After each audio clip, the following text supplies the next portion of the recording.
Lorna Doone. By R. D. Blackmore. Chapter 1. Elements of Education. If anybody cares to read a simple tale told simply, I, John Ridd, of the parish of Or, in the county of Somerset, yeoman and churchwarden, have seen and had a share in some doings of this neighbourhood, which I will try to set down in order, God sparing my life and memory.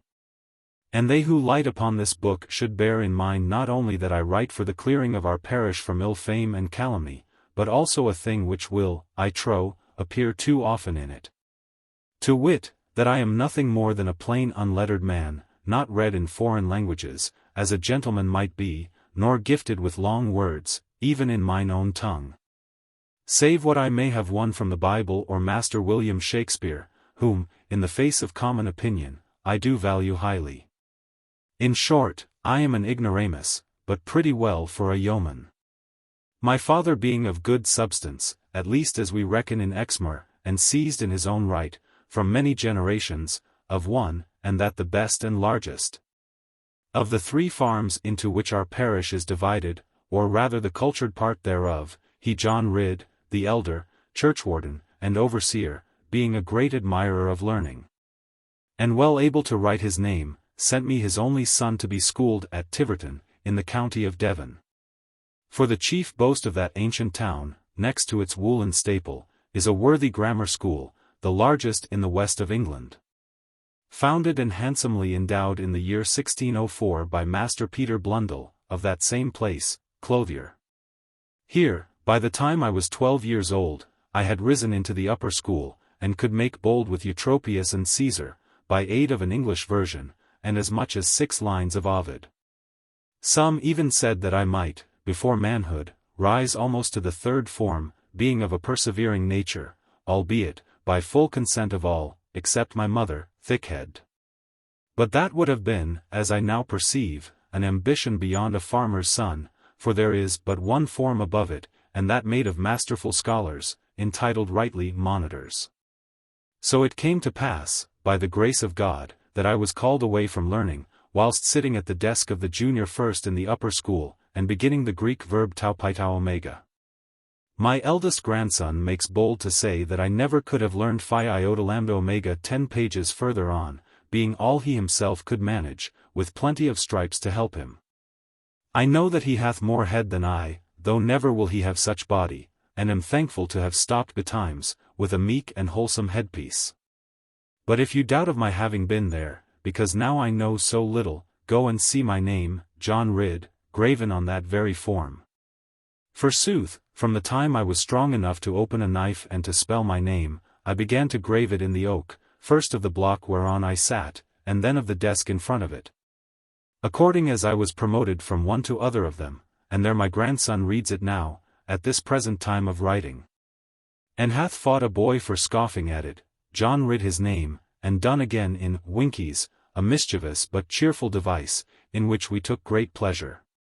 This is the manner of a Winky, which I here set down, lest child of mine, or grandchild, dare to make one on my premises.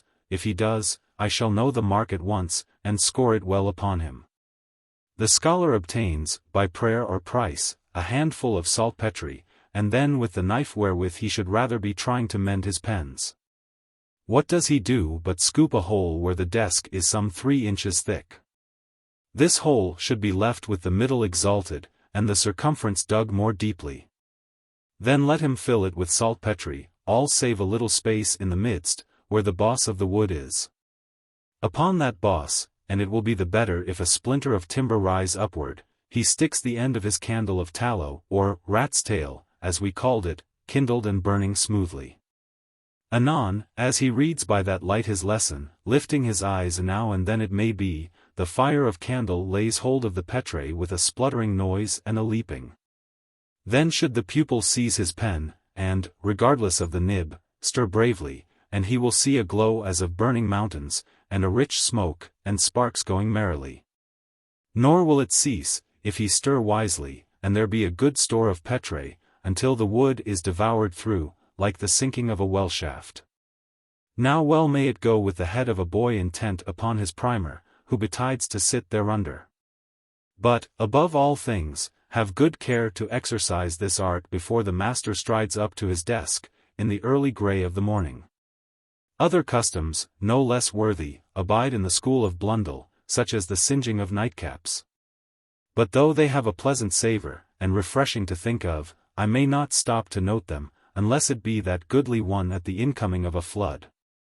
The schoolhouse stands beside a stream, not very large, called Lomond, which flows into the broad river of XIII, about a mile below.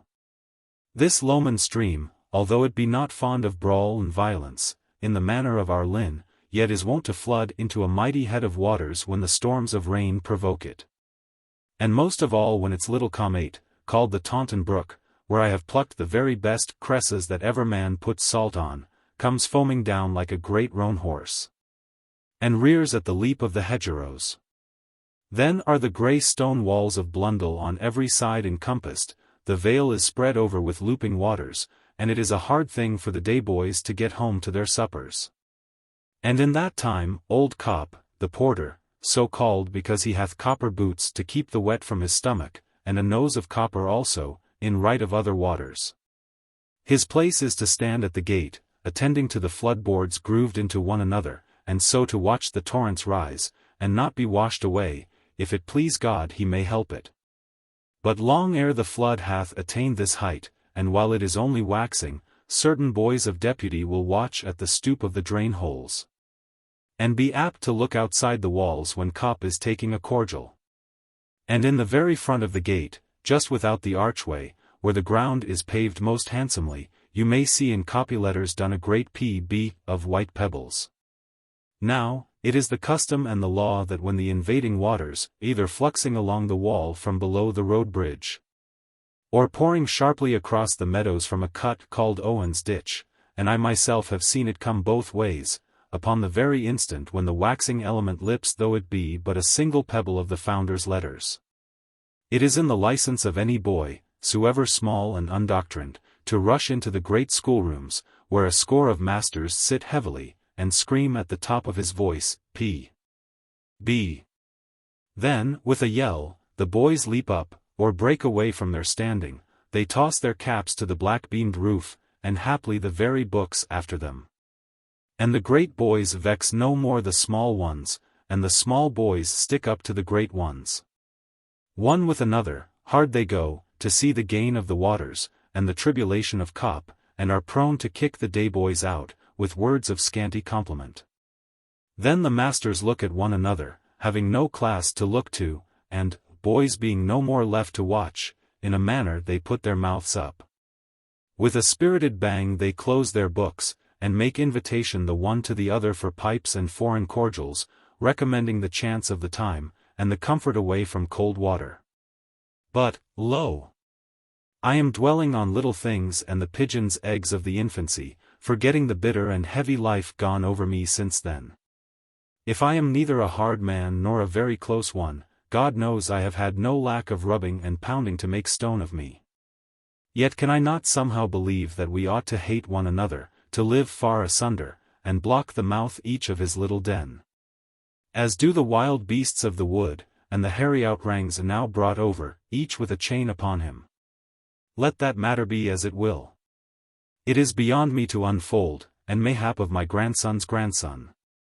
All I know is that wheat is better than when I began to sow it. How do you find this book? Any thoughts about the book or the author? Any suggestion for improvement? Please take a moment to share your thoughts in a comment. If you like it, share it with your friends who might enjoy it as well. Subscribe to keep in touch. Visit CompleteAudiobooks.com for more quality content. Chapter 2. An important item. Now the cause of my leaving Tiverton School, and the way of it, were as follows. On the 29th day of November, in the year of our Lord 1673, the very day when I was 12 years old, and had spent all my substance in sweetmeats, with which I made treat to the little boys, till the large boys ran in and took them, we came out of school at 5 o'clock, as the rule is upon Tuesdays.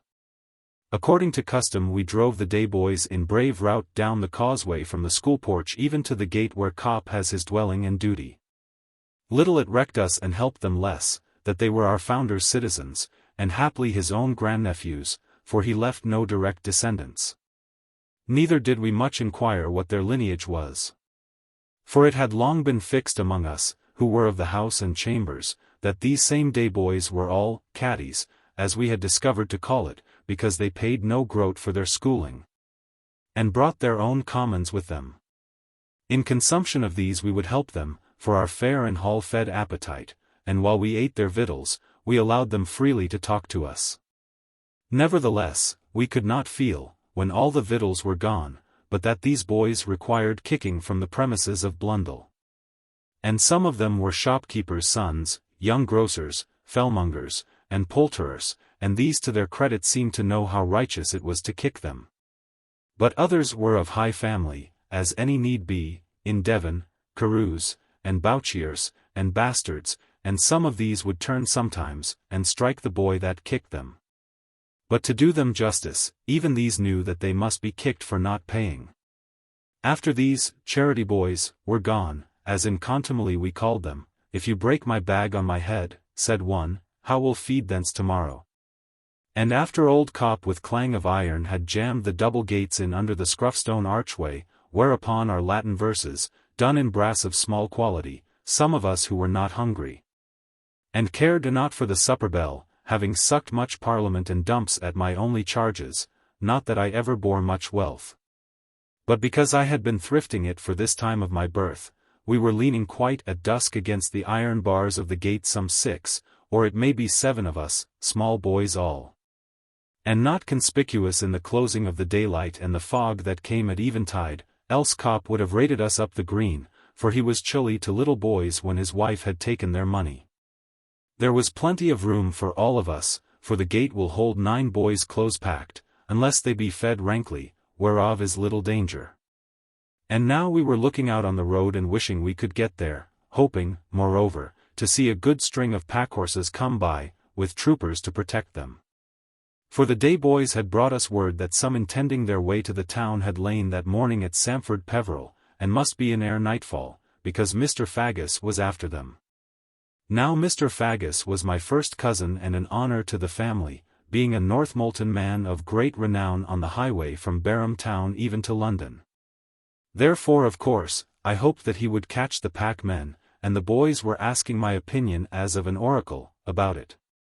A certain boy leaning up against me would not allow my elbow room, and struck me very sadly in the stomach part, though his own was full of my parliament. And this I felt so unkindly, that I smote him straightway in the face without tarrying to consider it, or weighing the question duly. Upon this he put his head down, and presented it so vehemently at the middle of my waistcoat, that for a minute or more my breath seemed dropped, as it were, from my pockets, and my life seemed to stop from great want of ease. Before I came to myself again, it had been settled for us that we should move to the ironing box, as the triangle of turf is called where the 2 causeways coming from the school porch and the hall porch meet, and our fights are mainly celebrated.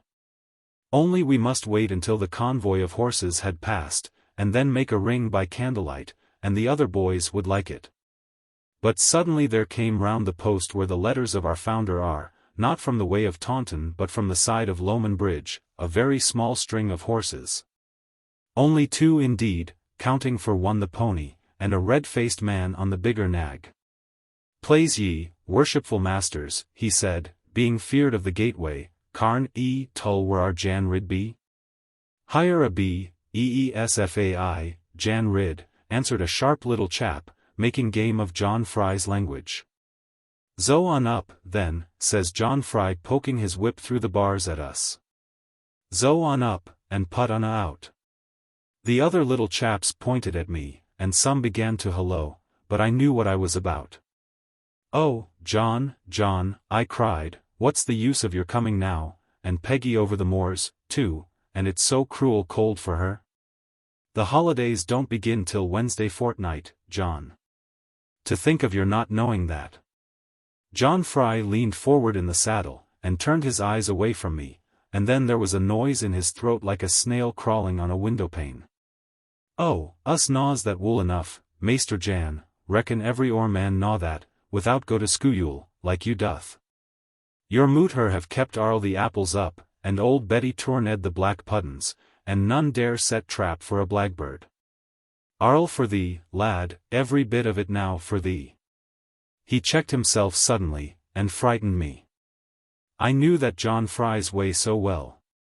And father, oh, how is father? I pushed the boys right and left as I said it. John, is father up in town? He always used to come for me, and leave nobody else to do it.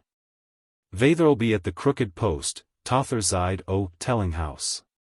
One her couldn't lave oza by raison of the Christmas backen comin' on, and zome o' the cider welted. He looked at the nag's ears as he said it. And, being up to John Fry's ways, I knew that it was a lie.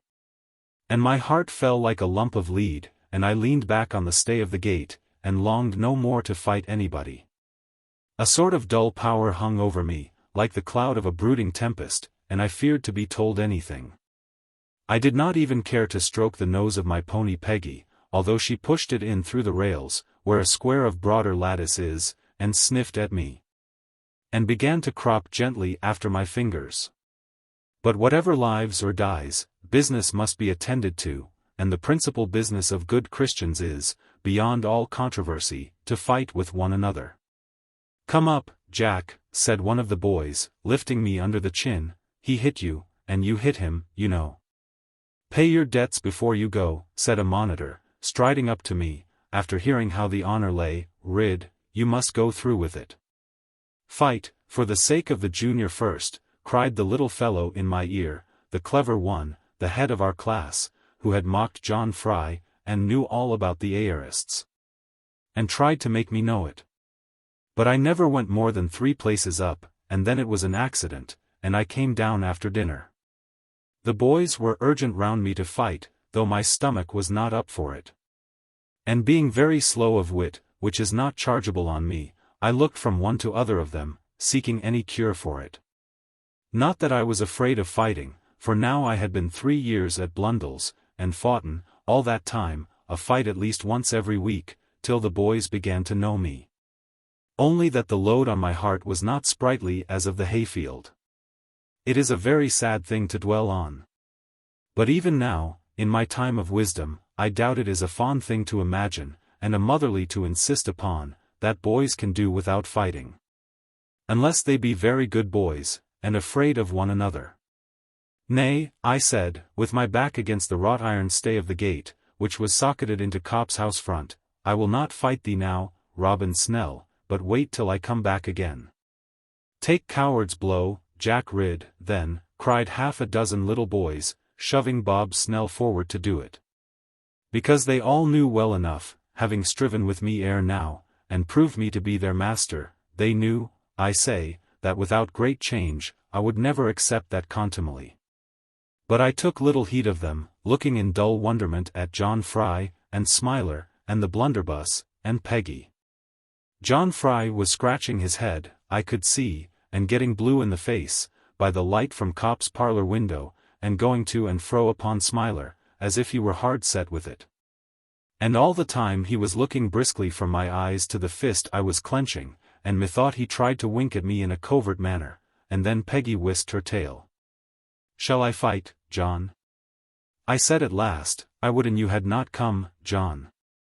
Craists will be done, I zim thee had better fate, Jan, he answered, in a whisper, through the gridiron of the gate. There be a dale of fating avore thee. Best why to begin good tame lake. Wool the geatman lat me in, to zee as thee hast ver play, lad? He looked doubtfully down at the colour of his cowskin boots, and the mire upon the horses, for the sloughs were exceedingly mucky.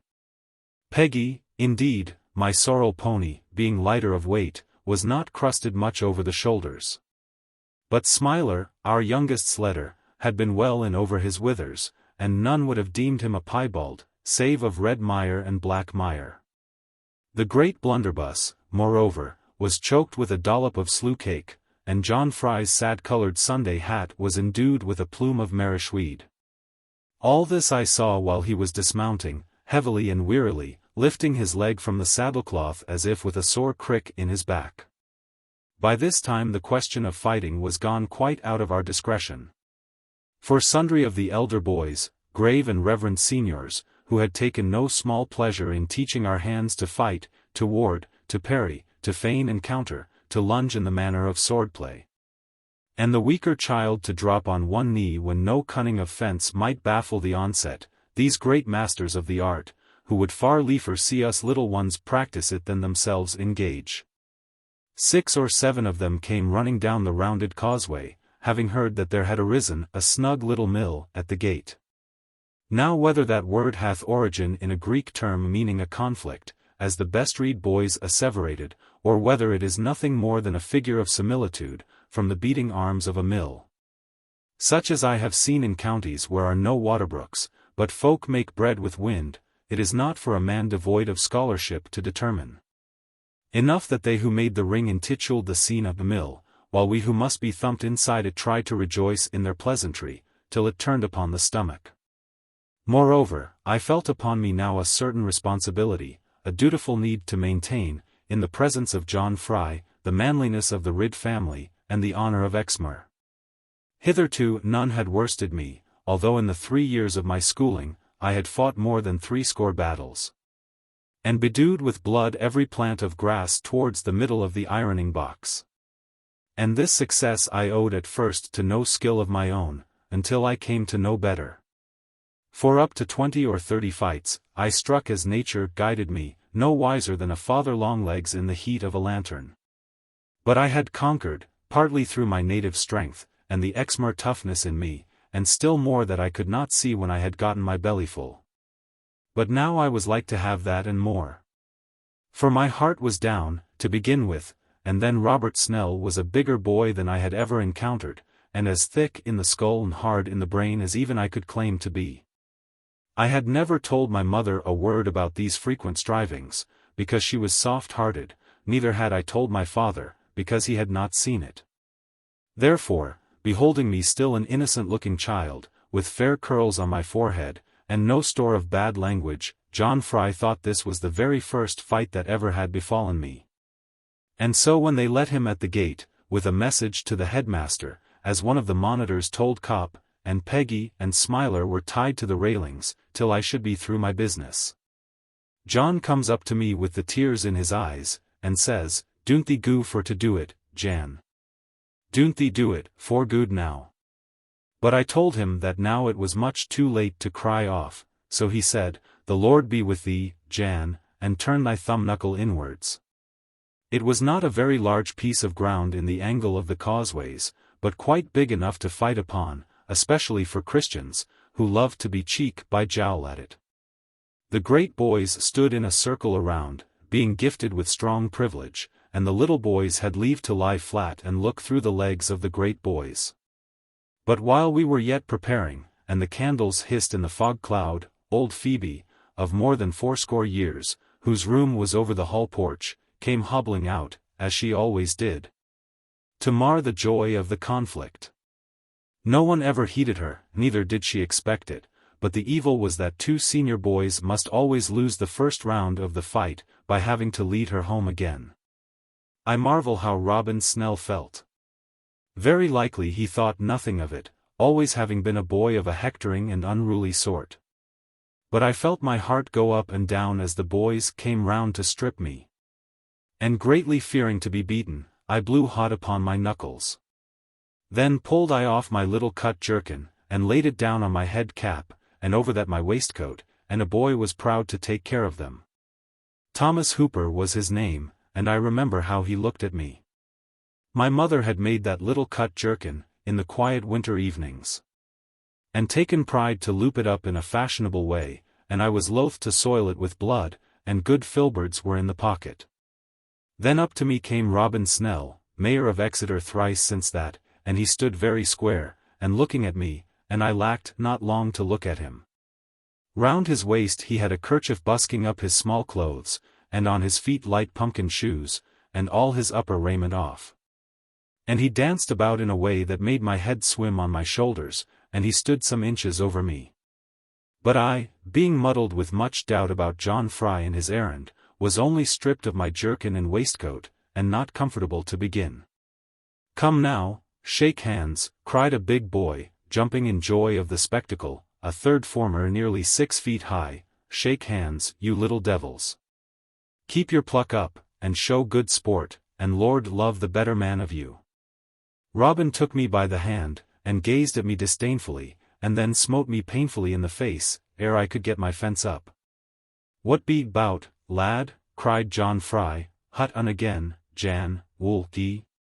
"Well done then, our Jan boy." For I had replied to Robin now, with all the weight and cadence of penthemimeral caesura, a thing, the name of which I know, but could never make head nor tail of it. And the strife began in a serious style, and the boys looking on were not cheated. Although I could not collect their shouts when the blows were ringing upon me, it was no great loss, for John Fry told me afterwards that their oaths went up like a furnace fire. But to these we paid no heed or hap, being in the thick of swinging, and devoid of judgment. All I know is, I came to my corner, when the round was over, with very hard pumps in my chest, and a great desire to fall away. "Time is up," cried head monitor, ere ever I got my breath again. And when I fain would have lingered a while on the knee of the boy that held me. John Fry had come up, and the boys were laughing because he wanted a stable lantern, and threatened to tell my mother. "Time is up," cried another boy, more headlong than head monitor. "If we count 3 before the come of thee, thwacked thou art, and must go to the women." I felt it hard upon me. He began to count, 1, 2, 3, but before the 3 was out of his mouth, I was facing my foe, with both hands up, and my breath going rough and hot, and resolved to wait the turn of it. For I had found seat on the knee of a boy sage and skilled to tutor me, who knew how much the end very often differs from the beginning. A rare ripe scholar he was. And now he hath routed up the Germans in the matter of criticism. Sure the clever boys and men have most love towards the stupid ones. "Finish him off, Bob," cried a big boy, and that I noticed especially, because I thought it unkind of him, after eating of my toffee as he had that afternoon. "Finish him off, neck and crop. He deserves it for sticking up to a man like you." But I was not so to be finished off, though feeling in my knuckles now as if it were a blueness and a sense of chilblain. Nothing held except my legs, and they were good to help me. So this bout, or round, if you please, was foughten warily by me, with gentle recollection of what my tutor, the clever boy, had told me. And some resolved to earn his praise before I came back to his knee again. And never, I think, in all my life, sounded sweeter words in my ears, except when my love loved me, than when my second and backer, who had made himself part of my doings now, and would have wept to see me beaten, said, "Famously done, Jack, famously. Only keep your wind up, Jack, and you'll go right through him." Meanwhile John Fry was prowling about, asking the boys what they thought of it, and whether I was like to be killed, because of my mother's trouble. But finding now that I had foughten 80 fights already, he came up to me woefully, in the quickness of my breathing, while I sat on the knee of my second, with a piece of spongeous coralline to ease me of my bloodshed, and he says in my ears, as if he was clapping spurs into a horse, "Never thee knack under, Jan, or never coom nae Exmoor no more." With that it was all up with me. A simmering buzzed in my heavy brain, and a light came through my eye places. At once I set both fists again, and my heart stuck to me like cobbler's wax. Either Robin Snell should kill me, or I would conquer Robin Snell. So I went in again with my courage up, and Bob came smiling for victory, and I hated him for smiling. He led at me with his left hand, and I gave him my right between his eyes, and he blinked, and was not pleased with it. I feared him not, and spared him not, neither spared myself. My breath came again, and my heart stood cool, and my eyes struck fire no longer.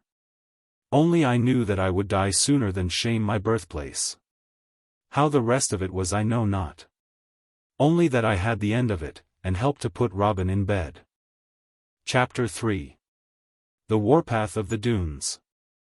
From Tiverton town to the town of Or is a very long and painful road, and in good truth the traveller must make his way, as the saying is. For the way is still unmade, at least, on this side of Dulverton, although there is less danger now than in the time of my schooling. For now a good horse may go there without much cost of leaping, but when I was a boy the spurs would fail, when needed most, by reason of the slough cake. It is to the credit of this age, and our advance upon fatherly ways, that now we have laid down rods and faggots, and even stump oaks here and there, so that a man in good daylight need not sink, if he be quite sober. There is nothing I have striven at more than doing my duty, way warden over Exmoor. But in those days, when I came from school, and good times they were, too, full of a warmth and fine hearth comfort, which now are dying out. It was a sad and sorry business to find where lay the highway. We are taking now to mark it off with a fence on either side, at least, when a town is handy. But to me this seems of a high pretence, and a sort of landmark, and channel for robbers, though well enough near London, where they have earned a racecourse. We left the town of the Two Fords, which they say is the meaning of it, very early in the morning, after lying one day to rest, as was demanded by the nags, sore of foot and foundered. For my part, too, I was glad to rest, having aches all over me, and very heavy bruises. And we lodged at the sign of the White Horse Inn, in the street called Gold Street, opposite where the souls are of John and Joan Greenway, set up in gold letters. Because we must take the homeward way at cockcrow of the morning. Though still John Fry was dry with me of the reason of his coming, and only told lies about father, and could not keep them agreeable, I hoped for the best, as all boys will. Especially after a victory. And I thought, perhaps father had sent for me because he had a good harvest, and the rats were bad in the corn chamber. It was high noon before we were got to Dulverton that day, near to which town the river Exe and its big brother Barrel have union. My mother had an uncle living there, but we were not to visit his house this time, at which I was somewhat astonished, since we needs must stop for at least 2 hours. To bait our horses thorough well, before coming to the Black Bog way. The bogs are very good in frost, except where the hot springs rise, but as yet there had been no frost this year, save just enough to make the blackbirds look big in the morning. In a hearty blackfrost they look small, until the snow falls over them. The road from Bampton to Dulverton had not been very delicate, yet nothing to complain of much, no deeper, indeed, than the hocks of a horse, except in the rotten places. The day was inclined to be mild and foggy, and both nags sweated freely. But Peggy carrying little weight, for my wardrobe was upon Smiler, and John Fry grumbling always, we could easily keep in front, as far as you may hear a laugh. John had been rather bitter with me, which methought was a mark of ill taste at coming home for the holidays. And yet I made allowance for John, because he had never been at school, and never would have chanced to eat fry upon condition of spelling it. Therefore I rode on, thinking that he was hard set, like a saw, for his dinner, and would soften after tooth work. And yet at his most hungry times, when his mind was far gone upon bacon, certes he seemed to check himself and look at me as if he were sorry for little things coming over great. But now, at Dulverton, we dined upon the rarest and choicest victuals that ever I did taste. Even now, at my time of life, to think of it gives me appetite, as once in a while to think of my first love makes me love all goodness. Hot mutton pasty was a thing I had often heard of from very wealthy boys and men, who made a dessert of dinner, and to hear them talk of it made my lips smack, and my ribs come inwards. And now John Fry strode into the hostel, with the air and grace of a short-legged man, and shouted as loud as if he was calling sheep upon Exmoor. Hot mutton pasty for 2 travellers. At number 5, in 5 minutes. Dish on up in the tin with the gravy, same as I hardered last Tuesday. Of course it did not come in 5 minutes, nor yet in 10 or 20. But that made it all the better when it came to the real presence, and the smell of it was enough to make an empty man thank God for the room there was inside him. 50 years have passed me quicker than the taste of that gravy. It is the manner of all good boys to be careless of apparel, and take no pride in adornment. Good lack, if I see a boy make to do about the fit of his crumpler, and the creasing of his breeches, and desire to be shod for comeliness rather than for use. I cannot 'scape the mark that God took thought to make a girl of him. Not so when they grow older, and court the regard of the maidens, then may the bravery pass from the inside to the outside of them. And no bigger fools are they, even then, than their fathers were before them. But God forbid any man to be a fool to love, and be loved, as I have been. Else would he have prevented it. When the mutton pasty was done, and Peggy and Smiler had dined well also, out I went to wash at the pump, being a lover of soap and water, at all risk, except of my dinner. And John Fry, who cared very little to wash, save Sabbath days in his own soap, and who had kept me from the pump by threatening loss of the dish, out he came in a satisfied manner, with a piece of quill in his hand, to lean against a doorpost, and listen to the horses feeding, and have his teeth ready for supper. Then a lady's maid came out, and the sun was on her face, and she turned round to go back again, but put a better face upon it, and gave a trip and hitched her dress, and looked at the sun full body, lest the hostlers should laugh that she was losing her complexion. With a long Italian glass in her fingers very daintily, she came up to the pump in the middle of the yard, where I was running the water off all my head and shoulders, and arms, and some of my breast even, and though I had glimpsed her through the sprinkle, it gave me quite a turn to see her, child as I was, in my open aspect. But she looked at me, no whit abashed, making a baby of me, no doubt, as a woman of 30 will do, even with a very big boy when they catch him on a hayrick, and she said to me in a brazen manner, as if I had been nobody, while I was shrinking behind the pump, and craving to get my shirt on, good leetle boy, come hither to me. Fine heaven! How blue your eyes are, and your skin like snow, but some naughty man has beaten it black. Oh, leetle boy, let me feel it. Ah, how then it must have hurt you. There now, and you shall love me. All this time she was touching my breast, here and there, very lightly, with her delicate brown fingers, and I understood from her voice and manner that she was not of this country, but a foreigner by extraction. And then I was not so shy of her, because I could talk better English than she, and yet I longed for my jerkin, but liked not to be rude to her. If you please, madam, I must go. John Fry is waiting by the tapster's door, and Peggy neighing to me. If you please, we must get home tonight, and father will be waiting for me this side of the telling-house. There, you shall go, leetle dear, and perhaps I will go after you. I have taken much love of you. But the Baroness is hard to me. How far you call it now to the bank of the sea at Wash? At Watchet, likely you mean, madam. Oh, a very long way, and the road's as soft as the road to Oare. Oh, I shall remember, that is the place where my leetle boy live, and some day I will come seek for him. Now make the pump to flow, my dear, and give me the good water. The Baroness will not touch unless a nebule be formed outside the glass. I did not know what she meant by that. Yet I pumped for her very heartily, and marveled to see her for 50 times throw the water away in the trough, as if it was not good enough. At last the water suited her, with a likeness of fog outside the glass, and the gleam of a crystal under it, and then she made a curtsy to me, in a sort of mocking manner, holding the long glass by the foot, not to take the cloud off. And then she wanted to kiss me, but I was out of breath, and have always been shy of that work, except when I come to offer it. And so I ducked under the pump handle, and she knocked her chin on the knob of it, and the hostlers came out, and asked whether they would do as well. Upon this, she retreated up the yard, with a certain dark dignity, and a foreign way of walking, which stopped them at once from going farther, because it was so different from the fashion of their sweethearts.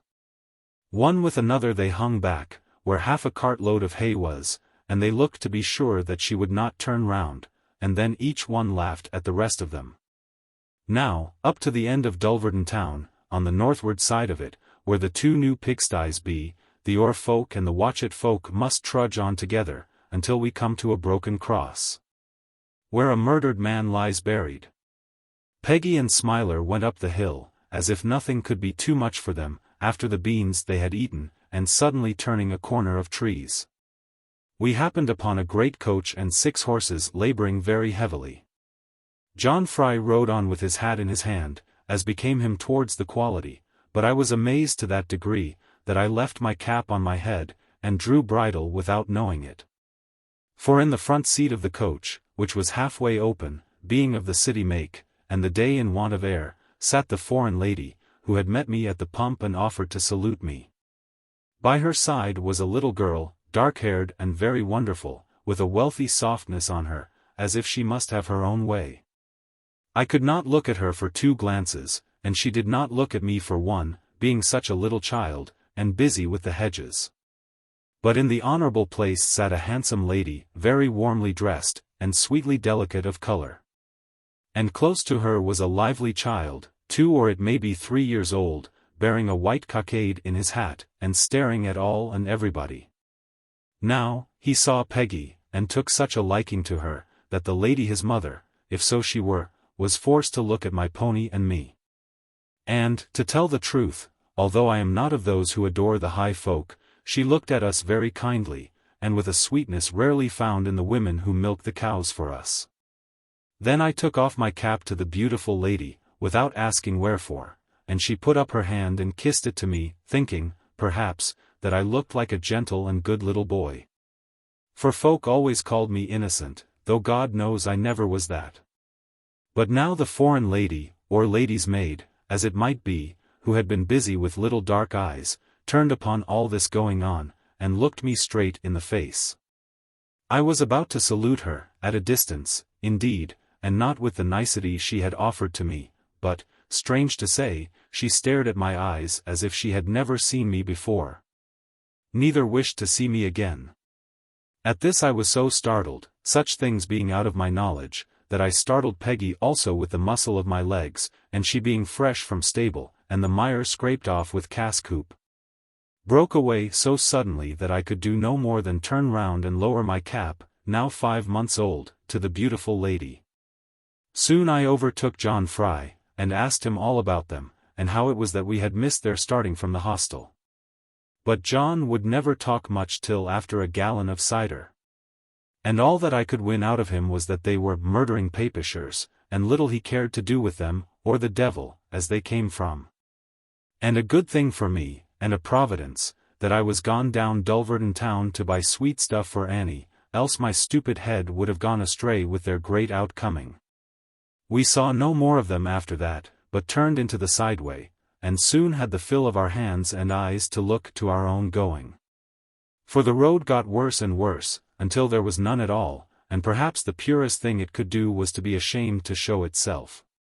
But we pushed on as best we might, with doubt of reaching home any time, except by special grace of God. The fog came down upon the moors as thick as ever I saw it. And there was no sound of any sort, nor a breath of wind to guide us. The little stubby trees that stand here and there, like bushes with a wooden leg to them, were drizzled with a mess of wet, and hung their points with dropping.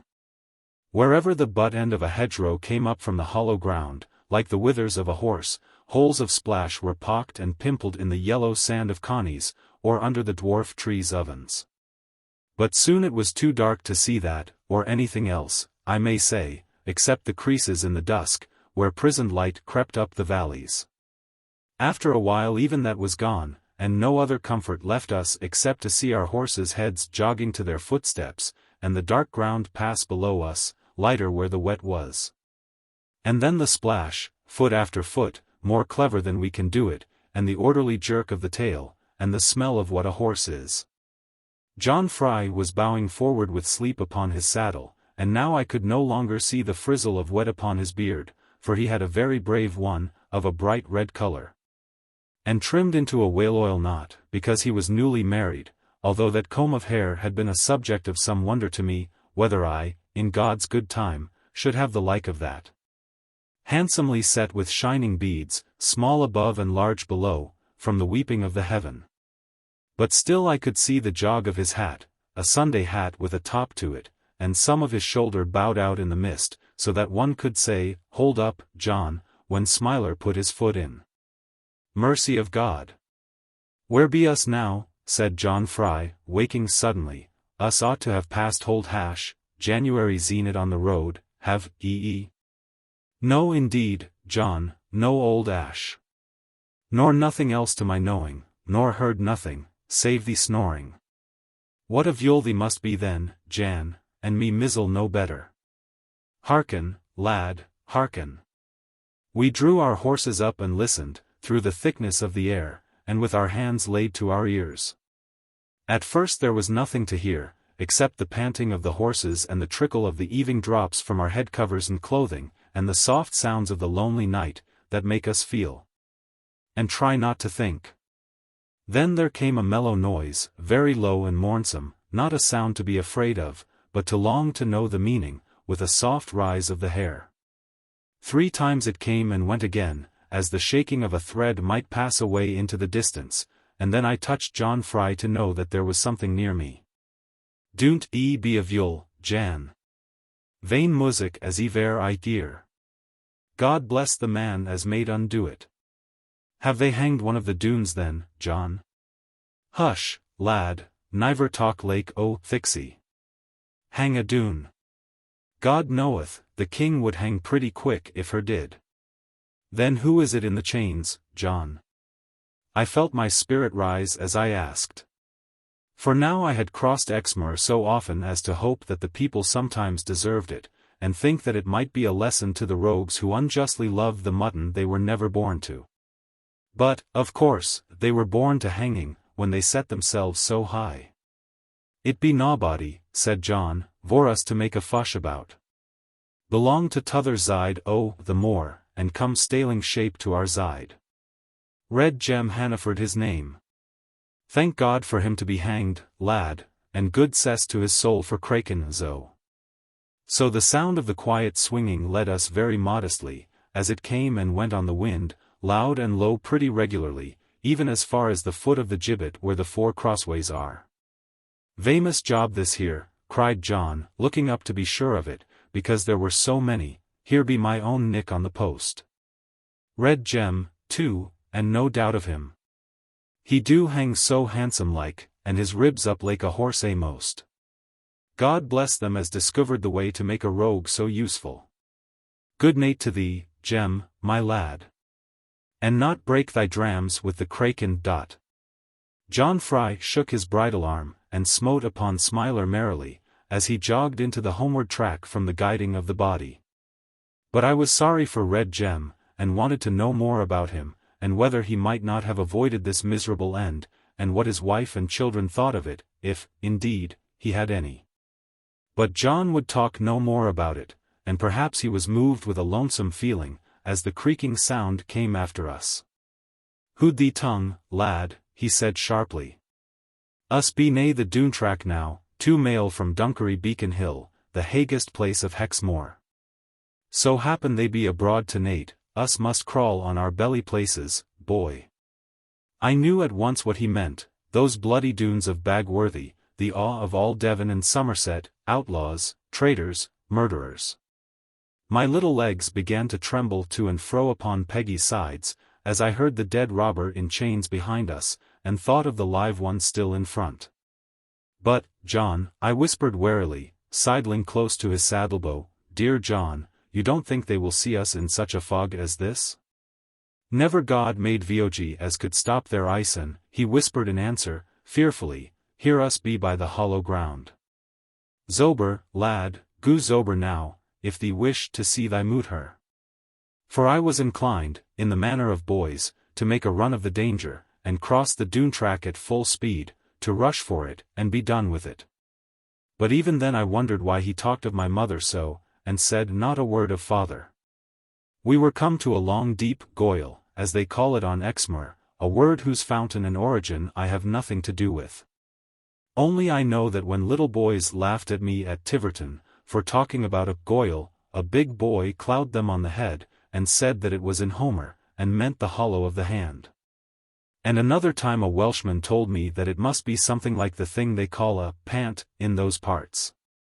Still I know what it means well enough, to wit, a long trough among wild hills, falling towards the plain country, rounded at the bottom, perhaps, and stiff, more than steep, at the sides of it. Whether it be straight or crooked, makes no difference to it. We rode very carefully down our side, and through the soft grass at the bottom, and all the while we listened as if the air was a speaking trumpet. Then gladly we breasted our nags to the rise, and were coming to the comb of it, when I heard something, and caught John's arm, and he bent his hand to the shape of his ear. It was the sound of horses' feet knocking up through splashy ground, as if the bottom sucked them. Then a grunting of weary men, and the lifting noise of stirrups, and sometimes the clank of iron mixed with the wheezy croning of leather and the blowing of hairy nostrils. God sake, Jack, slip round her belly, and let her go where she wool. As John Fry whispered, so I did, for he was off Smiler by this time. But our two pads were too faggy to go far, and began to nose about and crop, sniffing more than they need have done. I crept to John's side very softly, with the bridle on my arm. Let go bridle. Let go, lad. Plaise God they take them for forest ponies, or they'll send a bullet through us. I saw what he meant, and let go the bridle. For now the mist was rolling off, and we were against the skyline to the dark cavalcade below us.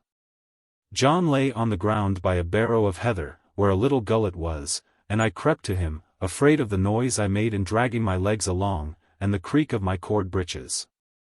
John bleated like a sheep to cover it, a sheep very cold and trembling. Then just as the foremost horseman passed, scarce 20 yards below us, a puff of wind came up the glen, and the fog rolled off before it.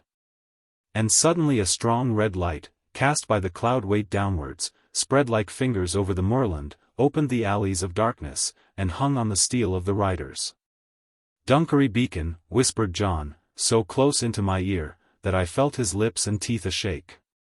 Dursn't fire it now except to show the Doones way home again, since the night as they went up and throwed the watchman atop of it. Why, what be 'bout, lad? God sake.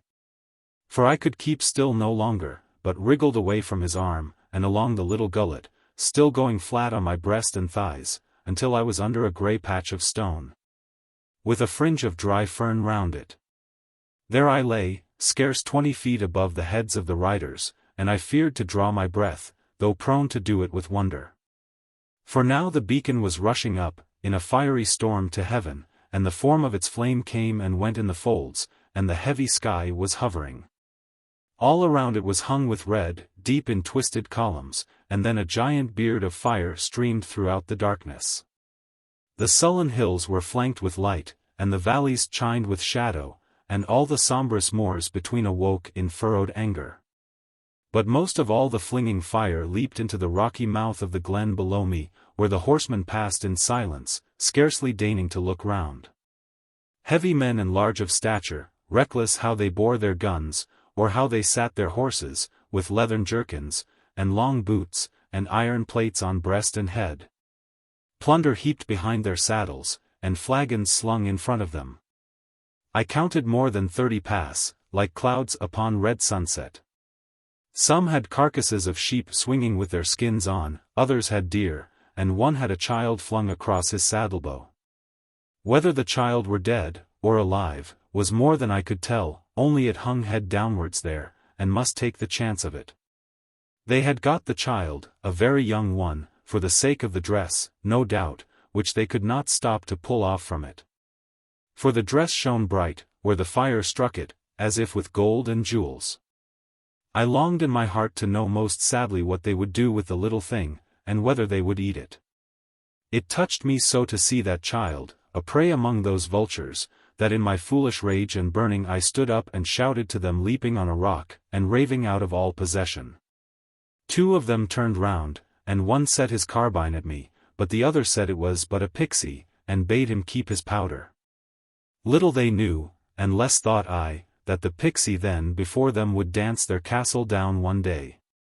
John Fry, who in the spring of fright had brought himself down from Smiler's side, as if he were dipped in oil, now came up to me, all risk being over, cross, and stiff, and aching sorely from his wet couch of heather. Small thanks to thee, Jan, as my new waif bain't a widder.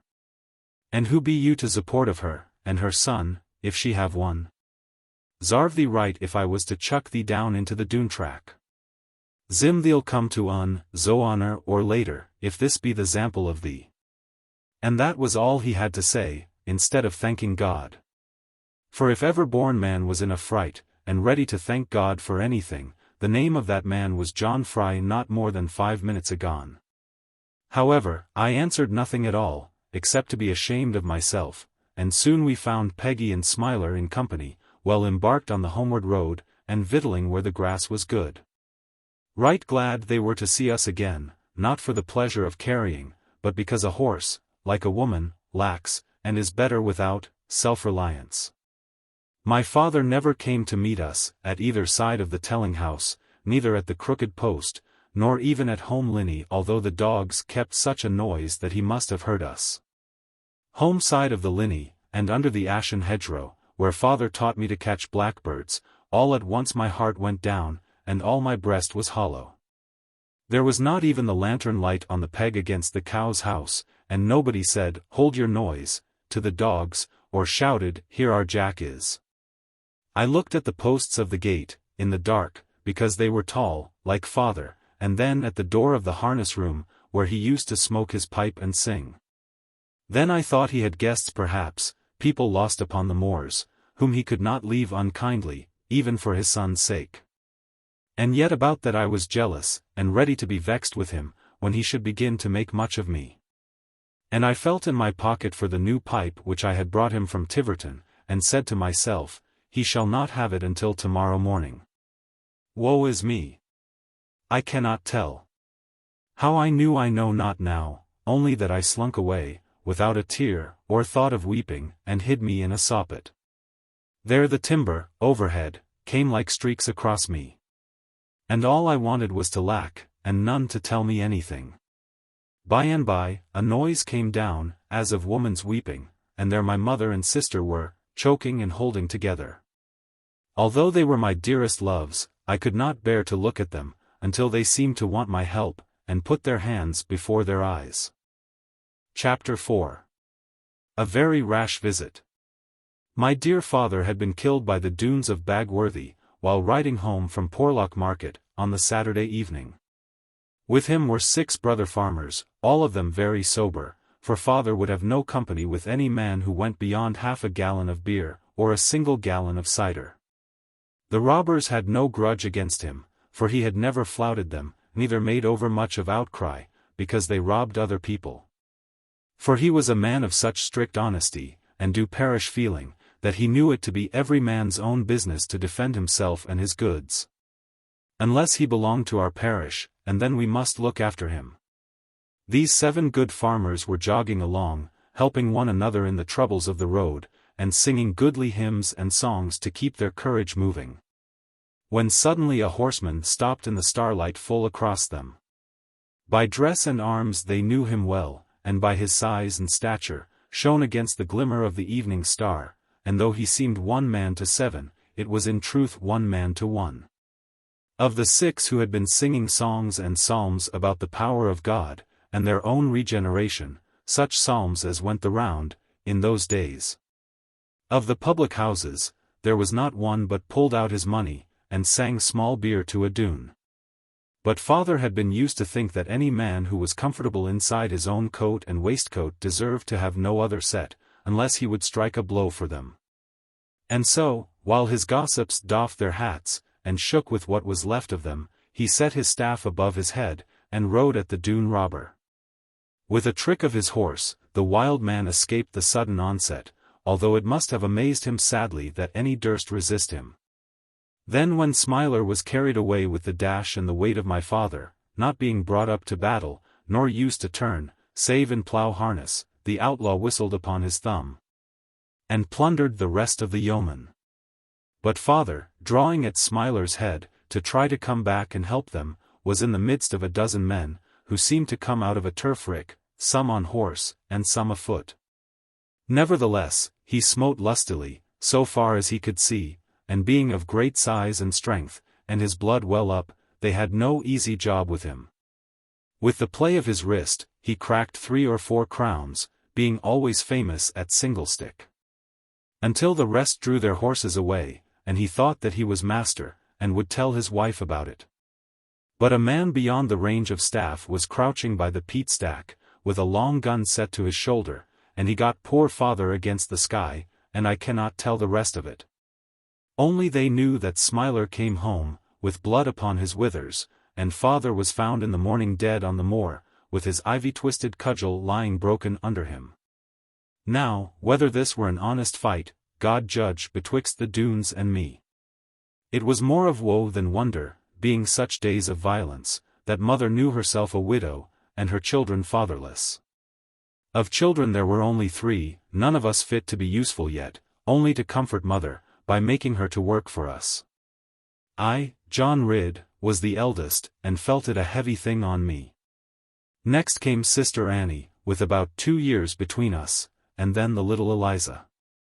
Now, before I got home and found my sad loss, and no boy ever loved his father more than I loved mine, mother had done a most wondrous thing, which made all the neighbors say that she must be mad. At least.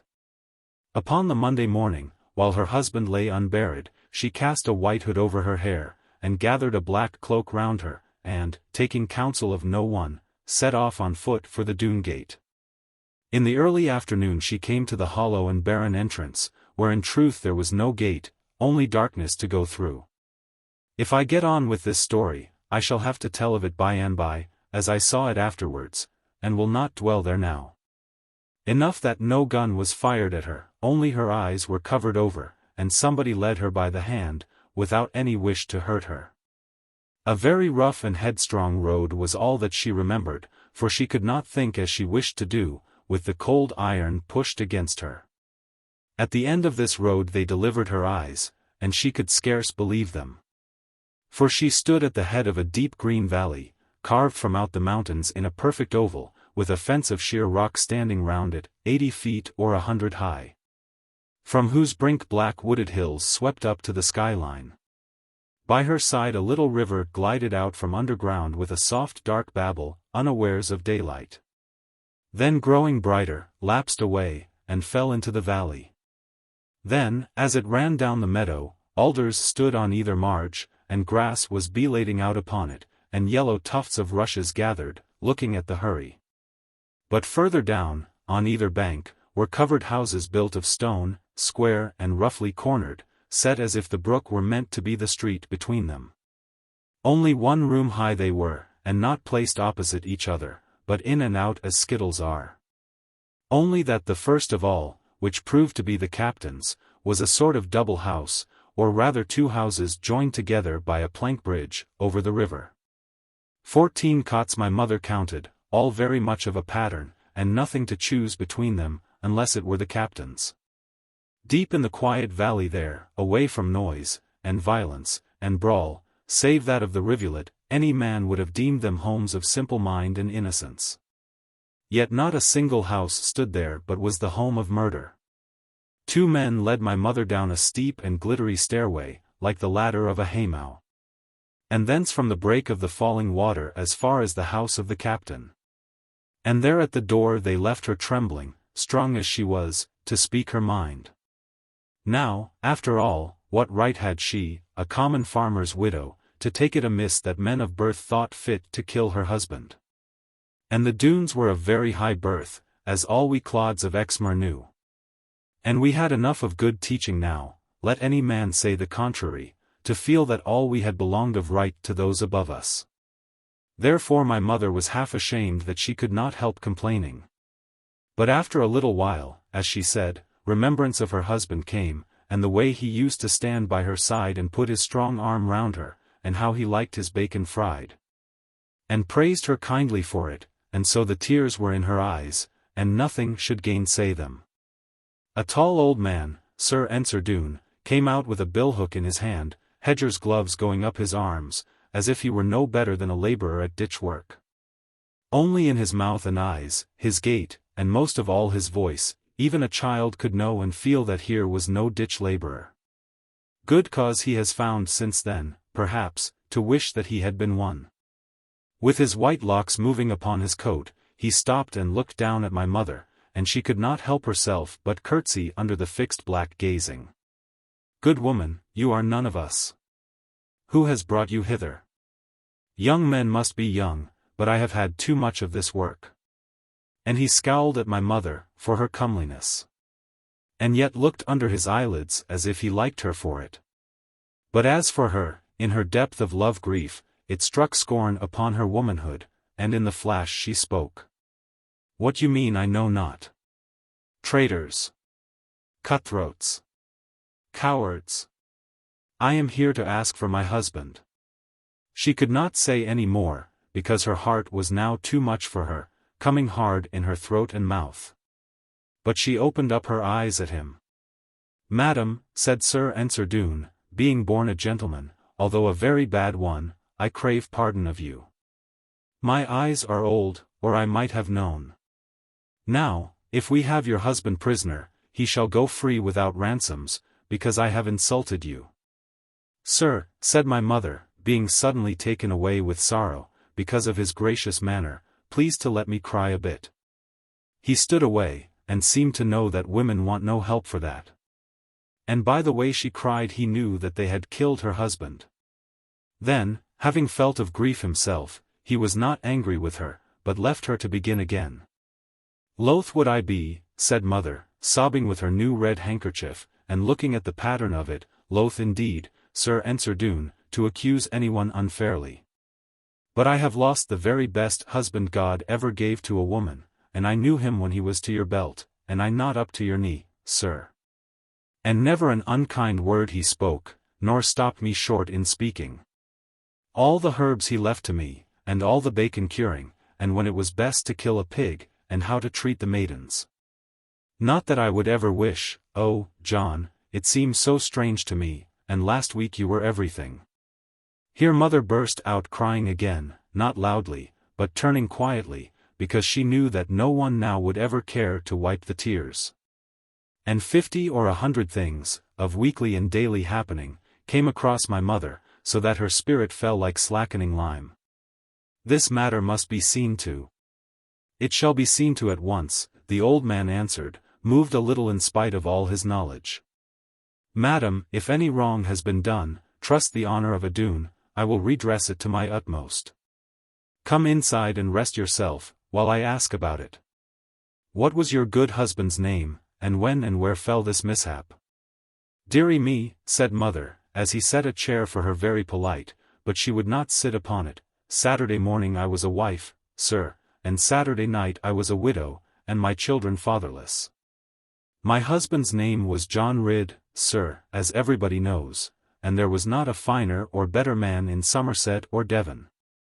He was coming home from Porlock Market, and a new gown for me on the crupper, and a shell to put my hair up. Oh, John, how good you were to me." Of that she began to think again, and not to believe her sorrow, except as a dream from the evil one, because it was too bad upon her, and perhaps she would awake in a minute. And her husband would have the laugh of her. And so she wiped her eyes and smiled, and looked for something. "Madam, this is a serious thing," Sir Ensor Doone said graciously, and showing grave concern. "My boys are a little wild, I know. And yet I cannot think that they would willingly harm anyone. And yet, you do look wronged. Send Counsellor to me," he shouted, from the door of his house. And down the valley went the call, "Send Counsellor to Captain." Counsellor Doone came in ere yet my mother was herself again. And if any sight could astonish her when all her sense of right and wrong was gone astray with the force of things, it was the sight of the counsellor. A square-built man of enormous strength, but a foot below the Doone stature, which I shall describe hereafter, he carried a long grey beard descending to the leather of his belt. Great eyebrows overhung his face, like ivy on a pollard oak, and under them 2 large brown eyes, as of an owl when muting. And he had a power of hiding his eyes, or showing them bright, like a blazing fire. He stood there with his beaver off, and mother tried to look at him, but he seemed not to descry her. "Counsellor," said Sir Ensor Doone, standing back in his height from him, "here is a lady of good repute." "Oh, no, sir, only a woman." "Allow me, madam, by your good leave." Here is a lady, counsellor, of great repute in this part of the country, who charges the Doones with having unjustly slain her husband. Murdered him! Murdered him! Cried my mother, if ever there was a murder. Oh, sir! Oh, sir! You know it. The perfect rights and truth of the case is all I wish to know, said the old man, very loftily, and justice shall be done, madam. Oh, I pray you, sirs, make no matter of business of it. God from heaven, look on me. Put the case, said the counsellor. The case is this, replied Sir Ensor, holding one hand up to mother. This lady's worthy husband was slain, it seems, upon his return from the market at Porlock. No longer ago than last Saturday night. Madam, amend me if I am wrong. No longer, indeed, sir. Sometimes it seems a 12-month, and sometimes it seems an hour. Cite his name, said the counsellor, with his eyes still rolling inwards. Master John Ridd, as I understand. Counsellor, we have heard of him often. A worthy man and a peaceful one, who meddled not with our duties. Now, if any of our boys have been rough, they shall answer it dearly. And yet I can scarce believe it. For the folk about these parts are apt to misconceive of our sufferings, and to have no feeling for us. Counsellor, you are our record, and very stern against us, tell us how this matter was. Oh, counsellor, my mother cried, Sir Counsellor, you will be fair, I see it in your countenance. Only tell me who it was, and set me face to face with him, and I will bless you, sir, and God shall bless you, and my children. The square man with the long grey beard, quite unmoved by anything, drew back to the door and spoke, and his voice was like a fall of stones in the bottom of a mine. Few words will be enow for this. 4 or 5 of our best behaved and most peaceful gentlemen went to the little market at Porlock with a lump of money. They bought some household stores and comforts at a very high price, and pricked upon the homeward road, away from vulgar revellers. When they drew bridle to rest their horses, in the shelter of a peat-rick, the night being dark and sudden, a robber of great size and strength rode into the midst of them, thinking to kill or terrify. His arrogance and hardihood at the first amazed them, but they would not give up without a blow goods which were on trust with them. He had smitten 3 of them senseless, for the power of his arm was terrible, whereupon the last man tried to ward his blow with a pistol. Carver, sir, it was, our brave and noble Carver, who saved the lives of his brethren and his own, and glad enow they were to escape. Notwithstanding, we hoped it might be only a flesh wound, and not to speed him in his sins. As this atrocious tale of lies turned up joint by joint before her, like a devil's coach horse, mother was too much amazed to do any more than look at him, as if the earth must open. But the only thing that opened was the great brown eyes of the counsellor, which rested on my mother's face with a dew of sorrow, as he spoke of sins. She, unable to bear them, turned suddenly on Sir Ensor, and caught, as she fancied, a smile on his lips, and a sense of quiet enjoyment. All the Doones are gentlemen, answered the old man gravely, and looking as if he had never smiled since he was a baby. We are always glad to explain, madam, any mistake which the rustic people may fall upon about us. And we wish you clearly to conceive that we do not charge your poor husband with any set purpose of robbery, neither will we bring suit for any attainder of his property. Is it not so, counsellor? Without doubt his land is attainted, unless is mercy you forbear, sir. Counsellor, we will forbear. Madam, we will forgive him. Like enough he knew not right from wrong, at that time of night.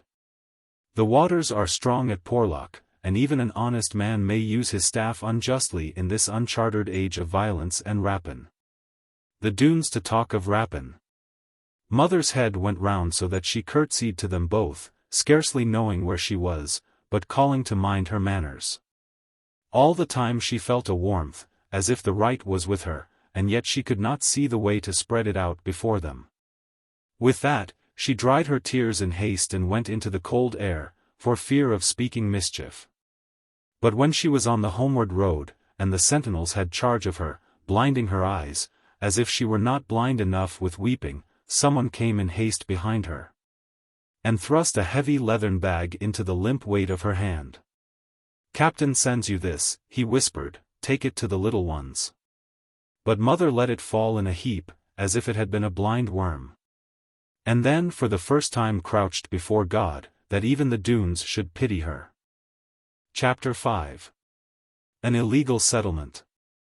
Good folk who dwell in a lawful land, if any such there be, may for want of exploration, judge our neighborhood harshly, unless the whole truth is set before them.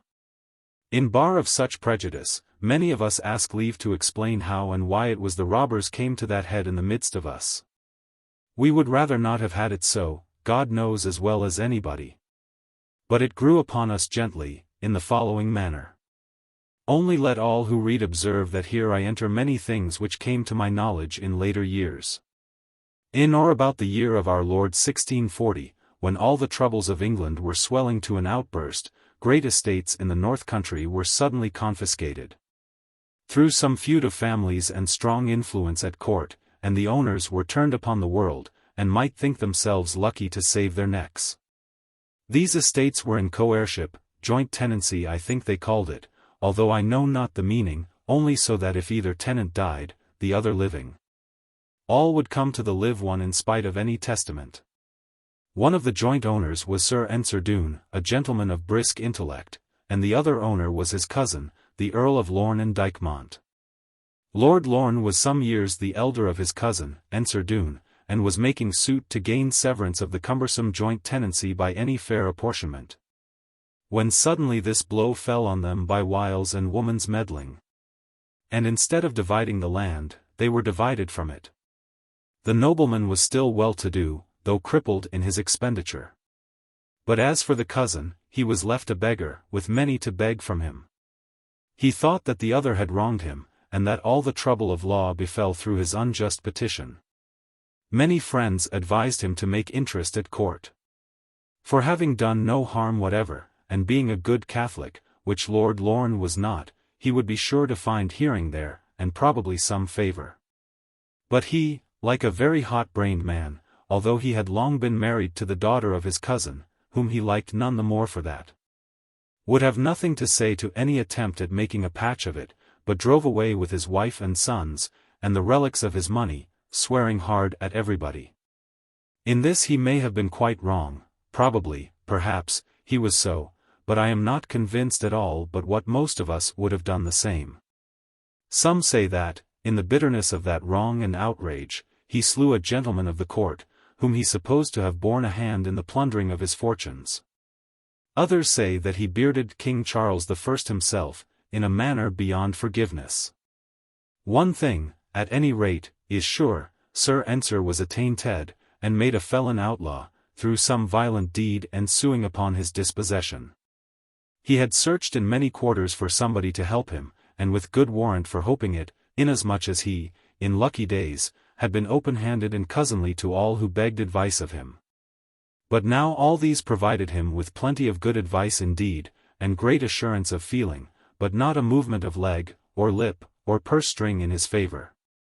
All good people of either persuasion, royalty, or commonalty, knowing his kitchen range to be cold, no longer would play turnspit. And this, it may be, seared his heart more than loss of land and fame. In great despair at last, he resolved to settle in some outlandish part, where none could be found to know him. And so, in an evil day for us, he came to the west of England. Not that our part of the world is at all outlandish, according to my view of it, for I never found a better one, but that it was known to be rugged, and large, and desolate. And here, when he had discovered a place which seemed almost to be made for him, so withdrawn, so self-defended, and uneasy of access. Some of the country folk around brought him little offerings, a side of bacon, a keg of cider, hung mutton, or a brisket of venison. So that for a little while he was very honest. But when the newness of his coming began to wear away, and our good folk were apt to think that even a gentleman ought to work or pay other men for doing it, and many farmers were grown weary of manners without discourse to them, And all cried out to one another how unfair it was that owning such a fertile valley young men would not spade or plough by reason of noble lineage. Then the young Doones growing up took things they would not ask for. And here let me, as a solid man, owner of 500 acres, whether fenced or otherwise, and that is my own business, churchwarden also of this parish, until I go to the churchyard. And proud to be called the parson's friend, for a better man I never knew with tobacco and strong waters. Nor one who could read the lessons so well, and he has been at Blundell's too. Once for all let me declare, that I am a thoroughgoing church and state man, and royalist, without any mistake about it. And this I lay down, because some people judging a sausage by the skin, may take in evil part my little glosses of style and glibness, and the mottled nature of my remarks and cracks now and then on the frying pan. I assure them I am good inside, and not a bit of rue in me, only queer knots, as of marjoram, and a stupid manner of bursting. There was not more than a dozen of them, counting a few retainers who still held by Sir Ensor, but soon they grew and multiplied in a manner surprising to think of. Whether it was the venison, which we call a strengthening victual, or whether it was the Exmoor mutton, or the keen soft air of the moorlands. Anyhow the Doones increased much faster than their honesty. At first they had brought some ladies with them, of good repute with charity, and then, as time went on, they added to their stock by carrying. They carried off many good farmers' daughters, who were sadly displeased at first, but took to them kindly after a while, and made a new home in their babies. For women, as it seems to me, like strong men more than weak ones, feeling that they need some staunchness, something to hold fast by. And of all the men in our country, although we are of a thick-set breed, you scarce could find one in 80 fit to be placed among the Doones, without looking no more than a tailor. Like enough, we could meet them man for man, if we chose all around the crown and the skirts of Exmoor, and show them what a cross-buttock means, because we are so stuggy. But in regard of stature, comeliness, and bearing, no woman would look twice at us. Not but what I myself, John Ridd, and one or two I know of, but it becomes me best not to talk of that, although my hair is grey. Perhaps their den might well have been stormed, and themselves driven out of the forest, if honest people had only agreed to begin with them at once when first they took to plundering. But having respect for their good birth, and pity for their misfortunes, and perhaps a little admiration at the justice of God, that robbed men now were robbers, the squires, and farmers. And shepherds, at first did nothing more than grumble gently, or even make a laugh of it, each in the case of others. After a while they found the matter gone too far for laughter, as violence and deadly outrage stained the hand of robbery, until every woman clutched her child. And every man turned pale at the very name of Doone. For the sons and grandsons of Sir Ensor grew up in foul liberty, and haughtiness, and hatred, to utter scorn of God and man, and brutality towards dumb animals. There was only one good thing about them, if indeed it were good, to wit, their faith to one another, and truth to their wild eyrie. But this only made them feared the more, so certain was the revenge they wreaked upon any who dared to strike a Doone. One night, some 10 years ere I was born, when they were sacking a rich man's house not very far from Minehead, a shot was fired at them in the dark, of which they took little notice. And only one of them knew that any harm was done. But when they were well on the homeward road, not having slain either man or woman, or even burned a house down, one of their number fell from his saddle, and died without so much as a groan. The youth had been struck, but would not complain, and perhaps took little heed of the wound, while he was bleeding inwardly. His brothers and cousins laid him softly on a bank of whortleberries, and just rode back to the lonely hamlet where he had taken his death wound. No man nor woman was left in the morning, nor house for any to dwell in, only a child with its reason gone. 3. This affair made prudent people find more reason to let them alone than to meddle with them. And now they had so entrenched themselves, and waxed so strong in number, that nothing less than a troop of soldiers could wisely enter their premises. And even so it might turn out ill, as perchance we shall see by and by. For not to mention the strength of the place, which I shall describe in its proper order when I come to visit it, there was not one among them but was a mighty man, straight and tall, and wide, and fit to lift 400 weight. If son or grandson of old Doone, or one of the northern retainers, failed at the age of 20, while standing on his naked feet to touch with his forehead the lintel of Sir Ensor's door, and to fill the door frame with his shoulders from side post even to side post, he was led away to the narrow pass which made their valley so desperate, and thrust from the crown with ignominy, to get his own living honestly. Now, the measure of that doorway is, or rather was, I ought to say, 6 feet and 1 inch lengthwise, and 2 feet all but 2 inches taken crossways in the clear. Yet I not only have heard but know, being so closely mixed with them, that no descendant of old Sir Ensor, neither relative of his, except, indeed, the counsellor, who was kept by them for his wisdom, and no more than 2 of their following ever failed of that test, and relapsed to the difficult ways of honesty. Not that I think anything great of a standard the like of that, for if they had set me in that doorframe at the age of 20, it is like enough that I should have walked away with it on my shoulders, though I was not come to my full strength then, only I am speaking now of the average size of our neighborhood. And the Doones were far beyond that. Moreover, they were taught to shoot with a heavy carbine so delicately and wisely, that even a boy could pass a ball through a rabbit's head at the distance of 80 yards. Some people may think not of this, being in practice with longer shots from the tongue than from the shoulder. Nevertheless, to do as above is, to my ignorance, very good work, if you can be sure to do it. Not one word do I believe of Robin Hood splitting peeled wands at 70 yards, and such like. Whoever wrote such stories knew not how slippery a peeled wand is, even if one could hit it, and how it gives to the onset. Now, let him stick one in the ground, and take his bow and arrow at it, 10 yards away, or even 5. Now, after all this which I have written, and all the rest which a reader will see, being quicker of mind than I am, who leave more than half behind me, like a man sowing wheat, with his dinner laid in the ditch too near his dog, it is much but what you will understand the Doones far better than I did, or do even to this moment. And therefore none will doubt when I tell them that our good justiciaries feared to make an ado, or hold any public inquiry about my dear father's death. They would all have had to ride home that night, and who could say what might betide them? Least said soonest mended, because less chance of breaking. So we buried him quietly, all except my mother, indeed, for she could not keep silence, in the sloping little churchyard of Oare, as meek a place as need be, with the Lynn brook down below it. There is not much of company there for anybody's tombstone, because the parish spread so far in woods and moors without dwelling house.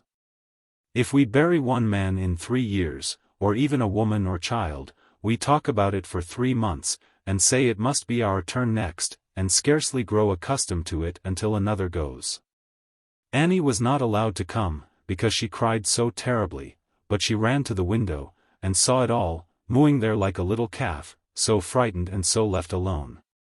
As for Eliza, she came with me, one on each side of mother, and not a tear was in her eyes, but sudden starts of wonder, and a new thing to be looked at unwillingly, yet curiously. Poor little thing! She was very clever, the only one of our family, thank God for the same, but none the more for that guessed she what it is to lose a father. Chapter 6. Necessary Practice. About the rest of all that winter I remember very little, being only a young boy then, and missing my father most out of doors, as when it came to the bird-catching, or the tracking of hares in the snow, or the training of a sheepdog. Oftentimes I looked at his gun, an ancient piece found in the sea, a little below Glenthorne, and of which he was mighty proud, although it was only a matchlock. And I thought of the times I had held the fuse, while he got his aim at a rabbit, and once even at a red deer rubbing among the hazels. But nothing came of my looking at it, so far as I remember, save foolish tears of my own perhaps, till John Fry took it down one day from the hooks where father's hand had laid it. And it hurt me to see how John handled it, as if he had no memory. Bad job for he as her had not got thixie the nate as her cum across them Doones. Rackcon varmer Jan ud a zone them the y to kingdom come, stead of guin, herzel zo ac. And a mate have been goin' to market now, 'stead of laying banked up over yonner. Measter Jan, thee can see the grave if thee look along this here goon burial. By now, what be blubberin' at? Wish I had never told thee. John Fry, I am not blubbering. You make a great mistake, John. You are thinking of little Annie. I cough sometimes in the winter weather, and father gives me licorice, I mean, he used to. Now let me have the gun, John. Thee have the goon, Jan. Thee isn't fit to put unto thy zolder. What a weight her be, for sure. Me not hold it, John. That shows how much you know about it. Get out of the way, John. You are opposite the mouth of it, and likely it is loaded. John Fry jumped in a livelier manner than when he was doing day work. And I rested the mouth on a cross-rack piece, and felt a warm sort of surety that I could hit the door over opposite, or, at least, the cob wall alongside of it, and do no harm in the orchard. But John would not give me link or fuse, and, on the whole, I was glad of it, though carrying on as boys do, because I had heard my father say that the Spanish gun kicked like a horse. And because the load in it came from his hand, and I did not like to undo it. But I never found it kick very hard, and firmly set to the shoulder, unless it was badly loaded. In truth, the thickness of the metal was enough almost to astonish one. And what our people said about it may have been true enough, although most of them are such liars, at least, they make mistakes, as all mankind must do.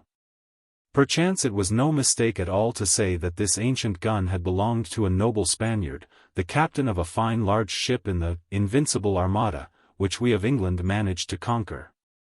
With God and the weather helping us, 100 years ago or more, I can't say to a month or so. After a little while, when John had fired away at a rat the charge I held so sacred, it came to me as a natural thing to practice shooting with that great gun, instead of John Fry's blunderbuss, which looked like a bell with a stock to it. Perhaps for a boy there is nothing better than a good windmill to shoot at, as I have seen them in flat countries. But we have no windmills upon the great moorland, yet here and there a few barn doors, where shelter is, and away up the hollows. And up those hollows you can shoot, with the help of the sides to lead your aim, and there is a fair chance of hitting the door, if you lay your cheek to the barrel, and try not to be afraid of it. Gradually I won such skill, that I sent nearly all the lead gutter from the north porch of our little church through our best barn door, a thing which has often repented me since. Especially as churchwarden, and made me pardon many bad boys. But father was not buried on that side of the church. But all this time, while I was roving over the hills or about the farm, and even listening to John Fry, my mother, being so much older and feeling trouble longer, went about inside the house. Or among the maids and fowls, not caring to talk to the best of them, except when she broke out sometimes about the good master they had lost, all and every one of us. But the fowls would take no notice of it, except to cluck for barley, and the maidens, though they had liked him well, were thinking of their sweethearts as the spring came on. Mother thought it wrong of them, selfish and ungrateful, and yet sometimes she was proud that none had such call as herself to grieve for him. Only Annie seemed to go softly in and out, and cry, with nobody along of her, chiefly in the corner where the bees are and the grindstone. But somehow she would never let anybody behold her. Being set, as you may say, to think it over by herself, and season it with weeping. Many times I caught her, and many times she turned upon me, and then I could not look at her, but asked how long to dinner time.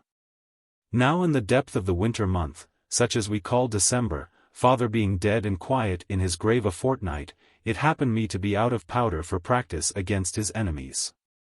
I had never fired a shot without thinking, this for father's murderer, and John Fry said that I made such faces it was a wonder the gun went off. But though I could hardly hold the gun, unless with my back against a bar, it did me good to hear it go off, and hope to have hit 10 his enemies. "Oh, mother, mother," I said that day, directly after dinner, while she was sitting looking at me, and almost ready to say, as now she did 7 times in a week, "How like your father you are growing. Jack, come here and kiss me, "Oh, mother, if you only knew how much I want a shilling." "Jack, you shall never want a shilling while I am alive to give thee one." "But what is it for, dear heart, dear heart?" "To buy something over at Porlock, mother." "Perhaps I will tell you afterwards." "If I tell not it will be for your good, and for the sake of the children." Bless the boy, one would think he was 80 years of age at least. "Give me a little kiss, you Jack, and you shall have the shilling." For I hated to kiss or be kissed in those days, and so all honest boys must do, when God puts any strength in them. But now I wanted the powder so much that I went and kissed mother very shyly, looking round the corner first, for Betty not to see me. But mother gave me half a dozen, and only 1 shilling for all of them, and I could not find it in my heart to ask her for another, although I would have taken it. In very quick time I ran away with the shilling in my pocket, and got Peggy out on the Porlock road without my mother knowing it. For mother was frightened of that road now, as if all the trees were murderers, and would never let me go alone so much as 100 yards on it. And, to tell the truth, I was touched with fear for many years about it, and even now, when I ride at dark there, a man by a peat-rick makes me shiver, until I go and collar him. But this time I was very bold, having John Fry's blunderbuss, and keeping a sharp lookout wherever any lurking place was. However, I saw only sheep and small red cattle, and the common deer of the forest, until I was nigh to Porlock town, and then rode straight to Mr. Pook's, at the sign of the Spit and Gridiron. Mr. Pook was asleep, as it happened, not having much to do that day, and so I fastened Peggy by the handle of a warming pan, at which she had no better manners than to snort and blow her breath. And in I walked with a manful style, bearing John Fry's blunderbuss. Now Timothy Pook was a peaceful man, glad to live without any enjoyment of mind at danger, and I was tall and large already as most lads of a riper age. Mr. Pook, as soon as he opened his eyes, dropped suddenly under the counting board, and drew a great frying pan over his head, as if the Doones were come to rob him, as their custom was. Mostly after the fair time. It made me feel rather hot and queer to be taken for a robber, and yet methinks I was proud of it. "Gadzooks, Master Pook," said I, having learned fine words at Tiverton. "Do you suppose that I know not then the way to carry firearms?" And it were the old Spanish matchlock in the lieu of this good flint engine, which may be borne 10 miles or more and never once go off, scarcely couldst thou seem more scared. I might point at thee muzzle on, just so as I do now, even for an hour or more, and like enough it would never shoot thee, unless I pulled the trigger hard, with a crock upon my finger, so you see. Just so, Master Pook, only a trifle harder. "God sake, John Ridd, God sake, dear boy," cried Pook, knowing me by this time. "Don't for good love now, don't show it to me, boy, as if I was to suck it. Put down, for good, now, and thee shall have the very best of all is in the shop." "Ho!" I replied with much contempt, and swinging round the gun so that it fetched his hoop of candles down, all unkind lead as they were, "Ho!" As if I had not attained to the handling of a gun yet. My hands are cold coming over the moors, else would I go bail to point the mouth at you for an hour, sir, and no cause for uneasiness. But in spite of all assurances, he showed himself desirous only to see the last of my gun and me. I dare say, villainous saltpetre, as the great playwright calls it, was never so cheap before nor since. For my shilling Master Pook afforded me 2 great packages overlarge to go into my pockets, as well as a mighty chunk of lead, which I bound upon Peggy's withers. And as if all this had not been enough, he presented me with a roll of comfits for my sister Annie, whose gentle face and pretty manners won the love of everybody. There was still some daylight here and there as I rose the hill above Porlock, wondering whether my mother would be in a fright, or would not know it. The 2 great packages of powder, slung behind my back, knocked so hard against one another that I feared they must either spill or blow up, and hurry me over Peggy's ears from the woolen cloth I rode upon. For father always liked a horse to have some wool upon his loins whenever he went far from home, and had to stand about, where one pleased, hot, and wet, and panting. And father always said that saddles were meant for men full-grown and heavy, and losing their activity. And no boy or young man on our farm durst ever get into a saddle, because they all knew that the master would chuck them out pretty quickly. As for me, I had tried it once, from a kind of curiosity. And I could not walk for 2 or 3 days, the leather galled my knees so. But now, as Peggy bore me bravely, snorting every now and then into a cloud of air, for the night was growing frosty, presently the moon arose over the shoulder of a hill. And the pony and I were half glad to see her, and half afraid of the shadows she threw, and the images all around us. I was ready at any moment to shoot at anybody, having great faith in my blunderbuss, but hoping not to prove it. And as I passed the narrow place where the Doones had killed my father, such a fear broke out upon me that I leaned upon the neck of Peggy, and shut my eyes, and was cold all over. However, there was not a soul to be seen, until we came home to the old farmyard, and there was my mother crying sadly, and Betty Muxworthy scolding. "Come along, now," I whispered to Annie, the moment supper was over, "and if you can hold your tongue, Annie, I will show you something." She lifted herself on the bench so quickly, and flushed so rich with pleasure, that I was obliged to stare hard away, and make Betty look beyond us. Betty thought I had something hid in the closet beyond the clock case, and she was the more convinced of it by reason of my denial.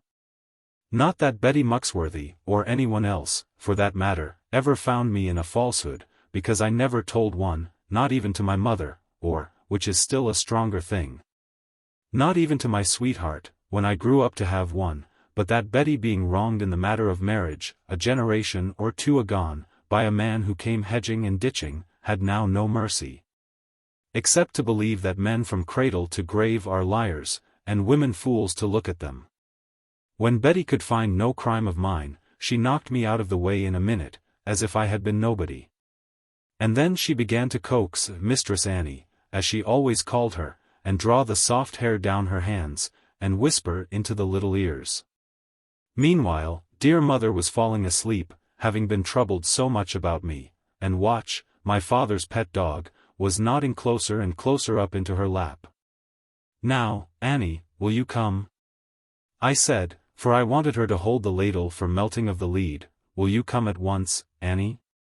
Or must I go for Lizzie, and let her see the whole of it?"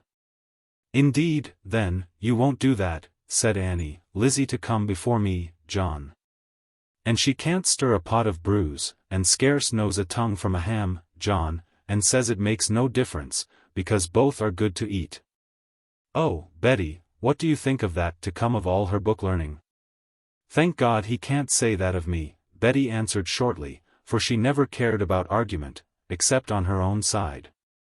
"Thank he, I says, every marning most, never to lead me astray so. Men is desaving and so is gallanies. But the most desaving of all is books, with their heads and tails, and the speckets in them, lick a peg as have taken the measles. Some folk pretends to laugh and cry over them. God forgive them for liars." It was part of Betty's obstinacy that she never would believe in reading or the possibility of it, but stoutly maintained to the very last that people first learn things by heart, and then pretended to make them out from patterns done upon paper, for the sake of astonishing honest folk just as do the conjurers. And even to see the parson and clerk was not enough to convince her. All she said was, it made no odds, they were all the same as the rest of us. And now that she had been on the farm nigh upon 40 years, and had nursed my father, and made his clothes, and all that he had to eat, and then put him in his coffin, she was come to such authority, that it was not worth the wages of the best man on the place to say a word in answer to Betty, even if he would face the risk to have 10 for 1, or 20. Annie was her love and joy. For Annie she would do anything, even so far as to try to smile, when the little maid laughed and danced to her. And in truth I know not how it was, but everyone was taken with Annie at the very first time of seeing her. She had such pretty ways and manners, and such a look of kindness, and a sweet soft light in her long blue eyes full of trustful gladness. Everybody who looked at her seemed to grow the better for it, because she knew no evil. And then the turn she had for cooking, you never would have expected it. And how it was her richest mirth to see that she had pleased you. I have been out on the world a vast deal as you will own hereafter, and yet have I never seen Annie's equal for making a weary man comfortable. Chapter 7. Hard it is to climb. So many a winter night went by in a hopeful and pleasant manner, with the hissing of the bright round bullets, cast into the water. And the spluttering of the great red apples which Annie was roasting for me. We always managed our evening's work in the chimney of the back kitchen, where there was room to set chairs and table, in spite of the fire burning. On the right-hand side was a mighty oven, where Betty threatened to bake us, and on the left, long sides of bacon, made of favoured pigs, and growing very brown and comely. Annie knew the names of all, and ran up through the wood smoke, every now and then, when a gentle memory moved her, and asked them how they were getting on, and when they would like to be eaten. Then she came back with foolish tears, at thinking of that necessity, and I, being soft in a different way, would make up my mind against bacon. But, Lord bless you! It was no good. Whenever it came to breakfast time, after 3 hours upon the moors, I regularly forgot the pigs, but paid good heed to the rashers. For ours is a hungry county, if such there be in England. A place, I mean, where men must eat, and are quick to discharge the duty. The air of the moors is so shrewd and wholesome, stirring a man's recollection of the good things which have betided him, and whetting his hope of something still better in the future, that by the time he sits down to a cloth, his heart and stomach are tuned too well to say nay to one another. Almost everybody knows, in our part of the world at least, how pleasant and soft the fall of the land is round about Plover's Barrows farm.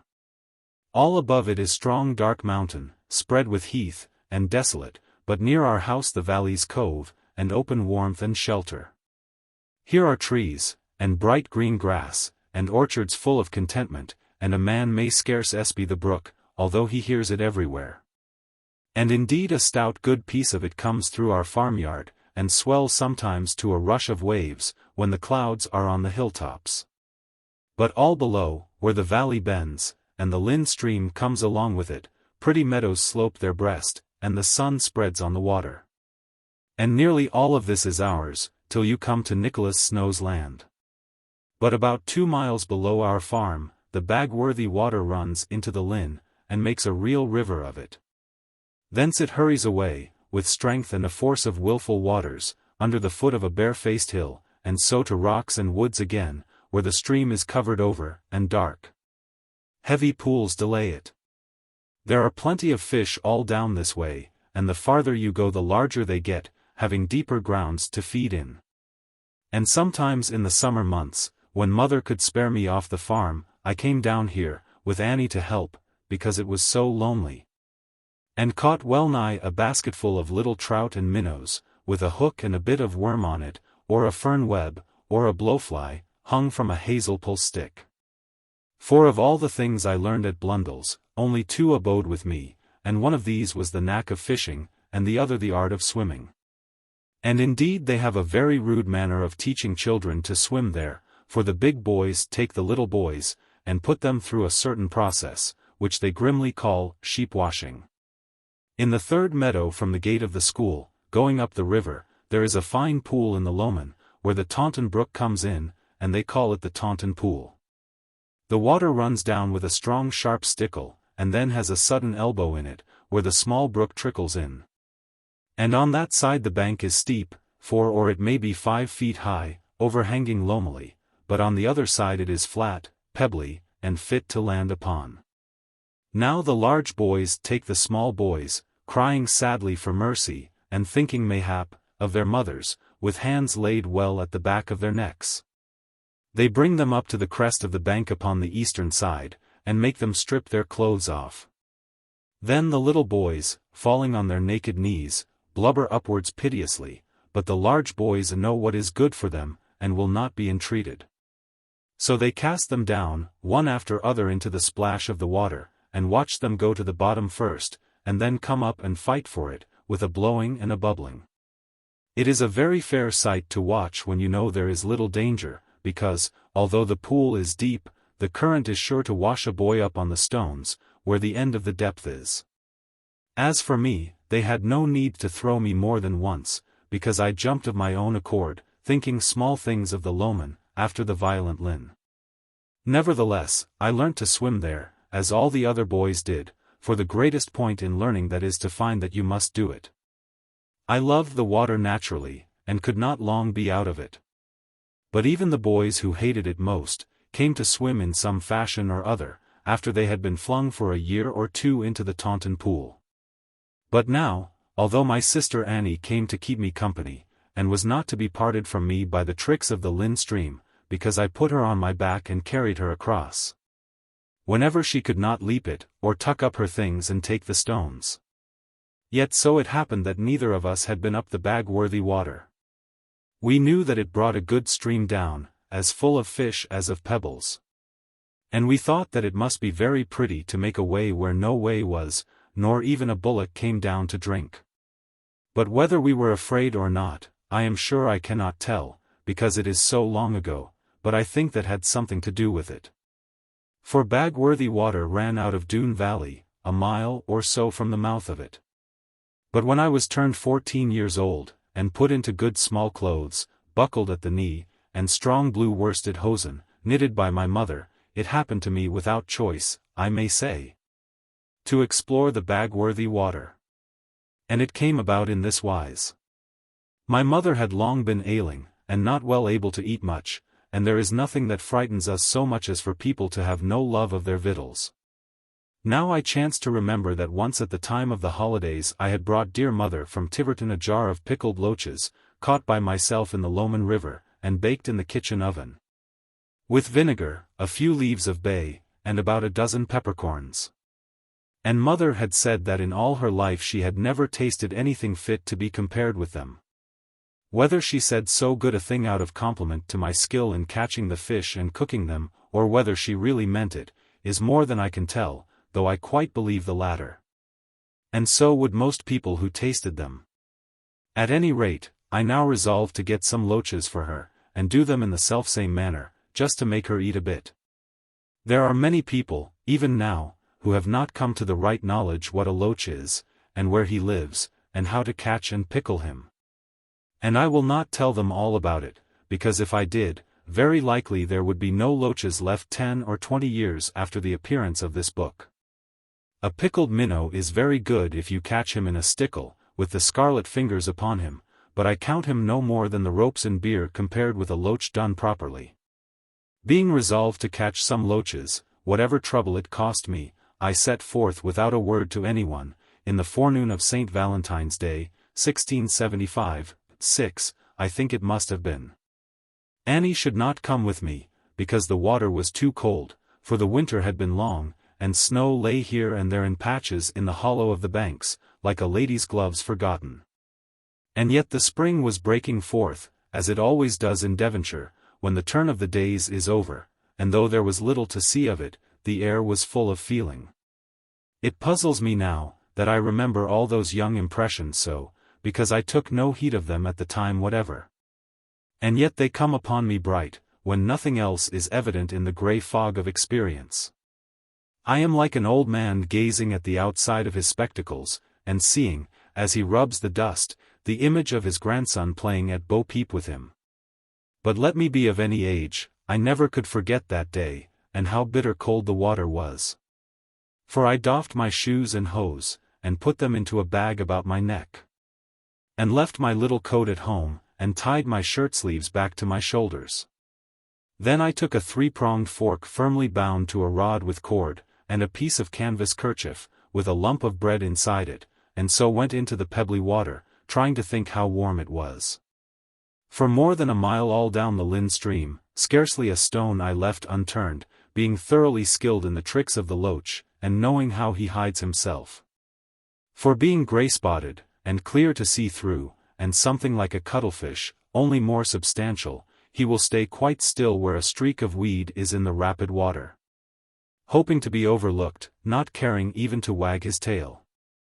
Then being disturbed he flips away, like whalebone from the finger, and hies to a shelf of stone, and lies with his sharp head poked in under it. Or sometimes he bellies him into the mud, and only shows his back ridge. And that is the time to spear him nicely, holding the fork very gingerly, and allowing for the bent of it, which comes to pass, I know not how, at the tickle of air and water. Or if your loach should not be abroad when first you come to look for him, but keeping snug in his little home, then you may see him come forth amazed at the quivering of the shingles, and o'er himself and look at you, and then dart upstream, like a little grey streak. And then you must try to mark him in, and follow very daintily. So after that, in a sandy place, you steal up behind his tail to him, so that he cannot set eyes on you, for his head is upstream always, and there you see him abiding still, clear, and mild, and affable.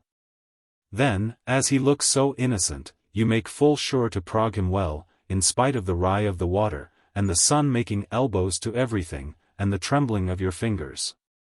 But when you gird at him lovingly, and have as good as gotten him, lo! In the go-by of the river he is gone as a shadow goes, and only a little cloud of mud curls away from the points of the fork. A long way down that limpid water, chill and bright as an iceberg, went my little self that day on man's choice errand, destruction. All the young fish seemed to know that I was one who had taken out God's certificate, and meant to have the value of it. Every one of them was aware that we desolate more than replenish the earth. For a cow might come and look into the water, and put her yellow lips down. A kingfisher, like a blue arrow, might shoot through the dark alleys over the channel, or sit on a dipping withy bough with his beak sunk into his breast feathers. Even an otter might float downstream likening himself to a log of wood, with his flat head flush with the water top, and his oily eyes peering quietly. And yet no panic would seize other life, as it does when a sample of man comes.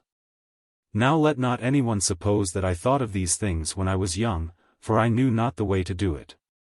And proud enough in truth I was at the universal fear I spread in all those lonely places, where I myself must have been afraid, if anything had come up to me. It is all very pretty to see the trees big with their hopes of another year, though dumb as yet on the subject, and the waters murmuring gaiety, and the banks spread out with comfort. But a boy takes none of this to heart, unless he be meant for a poet, which God can never charge upon me, and he would liefer have a good apple, or even a bad one, if he stole it. When I had travelled 2 miles or so, conquered now and then with cold, and coming out to rub my legs into a lively friction, and only fishing here and there, because of the tumbling water. Suddenly, in an open space, where meadows spread about it, I found a good stream flowing softly into the body of our brook. And it brought, so far as I could guess by the sweep of it under my kneecaps, a larger power of clear water than the Lynn itself had. Only it came more quietly down, not being troubled with stairs and steps, as the fortune of the Lynn is, but gliding smoothly and forcibly, as if upon some set purpose. Hereupon I drew up and thought, and reason was much inside me, because the water was bitter cold, and my little toes were aching. So on the bank I rubbed them well with a sprout of young sting nettle, and having skipped about a while, was kindly inclined to eat a bit. Now all the turn of all my life hung upon that moment. But as I sat there munching a crust of Betty Muxworthy's sweet brown bread, and a bit of cold bacon along with it, and kicking my little red heels against the dry loam to keep them warm, I knew no more than fish under the fork what was going on over me. It seemed a sad business to go back now and tell Annie there were no loaches, and yet it was a frightful thing, knowing what I did of it, to venture, where no grown man durst, up the Bagworthy water. And please to recollect that I was only a boy in those days, fond enough of anything new, but not like a man to meet it. However, as I ate more and more, my spirit arose within me, and I thought of what my father had been, and how he had told me 100 times never to be a coward. And then I grew warm, and my little heart was ashamed of its pit-a-patting, and I said to myself, now if father looks, he shall see that I obey him. So I put the bag round my back again, and buckled my breeches far up from the knee, expecting deeper water, and crossing the Lynn, went stoutly up under the branches which hang so dark on the Bagworthy river. I found it strongly overwoven, turned, and torn with thicket wood, but not so rocky as the Lynn, and more inclined to go evenly. There were bars of chafed stakes stretched from the sides halfway across the current, and light outriders of pithy weed, and blades of last year's watergrass trembling in the quiet places. Like a spider's threads, on the transparent stillness, with a tint of olive moving it. And here and there the sun came in, as if his light was sifted, making dance upon the waves, and shadowing the pebbles. Here, although affrighted often by the deep, dark places, and feeling that every step I took might never be taken backward, on the whole I had very comely sport of loaches, trout, and minnows. Forking some, and tickling some, and driving others to shallow nooks, whence I could bail them ashore. Now, if you have ever been fishing, you will not wonder that I was led on, forgetting all about danger, and taking no heed of the time, but shouting in a childish way whenever I caught a whacker, as we called a big fish at Tiverton. And in sooth there were very fine loaches here, having more lie and harbourage than in the rough Lynn stream, though not quite so large as in the Lowman, where I have even taken them to the weight of half a pound. But in answer to all my shouts there never was any sound at all, except of a rocky echo, or a scared bird hustling away, or the sudden dive of a water vole. And the place grew thicker and thicker, and the covert grew darker above me, until I thought that the fishes might have good chance of eating me, instead of my eating the fishes. For now the day was falling fast behind the brown of the hilltops, and the trees, being void of leaf and hard, seemed giants ready to beat me. And every moment as the sky was clearing up for a white frost, the cold of the water got worse and worse, until I was fit to cry with it. And so, in a sorry plight, I came to an opening in the bushes, where a great black pool lay in front of me, whitened with snow, as I thought, at the sides, till I saw it was only foam froth. Now, though I could swim with great ease and comfort, and feared no depth of water, when I could fairly come to it, yet I had no desire to go over head and ears into this great pool.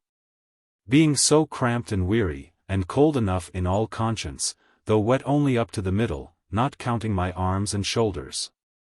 And the look of this black pit was enough to stop one from diving into it, even on a hot summer's day with sunshine on the water, I mean, if the sun ever shone there.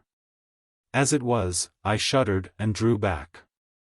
Not alone at the pool itself and the black air there was about it, but also at the whirling manner, and wisping of white threads upon it in stripy circles round and round. And the centre still as jet. But soon I saw the reason of the stir and depth of that great pit, as well as of the roaring sound which long had made me wonder. For skirting round one side, with very little comfort, because the rocks were high and steep, and the ledge at the foot so narrow, I came to a sudden sight and marvel, such as I never dreamed of. For, lo! I stood at the foot of a long pale slide of water, coming smoothly to me, without any break or hindrance, for 100 yards or more, and fenced on either side with cliff, sheer, and straight, and shining. The water neither ran nor fell, nor leaped with any spouting, but made one even slope of it, as if it had been combed or planed, and looking like a plank of deal laid down a deep black staircase. However, there was no side rail, nor any place to walk upon, only the channel a fathom wide, and the perpendicular walls of crag shutting out the evening. The look of this place had a sad effect, scaring me very greatly, and making me feel that I would give something only to be at home again, with Annie cooking my supper, and our dog Watch sniffing upward. But nothing would come of wishing, that I had long found out, and it only made one the less inclined to work without white feather. So I laid the case before me in a little council. Not for loss of time, but only that I wanted rest, and to see things truly. Then says I to myself, John Ridd, these trees, and pools, and lonesome rocks, and setting of the sunlight are making a gruesome coward of thee. Shall I go back to my mother so, and be called her fearless boy? Nevertheless, I am free to own that it was not any fine sense of shame which settled my decision. For indeed there was nearly as much of danger in going back as in going on, and perhaps even more of labor, the journey being so roundabout. But that which saved me from turning back was a strange inquisitive desire, very unbecoming in a boy of little years. In a word, I would risk a great deal to know what made the water come down like that, and what there was at the top of it.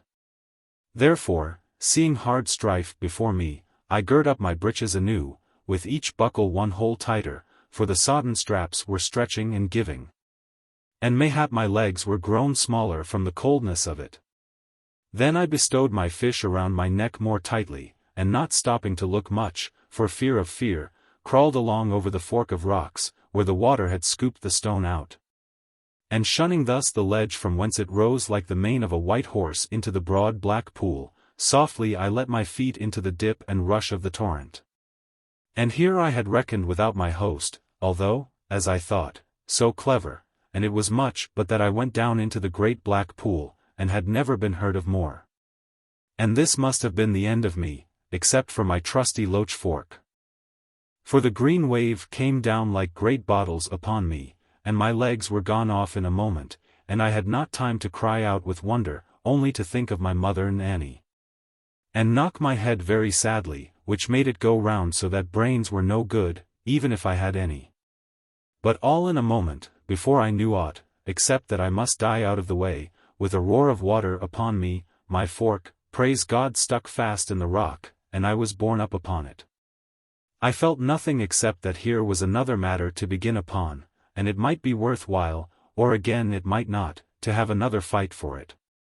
But presently the dash of the water upon my face revived me, and my mind grew used to the roar of it, and meseemed I had been worse off than this, when first flung into the Lowman. Therefore I gathered my legs back slowly, as if they were fish to be landed, stopping whenever the water flew too strongly off my shin bones. And coming along without sticking out to let the wave get hold of me.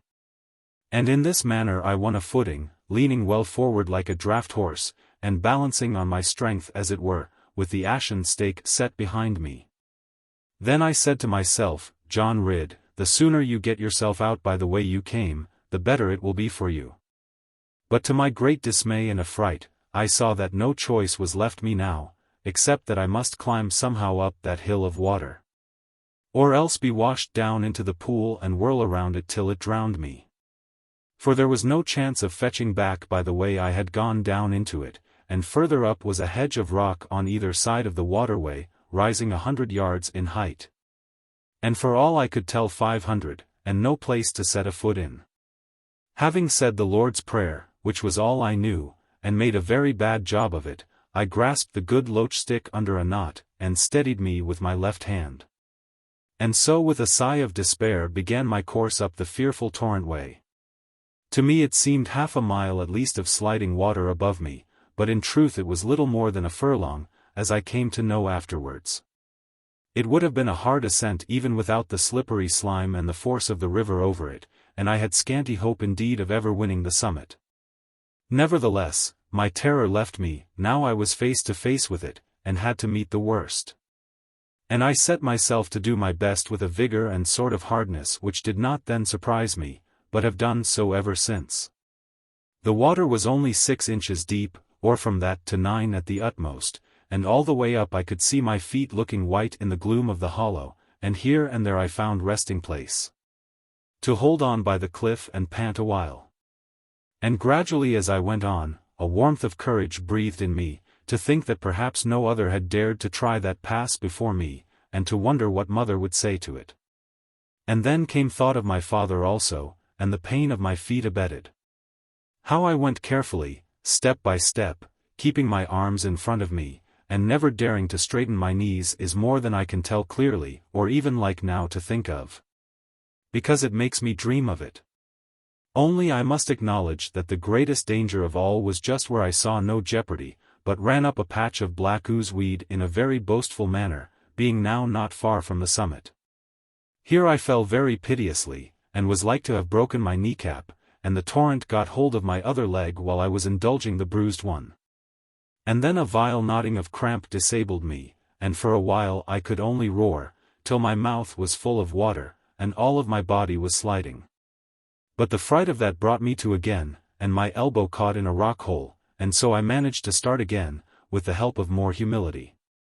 Now being in the most dreadful fright, because I was so near the top, and hope was beating within me, I labored hard with both legs and arms, going like a mill and grunting. At last the rush of forked water, where first it came over the lips of the fall, drove me into the middle, and I stuck a while with my toe balls on the slippery links of the popweed. And the world was green and glittery, and I durst not look behind me. Then I made up my mind to die at last, for so my legs would ache no more, and my breath not pain my heart so.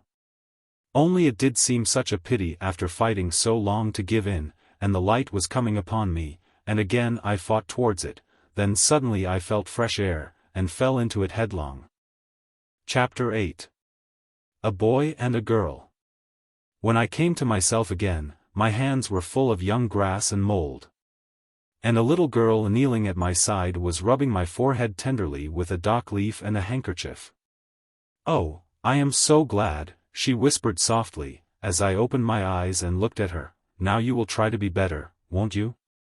I had never heard so sweet a sound as came from between her bright red lips, while there she knelt and gazed at me. Neither had I ever seen anything so beautiful as the large dark eyes intent upon me, full of pity and wonder. And then, my nature being slow, and perhaps, for that matter, heavy, I wandered with my hazy eyes down the black shower of her hair, as to my jaded gaze it seemed. And where it fell on the turf, among it, like an early star, was the first primrose of the season. And since that day I think of her, through all the rough storms of my life, when I see an early primrose. Perhaps she liked my countenance, and indeed I know she did, because she said so afterwards. Although at the time she was too young to know what made her take to me. Not that I had any beauty, or ever pretended to have any, only a solid healthy face, which many girls have laughed at. Thereupon I sat upright, with my little trident still in one hand, and was much afraid to speak to her, being conscious of my country brogue, lest she should cease to like me. But she clapped her hands, and made a trifling dance around my back, and came to me on the other side, as if I were a great plaything. "What is your name?" she said, as if she had every right to ask me, "and how did you come here, and what are these wet things in this great bag?" "You had better let them alone," I said, "they are loaches for my mother. But I will give you some, if you like." "Dear me, how much you think of them." "Why, they are only fish." "But how your feet are bleeding." "Oh, I must tie them up for you." "And no shoes nor stockings. Is your mother very poor, poor boy?" "No," I said, being vexed at this, "we are rich enough to buy all this great meadow, if we chose, and here my shoes and stockings be." "Why, they are quite as wet as your feet, and I cannot bear to see your feet." "Oh, please to let me manage them, I will do it very softly." "Oh, I don't think much of that," I replied. "I shall put some goose grease to them. But how you are looking at me! I never saw anyone like you before." "My name is John Ridd." "What is your name?" "Lorna Doone," she answered, in a low voice, as if afraid of it, and hanging her head so that I could see only her forehead and eyelashes. "If you please, my name is Lorna Doone. And I thought you must have known it." Then I stood up and touched her hand, and tried to make her look at me, but she only turned away the more. Young and harmless as she was, her name alone made guilt of her. Nevertheless I could not help looking at her tenderly, and the more when her blushes turned into tears, and her tears to long, low sobs. "Don't cry," I said, "whatever you do. I am sure you have never done any harm. I will give you all my fish, Lorna, and catch some more for mother, only don't be angry with me." She flung her little soft arms up in the passion of her tears, and looked at me so piteously, that what did I do but kiss her? It seemed to be a very odd thing, when I came to think of it, because I hated kissing so, as all honest boys must do. But she touched my heart with a sudden delight, like a cowslip blossom, although there were none to be seen yet, and the sweetest flowers of spring. She gave me no encouragement, as my mother in her place would have done. Nay, she even wiped her lips, which methought was rather rude of her, and drew away, and smoothed her dress, as if I had used a freedom. Then I felt my cheeks grow burning red, and I gazed at my legs and was sorry. For although she was not at all a proud child, at any rate in her countenance, yet I knew that she was by birth 1,000 years in front of me. They might have taken and framed me, or, which would be more to the purpose, my sisters, until it was time for us to die, and then have trained our children after us, for many generations. Yet never could we have gotten that look upon our faces which Lorna Doone had naturally, as if she had been born to it. Here was I, a yeoman's boy, a yeoman every inch of me, even where I was naked. And there was she, a lady born, and thoroughly aware of it, and dressed by people of rank and taste, who took pride in her beauty and set it to advantage. For though her hair was fallen down by reason of her wildness, and some of her frock was touched with wet where she had tended me so, behold her dress was pretty enough for the queen of all the angels. The colors were bright and rich indeed, and the substance very sumptuous, yet simple and free from tinsel stuff, and matching most harmoniously.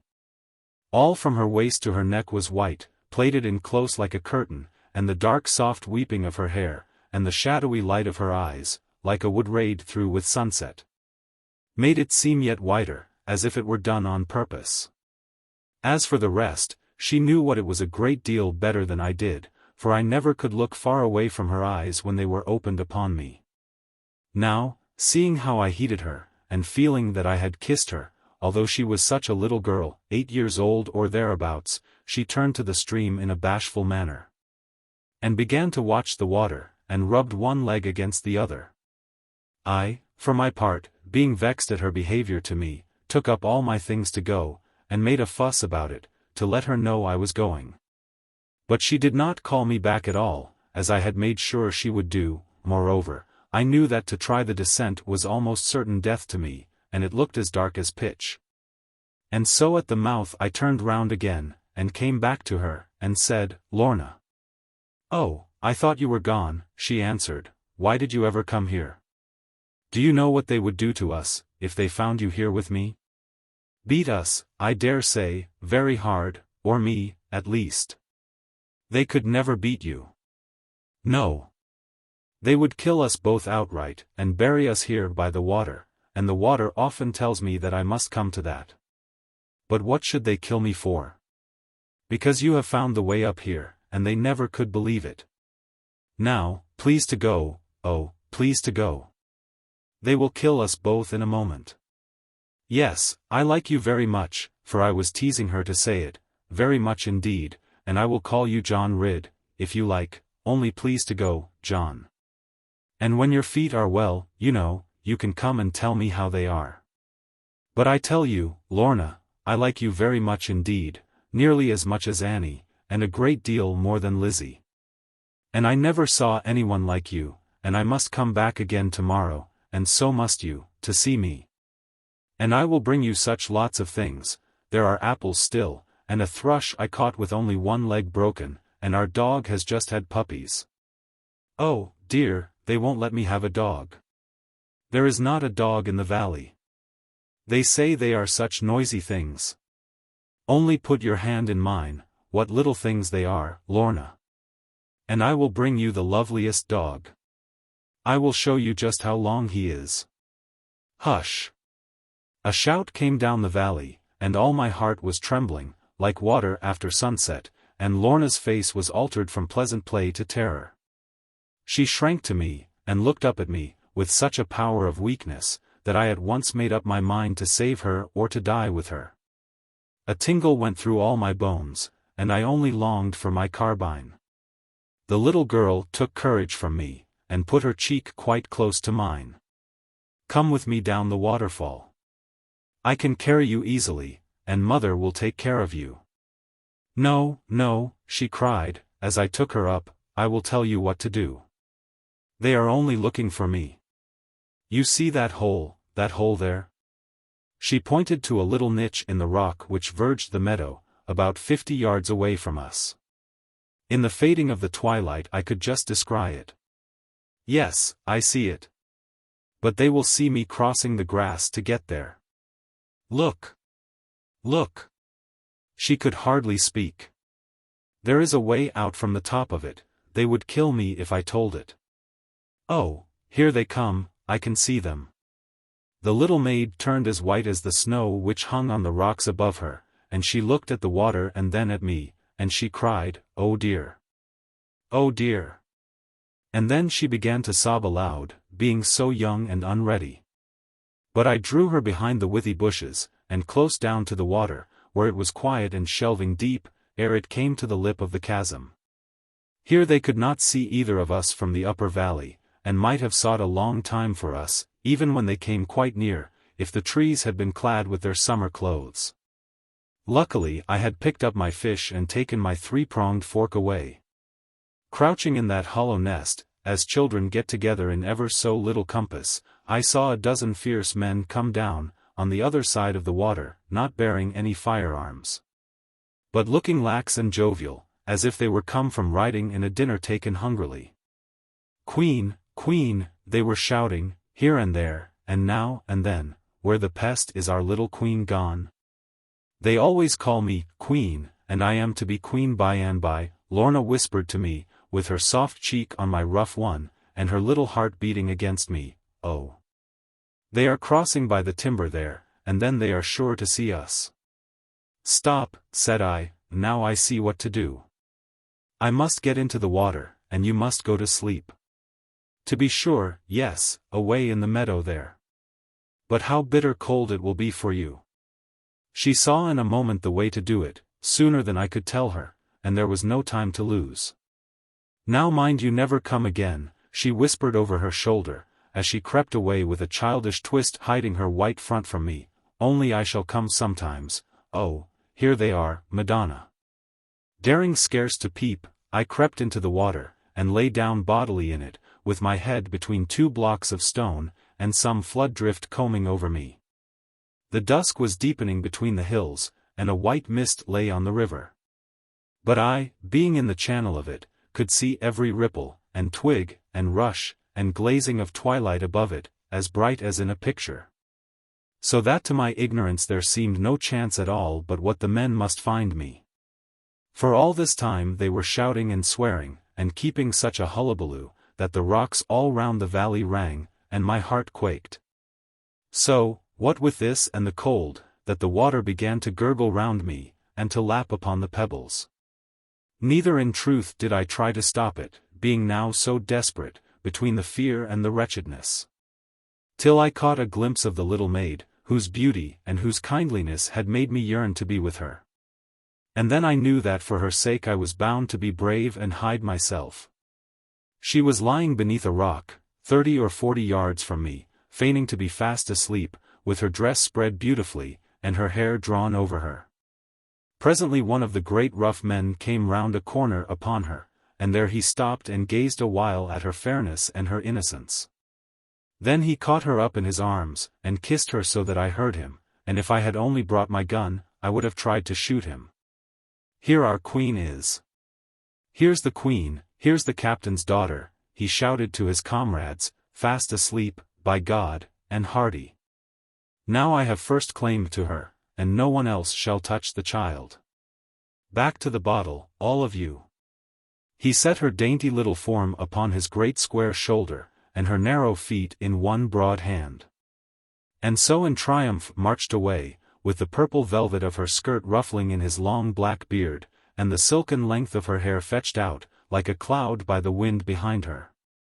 This way of her going vexed me so, that I leaped upright in the water, and must have been spied by some of them, but for their haste to the wine bottle. Of their little Queen they took small notice, being in this urgency, although they had thought to find her drowned. But trooped away after one another with kindly challenge to gambling, so far as I could make them out, and I kept sharp watch, I assure you. Going up that darkened glen, little Lorna, riding still the largest and most fierce of them, turned and put up a hand to me, and I put up a hand to her, in the thick of the mist and the willows. She was gone, my little dear, though tall of her age and healthy, and when I got over my thriftless fright, I longed to have more to say to her. Her voice to me was so different from all I had ever heard before, as might be a sweet silver bell intoned to the small chords of a harp. But I had no time to think about this, if I hoped to have any supper. I crept into a bush for warmth, and rubbed my shivering legs on bark, and longed for mother's faggot. Then as daylight sank below the forget-me-not of stars, with a sorrow to be quit, I knew that now must be my time to get away, if there were any. Therefore, wringing my sodden breeches, I managed to crawl from the bank to the niche in the cliff which Lorna had shown me. Through the dusk I had trouble to see the mouth, at even the 5 land yards of distance. Nevertheless, I entered well, and held on by some dead fern stems, and did hope that no one would shoot me. But while I was hugging myself like this, with a boyish manner of reasoning, my joy was like to have ended in sad grief both to myself and my mother. And haply to all honest folk who shall love to read this history. For hearing a noise in front of me, and like a coward not knowing where, but afraid to turn round or think of it, I felt myself going down some deep passage into a pit of darkness. It was no good to catch the sides, the whole thing seemed to go with me. Then, without knowing how, I was leaning over a night of water. This water was of black radiance, as are certain diamonds, spanned across with vaults of rock, and carrying no image, neither showing marge nor end. But centered, as it might be, with a bottomless interval. With that chill and dread upon me, and the sheer rock all around, and the faint light heaving wavily on the silence of this gulf, I must have lost my wits and gone to the bottom, if there were any. But suddenly a robin sang, as they will do after dark, toward spring, in the brown fern and ivy behind me.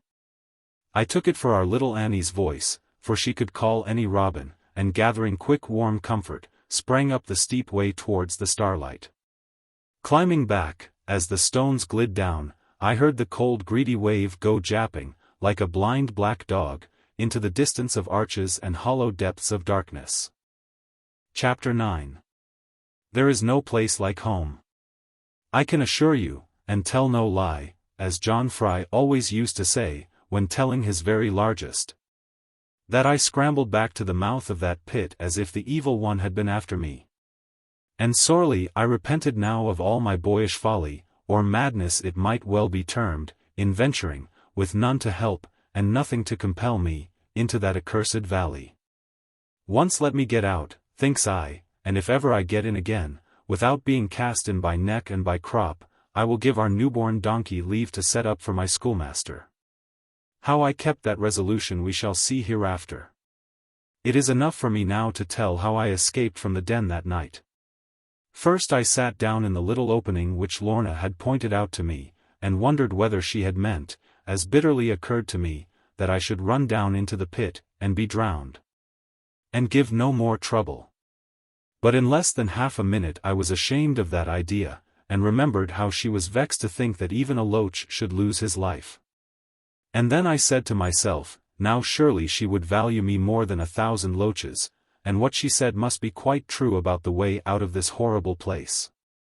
Therefore I began to search with the utmost care and diligence, although my teeth were chattering, and all my bones beginning to ache with the chilliness and the wetness. Before very long the moon appeared, over the edge of the mountain, and among the trees at the top of it. And then I espied rough steps, and rocky, made as if with a sledgehammer, narrow, steep, and far asunder, scooped here and there in the side of the entrance, and then round a bulge of the cliff. Like the marks upon a great brown loaf, where a hungry child has picked at it. And higher up, where the light of the moon shone broader upon the precipice, there seemed to be a rude broken track, like the shadow of a crooked stick thrown upon a house wall. Herein was small encouragement, and at first I was minded to lie down and die, but it seemed to come amiss to me. God has his time for all of us. But he seems to advertise us when he does not mean to do it. Moreover, I saw a movement of lights at the head of the valley, as if lanterns were coming after me, and the nimbleness given thereon to my heels was in front of all meditation. Straightway I set foot in the lowest stirrup, as I might almost call it, and clung to the rock with my nails, and worked to make a jump into the second stirrup. And I compassed that too, with the aid of my stick. Although, to tell you the truth, I was not at that time of life so agile as boys of smaller frame are, for my size was growing beyond my years, and the muscles not keeping time with it. And the joints of my bones not closely hinged, with staring at one another. But the third step hole was the hardest of all, and the rock swelled out on me over my breast, and there seemed to be no attempting it, until I espied a good stout rope hanging in a groove of shadow. And just managed to reach the end of it. How I clomb up, and across the clearing, and found my way home through the Bagworthy forest, is more than I can remember now, for I took all the rest of it then as a dream. By reason of perfect weariness. And indeed it was quite beyond my hopes to tell so much as I have told, for at first beginning to set it down, it was all like a mist before me. Nevertheless, some parts grew clearer, as one by one I remembered them, having taken a little soft cordial, because the memory frightens me. For the toil of the water, and danger of laboring up the long cascade or rapids, and then the surprise of the fair young maid, and terror of the murderers, and desperation of getting away, all these are much to me even now, when I am a stout churchwarden, and sit by the side of my fire, after going through many far worse adventures, which I will tell, God willing. Only the labor of writing is such, especially so as to construe, and challenge a reader on parts of speech, and hope to be even with him. That by this pipe which I hold in my hand I ever expect to be beaten, as in the days when old Dr. Twiggs, if I made a bad stroke in my exercise, shouted aloud with a sour joy, John Ridd, Sirrah, down with your small clothes. Let that be as it may, I deserved a good beating that night, after making such a fool of myself, and grinding good fustian to pieces. But when I got home, all the supper was in, and the men sitting at the white table, and mother and Annie and Lizzie nearby, all eager, and offering to begin, except, indeed, my mother, who was looking out at the doorway, and by the fire was Betty Muxworthy, scolding, and cooking, and tasting her work, all in a breath, as a man would say. I looked through the door from the dark by the woodstack, and was half of a mind to stay out like a dog, for fear of the rating and reckoning. But the way my dear mother was looking about and the browning of the sausages got the better of me. But nobody could get out of me where I had been all the day and evening. Although they worried me never so much, and longed to shake me to pieces, especially Betty Muxworthy, who never could learn to let well alone. Not that they made me tell any lies, although it would have served them right almost for intruding on other people's business. But that I just held my tongue, and ate my supper rarely, and let them try their taunts and jibes, and drove them almost wild after supper, by smiling exceeding knowingly. And indeed I could have told them things, as I hinted once or twice.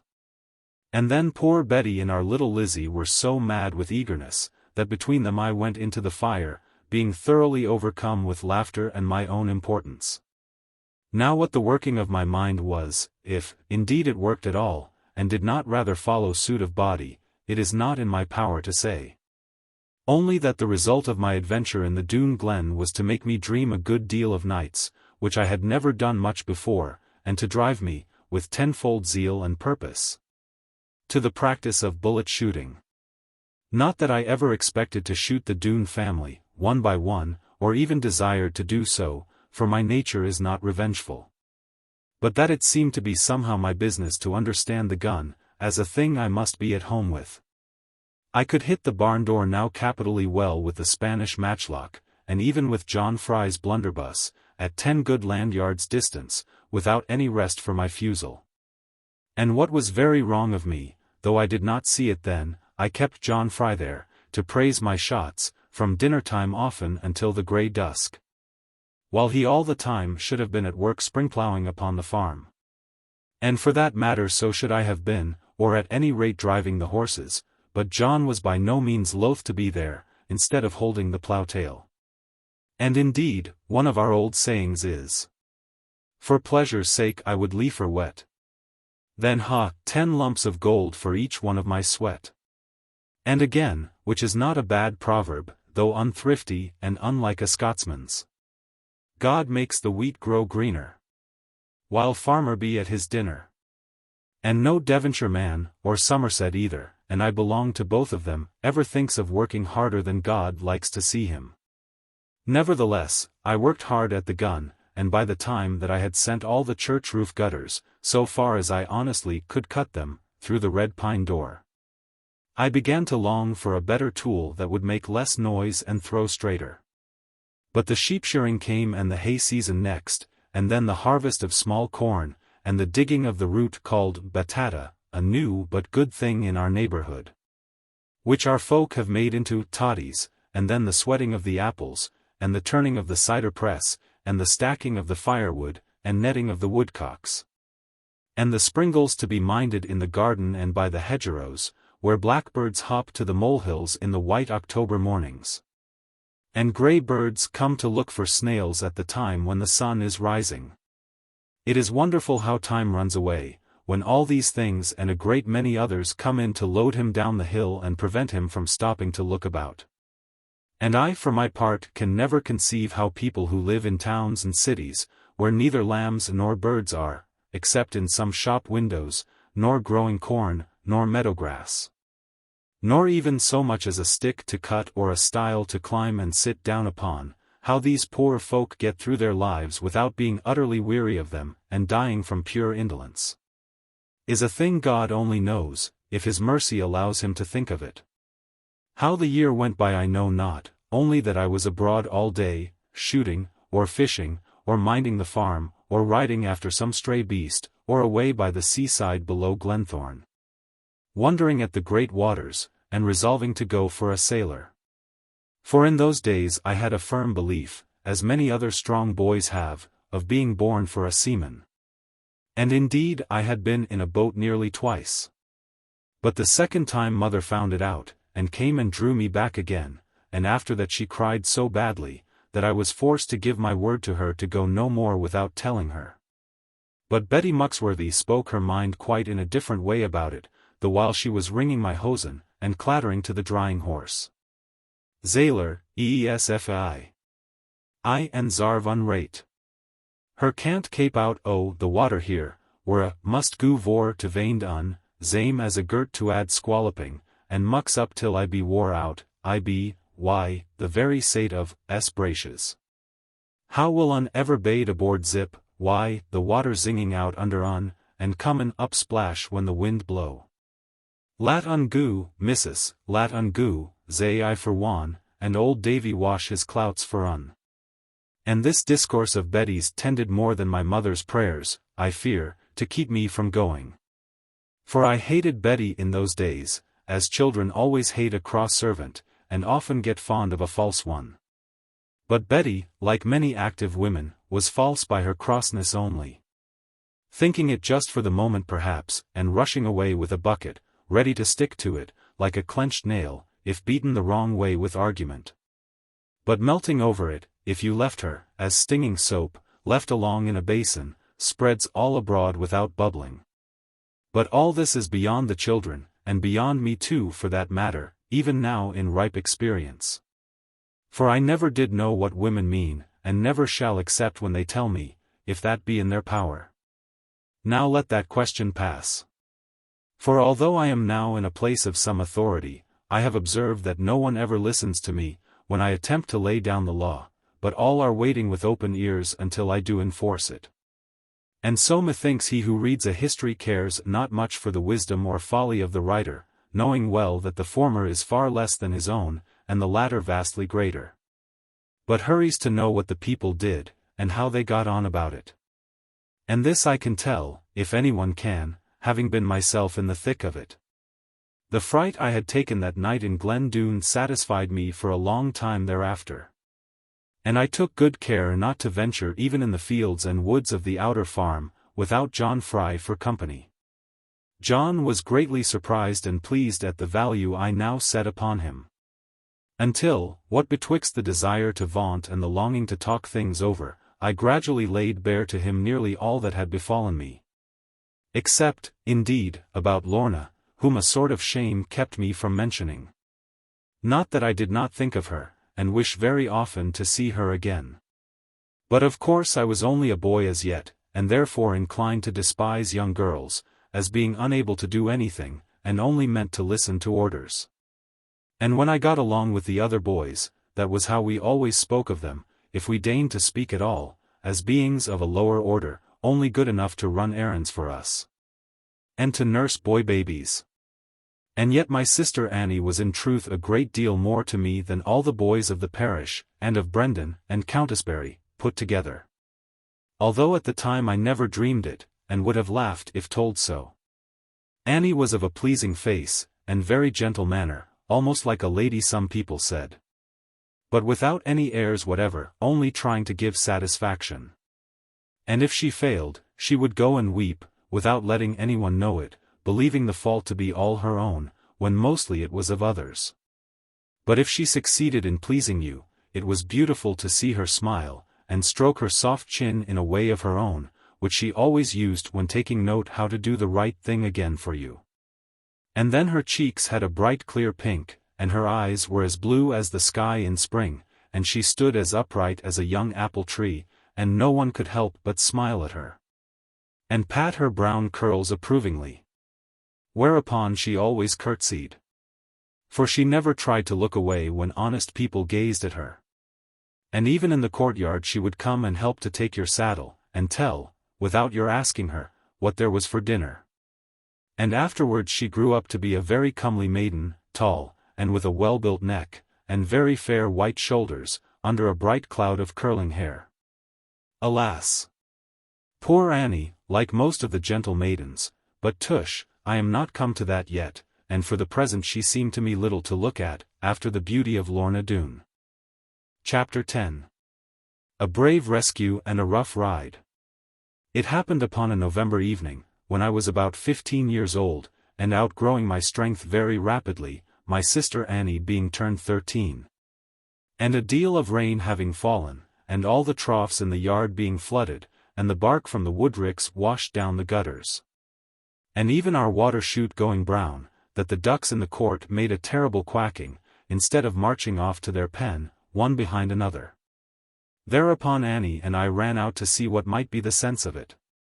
There were 13 ducks, and 10 lily-white, as the fashion then of ducks was, not I mean 23 in all, but 10 white and 3 brown-striped ones.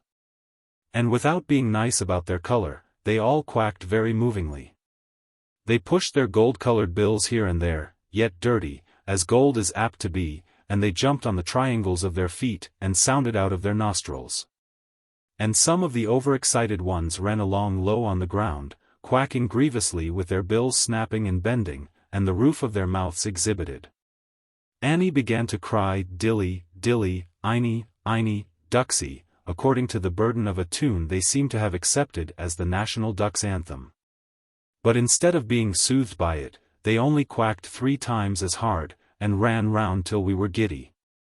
And then they shook their tails together, and looked grave, and went round and round again. Now I am uncommonly fond of ducks, both roasted and roasting and roystering. And it is a fine sight to behold them walk, poddling one after other, with their toes out, like soldiers drilling, and their little eyes cocked all ways at once. And the way that they dib with their bills, and dabble, and throw up their heads and enjoy something, and then tell the others about it. Therefore I knew at once, by the way they were carrying on, that there must be something or other gone wholly amiss in the duck world. Sister Annie perceived it too, but with a greater quickness. For she counted them like a good duck wife, and could only tell 13 of them, when she knew there ought to be 14. And so we began to search about, and the ducks ran to lead us aright, having come that far to fetch us. And when we got down to the foot of the courtyard where the 2 great ash trees stand by the side of the little water, we found good reason for the urgency and melancholy of the duck birds. Lo! The old white drake, the father of all, a bird of high manners and chivalry, always the last to help himself from the pan of barley meal. And the first to show fight to a dog or cock intruding upon his family, this fine fellow, and pillar of the state, was now in a sad predicament, yet quacking very stoutly. For the brook, wherewith he had been familiar from his callow childhood, and wherein he was wont to quest for water-newts, and tadpoles, and caddis-worms, and other game, this brook, which afforded him very often scanty space to dabble in, and sometimes starved the cresses, was now coming down in a great brown flood, as if the banks never belonged to it. The foaming of it, and the noise, and the cresting of the corners, and the up and down, like a wave of the sea, were enough to frighten any duck, though bred upon stormy waters. Which our ducks never had been. There is always a hurdle 6 feet long and 4½ in depth, swung by a chain at either end from an oak laid across the channel. And the use of this hurdle is to keep our kine at milking time from straying away their drinking, for in truth they are very dainty, and to fence strange cattle, or farmer Snow's horses, from coming along the bed of the brook unknown, to steal our substance. But now this hurdle, which hung in the summer a foot above the trickle, would have been dipped more than 2 feet deep but for the power against it.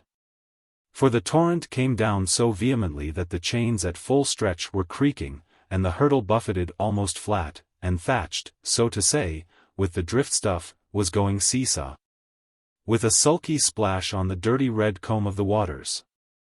But saddest to see was between 2 bars, where a fog was of rushes, and flood wood, and wild celery haulm, and dead crowsfoot, who but our venerable mallard jammed in by the joint of his shoulder, speaking aloud as he rose and fell, with his topknot full of water, unable to comprehend it, with his tail washed far away from him, but often compelled to be silent, being ducked very harshly against his will by the choking fall-to of the hurdle. For a moment I could not help laughing, because, being borne up high and dry by a tumult of the torrent, he gave me a look from his one little eye, having lost one in fight with the turkey-cock. A gaze of appealing sorrow, and then a loud quack to second it. But the quack came out of time, I suppose, for his throat got filled with water, as the hurdle carried him back again. And then there was scarcely the screw of his tail to be seen until he swung up again, and left small doubt by the way he sputtered, and failed to quack, and hung down his poor crest. But what he must drown in another minute, and frogs triumph over his body. Annie was crying, and wringing her hands, and I was about to rush into the water, although I liked not the look of it, but hoped to hold on by the hurdle, when a man on horseback came suddenly round the corner of the great ash hedge on the other side of the stream, and his horse's feet were in the water. "Ho, there," he cried, "get thee back, boy. The flood will carry thee down like a straw. I will do it for thee, and no trouble." With that he leaned forward, and spoke to his mare. She was just of the tint of a strawberry, a young thing, very beautiful, and she arched up her neck, as misliking the job, yet, trusting him, would attempt it. She entered the flood, with her dainty forelegs sloped further and further in front of her, and her delicate ears pricked forward, and the size of her great eyes increasing. But he kept her straight in the turbid rush, by the pressure of his knee on her. Then she looked back, and wondered at him, as the force of the torrent grew stronger, but he bade her go on, and on she went, and it foamed up over her shoulders. And she tossed up her lip and scorned it, for now her courage was waking.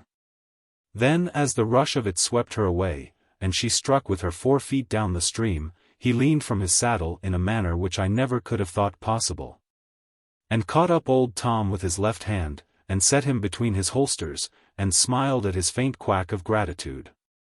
In a moment all these were carried downstream, and the rider lay flat on his horse, and tossed the hurdle clear from him, and made for the bend of smooth water. They landed some 30 or 40 yards lower, in the midst of our kitchen garden, where the winter cabbage was. But though Annie and I crept in through the hedge, and were full of our thanks and admiring him, he would answer us never a word, until he had spoken in full to the mare, as if explaining the whole to her. "Sweetheart, I know thou couldst have leaped it," he said, as he patted her cheek, being on the ground by this time, and she was nudging up to him, with the water pattering off her. "But I had good reason, Winnie dear, for making thee go through it." She answered him kindly with her soft eyes, and smiled at him very lovingly, and they understood one another. Then he took from his waistcoat 2 peppercorns, and made the old drake swallow them, and tried him softly upon his legs, where the leading gap in the hedge was. Old Tom stood up quite bravely, and clapped his wings, and shook off the wet from his tail feathers. And then away into the courtyard, and his family gathered around him, and they all made a noise in their throats, and stood up, and put their bills together, to thank God for this great deliverance. Having taken all this trouble, and watched the end of that adventure, the gentleman turned round to us with a pleasant smile on his face, as if he were lightly amused with himself. And we came up and looked at him. He was rather short, about John Fry's height, or maybe a little taller, but very strongly built and springy, as his gait at every step showed plainly, although his legs were bowed with much riding. And he looked as if he lived on horseback. To a boy like me he seemed very old, being over 20, and well found in beard. But he was not more than 24, fresh and ruddy looking, with a short nose and keen blue eyes, and a merry waggish jerk about him, as if the world were not in earnest. Yet he had a sharp, stern way, like the crack of a pistol, if anything misliked him, and we knew, for children see such things, that it was safer to tickle than tackle him. Well, young Uns, what be gaping at? He gave pretty Annie a chuck on the chin, and took me all in without winking. Your mare, said I, standing stoutly up, being a tall boy now. I never saw such a beauty, sir. Will you let me have a ride of her?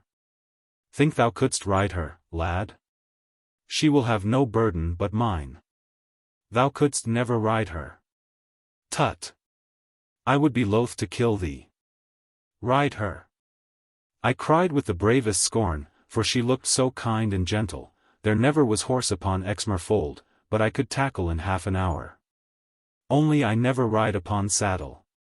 Take them leathers off of her. He looked at me with a dry little whistle, and thrust his hands into his breeches pockets, and so grinned that I could not stand it. And Annie laid hold of me in such a way that I was almost mad with her. And he laughed, and approved her for doing so. And the worst of all was, he said nothing. Get away, Annie, will you? Do you think I'm a fool, good sir? Only trust me with her, and I will not override her. For that I will go bail, my son. She is liker to override thee. But the ground is soft to fall upon, after all this rain. Now come out into the yard, young man, for the sake of your mother's cabbages. And the mellow straw bed will be softer for thee, since pride must have its fall. I am thy mother's cousin, boy, and am going up to house. Tom Faggus is my name, as everybody knows. And this is my young mare, Winnie. What a fool I must have been not to know it at once. Tom Faggus, the great highwayman, and his young blood mare, the Strawberry. Already her fame was noised abroad, nearly as much as her master's, and my longing to ride her grew tenfold, but fear came at the back of it. Not that I had the smallest fear of what the mare could do to me, by fair play and horse trickery, but that the glory of sitting upon her seemed to be too great for me. Especially as there were rumors abroad that she was not a mare after all, but a witch. However, she looked like a filly all over, and wonderfully beautiful, with her supple stride, and soft slope of shoulder, and glossy coat beaded with water, and prominent eyes full of docile fire. Whether this came from her eastern blood of the Arabs newly imported, and whether the cream color, mixed with our bay, led to that bright strawberry tint, is certainly more than I can decide. Being chiefly acquaint with farm horses. And these come of any color and form, you never can count what they will be, and are lucky to get 4 legs to them.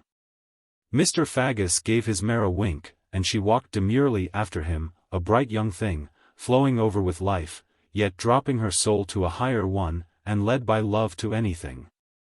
As the manner is of females, when they know what is the best for them. Then Winnie trod lightly upon the straw, because it had soft muck under it, and her delicate feet came back again. Up for it still, boy, be ye? Tom Faggus stopped, and the mare stopped there, and they looked at me provokingly. Is she able to leap, sir? There is good take-off on this side of the brook. Mr. Faggus laughed very quietly, turning round to Winnie so that she might enter into it. And she, for her part, seemed to know exactly where the fun lay. Good tumble off, you mean, my boy. Well, there can be small harm to thee.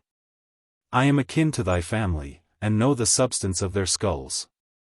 Let me get up, said I, waxing wroth, for reasons I cannot tell you, because they are too manifold. Take off your saddlebag things. I will try not to squeeze her ribs in, unless she plays nonsense with me. Then Mr. Faggus was up on his mettle, at this proud speech of mine. And John Fry was running up all the while, and Bill Dadds, and half a dozen. Tom Faggus gave one glance around, and then dropped all regard for me. The high repute of his mare was at stake, and what was my life compared to it? Through my defiance, and stupid ways, here was I in a duello, and my legs not come to their strength yet, and my arms as limp as a herring.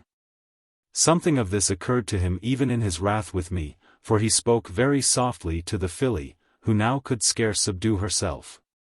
But she drew in her nostrils, and breathed to his breath and did all she could to answer him. "Not too hard, my dear," he said, "let him gently down on the mixen. That will be quite enough." Then he turned the saddle off, and I was up in a moment. She began at first so easily, and pricked her ears so lovingly, and minced about as if pleased to find so light a weight upon her, that I thought she knew I could ride a little, and feared to show any capers. "Gee wug, Polly," cried I, for all the men were now looking on, being then at the leaving off time, "Gee wug, Polly, and show what thou beest made of."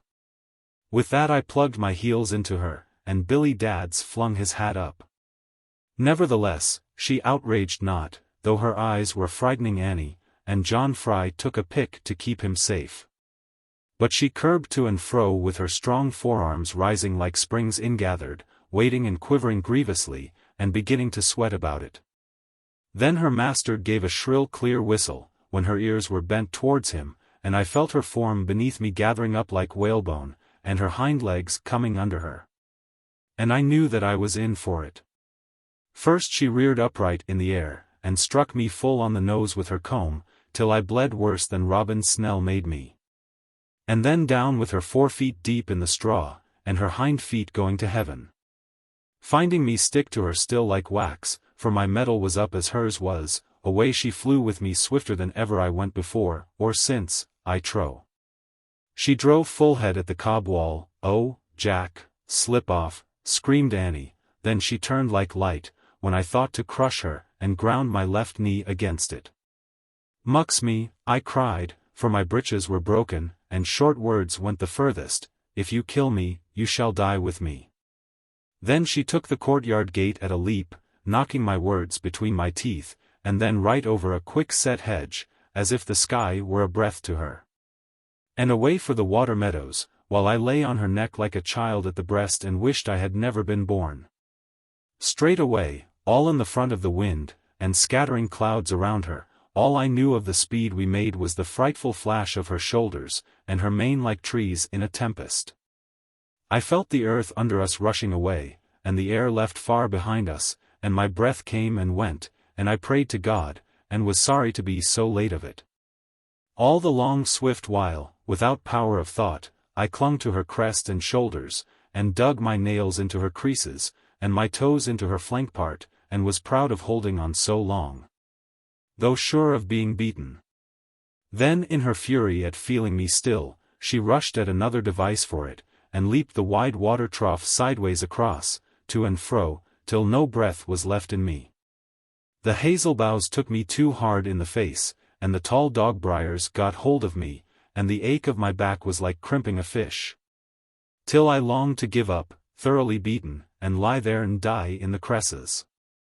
But there came a shrill whistle from up the home hill, where the people had hurried to watch us. And the mare stopped as if with a bullet, then set off for home with the speed of a swallow, and going as smoothly and silently. I never had dreamed of such delicate motion, fluent, and graceful, and ambient, soft as the breeze flitting over the flowers, but swift as the summer lightning. I sat up again, but my strength was all spent, and no time left to recover it, and though she rose at our gate like a bird, I tumbled off into the mixen. Chapter 11.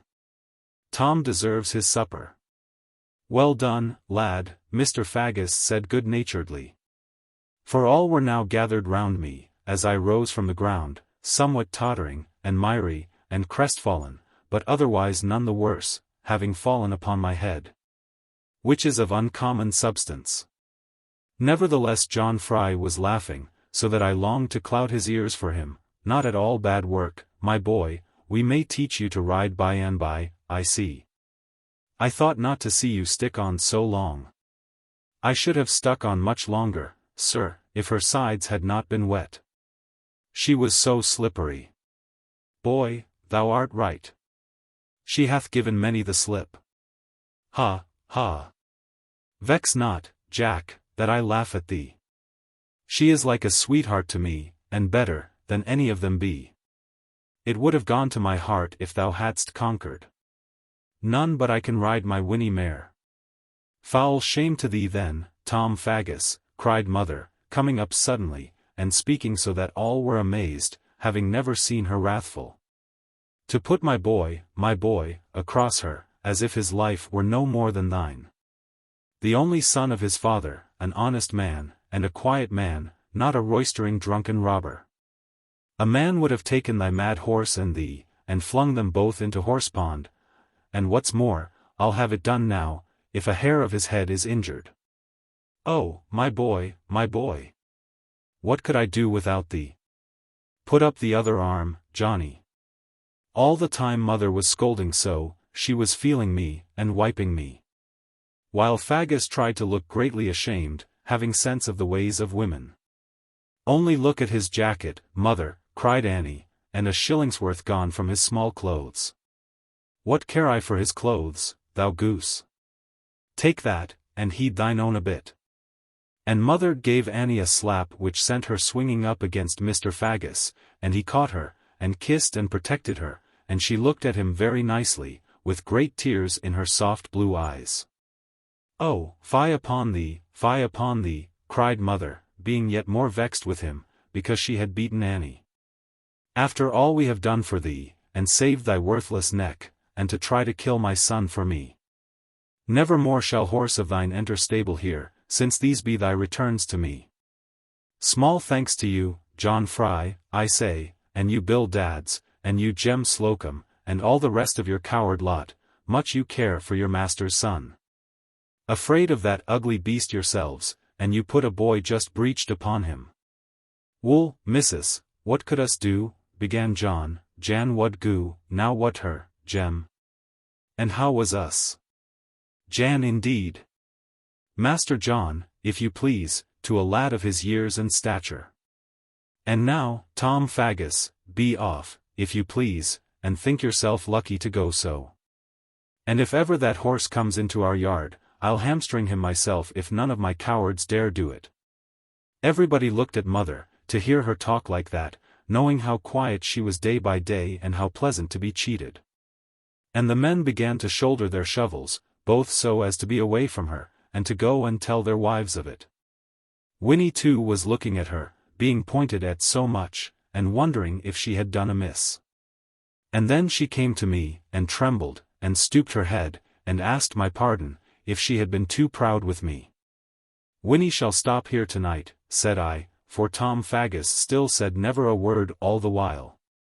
But began to buckle his things on, for he knew that women are to be met with wool, as the cannonballs were at the siege of Tiverton Castle. Mother, I tell you, Winnie shall stop. Else I will go away with her. I never knew what it was, till now, to ride a horse worth riding. Young man, said Tom Faggus, still preparing sternly to depart, you know more about a horse than any man on Exmoor. Your mother may well be proud of you, but she need have had no fear. As if I, Tom Faggus, your father's cousin, and the only thing I am proud of, would ever have let you mount my mare, which dukes and princes have vainly sought, except for the courage in your eyes. And the look of your father about you. I knew you could ride when I saw you, and rarely you have conquered. But women don't understand us. Goodbye, John, I am proud of you, and I hope to have done you pleasure. And indeed I came full of some courtly tales, that would have made your hair stand up. But though not a crust have I tasted since this time yesterday, having given my meat to a widow, I will go and starve on the moor far sooner than eat the best supper that ever was cooked. In a place that has forgotten me. With that he fetched a heavy sigh, as if it had been for my father, and feebly got upon Winnie's back, and she came to say farewell to me. He lifted his hat to my mother, with a glance of sorrow, but never a word, and to me he said, Open the gate, cousin John, if you please. You have beaten her so, that she cannot leap it, poor thing. But before he was truly gone out of our yard, my mother came softly after him, with her afternoon apron across her eyes, and one hand ready to offer him. Nevertheless, he made as if he had not seen her, though he let his horse go slowly. "Stop, Cousin Tom," my mother said, "a word with you, before you go." "Why, bless my heart?" Tom Faggus cried, with the form of his countenance so changed, that I verily thought another man must have leaped into his clothes. "Do I see my cousin Sarah? I thought everyone was ashamed of me, and afraid to offer me shelter, since I lost my best cousin, John Ridd. Come here, he used to say, Tom, come here, when you are worried, and my wife shall take good care of you." "Yes, dear John," I used to answer, "I know she promised my mother so. But people have taken to think against me, and so might cousin Sarah." Ah, he was a man, a man. If you only heard how he answered me. But let that go, I am nothing now, since the day I lost cousin Ridd. And with that he began to push on again, but mother would not have it so. "Oh, Tom, that was a loss indeed. And I am nothing either. And you should try to allow for me, though I never found anyone that did."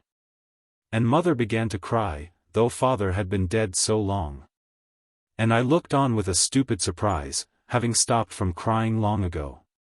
"I can tell you one that will," cried Tom, jumping off Winnie, in a trice, and looking kindly at mother.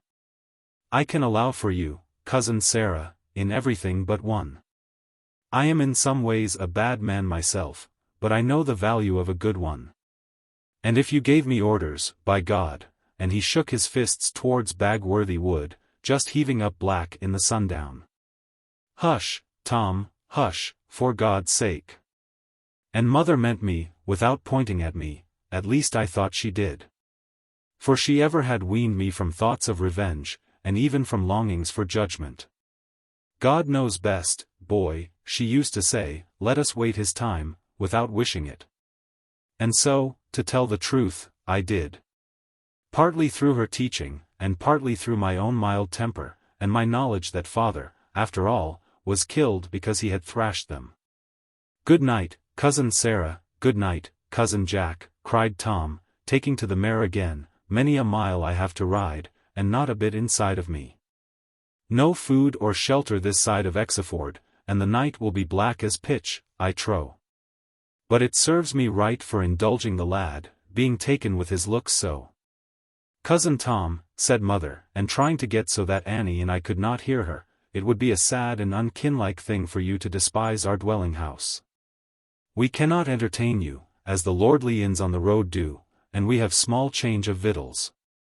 But the men will go home, being Saturday. And so you will have the fireside all to yourself and the children. There are some few collops of red deer's flesh, and a ham just down from the chimney, and some dried salmon from Lynmouth Weir, and cold roast pig, and some oysters. And if none of those be to your liking, we could roast 2 woodcocks in half an hour, and Annie would make the toast for them. And the good folk made some mistake last week, going up the country, and left a keg of old Holland cordial in the coving of the wood-rick, having borrowed our smiler, without asking leave. I fear there is something unrighteous about it. But what can a poor widow do? John Fry would have taken it, but for our Jack. Our Jack was a little too sharp for him. Aye, that I was. John Fry had got it, like a billet under his apron, going away in the grey of the morning, as if to kindle his fireplace. "Why, John," I said, "what a heavy log. Let me have one end of it." "Thank ye, Jan, no need of thixie," he answered, turning his back to me, "waif wanteth a log as will last all day, to cape the crock at Cimmerian." And he banged his gate upon my heels to make me stop and rub them. "Why, John," said I, "you got a log with round holes in the end of it.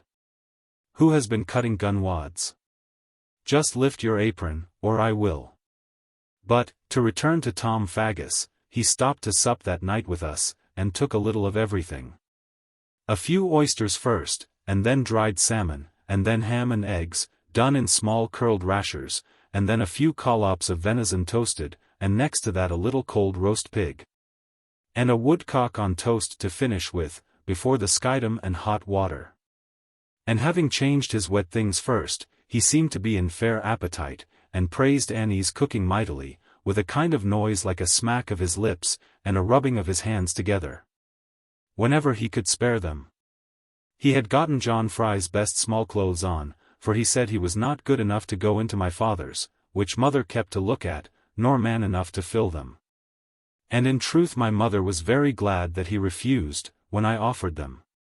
But John was over-proud to have it in his power to say that such a famous man had ever dwelt in any clothes of his. And afterwards he made show of them. For Mr. Faggus's glory, then, though not so great as now it is, was spreading very fast indeed all about our neighborhood, and even as far as Bridgewater. Tom Faggus was a jovial soul, if ever there has been one, not making bones of little things, nor caring to seek evil. There was about him such a love of genuine human nature, that if a traveler said a good thing, he would give him back his purse again.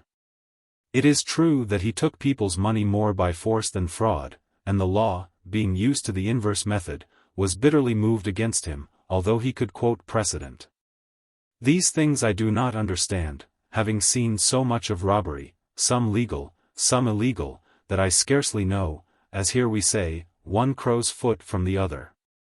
It is beyond me and above me, to discuss these subjects, and in truth I love the law right well, when it doth support me, and when I can lay it down to my liking, with prejudice to nobody. Loyal, too, to the king am I, as behoves churchwarden, and ready to make the best of him, as he generally requires. But after all, I could not see, until I grew much older, and came to have some property, why Tom Faggus, working hard, was called a robber and felon of great. While the king, doing nothing at all, as became his dignity, was liege lord, and paramount owner, with everybody to thank him kindly for accepting tribute. For the present, however, I learned nothing more as to what our cousin's profession was.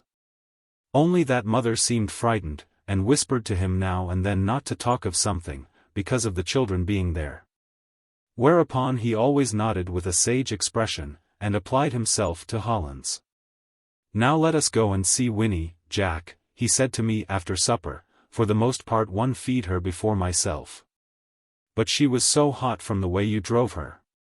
Now she must be grieving for me, and I never let her grieve long. I was too glad to go with him, and Annie came slyly after us. The filly was walking to and fro on the naked floor of the stable, for he would not let her have any straw, until he should make a bed for her, and without so much as a headstall on. For he would not have her fastened. "Do you take my mare for a dog?" he had said when John Fry brought him a halter. And now she ran to him like a child, and her great eyes shone at the lantern. "Hit me, Jack, and see what she will do. I will not let her hurt thee." He was rubbing her ears all the time he spoke, and she was leaning against him. Then I made believe to strike him, and in a moment she caught me by the waistband, and lifted me clean from the ground, and was casting me down to trample upon me, when he stopped her suddenly. "What think you of that, boy? Have you horse or dog that would do that for you?" "Aye, and more than that she will do. If I were to whistle, by and by, in the tone that tells my danger, she would break this stable door down, and rush into the room to me. Nothing will keep her from me then, stone wall or church tower. Ah, Winnie, Winnie, you little witch, we shall die together." Then he turned away with a joke, and began to feed her nicely, for she was very dainty. Not a husk of oat would she touch that had been under the breath of another horse, however hungry she might be. And with her oats he mixed some powder, fetching it from his saddlebags. What this was I could not guess, neither would he tell me, but laughed and called it star shavings. He watched her eat every morsel of it, with 2 or 3 drinks of pure water, ministered between whiles. And then he made her bed in a form I had never seen before, and so we said good night to her. Afterwards by the fireside he kept us very merry, sitting in the great chimney corner, and making us play games with him. And all the while he was smoking tobacco in a manner I never had seen before, not using any pipe for it, but having it rolled in little sticks about as long as my finger, blunt at one end and sharp at the other. The sharp end he would put in his mouth, and lay a brand of wood to the other, and then draw a white cloud of curling smoke, and we never tired of watching him. I wanted him to let me do it, but he said, "No, my son, it is not meant for boys." Then Annie put up her lips and asked, with both hands on his knees, for she had taken to him wonderfully, "Is it meant for girls then, Cousin Tom?" But she had better not have asked, for he gave it her to try, and she shut both eyes, and sucked at it. One breath, however, was quite enough, for it made her cough so violently that Lizzie and I must thump her back until she was almost crying. To atone for that, Cousin Tom set to, and told us whole pages of stories, not about his own doings at all, but strangely enough they seemed to concern almost everyone else we had ever heard of. Without halting once for a word or a deed, his tales flowed onward as freely and brightly as the flames of the wood up the chimney, and with no smaller variety. For he spoke with the voices of 20 people, giving each person the proper manner, and the proper place to speak from. So that Annie and Lizzie ran all about, and searched the clock and the linen press. And he changed his face every moment so, and with such power of mimicry that without so much as a smile of his own, he made even mother laugh so that she broke her new 10-penny waistband. And as for us children, we rolled on the floor, and Betty Muxworthy roared in the wash-up. Chapter 12. A Man Justly Popular. Now although Mr. Faggus was so clever, and generous, and celebrated, I know not whether, upon the whole, we were rather proud of him as a member of our family, or inclined to be ashamed of him. And indeed I think that the sway of the balance hung upon the company we were in. For instance, with the boys at Brendon, for there is no village at Or, I was exceeding proud to talk of him, and would freely brag of my cousin Tom. But with the rich parsons of the neighborhood, or the justices, who came round now and then, and were glad to ride up to a warm farmhouse, or even the well-to-do tradesmen of Porlock, in a word, any settled power, which was afraid of losing things, with all of them we were very shy of claiming our kinship to that great outlaw. And sure, I should pity, as well as condemn him though our ways in the world were so different, knowing as I do his story. Which knowledge, methinks, would often lead us to let alone God's prerogative, judgment, and hold by man's privilege, pity. Not that I would find excuse for Tom's downright dishonesty, which was beyond doubt a disgrace to him, and no credit to his kinsfolk. Only that it came about without his meaning any harm or seeing how he took to wrong, yet gradually knowing it. And now, to save any further trouble, and to meet those who disparage him, without allowance for the time or the crosses laid upon him, I will tell the history of him. Just as if he were not my cousin, and hoping to be heeded. And I defy any man to say that a word of this is either false, or in any way colored by family. Much 'cause he had to be harsh with the world. And yet all acknowledged him very pleasant, when a man gave up his money. And often he paid the toll for the carriage coming after him, because he had emptied their pockets, and would not add inconvenience. By trade he had been a blacksmith, in the town of Northmolton, in Devonshire, a rough rude place at the end of Exmoor, so that many people marvelled if such a man was bred there. Not only could he read and write, but he had solid substance. A piece of land worth £100, and right of common for 200 sheep, and 1.5 of beasts, lifting up or lying down. And being left an orphan, with all these cares upon him, he began to work right early, and made such a fame at the shoeing of horses, that the farriers of Barham were like to lose their custom. And indeed he won a golden Jacobus for the best shod nag in the north of Devon, and some say that he never was forgiven. As to that, I know no more, except that men are jealous. But whether it were that, or not, he fell into bitter trouble within a month of his victory, when his trade was growing upon him, and his sweetheart ready to marry him. For he loved a maid of Southmolton, a currier's daughter I think she was, and her name was Betsy Paramore, and her father had given consent. And Tom Faggus, wishing to look his best, and be clean of course, had a tailor at work upstairs for him, who had come all the way from Exeter. And Betsy's things were ready too, for which they accused him afterwards, as if he could help that, when suddenly, like a thunderbolt, a lawyer's writ fell upon him. This was the beginning of a lawsuit with Sir Robert Bampfylde, a gentleman of the neighbourhood, who tried to oust him from his common, and drove his cattle and harassed them.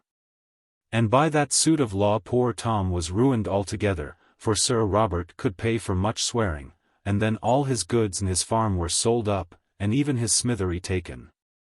But he saddled his horse, before they could catch him, and rode away to Southmolton, looking more like a madman than a good farrier, as the people said who saw him.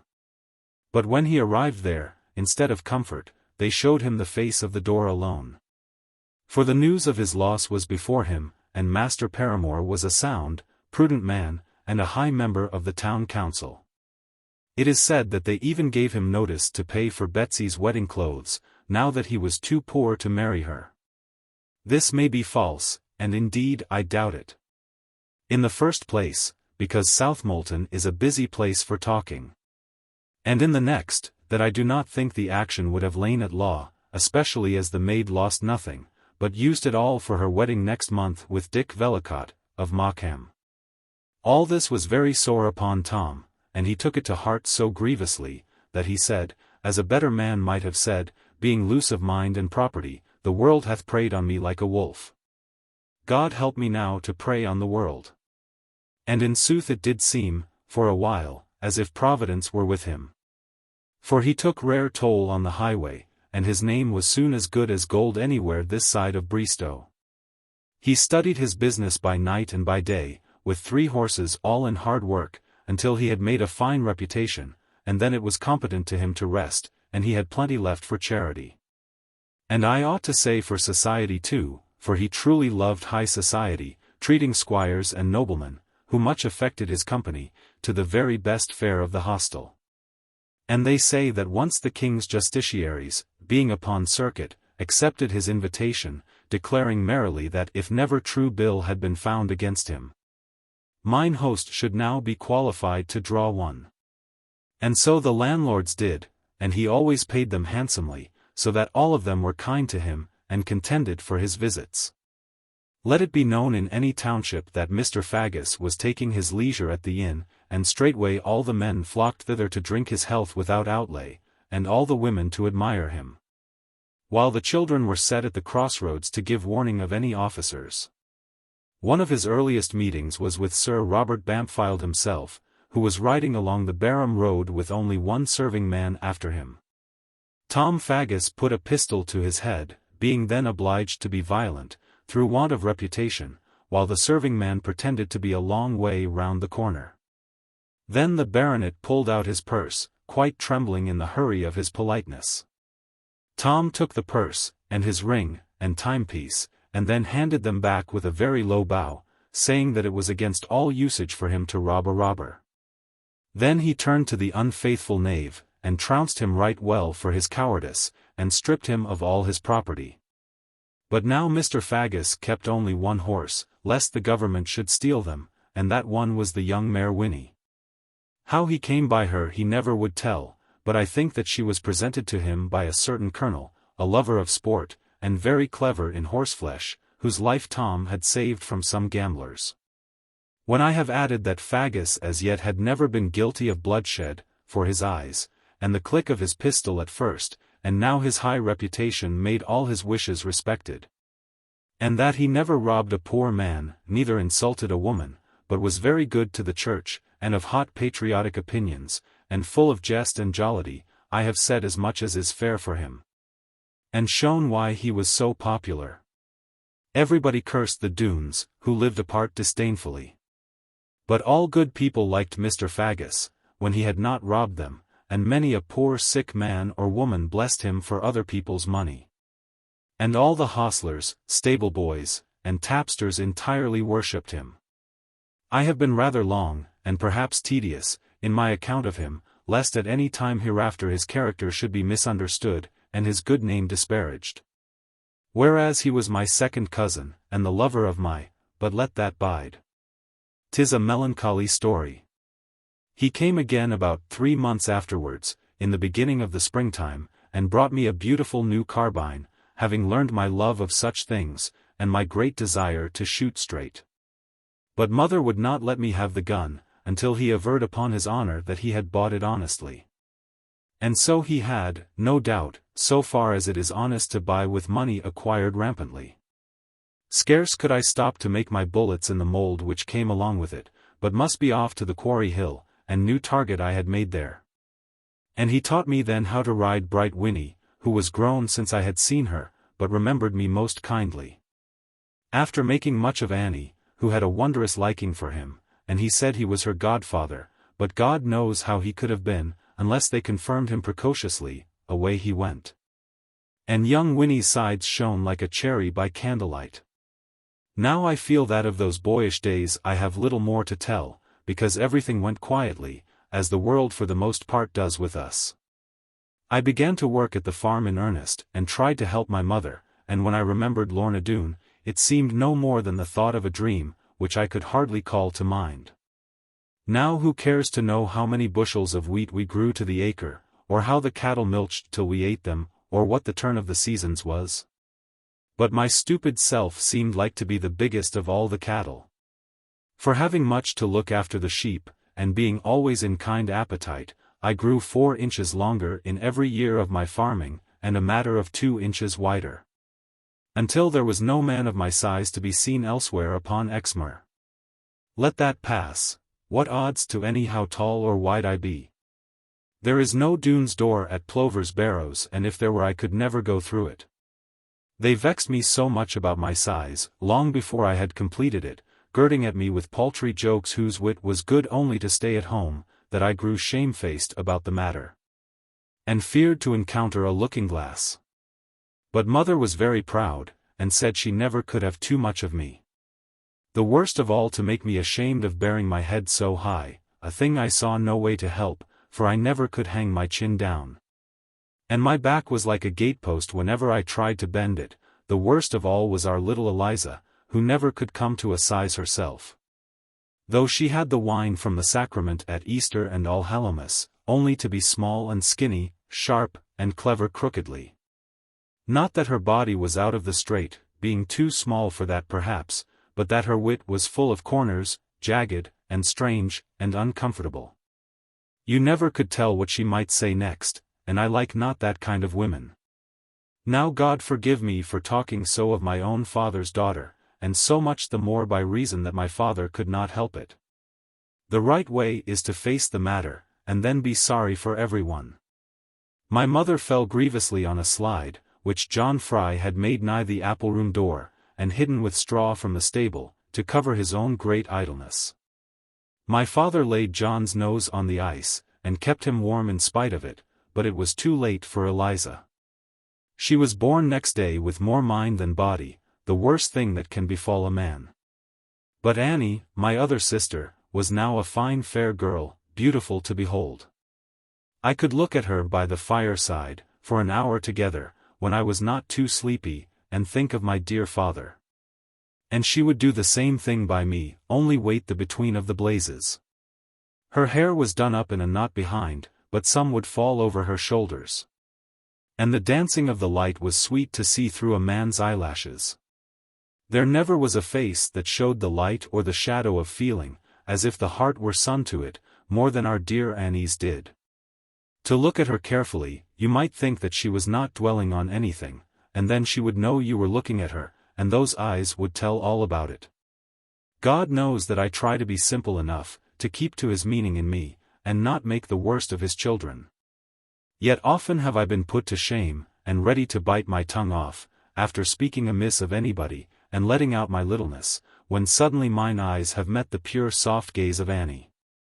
As for the Doones, they were thriving still, and no one to come against them, except indeed by word of mouth, to which they lent no heed whatever.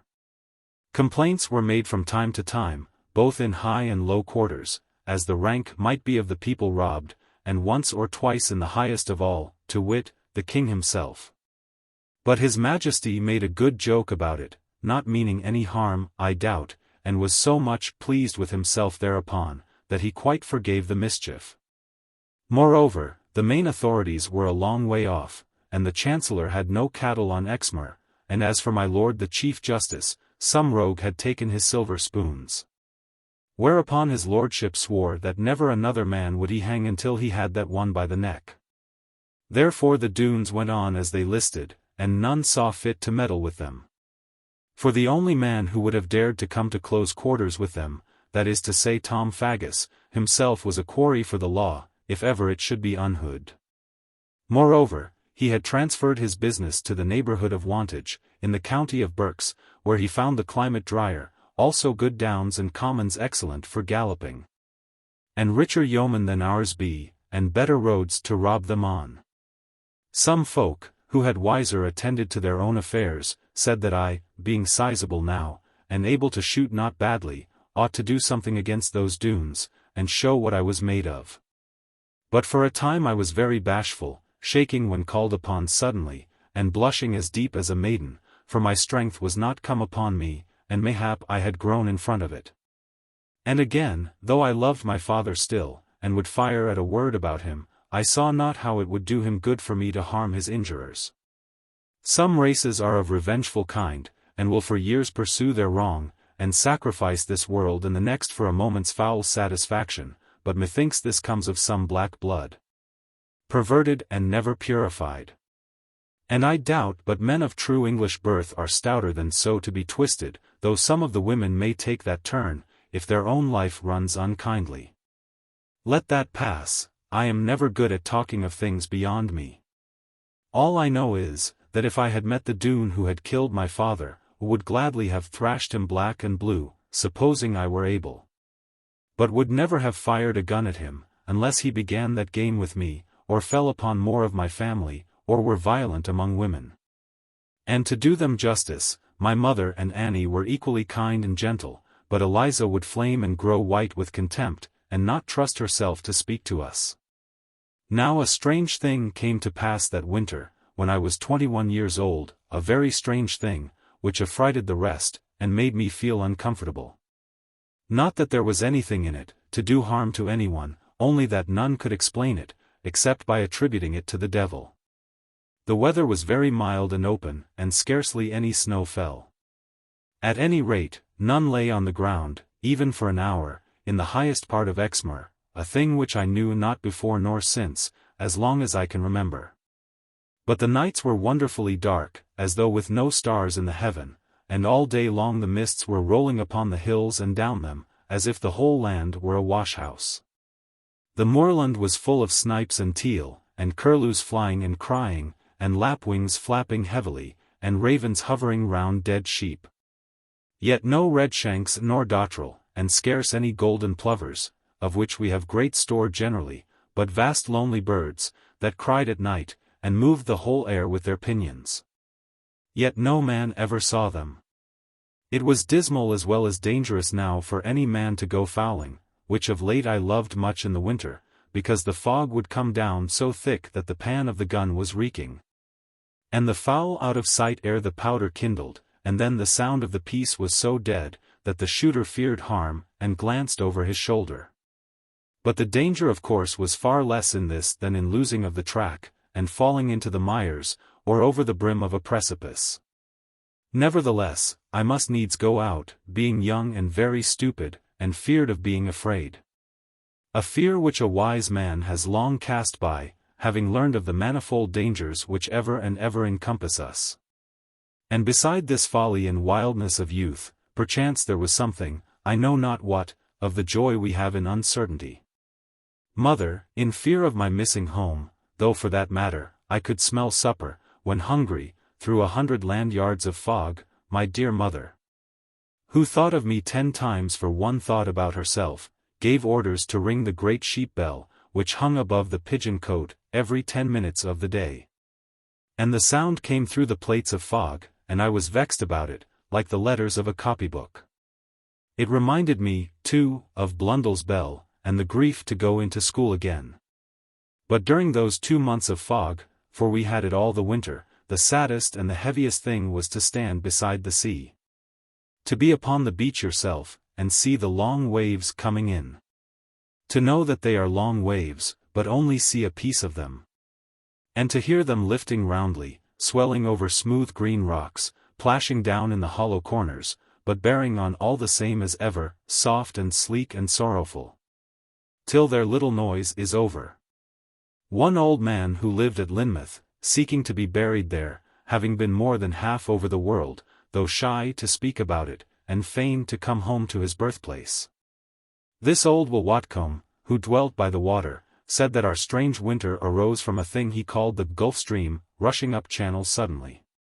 He said it was hot water, almost fit for a man to shave with, and it threw all our cold water out, and ruined the fish and the spawning time, and a cold spring would come after it. I was fond of going to Lynmouth on Sunday to hear this old man talk, for sometimes he would discourse with me, when nobody else could move him.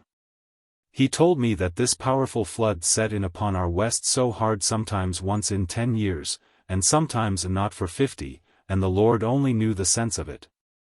But that when it came, therewith came warmth and clouds, and fog, and moisture, and nuts, and fruit, and even shells, and all the tides were thrown abroad. As for nuts he winked a while, and chewed a piece of tobacco, yet did I not comprehend him. Only afterwards I heard that nuts with liquid kernels came, travelling on the Gulf Stream.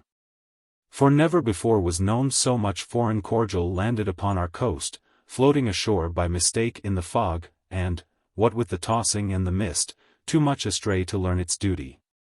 Folk, who are ever too prone to talk, said that Will Watcombe himself knew better than anybody else about this drift of the Gulf Stream, and the places where it would come ashore.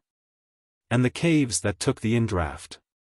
But de Witchhals, our great magistrate, certified that there was no proof of unlawful importation, neither good cause to suspect it, at a time of Christian charity.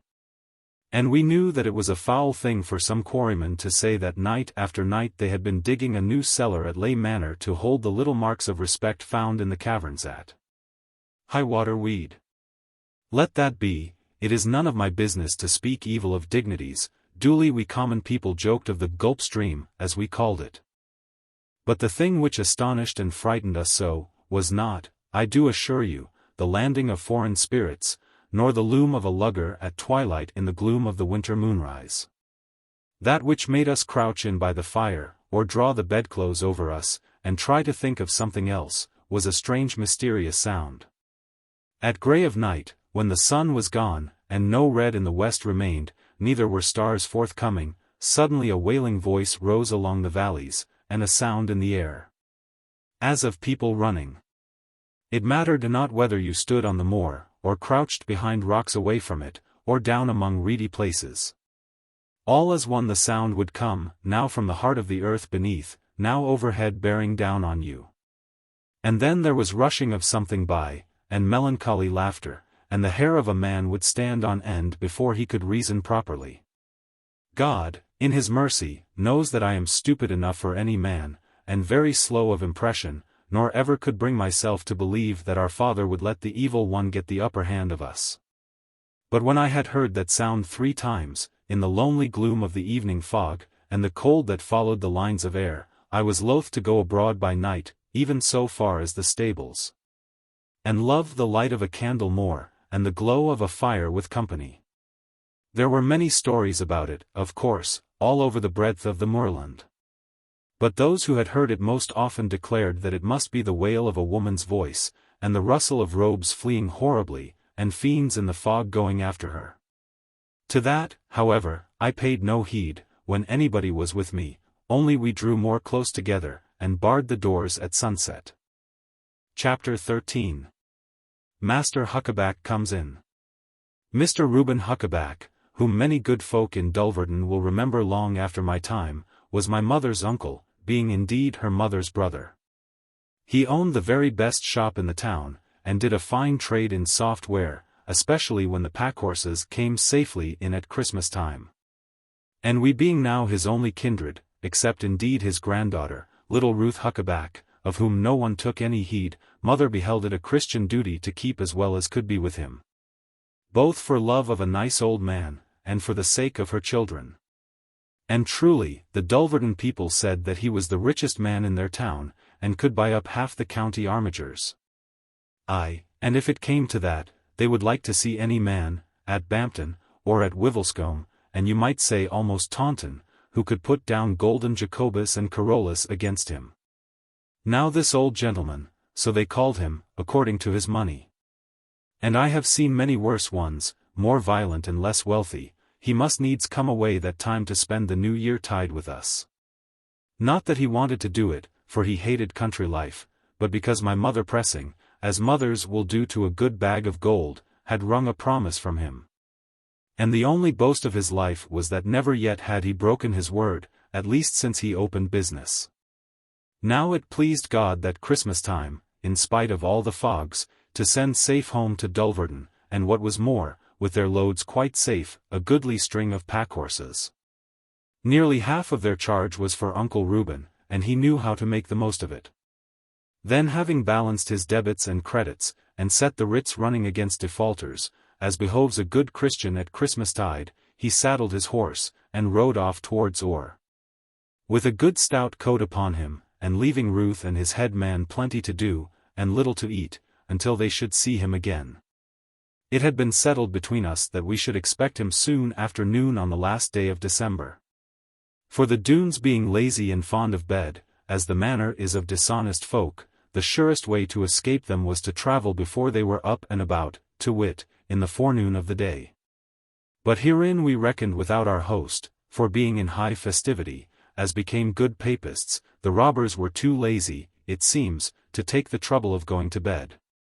And forth they rode on the old year morning, not with any view of business, but purely in search of mischief. We had put off our dinner till 1 o'clock, which to me was a sad foregoing, and there was to be a brave supper at 6 of the clock, upon New Year's Eve. And the singers to come with their lanterns, and do it outside the parlour window, and then have hot cup till their heads should go round, after making away with the victuals. For although there was nobody now in our family to be churchwarden of Oare, it was well admitted that we were the people entitled alone to that dignity. And though Nicholas Snow was in office by name, he managed it only by mother's advice, and a pretty mess he made of it, so that everyone longed for a writ again, soon as ever I should be old enough. This Nicholas Snow was to come in the evening, with his 3 tall comely daughters, strapping girls, and well skilled in the dairy. And the story was all over the parish, on a stupid conceit of John Fry's, that I should have been in love with all 3, if there had been but one of them. These Snows were to come, and come they did, partly because Mr. Huckaback liked to see fine young maidens, and partly because none but Nicholas Snow could smoke a pipe now all around our parts. Except of the very high people, whom we durst never invite. And Uncle Ben, as we all knew well, was a great hand at his pipe, and would sit for hours over it, in our warm chimney corner, and never want to say a word, unless it were inside him. Only he liked to have somebody there over against him smoking. Now when I came in, before 1 o'clock, after seeing to the cattle, for the day was thicker than ever, and we must keep the cattle close at home.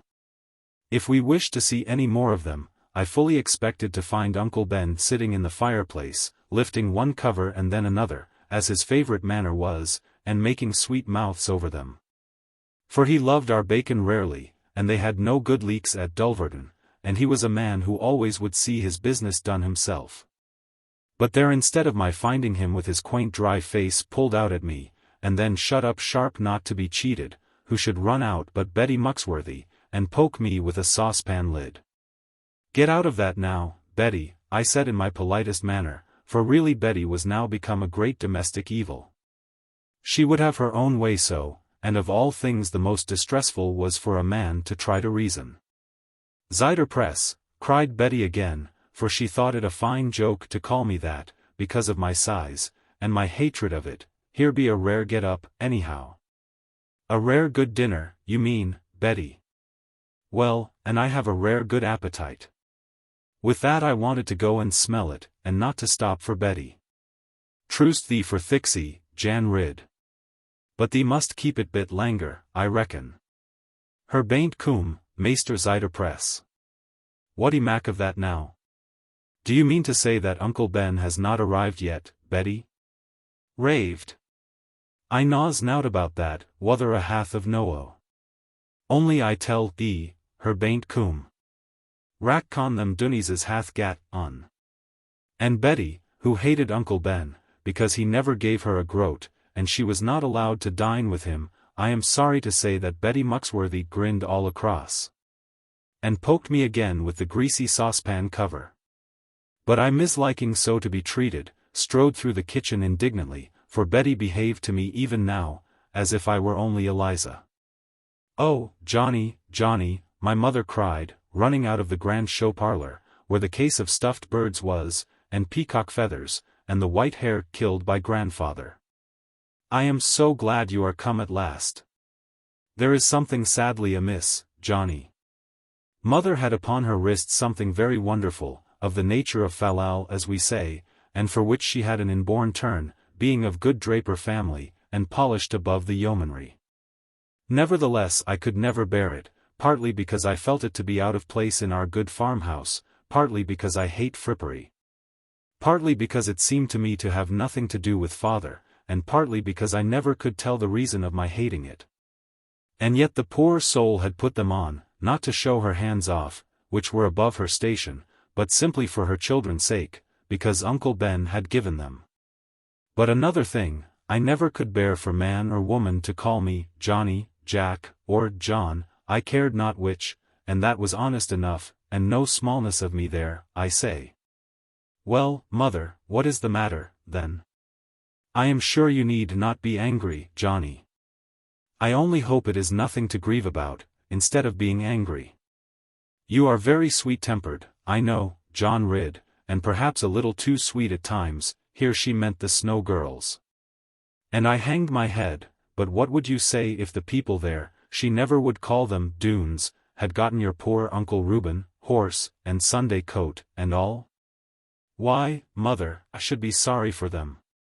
He would set up a shop by the riverside, and come away with all their money.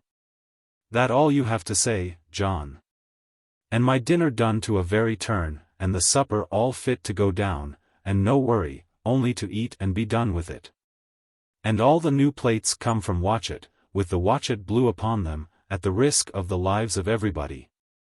And the capias from good Aunt Jane for stuffing a curlew with onion before he begins to get cold, and make a woodcock of him. And the way to turn the flap over in the inside of a roasting pig. Well, mother dear, I am very sorry. But let us have our dinner. You know we promised not to wait for him after 1 o'clock, and you only make us hungry. Everything will be spoiled, mother, and what a pity to think of.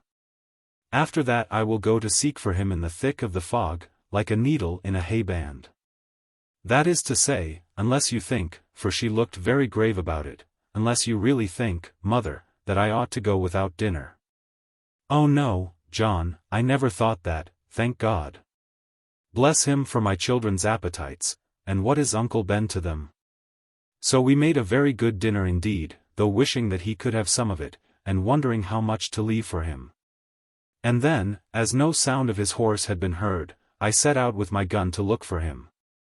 I followed the track on the side of the hill, from the farmyard, where the sled marks are, for we have no wheels upon Exmoor yet, nor ever shall, I suppose. Though a dunder-headed man tried it last winter, and broke his axle piteously, and was nigh to break his neck, and after that I went all along on the ridge of the Rabbit Cleave, with the brook running thin in the bottom. And then down to the Lynn stream and leaped it, and so up the hill and the moor beyond. The fog hung close all around me then, when I turned the crest of the highland, and the gorse both before and behind me looked like a man crouching down in ambush. But still there was a good cloud of daylight, being scarce 3 of the clock yet, and when a lead of red deer came across, I could tell them from sheep even now. I was half inclined to shoot at them, for the children did love venison, but they drooped their heads so, and looked so faithful, that it seemed hard measure to do it.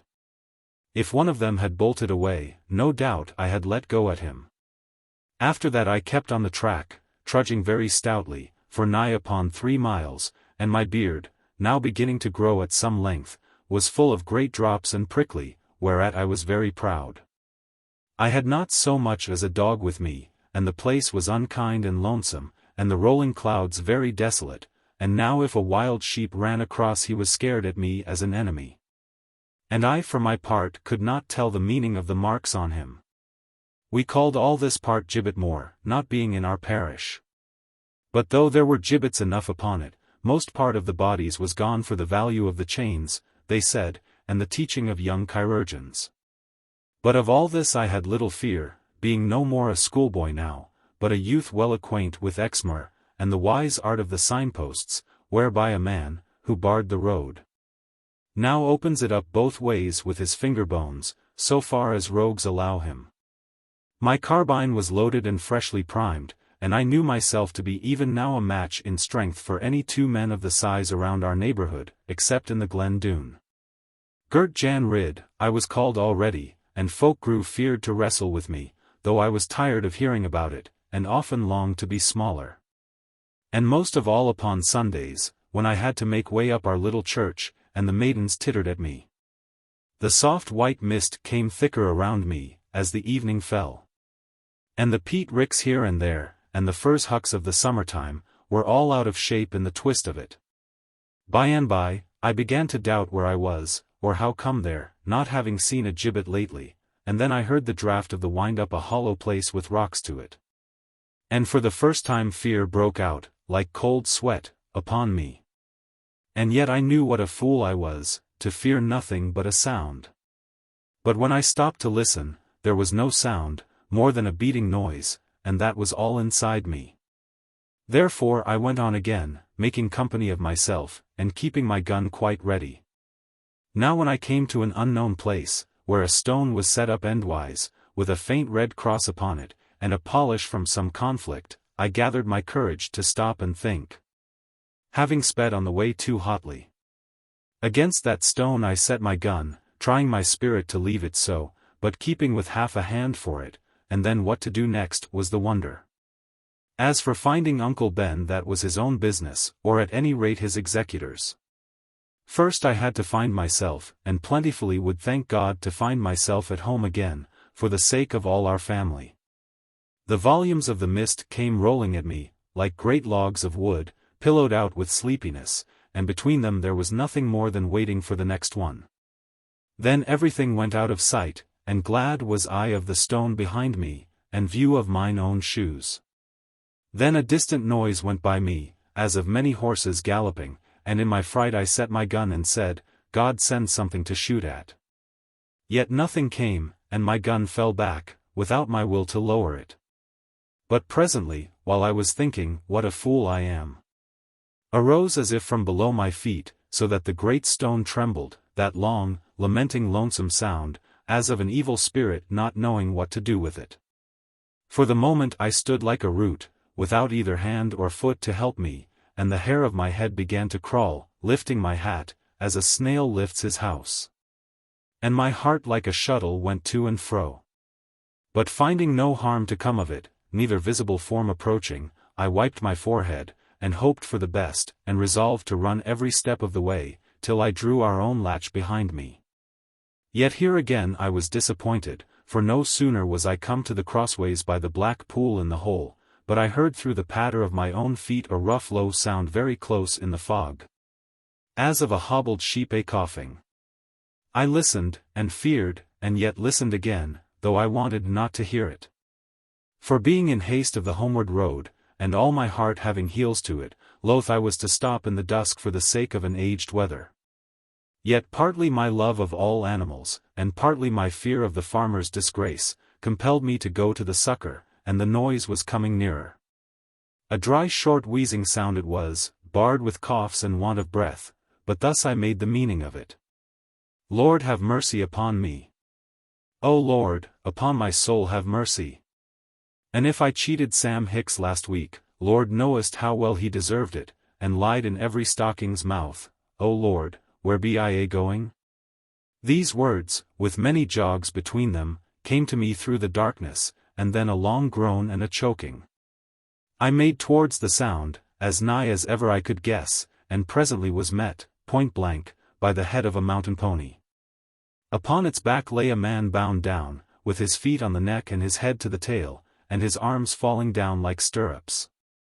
The wild little nag was scared of its life by the unaccustomed burden, and had been tossing and rolling hard, in desire to get ease of it. Before the little horse could turn, I caught him, jaded as he was, by his wet and grizzled forelock, and he saw that it was vain to struggle, but strove to bite me none the less. Until I smote him upon the nose. "Good and worthy sir," I said to the man who was riding so roughly, "fear nothing, no harm shall come to thee." "Help, good friend, whoever thou art," he gasped, but could not look at me, because his neck was jerked so. "God hath sent thee, and not to rob me, because it is done already." "What, Uncle Ben?" I cried, letting go the horse in amazement, that the richest man in Dulverton, Uncle Ben here in this plight. "What, Mr. Reuben Huckaback? An honest hosier and draper, serge and longcloth warehouseman," he groaned from rib to rib, "at the sign of the Gartered Kitten in the loyal town of Dulverton. For God's sake, let me down, good fellow, from this accursed marrowbone, and a groat of good money will I pay thee, safe in my house to Dulverton. But take notice that the horse is mine, no less than the nag they robbed from me." "What, Uncle Ben, dost thou not know me, thy dutiful nephew John Ridd?" Not to make a long story of it, I cut the thongs that bound him, and set him astride on the little horse, but he was too weak to stay so. Therefore I mounted him on my back, turning the horse into horse steps, and leading the pony by the cords which I fastened around his nose, set out for Plover's Barrows. Uncle Ben went fast asleep on my back, being jaded and shaken beyond his strength, for a man of 65, and as soon he felt assured of safety he would talk no more. And to tell the truth he snored so loudly, that I could almost believe that fearful noise in the fog every night came all the way from Dulverton. Now as soon as ever I brought him in, we set him up in the chimney corner, comfortable and handsome, and it was no little delight to me to get him off my back. For, like his own fortune, Uncle Ben was of a good round figure. He gave his long coat a shake or two, and he stamped about in the kitchen, until he was sure of his whereabouts, and then he fell asleep again until supper should be ready. "He shall marry Ruth," he said by and by to himself, and not to me, "he shall marry Ruth for this, and have my little savings, soon as they be worth the having. Very little as yet, very little indeed, and ever so much gone today along of them rascal robbers." My mother made a dreadful stir, of course, about Uncle Ben being in such a plight as this. So I left him to her care and Annie's, and soon they fed him rarely, while I went out to see to the comfort of the captured pony. And in truth he was worth the catching, and served us very well afterwards, though Uncle Ben was inclined to claim him for his business at Dulverton, where they have carts and that like. "But," I said, "you shall have him, sir, and welcome, if you will only ride him home as first I found you riding him." And with that he dropped it. A very strange old man he was, short in his manner, though long of body, glad to do the contrary things to what anyone expected of him, and always looking sharp at people, as if he feared to be cheated. This surprised me much at first, because it showed his ignorance of what we farmers are, an upright race, as you may find, scarcely ever cheating indeed, except upon market day. And even then no more than may be helped by reason of buyers expecting it. Now our simple ways were a puzzle to him, as I told him very often. But he only laughed, and rubbed his mouth with the back of his dry shining hand, and I think he shortly began to languish for want of someone to higgle with. I had a great mind to give him the pony, because he thought himself cheated in that case, only he would conclude that I did it with some view to a legacy. Of course, the Doones, and nobody else, had robbed good Uncle Reuben. And then they grew sportive, and took his horse, an especially sober nag, and bound the master upon the wild one, for a little change as they told him. For 2 or 3 hours they had fine enjoyment chasing him through the fog, and making much sport of his groanings, and then waxing hungry, they went their way, and left him to opportunity. Now Mr. Huckaback, growing able to walk in a few days' time, became thereupon impatient, and could not be brought to understand why he should have been robbed at all. "I have never deserved it," he said to himself, not knowing much of Providence, except with a small p to it. "I have never deserved it, and will not stand it in the name of our Lord the King, not I." At other times he would burst forth thus: 65 years have I lived an honest and laborious life, yet never was I robbed before. And now to be robbed in my old age, to be robbed for the first time now. Thereupon of course we would tell him how truly thankful he ought to be for never having been robbed before, in spite of living so long in this world, and that he was taking a very ungrateful, not to say ungracious, view, in thus repining, and feeling aggrieved, when anyone else would have knelt and thanked God for enjoying so long an immunity. But say what we would, it was all as one. Uncle Ben stuck fast to it, that he had nothing to thank God for. Chapter 14. A motion which ends in a mull. Instead of minding his New Year pudding, Master Huckaback carried on so about his mighty grievance, that at last we began to think there must be something in it, after all. Especially as he assured us that choice and costly presents for the young people of our household were among the goods divested. But mother told him her children had plenty, and wanted no gold and silver, and little Eliza spoke up and said, "You can give us the pretty things, Uncle Ben, when we come in the summer to see you." Our mother reproved Eliza for this, although it was the heel of her own foot. And then to satisfy our uncle, she promised to call Farmer Nicholas Snow, to be of our council that evening, and if the young maidens would kindly come, without taking thought to smooth themselves, why it would be all the merrier, and who knew but what Uncle Huckaback might bless the day of his robbery, etc. etc., and thorough good honest girls they were, fit helpmates either for shop or farm. All of which was meant for me, but I stuck to my platter and answered not. In the evening Farmer Snow came up, leading his daughters after him, like fillies trimmed for a fair. And Uncle Ben, who had not seen them on the night of his mishap, because word had been sent to stop them, was mightily pleased and very pleasant, according to his town-bred ways. The damsels had seen good company, and soon got over their fear of his wealth, and played him a number of merry pranks, which made our mother quite jealous for Annie, who was always shy and diffident. However, when the hot cup was done, and before the mulled wine was ready, we packed all the maidens in the parlor and turned the key upon them. And then we drew near to the kitchen fire to hear Uncle Ben's proposal. Farmer Snow sat up in the corner, caring little to hear about anything, but smoking slowly, and nodding backward like a sheepdog dreaming. Mother was in the settle, of course, knitting hard, as usual, and Uncle Ben took to a three-legged stool, as if all but that had been thieved from him. Howsoever, he kept his breath from speech, giving privilege, as was due, to mother. "Master Snow, you are well assured," said mother, coloring like the furs as it took the flame and fell over, "that our kinsman here hath received rough harm on his peaceful journey from Dulverton. The times are bad, as we all know well, and there is no sign of bettering them, and if I could see our lord the king I might say things to move him. Nevertheless, I have had so much of my own account to vex for." "You are flying out of the subject, Sarah," said Uncle Ben, seeing tears in her eyes, "and tired of that matter.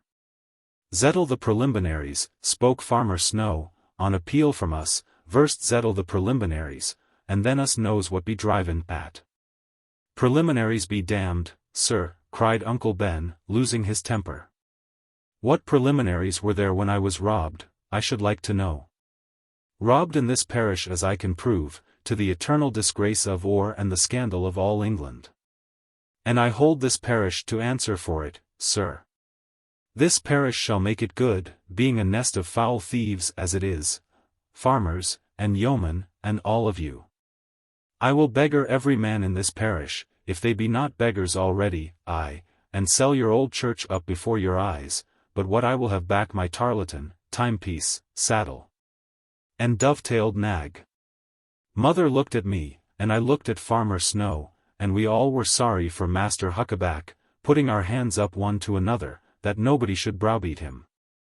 Because we all knew what our parish was, and none the worse for strong language, however rich the man might be. But Uncle Ben took it in a different way. He thought that we all were afraid of him, and that our parish was but as Moab or Edom, for him to cast his shoe over. "Nephew Jack," he cried, looking at me when I was thinking what to say, and finding only emptiness, "you are a heavy lout, sir, a bumpkin, a clodhopper. And I shall leave you nothing, unless it be my boots to grease. Well, uncle, I made answer, I will grease your boots all the same for that, so long as you be our guest, sir. Now, that answer, made without a thought, stood me for £2,000, as you shall see, by and by, perhaps. As for the parish, my mother cried, being too hard set to contain herself, the parish can defend itself, and we may leave it to do so. But our Jack is not like that, sir. And I will not have him spoken of. Leave him indeed. Who wants you to do more than to leave him alone, sir, as he might have done you the other night, and as no one else would have dared to do. And after that, to think so meanly of me, and of my children. Hoity-toity, Sarah. Your children, I suppose, are the same as other people's. That they are not, and never will be. And you ought to know it, Uncle Reuben, if anyone in the world ought. Other people's children. Well, well. Uncle Reuben answered, I know very little of children. Except my little Ruth, and she is nothing wonderful. I never said that my children were wonderful, Uncle Ben, nor did I ever think it.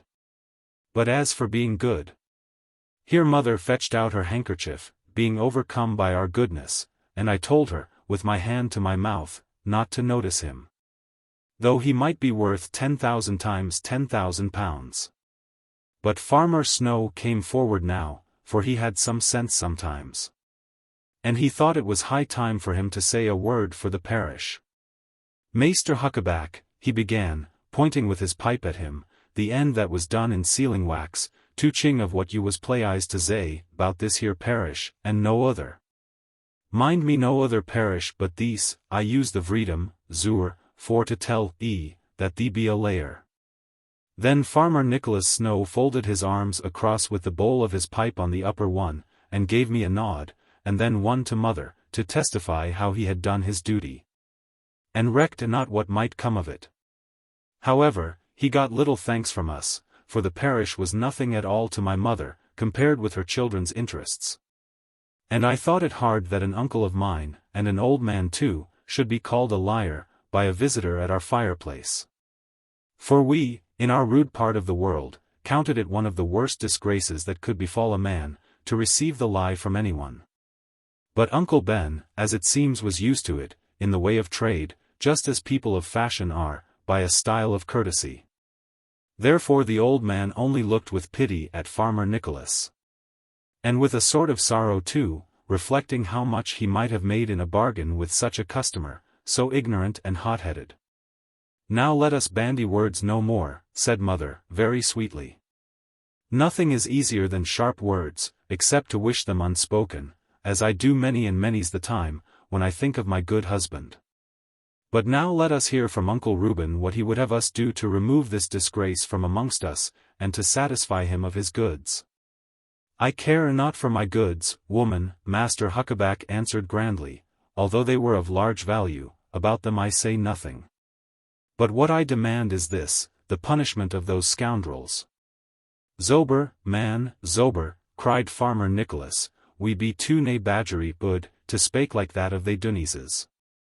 Pack of cowards, said Uncle Reuben, looking first at the door, however. Much chance I see of getting redress from the valor of this Exmoor. And you, Master Snow, the very man whom I look to raise the country, and take the lead as churchwarden, why, my youngest shopman would match his ell against you. Pack of cowards, cried Uncle Ben, rising and shaking his lappets at us, don't pretend to answer me. Shake you all off, that I do, nothing more to do with you. We knew it useless to answer him, and conveyed our knowledge to one another, without anything to vex him. However, when the mulled wine was come, and a good deal of it gone, the season being Epiphany, Uncle Reuben began to think that he might have been too hard with us. Moreover, he was beginning now to respect Farmer Nicholas bravely, because of the way he had smoked his pipes, and the little noise made over them. And Lizzie and Annie were doing their best, for now we had let the girls out, to wake more lightsome uproar. Also young Faith Snow was toward to keep the old men's cups aflow, and hansel them to their liking. So at the close of our entertainment, when the girls were gone away to fetch and light their lanterns, over which they made rare noise, blowing each the others out for counting of the sparks to come, Master Huckaback stood up, without much aid from the crock saw, and looked at mother and all of us. "Let no one leave this place," said he, "until I have said what I want to say, for saving of ill will among us, and growth of cheer and comfort. Maybe I have carried things too far, even to the bounds of churlishness, and beyond the bounds of good manners. I will not unsay one word I have said, having never yet done so in my life. But I would alter the manner of it, and set it forth in this light. If you folks upon Exmoor here are loath and wary at fighting, yet you are brave at better stuff. The best and kindest I ever knew, in the matter of feeding." Here he sat down with tears in his eyes, and called for a little mulled bastard. All the maids, who were now come back, raced to get it for him, but Annie of course was foremost. And herein ended the expedition, a perilous and a great one, against the Doones of Bagworthy. An enterprise over which we had all talked plainly more than was good for us. For my part, I slept well that night, feeling myself at home again, now that the fighting was put aside, and the fear of it turned to the comfort of talking what we would have done. Chapter 15. Quo Warranto. On the following day Master Huckaback, with some show of mystery, demanded from my mother an escort into a dangerous part of the world, to which his business compelled him. My mother made answer to this that he was kindly welcome to take our John Fry with him. At which the good clothier laughed, and said that John was nothing like big enough, but another John must serve his turn, not only for his size, but because if he were carried away, no stone would be left unturned upon Exmoor, until he should be brought back again. Hereupon my mother grew very pale, and found 50 reasons against my going, each of them weightier than the true one, as Eliza, who was jealous of me, managed to whisper to Annie. On the other hand, I was quite resolved, directly the thing was mentioned, to see Uncle Reuben through with it, and it added much to my self-esteem to be the guard of so rich a man.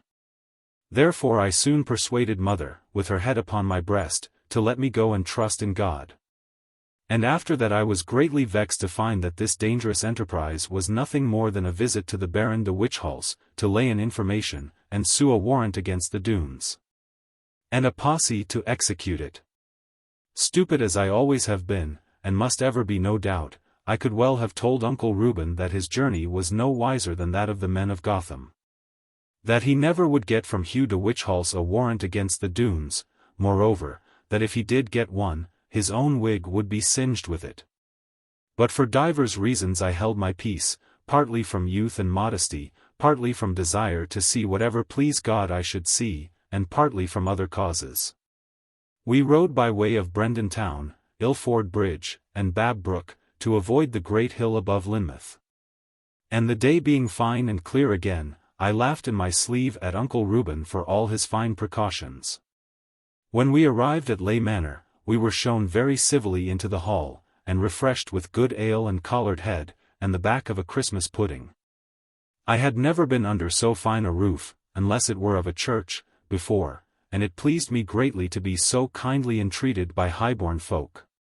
But Uncle Reuben was vexed a little at being set down side by side with a man in a very small way of trade, who was come upon some business there, and who made bold to drink his health after finishing their horns of ale. "Sir," said Uncle Ben, looking at him, "my health would fare much better, if you would pay me £3 and 12 shillings, which you have owed me these 5 years back. And now we are met at the Justice's, the opportunity is good, sir." After that, we were called to the Justice room, where the Baron himself was sitting with Colonel Harding, another justiciary of the King's peace, to help him. I had seen the Baron de Witchhall's before, and was not at all afraid of him, having been at school with his son as he knew, and it made him very kind to me. And indeed he was kind to everybody, and all our people spoke well of him, and so much the more because we knew that the house was in decadence. For the first de Witchhalls had come from Holland, where he had been a great nobleman, some 150 years agone. Being persecuted for his religion, when the Spanish power was everything, he fled to England with all he could save, and bought large estates in Devonshire. Since then his descendants had intermarried with ancient county families, Cotwells, and Marwoods, and Walrons, and Welleses of Pilton, and Chichesters of Hull. And several of the ladies brought them large increase of property. And so about 50 years before the time of which I am writing, there were few names in the west of England thought more of than the Witchhalls.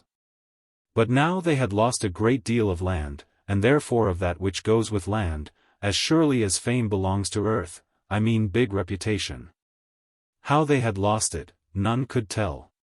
Except that as the first descendants had a manner of amassing, so the later ones were gifted with a power of scattering.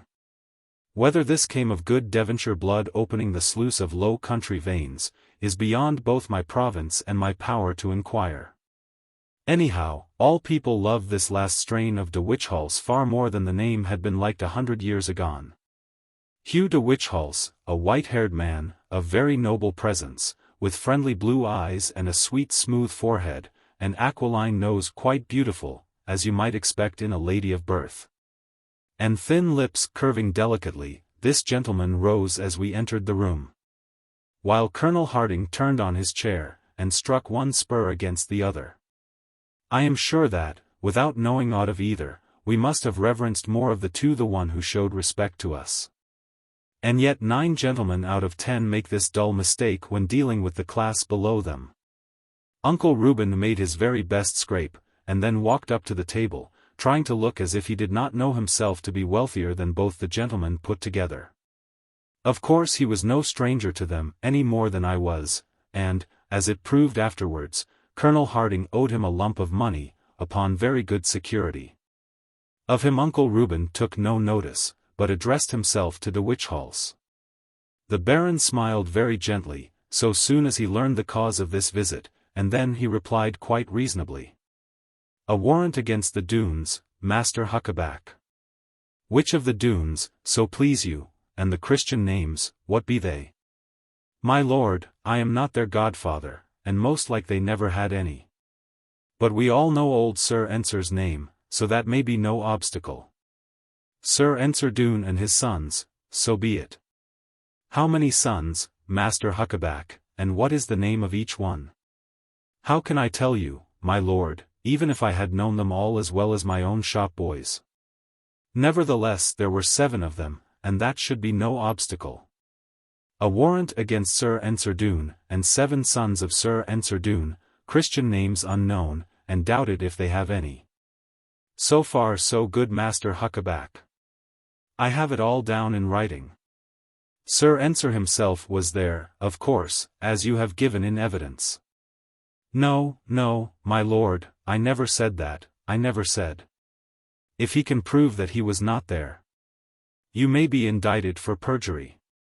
But as for those 7 sons of his, of course you can swear that they were his sons and not his nephews, or grandchildren, or even no Doones at all. My lord, I can swear that they were Doones. Moreover, I can pay for any mistake I make. Therein need be no obstacle. Oh, yes, he can pay well enough, said Colonel Harding shortly. I am heartily glad to hear it, replied the Baron pleasantly, for it proves after all that this robbery, if robbery there has been, was not so very ruinous. Sometimes people think they are robbed, and then it is very sweet afterwards to find that they have not been so, for it adds to their joy in their property. Now, are you quite convinced, good sir, that these people, if there were any, stole, or took, or even borrowed anything at all from you? My lord, do you think that I was drunk? Not for a moment, Master Huckaback. Although excuse might be made for you at this time of the year. But how did you know that your visitors were of this particular family? Because it could be nobody else. Because, in spite of the fog. Fog, cried Colonel Harding sharply. Fog, said the Baron, with emphasis. Ah, that explains the whole affair. To be sure, now I remember, the weather has been too thick for a man to see the head of his own horse. The Doones, if still there be any Doones, could never have come abroad. That is as sure as simony. Master Huckaback, for your good sake, I am heartily glad that this charge has miscarried. I thoroughly understand it now. The fog explains the whole of it. Go back, my good fellow, said Colonel Harding, and if the day is clear enough, you will find all your things where you left them. I know, from my own experience, what it is to be caught in an Exmoor fog. Uncle Reuben, by this time, was so put out, that he hardly knew what he was saying. My lord, Sir Colonel, is this your justice? If I go to London myself for it, the king shall know how his commission, how a man may be robbed, and the justices prove that he ought to be hanged at back of it. That in his good shire of Somerset. Your pardon a moment, good sir, de Witchhals interrupted him. But I was about, having heard your case, to mention what need be an obstacle, and, I fear, would prove a fatal one, even if satisfactory proof were afforded of a felony. The malfeasance, if any, was laid in Somerset, but we, two humble servants of his Majesty, are in commission of his peace for the county of Devon only, and therefore could never deal with it. And why, in the name of God, cried Uncle Reuben, and now carried at last fairly beyond himself, why could you not say as much at first, and save me all this waste of time and worry of my temper? Gentlemen, you are all in league, all of you stick together. You think it fair sport for an honest trader, who makes no shams as you do, to be robbed and well-nigh murdered, so long as they who did it won the high birthright of felony. If a poor sheep-stealer, to save his children from dying of starvation, had dared to look at a 2-month lamb, he would swing on the manor gallows, and all of you cry good riddance. But now, because good birth and bad manners, here poor Uncle Ben, not being so strong as before the Doones had played with him, began to foam at the mouth a little. And his tongue went into the hollow where his short grey whiskers were. I forget how we came out of it, only I was greatly shocked at bearding of the gentry so, and mother scarce could see her way, when I told her all about it. Depend upon it you were wrong, John, was all I could get out of her, though what had I done but listen, and touch my forelock, when called upon. John, you may take my word for it, you have not done as you should have done. Your father would have been shocked to think of going to Baron de Witchhals, and in his own house insulting him. And yet it was very brave of you, John. Just like you, all over.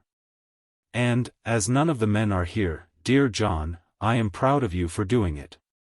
All throughout the homeward road, Uncle Ben had been very silent, feeling much displeased with himself and still more so with other people. But before he went to bed that night, he just said to me, Nephew Jack, you have not behaved so badly as the rest to me. And because you have no gift of talking, I think that I may trust you. Now, mark my words, this villain job shall not have ending here. I have another card to play. You mean, sir, I suppose, that you will go to the justices of this shire, Squire Maunder, or Sir Richard Blewett, or... Oaf, I mean nothing of the sort. They would only make a laughingstock, as those Devonshire people did, of me. No, I will go to the king himself, or a man who is bigger than the king, and to whom I have ready access. I will not tell thee his name at present, only if thou art brought before him, never wilt thou forget it. That was true enough, by the by, as I discovered afterwards, for the man he meant was Judge Jeffreys. And when are you likely to see him, sir? Maybe in the spring, maybe not until summer, for I cannot go to London on purpose, but when my business takes me there. Only remember my words, Jack, and when you see the man I mean, look straight at him, and tell no lie.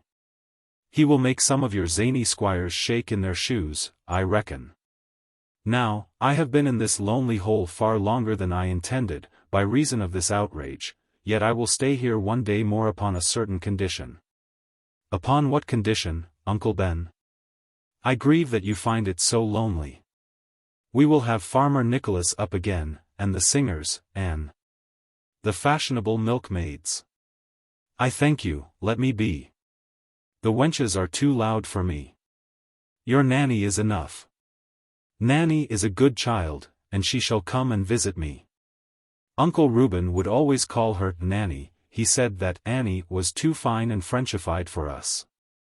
But my condition is this, Jack, that you shall guide me tomorrow, without a word to anyone, to a place where I may well descry the dwelling of these scoundrel Doones. and learn the best way to get at them, when the time shall come.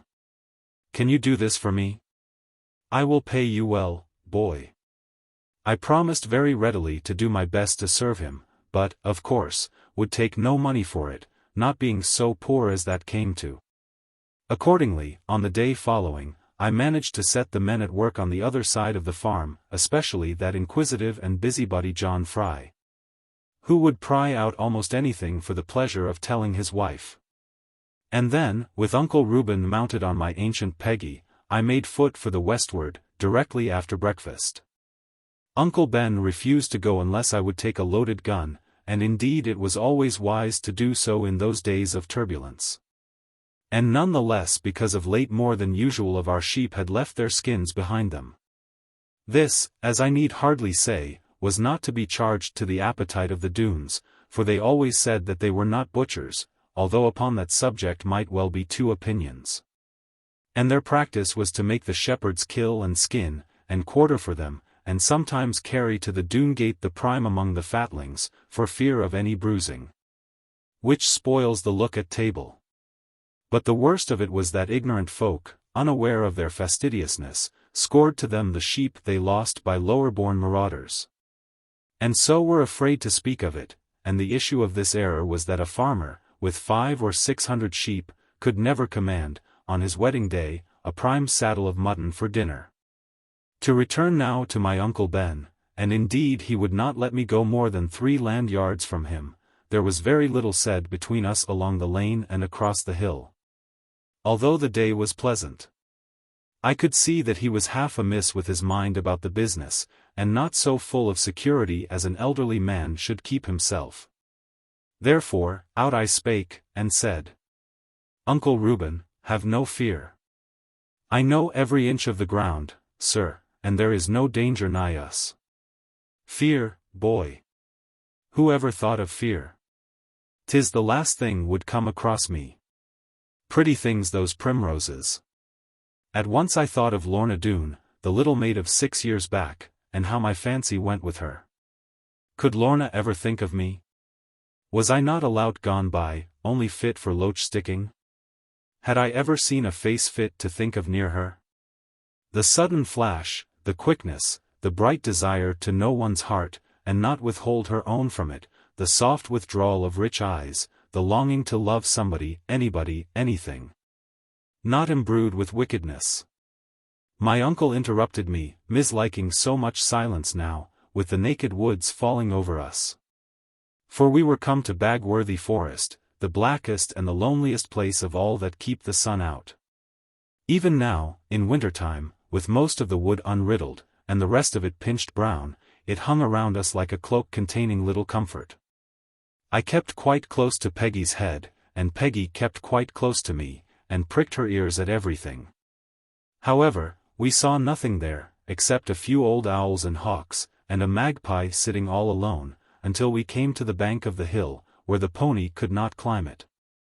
Uncle Ben was very loath to get off, because the pony seemed company, and he thought he could gallop away on her, if the worst came to the worst. But I persuaded him that now he must go to the end of it. Therefore he made Peggy fast, in a place where we could find her, and speaking cheerfully as if there was nothing to be afraid of, he took his staff, and I my gun, to climb the thick ascent. There was now no path of any kind, which added to our courage all it lessened of our comfort, because it proved that the robbers were not in the habit of passing there. And we knew that we could not go astray, so long as we breasted the hill before us, inasmuch as it formed the rampart, or side fence of Glen Doone. But in truth I used the right word there for the manner of our ascent, for the ground came forth so steep against us, and withal so woody, that to make any way we must throw ourselves forward, and labor as at a breast-plough. Rough and loamy rungs of oak root bulged here and there above our heads, briars needs must speak with us, using more of tooth than tongue. And sometimes bulks of rugged stone, like great sheep, stood across us. At last, though very loath to do it, I was forced to leave my gun behind, because I required one hand to drag myself up the difficulty, and one to help Uncle Reuben. And so at last we gained the top, and looked forth the edge of the forest, where the ground was very stony and like the crest of a quarry. And no more trees between us and the brink of cliff below, 300 yards below it might be, all strong slope and glittery. And now for the first time I was amazed at the appearance of the Doones' stronghold, and understood its nature. For when I had been even in the valley, and climbed the cliffs to escape from it, about 7 years agone, I was no more than a stripling boy, noting little, as boys do. Except for their present purpose, and even that soon done with. But now, what with the fame of the Doones, and my own recollections, and Uncle Ben's insistence, all my attention was called forth, and the end was simple astonishment. The chine of highland, whereon we stood, curved to the right and left of us, keeping about the same elevation, and crowned with trees and brushwood. At about half a mile in front of us, but looking as if we could throw a stone to strike any man upon it, another crest just like our own bowed around to meet it. But failed by reason of 2 narrow clefts of which we could only see the brink. One of these clefts was the Doone gate, with a portcullis of rock above it, and the other was the chasm by which I had once made entrance. Betwixt them, where the hills fell back, as in a perfect oval, traversed by the winding water, lay a bright green valley, rimmed with sheer black rock. And seeming to have sunken bodily from the bleak rough heights above. It looked as if no frost could enter, neither wind go ruffling, only spring, and hope, and comfort, breathe to one another. Even now the rays of sunshine dwelt and fell back on one another, whenever the clouds lifted, and the pale blue glimpse of the growing day seemed to find young encouragement. But for all that, Uncle Reuben was none the worse nor better. He looked down into Glen Doone first, and sniffed as if he were smelling it, like a sample of goods from a wholesale house. And then he looked at the hills over yonder, and then he stared at me. "See what a pack of fools they be." "Of course I do, Uncle Ben. All rogues are fools," was my first copy, beginning of the alphabet. "Pack of stuff, lad. Though true enough, and very good for young people. But see you not how this great Doone valley may be taken in half an hour?" "Yes, to be sure I do, uncle, if they like to give it up, I mean. 3 culver inns on yonder hill, and 3 on the top of this one, and we have them under a pestle. Ah, I have seen the wars, my lad, from Keynton up to Naseby. And I might have been a general now, if they had taken my advice. But I was not attending to him, being drawn away on a sudden by a sight which never struck the sharp eyes of our general. For I had long ago descried that little opening in the cliff through which I made my exit, as before related, on the other side of the valley.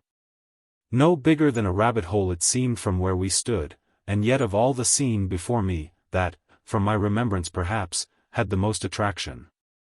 Now gazing at it with full thought of all that it had cost me, I saw a little figure come, and pause, and pass into it. Something very light and white, nimble, smooth, and elegant, gone almost before I knew that anyone had been there. And yet my heart came to my ribs, and all my blood was in my face, and pride within me fought with shame, and vanity with self-contempt. For those 7 years were gone, and I from my boyhood come to manhood, and all must have forgotten me, and I had half forgotten. At that moment, once for all, I felt that I was face to face with fate, however poor it might be, will or woe, in Lorna Doone. Chapter 16. Lorna growing formidable. Having reconnoitred thus the position of the enemy, Master Huckaback, on the homeward road, cross-examined me in a manner not at all desirable. For he had noted my confusion and eager gaze at something unseen by him in the valley, and thereupon he made up his mind to know everything about it. In this, however, he partly failed. For although I was no hand at fence, and would not tell him a falsehood, I managed so to hold my peace that he put himself upon the wrong track. And continued thereon with many vaunts of his shrewdness and experience, and some chuckles at my simplicity. Thus much however, he learned aright, that I had been in the Doone valley several years before, and might be brought upon strong inducement to venture there again. But as to the mode of my getting in, the things I saw, and my thoughts upon them, he not only failed to learn the truth, but certified himself into an obstinacy of error, from which no after-knowledge was able to deliver him. And this he did, not only because I happened to say very little, but forasmuch as he disbelieved half of the truth I told him, through his own too great sagacity. Upon one point, however, he succeeded more easily than he expected, viz. in making me promise to visit the place again, as soon as occasion offered, and to hold my own counsel about it. But I could not help smiling at one thing, that according to his point of view my own counsel meant my own and Master Reuben Huckaback's. Now he being gone, as he went next day, to his favourite town of Dulverton, and leaving behind him shadowy promise of the mountains he would do for me, my spirit began to burn and pant for something to go on with. And nothing showed a braver hope of movement and adventure than a lonely visit to Glen Doone, by way of the perilous passage discovered in my boyhood. Therefore I waited for nothing more than the slow arrival of new small clothes made by a good tailor at Porlock, for I was wishful to look my best. And when they were come and approved, I started, regardless of the expense, and forgetting, like a fool, how badly they would take the water. What with urging of the tailor, and my own misgivings, the time was now come round again to the high day of St. Valentine, when all our maids were full of lovers, and all the lads looked foolish. And none of them more sheepish or innocent than I myself, albeit 21 years old, and not afraid of men much, but terrified of women, at least, if they were comely. And what of all things scared me most was the thought of my own size, and knowledge of my strength, which came like knots upon me daily.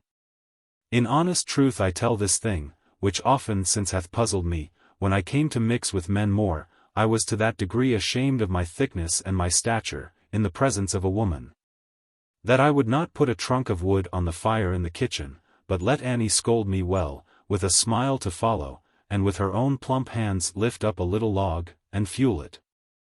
Many a time I longed to be no bigger than John Fry was, whom now, when insolent, I took with my left hand by the waist stuff, and set him on my hat, and gave him little chance to tread it. Until he spoke of his family, and requested to come down again. Now taking for good omen this, that I was a 7-year Valentine, though much too big for a Cupidon, I chose a 7-foot staff of ash, and fixed a loach fork in it, to look as I had looked before. And leaving word upon matters of business, out of the back door I went, and so through the little orchard, and down the brawling Lynn brook. Not being now so much afraid, I struck across the thicket land between the meeting waters, and came upon the Bagworthy stream near the great black whirlpool. Nothing amazed me so much as to find how shallow the stream now looked to me, although the pool was still as black and greedy as it used to be. And still the great rocky slide was dark and difficult to climb, though the water, which once had taken my knees, was satisfied now with my ankles. After some labor, I reached the top, and halted to look about me well, before trusting to broad daylight. The winter, as I said before, had been a very mild one, and now the spring was toward so that bank and bush were touched with it. The valley into which I gazed was fair with early promise, having shelter from the wind and taking all the sunshine. The willow bushes over the stream hung as if they were angling with tasselled floats of gold and silver, bursting like a bean pod. Between them came the water laughing, like a maid at her own dancing, and spread with that young blue which never lives beyond the April.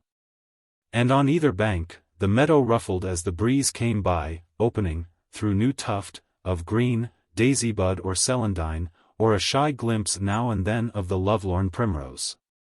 Though I am so blank of wit, or perhaps for that same reason, these little things come and dwell with me, and I am happy about them, and long for nothing better.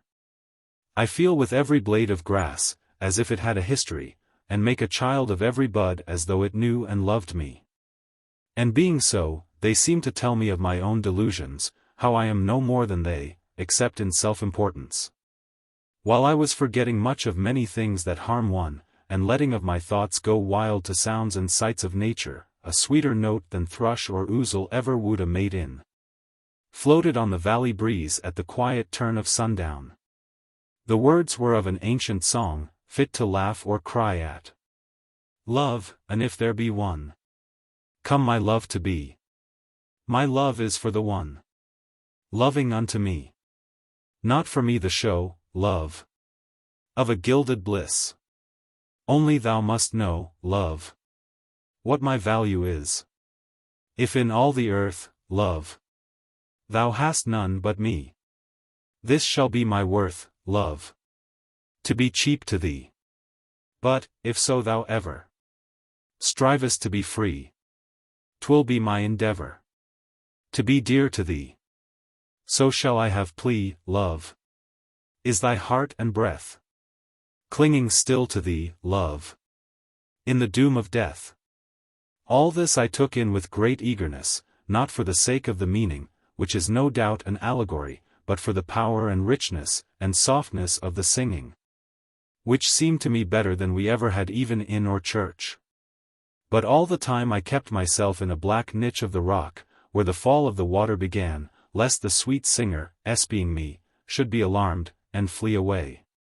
But presently I ventured to look forth where a bush was, and then I beheld the loveliest sight, one glimpse of which was enough to make me kneel in the coldest water. By the side of the stream she was coming to me, even among the primroses, as if she loved them all. And every flower looked the brighter, as her eyes were on them. I could not see what her face was, my heart so awoke and trembled. Only that her hair was flowing from a wreath of white violets, and the grace of her coming was like the appearance of the first windflower.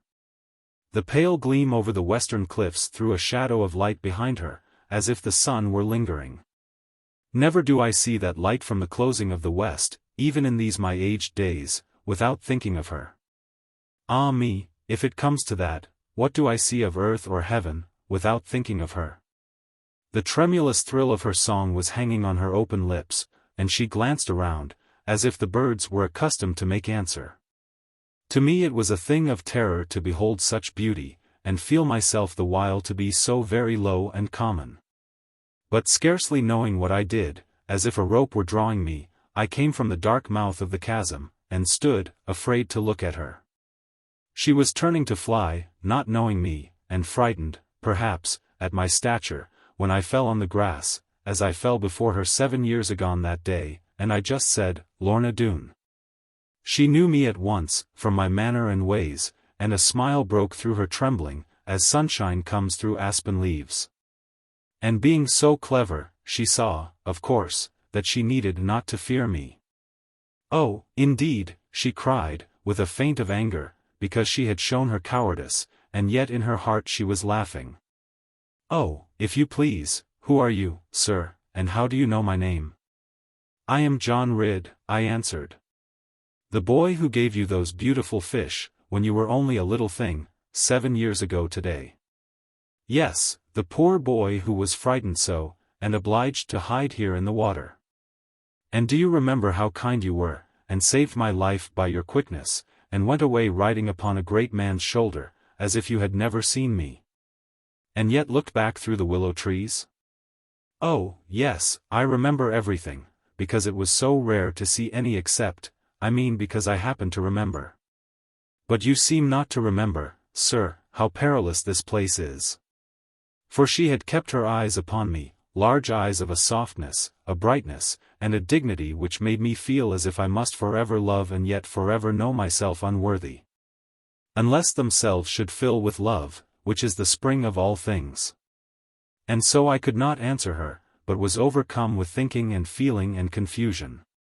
Neither could I look again. Only waited for the melody which made every word like a poem to me, the melody of her voice.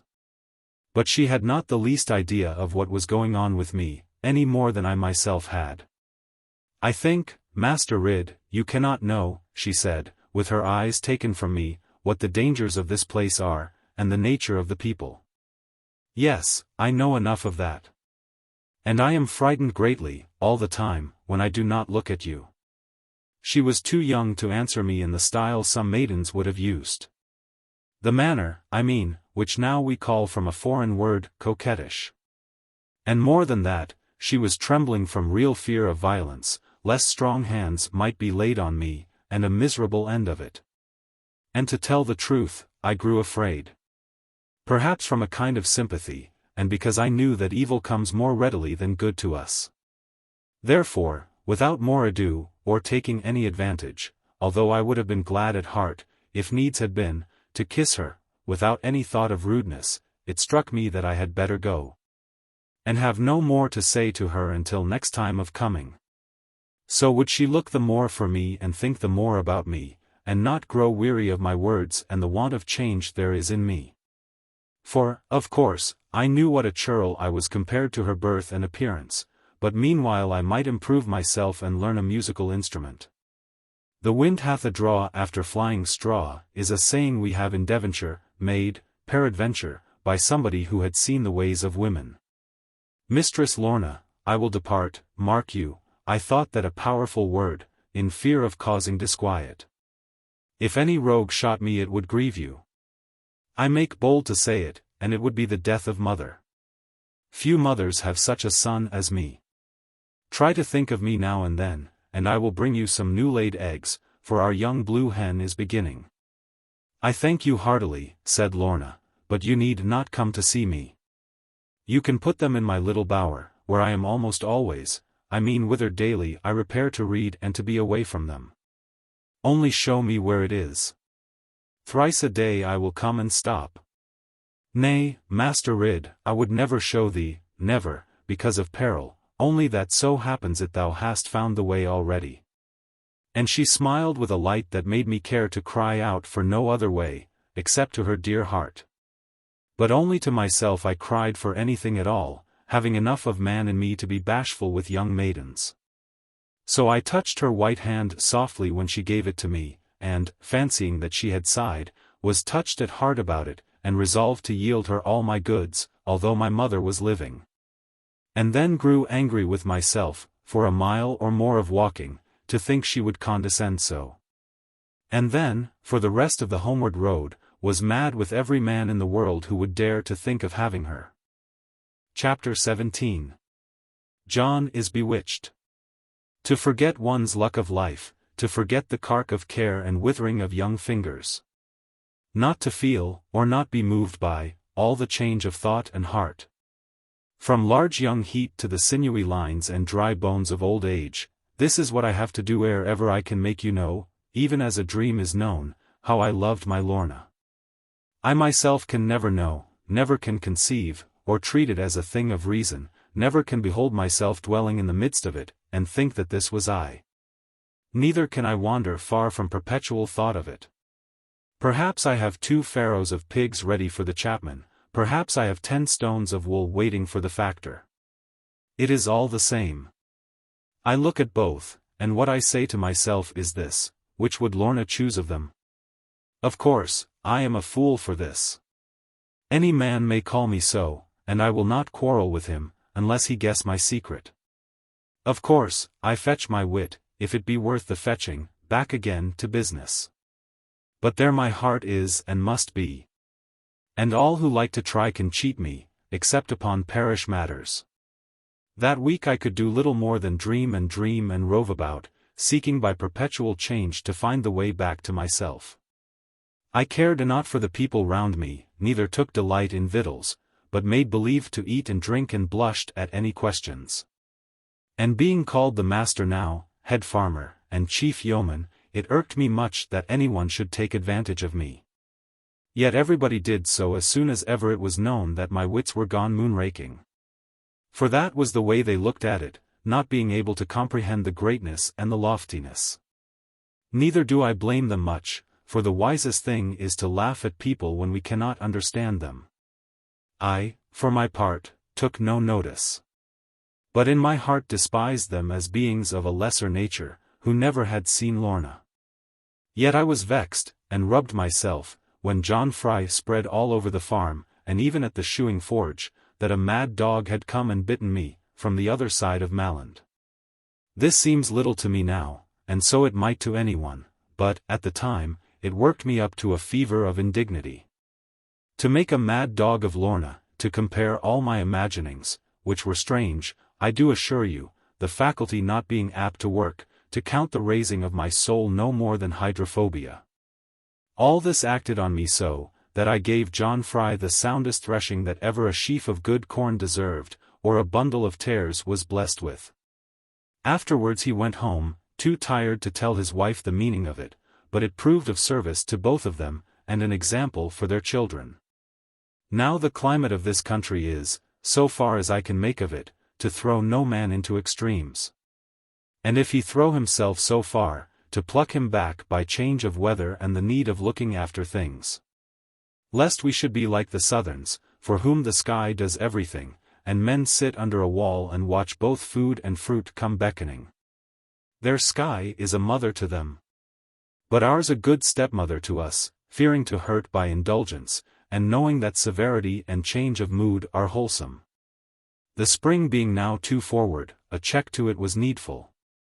And in the early part of March there came a change of weather. All the young growth was arrested by a dry wind from the east, which made both face and fingers burn when a man was doing ditching. The lilacs and the woodbines, just crowding forth in little tufts, close kernelling their blossom, were ruffled back, like a sleeve turned up, and nicked with brown at the corners.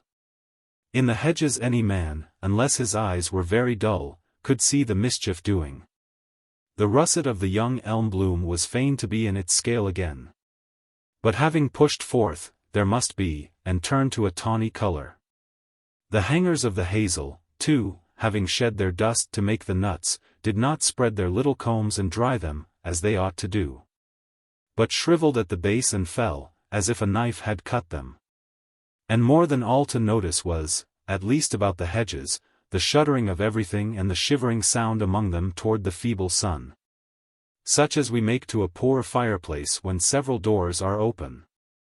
Sometimes I put my face to warm against the soft, rough maple stem, which feels like the foot of a red deer. But the pitiless east wind came through all, and took and shook the caved hedge aback till its knees were knocking together, and nothing could be shelter. Then would anyone having blood, and trying to keep at home with it, run to a sturdy tree and hope to eat his food behind it, and look for a little sun to come and warm his feet in the shelter. And if it did he might strike his breast, and try to think he was warmer. But when a man came home at night, after long days' labor, knowing that the days increased, and so his care should multiply, still he found enough of light to show him what the day had done against him in his garden. Every ridge of new-turned earth looked like an old man's muscles, honeycombed, and standing out void of spring, and powdery. Every plant that had rejoiced in passing such a winter now was cowering, turned away, unfit to meet the consequence. Flowing sap had stopped its course. Fluted lines showed want of food, and if you pinched the topmost spray, there was no rebound or firmness. We think a good deal, in a quiet way, when people ask us about them, of some fine, upstanding pear trees, grafted by my grandfather, who had been very greatly respected. And he got those grafts by sheltering a poor Italian soldier, in the time of James I, a man who never could do enough to show his grateful memories. How he came to our place is a very difficult story, which I never understood rightly, having heard it from my mother. At any rate, there the pear trees were, and there they are to this very day. And I wish everyone could taste their fruit, old as they are, and rugged. Now these fine trees had taken advantage of the west winds, and the moisture, and the promise of the springtime, so as to fill the tips of the spray wood and the rowels all up the branches with a crowd of eager blossom. Not that they were yet in bloom, nor even showing whiteness, only that some of the cones were opening at the side of the cap which pinched them. And there you might count perhaps, a dozen knobs, like very little buttons, but grooved, and lined, and huddling close, to make room for one another. And among these buds were grey-green blades, scarce bigger than a hair almost, yet curving so as if their purpose was to shield the blossom. Other of the spur points, standing on the older wood where the sap was not so eager, had not burst their tunic yet, but were flayed and flaked with light, casting off the husk of brown in three-cornered patches, as I have seen a Scotchman's plaid, or as his legs shows through it. These buds, at a distance, looked as if the sky had been raining cream upon them. Now all this fair delight to the eyes, and good promise to the palate, was marred and baffled by the wind and cutting of the night frosts. The opening cones were struck with brown, in between the button buds, and on the scapes that shielded them, while the foot part of the cover hung like rags, peeled back and quivering. And there the little stalk of each, which might have been a pear, God willing, had a ring around its base, and sought a chance to drop and die. The others which had not opened comb, but only prepared to do it, were a little better off, but still very brown and unkid, and shrivelling in doubt of health, and neither pert nor lusty. Now this I have not told because I know the way to do it, for that I do not, neither yet have seen a man who did know. It is wonderful how we look at things, and never think to notice them. And I am as bad as anybody, unless the thing to be observed is a dog, or a horse, or a maiden. And the last of those three I look at, somehow, without knowing that I take notice, and greatly afraid to do it, only I knew afterwards, when the time of life was in me, not indeed what the maiden was like, but how she differed from others. Yet I have spoken about the spring, and the failure of fair promise, because I took it to my heart as token of what would come to me in the budding of my years and hope. And even then, being much possessed, and full of a foolish melancholy, I felt a sad delight at being doomed to blight and loneliness. Not but that I managed still, when mother was urgent upon me, to eat my share of victuals, and cuff a man for laziness, and see that a ploughshare made no leaps, and sleep of a night without dreaming. And my mother half believing, in her fondness and affection, that what the parish said was true about a mad dog having bitten me. And yet arguing that it must be false, because God would have prevented him, my mother gave me little rest, when I was in the room with her. Not that she worried me with questions, nor openly regarded me with any unusual meaning, but that I knew she was watching slyly whenever I took a spoon up. And every hour or so she managed to place a pan of water by me, quite as if by accident, and sometimes even to spill a little upon my shoe or coat sleeve. But Betty Muxworthy was worst. For, having no fear about my health, she made a villainous joke of it, and used to rush into the kitchen, barking like a dog, and panting, exclaiming that I had bitten her. And just as she would have on me, if it cost her a 12-month's wages. And she always took care to do this thing just when I had crossed my legs in the corner after supper, and leaned my head against the oven, to begin to think of Lorna. However, in all things there is comfort, if we do not look too hard for it. And now I had much satisfaction, in my uncouth state, from labouring, by the hour together, at the hedging and the ditching, meeting the bitter wind face to face, feeling my strength increase, and hoping that someone would be proud of it. In the rustling rush of every gust, in the graceful bend of every tree, even in the lords and ladies, clumped in the scoops of the hedgerow, and most of all in the soft primrose, wrung by the wind. But stealing back, and smiling when the wrath was past, in all of these, and many others there was aching ecstasy, delicious pang of Lorna. But however cold the weather was, and however hard the wind blew, one thing, more than all the rest, worried and perplexed me. This was, that I could not settle, turn and twist as I might, how soon I ought to go again upon a visit to Glen Doone. For I liked not at all the falseness of it, albeit against murderers, the creeping out of sight, and hiding, and feeling as a spy might. And even more than this, I feared how Lorna might regard it. Whether I might seem to her a prone and blunt intruder, a country youth not skilled in manners, as among the quality, even when they rob us.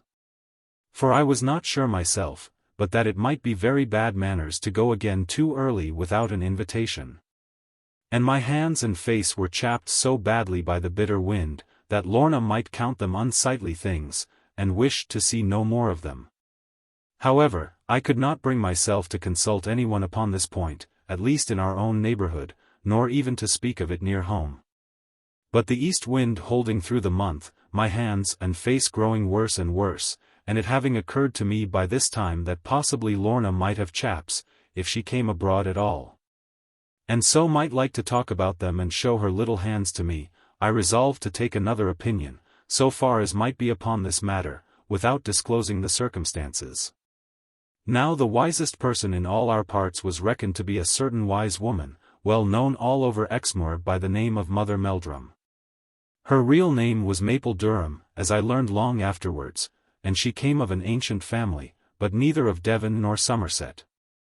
Nevertheless she was quite at home with our proper modes of divination. And knowing that we liked them best, as each man does his own religion, she would always practice them for the people of the country. And all the while, she would let us know that she kept a higher and nobler mode for those who looked down upon this one, not having been bred and born to it. Mother Meldrum had 2 houses, or rather she had none at all, but 2 homes wherein to find her, according to the time of year. In summer she lived in a pleasant cave, facing the cool side of the hill, far inland near Hawkridge and close above Tar Steps, a wonderful crossing of Barle River. Made, as everybody knows, by Satan, for a wager. But throughout the winter, she found sea air agreeable, and a place where things could be had on credit, and more occasion of talking. Not but what she could have credit, for everyone was afraid of her, in the neighborhood of Tar Steps, only there was no one handy owning things worth taking. Therefore, at the fall of the leaf, when the woods grew damp and irksome, the wise woman always set her face to the warmer cliffs of the channel, where shelter was, and dry fern bedding, and folk to be seen in the distance, from a bank upon which the sun shone. And there, as I knew from our John Fry, who had been to her about rheumatism, and sheep possessed with an evil spirit, and warts on the hand of his son, young John, anyone who chose might find her. Towards the close of a winter day, gathering sticks and brown fern for fuel, and talking to herself the while, in a hollow stretch behind the cliffs, which foreigners, who come and go without seeing much of Exmoor, have called the Valley of Rocks. This valley, or Goyle, as we term it, being small for a valley, lies to the west of Linton, about a mile from the town perhaps, and away towards Ley Manor. Our home folk always call it the Danes, or the Deans, which is no more, they tell me, than a hollow place, even as the word den is. However, let that pass, for I know very little about it. But the place itself is a pretty one, though nothing to frighten anybody, unless he hath lived in a gallipot. It is a green rough-sided hollow, bending at the middle, touched with stone at either crest, and dotted here and there with slabs in and out the brambles. On the right hand is an upward crag, called by some the castle, easy enough to scale, and giving great view of the channel. Facing this, from the inland side and the elbow of the valley, a queer old pile of rock arises, bold behind one another, and quite enough to affright a man, if it only were 10 times larger. This is called the Devil's Cheese Ring, or the Devil's Cheese Knife, which mean the same thing, as our fathers were used to eat their cheese from a scoop. And perhaps in old time the upmost rock, which has fallen away since I knew it, was like to such an implement, if Satan eat cheese untoasted. But all the middle of this valley was a place to rest in, to sit and think that troubles were not, if we would not make them. To know the sea outside the hills, but never to behold it. Only by the sound of waves to pity sailors laboring. Then to watch the sheltered sun, coming warmly round the turn, like a guest expected, full of gentle glow and gladness, casting shadow far away as a thing to hug itself, and awakening life from dew, and hope from every spreading bud. And then to fall asleep and dream that the fern was all asparagus. Alas, I was too young in those days much to care for creature comforts, or to let pure palate have things that would improve it. Anything went down with me, as it does with most of us. Too late we know the good from bad, the knowledge is no pleasure then, being memory's medicine rather than the wine of hope. Now Mother Meldrum kept her winter in this vale of rocks, sheltering from the wind and rain within the Devil's Cheese Ring, which added greatly to her fame because all else, for miles around, were afraid to go near it after dark, or even on a gloomy day. Under eaves of lichened rock she had a winding passage, which none that ever I knew of durst enter but herself. And to this place I went to seek her, in spite of all misgivings, upon a Sunday in Lenten season, when the sheep were folded. Our parson, as if he had known my intent, had preached a beautiful sermon about the witch of Endor, and the perils of them that meddle wantonly with the unseen powers. And therein he referred especially to the strange noise in the neighborhood, and upbraided us for want of faith, and many other backslidings. We listened to him very earnestly, for we like to hear from our betters about things that are beyond us, and to be roused up now and then, like sheep with a good dog after them, who can pull some wool without biting. Nevertheless we could not see how our want of faith could have made that noise, especially at night time, notwithstanding which we believed it, and hoped to do a little better. And so we all came home from church, and most of the people dined with us, as they always do on Sundays, because of the distance to go home, with only words inside them.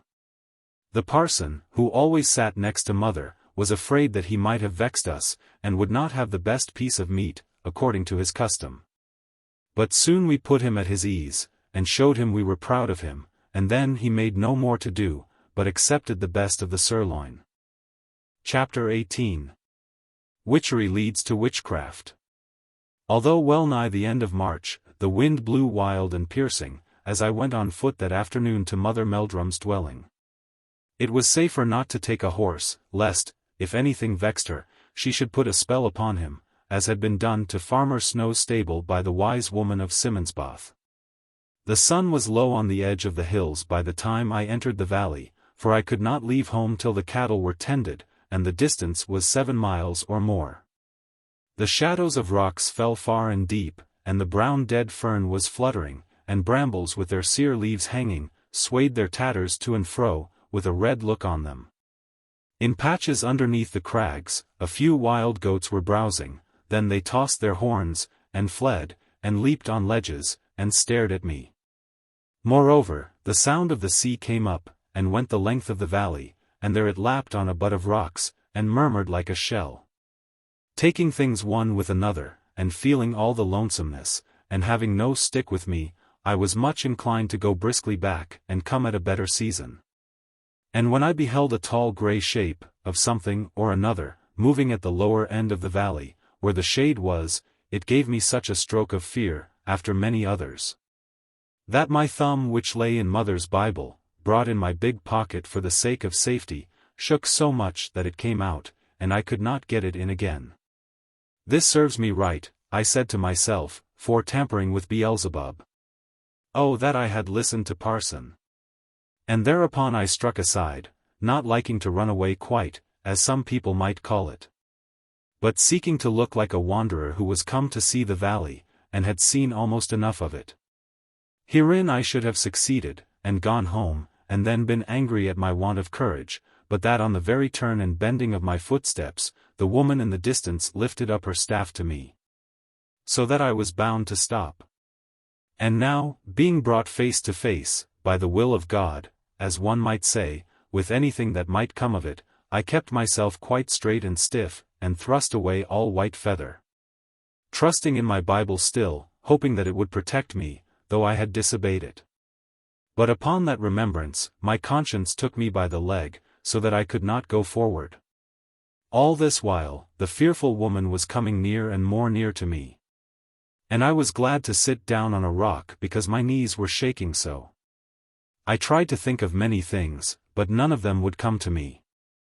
And I could not take my eyes away, though I prayed God to be near me. But when she was come so nigh to me that I could descry her features, there was something in her countenance that made me not dislike her. She looked as if she had been visited by many troubles, and had felt them one by one, yet held enough of kindly nature still to grieve for others. Long white hair, on either side, was falling down below her chin, and through her wrinkles clear bright eyes seemed to spread themselves upon me. Though I had plenty of time to think, I was taken by surprise no less, and unable to say anything, yet eager to hear the silence broken, and longing for a noise or two. "Thou art not come to me," she said, looking through my simple face, as if it were but glass, to be struck for bone shave, nor to be blessed for barn gun. "Give me forth thy hand, John Ridd, and tell why thou art come to me." But I was so much amazed at her knowing my name and all about me, that I feared to place my hand in her power, or even my tongue by speaking. "Have no fear of me, my son, I have no gift to harm thee, and if I had, it should be idle. Now, if thou hast any wit, tell me why I love thee." "I never had any wit, mother," I answered in our Devonshire way, "and never set eyes on thee before, to the furthest of my knowledge. And yet I know thee as well, John, as if thou wert my grandson. Remember you the old oak, and the bog at the head of XIII, and the child who would have died there, but for thy strength and courage, and most of all thy kindness? That was my granddaughter, John, and all I have on earth to love. Now that she came to speak of it, with the place and that, so clearly, I remembered all about it, a thing that happened last August. And thought how stupid I must have been not to learn more of the little girl who had fallen into the black pit, with a basketful of whortleberries. And who might have been gulfed if her little dog had not spied me in the distance. I carried her on my back to mother, and then we dressed her all anew, and took her where she ordered us. But she did not tell us who she was, nor anything more than her Christian name, and that she was 8 years old, and fond of fried batatas. And we did not seek to ask her more, as our manner is with visitors. But thinking of this little story, and seeing how she looked at me, I lost my fear of Mother Meldrum, and began to like her. Partly because I had helped her grandchild, and partly that if she were so wise, no need would have been for me to save the little thing from drowning. Therefore I stood up and said, though scarcely yet established in my power against hers, "Good mother, the shoe she lost was in the mire, and not with us.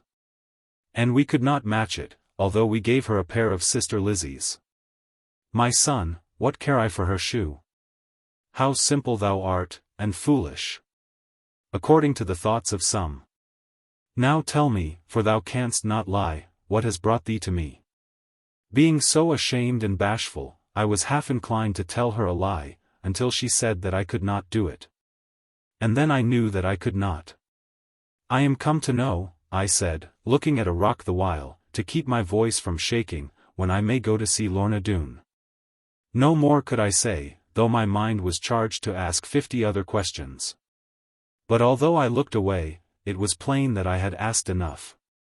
I felt that the wise woman gazed at me in wrath as well as sorrow, and then I grew angry that anyone should seem to make light of Lorna. "John Ridd," said the woman, observing this, for now I faced her bravely, "of whom art thou speaking? Is it a child of the men who slew your father?" "I cannot tell, mother." "How should I know? And what is that to thee?"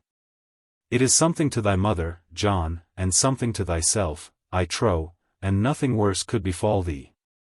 I waited for her to speak again, because she had spoken so sadly that it took my breath away.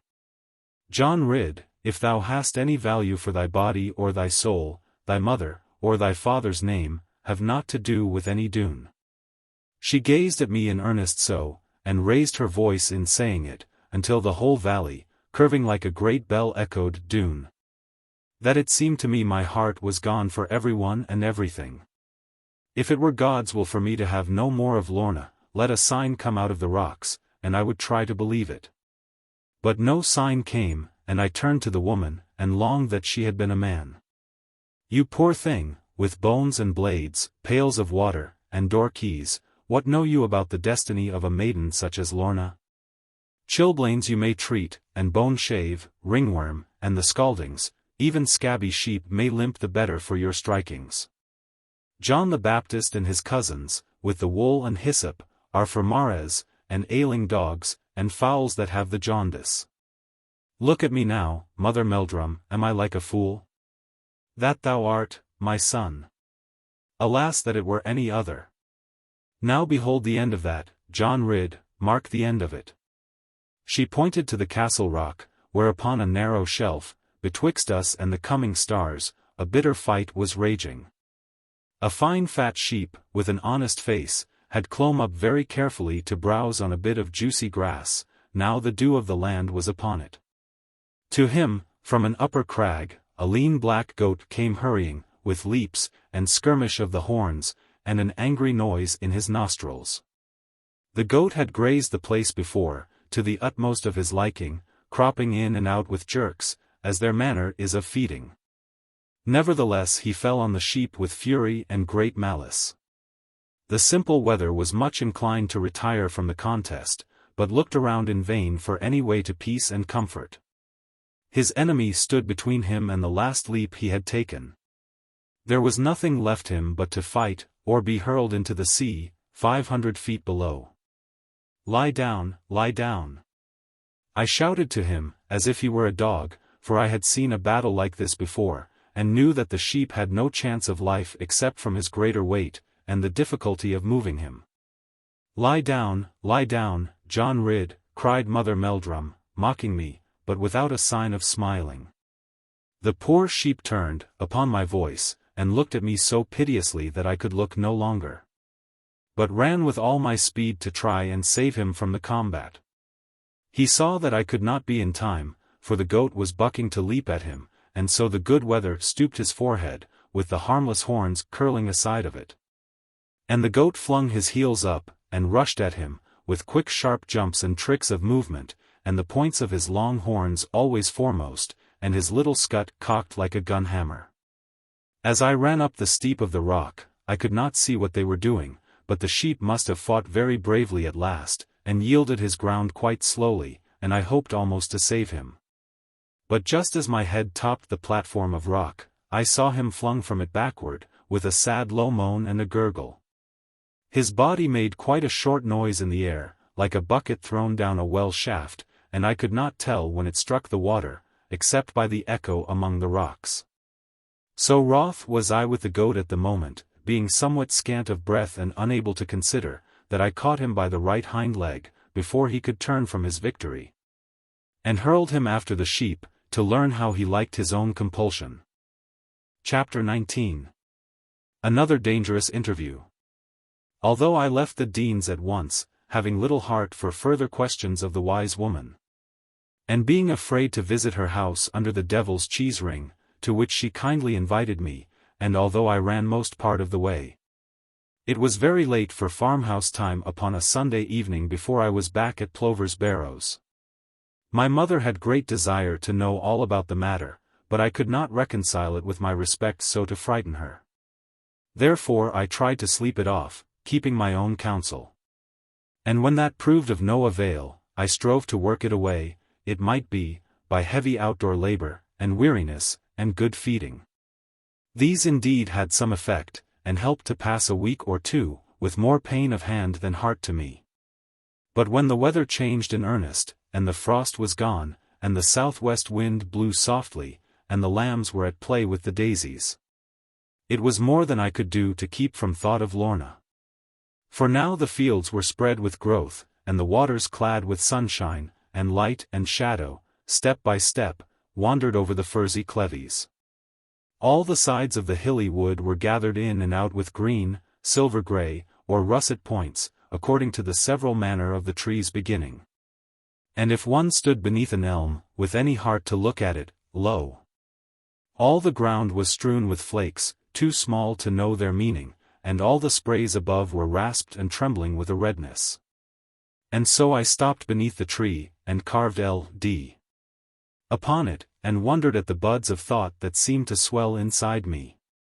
The upshot of it all was this, that as no Lorna came to me, except in dreams or fancy, and as my life was not worth living without constant sign of her, forth I must again to find her, and say more than a man can tell. Therefore, without waiting longer for the moving of the spring, dressed I was in grand attire, so far as I had gotten it, and thinking my appearance good, although with doubts about it, being forced to dress in the hay tallet.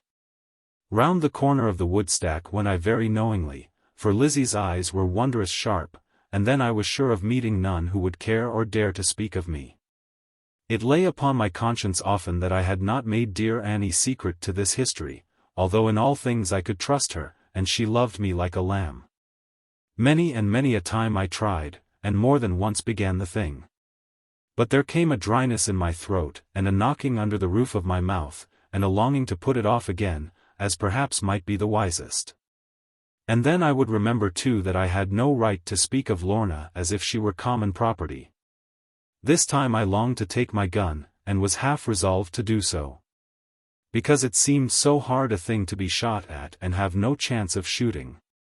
But when I came to remember the steepness and the slippery nature of the waterslide, there seemed but little likelihood of keeping dry the powder. Therefore I was armed with nothing but a good stout holly staff, seasoned well for many a winter in our back kitchen chimney. Although my heart was leaping high with the prospect of some adventure, and the fear of meeting Lorna, I could not but be gladdened by the softness of the weather, and the welcome way of everything. There was that power all round, that power and that goodness, which make us come, as it were, outside our bodily selves, to share them. Over and beside us breathes the joy of hope and promise. Underfoot are troubles past, in the distance bowering newness tempts us ever forward. We quicken with largesse of life, and spring with vivid mystery. And, in good sooth, I had to spring, and no mystery about it, ere ever I got to the top of the rift leading into Doone glade. For the stream was rushing down in strength, and raving at every corner. A mort of rain having fallen last night and no wind come to wipe it. However, I reached the head ere dark with more difficulty than danger, and sat in a place which comforted my back and legs desirably. Hereupon I grew so happy at being on dry land again, and come to look for Lorna, with pretty trees around me, that what did I do but fall asleep with the holly stick in front of me, and my best coat sunk in a bed of moss, with water and wood sorrel. Mayhap I had not done so, nor yet enjoyed the spring so much, if so be I had not taken 3/4 of a gallon of cider at home, at Plover's Barrows.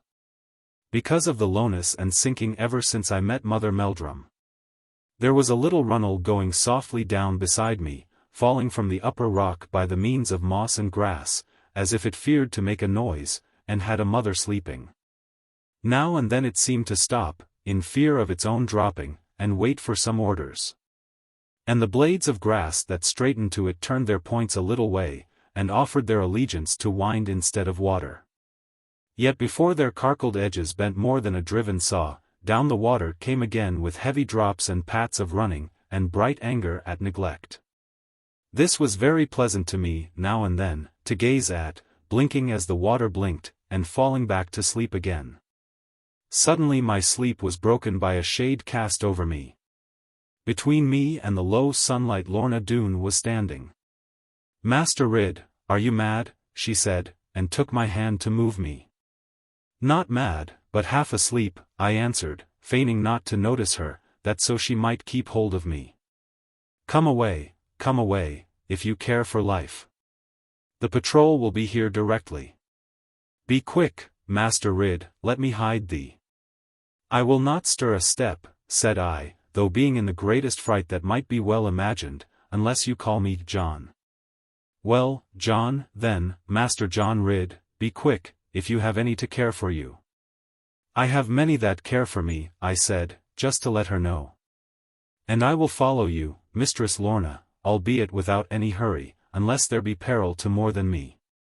Without another word she led me, though with many timid glances towards the upper valley, to, and into, her little bower, where the inlet through the rock was. I am almost sure that I spoke before, though I cannot now go seek for it, and my memory is but a worn-out tub, of a certain deep and perilous pit, in which I was like to drown myself through hurry and fright of boyhood. And even then I wondered greatly, and was vexed with Lorna for sending me in that heedless manner into such an entrance. But now it was clear that she had been right and the fault mine own entirely. For the entrance to the pit was only to be found by seeking it. Inside the niche of native stone, the plainest thing of all to see, at any rate by daylight, was the stairway hewn from rock, and leading up the mountain, by means of which I had escaped. As before related. To the right side of this was the mouth of the pit, still looking very formidable, though Lorna laughed at my fear of it, for she drew her water thence. But on the left was a narrow crevice, very difficult to espy, and having a sweep of grey ivy laid, like a slouching beaver, over it. A man here coming from the brightness of the outer air, with eyes dazed by the twilight, would never think of seeing this and following it to its meaning. Lorna raised the screen for me, but I had much ado to pass, on account of bulk and stature. Instead of being proud of my size, as it seemed to me she ought to be, Lorna laughed so quietly that I was ready to knock my head or elbows against anything, and say no more about it. However, I got through at last without a word of compliment, and broke into the pleasant room, the lone retreat of Lorna. The chamber was of unhewn rock, round, as near as might be, 18 or 20 feet across, and gay with rich variety of fern and moss and lichen. The fern was in its winter still, or coiling for the springtide, but moss was in abundant life, some feathering, and some goblet, and some with fringe of red to it. Overhead there was no ceiling but the sky itself, flaked with little clouds of April whitely wandering over it. The floor was made of soft low grass, mixed with moss and primroses. And in a niche of shelter moved the delicate wood sorrel. Here and there, around the sides, were chairs of living stone, as some Latin writer says, whose name has quite escaped me. And in the midst a tiny spring arose, with crystal beads in it, and a soft voice as of a laughing dream, and dimples like a sleeping babe. Then, after going round a little, with surprise of daylight, the water overwelled the edge, and softly went through lines of light to shadows and an untold bourne. While I was gazing at all these things with wonder and some sadness, Lorna turned upon me lightly, as her manner was, and said, "Where are the new-laid eggs, Master Ridd? Or hath blue hen ceased laying?" I did not altogether like the way in which she said it with a sort of dialect, as if my speech could be laughed at. "Here be some," I answered, speaking as if in spite of her. "I would have brought thee twice as many, but that I feared to crush them in the narrow ways, Mistress Lorna." And so I laid her out 24 upon the moss of the rock ledge, unwinding the wisp of hay from each as it came safe out of my pocket. Lorna looked with growing wonder, as I added 1 to 1. And when I had placed them side by side, and bidden her now to tell them, to my amazement what did she do but burst into a flood of tears. "What have I done?" I asked, with shame, scarce daring even to look at her, because her grief was not like Annie's, a thing that could be coaxed away, and left a joy in going. "Oh, what have I done to vex you so?" "It is nothing done by you, Master Ridd," she answered, very proudly, as if naught I did could matter. "It is only something that comes upon me with the scent of the pure true clover hay. Moreover, you have been too kind, and I am not used to kindness." Some sort of awkwardness was on me, at her words and weeping, as if I would like to say something, but feared to make things worse perhaps than they were already. Therefore I abstained from speech, as I would in my own pain. And as it happened, this was the way to make her tell me more about it. Not that I was curious, beyond what pity urged me in the strange affairs around her, and now I gazed upon the floor, lest I should seem to watch her. But none the less for that I knew all that she was doing. Lorna went a little way, as if she would not think of me nor care for one so careless.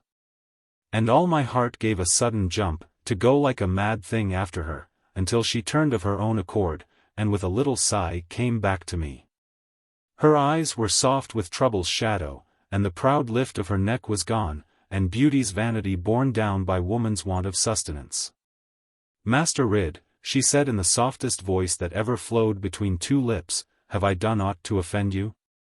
Hereupon it went hard with me, not to catch her up and kiss her, in the manner in which she was looking, only it smote me suddenly that this would be a low advantage of her trust and helplessness.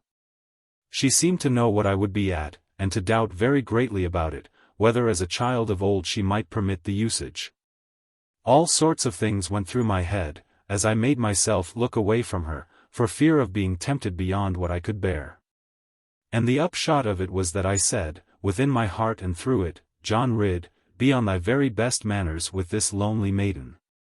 Lorna liked me all the better for my good forbearance. Because she did not love me yet, and had not thought about it, at least so far as I knew. And though her eyes were so beauteous, so very soft and kindly, there was, to my apprehension, some great power in them, as if she would not have a thing, unless her judgment leaped with it. But now her judgment leaped with me, because I had behaved so well. And being of quick urgent nature, such as I delight in, for the change from mine own slowness, she, without any let or hindrance, sitting over against me, now raising and now dropping fringe over those sweet eyes that were the road lights of her tongue, Lorna told me all about everything I wished to know, every little thing she knew. Except indeed that point of points, how Master Ridd stood with her. Although it wearied me no whit, it might be wearisome for folk who cannot look at Lorna, to hear the story all in speech, exactly as she told it. Therefore let me put it shortly, to the best of my remembrance. Nay, pardon me, whosoever thou art, for seeming fickle and rude to thee. I have tried to do as first proposed, to tell the tale in my own words, as of another's fortune. But, lo! I was beset at once with many heavy obstacles, which grew as I went onward, until I knew not where I was, and mingled past and present. And two of these difficulties only were enough to stop me. The one that I must coldly speak without the force of pity, the other that I, off and on, confused myself with Lorna, as might be well expected. Therefore let her tell the story, with her own sweet voice and manner, and if ye find it wearisome, seek in yourselves the weariness. Chapter 20. Lorna begins her story. I cannot go through all my thoughts so as to make them clear to you, nor have I ever dwelt on things, to shape a story of them. I know not where the beginning was, nor where the middle ought to be, nor even how at the present time I feel, or think, or ought to think. If I look for help to those around me, who should tell me right and wrong, being older and much wiser, I meet sometimes with laughter, and at other times with anger. There are but two in the world who ever listen and try to help me, one of them is my grandfather, and the other is a man of wisdom, whom we call the counselor. My grandfather, Sir Ensor Doone, is very old and harsh of manner, except indeed to me, he seems to know what is right and wrong, but not to want to think of it. The counselor, on the other hand, though full of life and subtleties, treats my questions as of play, and not gravely worth his while to answer, unless he can make wit of them. And among the women there are none with whom I can hold converse, since my Aunt Sabina died, who took such pains to teach me. She was a lady of high repute and lofty ways, and learning, but grieved and harassed more and more by the coarseness, and the violence, and the ignorance around her. In vain she strove, from year to year, to make the young men hearken, to teach them what became their birth, and give them sense of honor. It was her favorite word, poor thing. And they called her Old Aunt Honor. Very often she used to say that I was her only comfort, and I am sure she was my only one, and when she died it was more to me than if I had lost a mother. For I have no remembrance now of father or of mother, although they say that my father was the eldest son of Sir Ensor Doone, and the bravest and the best of them. And so they call me heiress to this little realm of violence, and in sorry sport sometimes, I am their princess or their queen. Many people living here, as I am forced to do, would perhaps be very happy, and perhaps I ought to be so. We have a beauteous valley, sheltered from the cold of winter and power of the summer sun, untroubled also by the storms and mists that veil the mountains. Although I must acknowledge that it is apt to rain too often. The grass moreover is so fresh, and the brooks so bright and lively, and flowers of so many hues come after one another that no one need be dull, if only left alone with them. And so in the early days perhaps, when morning breathes around me, and the sun is going upward, and light is playing everywhere, I am not so far beside them all as to live in shadow. But when the evening gathers down, and the sky is spread with sadness, and the day has spent itself, then a cloud of lonely trouble falls, like night, upon me. I cannot see the things I quest for of a world beyond me, I cannot join the peace and quiet of the depth above me, neither have I any pleasure in the brightness of the stars. What I want to know is something none of them can tell me, what am I, and why set here, and when shall I be with them? I see that you are surprised a little at this my curiosity. Perhaps such questions never spring in any wholesome spirit. But they are in the depths of mine, and I cannot be quit of them. Meantime, all around me is violence and robbery, coarse delight and savage pain, reckless joke and hopeless death. Is it any wonder that I cannot sink with these, that I cannot so forget my soul, as to live the life of brutes, and die the death more horrible because it dreams of waking?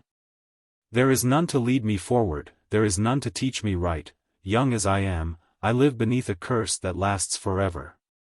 Here Lorna broke down for a while, and cried so very piteously, that doubting of my knowledge, and of any power to comfort, I did my best to hold my peace, and tried to look very cheerful. Then thinking that might be bad manners, I went to wipe her eyes for her. Master Ridd, she began again, I am both ashamed and vexed at my own childish folly. But you, who have a mother, who thinks, you say, so much of you, and sisters, and a quiet home, you cannot tell, it is not likely, what a lonely nature is. How it leaps in mirth sometimes, with only heaven touching it, and how it falls away desponding, when the dreary weight creeps on. It does not happen many times that I give way like this. More shame now to do so, when I ought to entertain you. Sometimes I am so full of anger, that I dare not trust a speech, at things they cannot hide from me. And perhaps you would be much surprised that reckless men would care so much to elude a young girl's knowledge. They used to boast to Aunt Sabina of pillage and of cruelty, on purpose to enrage her. But they never boast to me. It even makes me smile sometimes to see how awkwardly they come and offer for temptation to me shining packets, half concealed, of ornaments and finery, of rings, or chains, or jewels, lately belonging to other people. But when I try to search the past, to get a sense of what befell me ere my own perception formed, to feel back for the lines of childhood, as a trace of gossamer, then I only know that naught lives longer than God wills it. So may after sin go by, for we are children always, as the counselor has told me, so may we, beyond the clouds, seek this infancy of life, and never find its memory. But I am talking now of things which never come across me when any work is toward. It might have been a good thing for me to have had a father to beat these rovings out of me. Or a mother to make a home, and teach me how to manage it. For, being left with none, I think, and nothing ever comes of it. Nothing, I mean, which I can grasp and have with any surety. Nothing but faint images, and wonderment, and wandering. But often, when I am neither searching back into remembrance, nor asking of my parents, but occupied by trifles, something like a sign, or message, or a token of some meaning, seems to glance upon me. Whether from the rustling wind, or sound of distant music, or the singing of a bird, like the sun on snow, it strikes me with a pain of pleasure. And often when I wake at night, and listen to the silence, or wander far from people in the grayness of the evening, or stand and look at quiet water having shadows over it, some vague image seems to hover on the skirt of vision, ever changing place and outline, ever flitting as I follow. This so moves and hurries me, in the eagerness and longing, that straightway all my chance is lost, and memory, scared like a wild bird, flies. Or am I as a child perhaps, chasing a flown cageling, who among the branches free plays and peeps at the offered cage, as a home not to be urged on him, and means to take his time of coming, if he comes at all? Often too I wonder at the odds of fortune, which made me, helpless as I am, and fond of peace and reading, the heiress of this mad domain, the sanctuary of unholiness. It is not likely that I shall have much power of authority, and yet the counselor creeps up to be my lord of the treasury, and his son aspires to my hand, as of a royal alliance. Well, honor among thieves, they say, and mine is the first honor, although among decent folk perhaps, honesty is better. We should not be so quiet here, and safe from interruption, but that I have begged one privilege rather than commanded it. This was that the lower end, just this narrowing of the valley, where it is most hard to come at, might be looked upon as mine, except for purposes of guard. Therefore none beside the sentries ever trespass on me here, unless it be my grandfather, or the counselor or carver. By your face, Master Ridd, I see that you have heard of Carver Doone. For strength and courage and resource he bears the first repute among us, as might well be expected from the son of the counselor. But he differs from his father, in being very hot and savage, and quite free from argument. The counselor, who is my uncle, gives his son the best advice, commending all the virtues, with eloquence and wisdom, yet himself abstaining from them accurately and impartially. You must be tired of this story, and the time I take to think, and the weakness of my telling, but my life from day to day shows so little variance. Among the writers there is none whose safe return I watch for, I mean none more than other, and indeed there seems no risk, all are now so feared of us. Neither of the old men is there whom I can revere or love, except alone my grandfather, whom I love with trembling, neither of the women any whom I like to deal with. Unless it be a little maiden whom I saved from starving. A little Cornish girl she is, and shaped in western manner, not so very much less in width than if you take her lengthwise.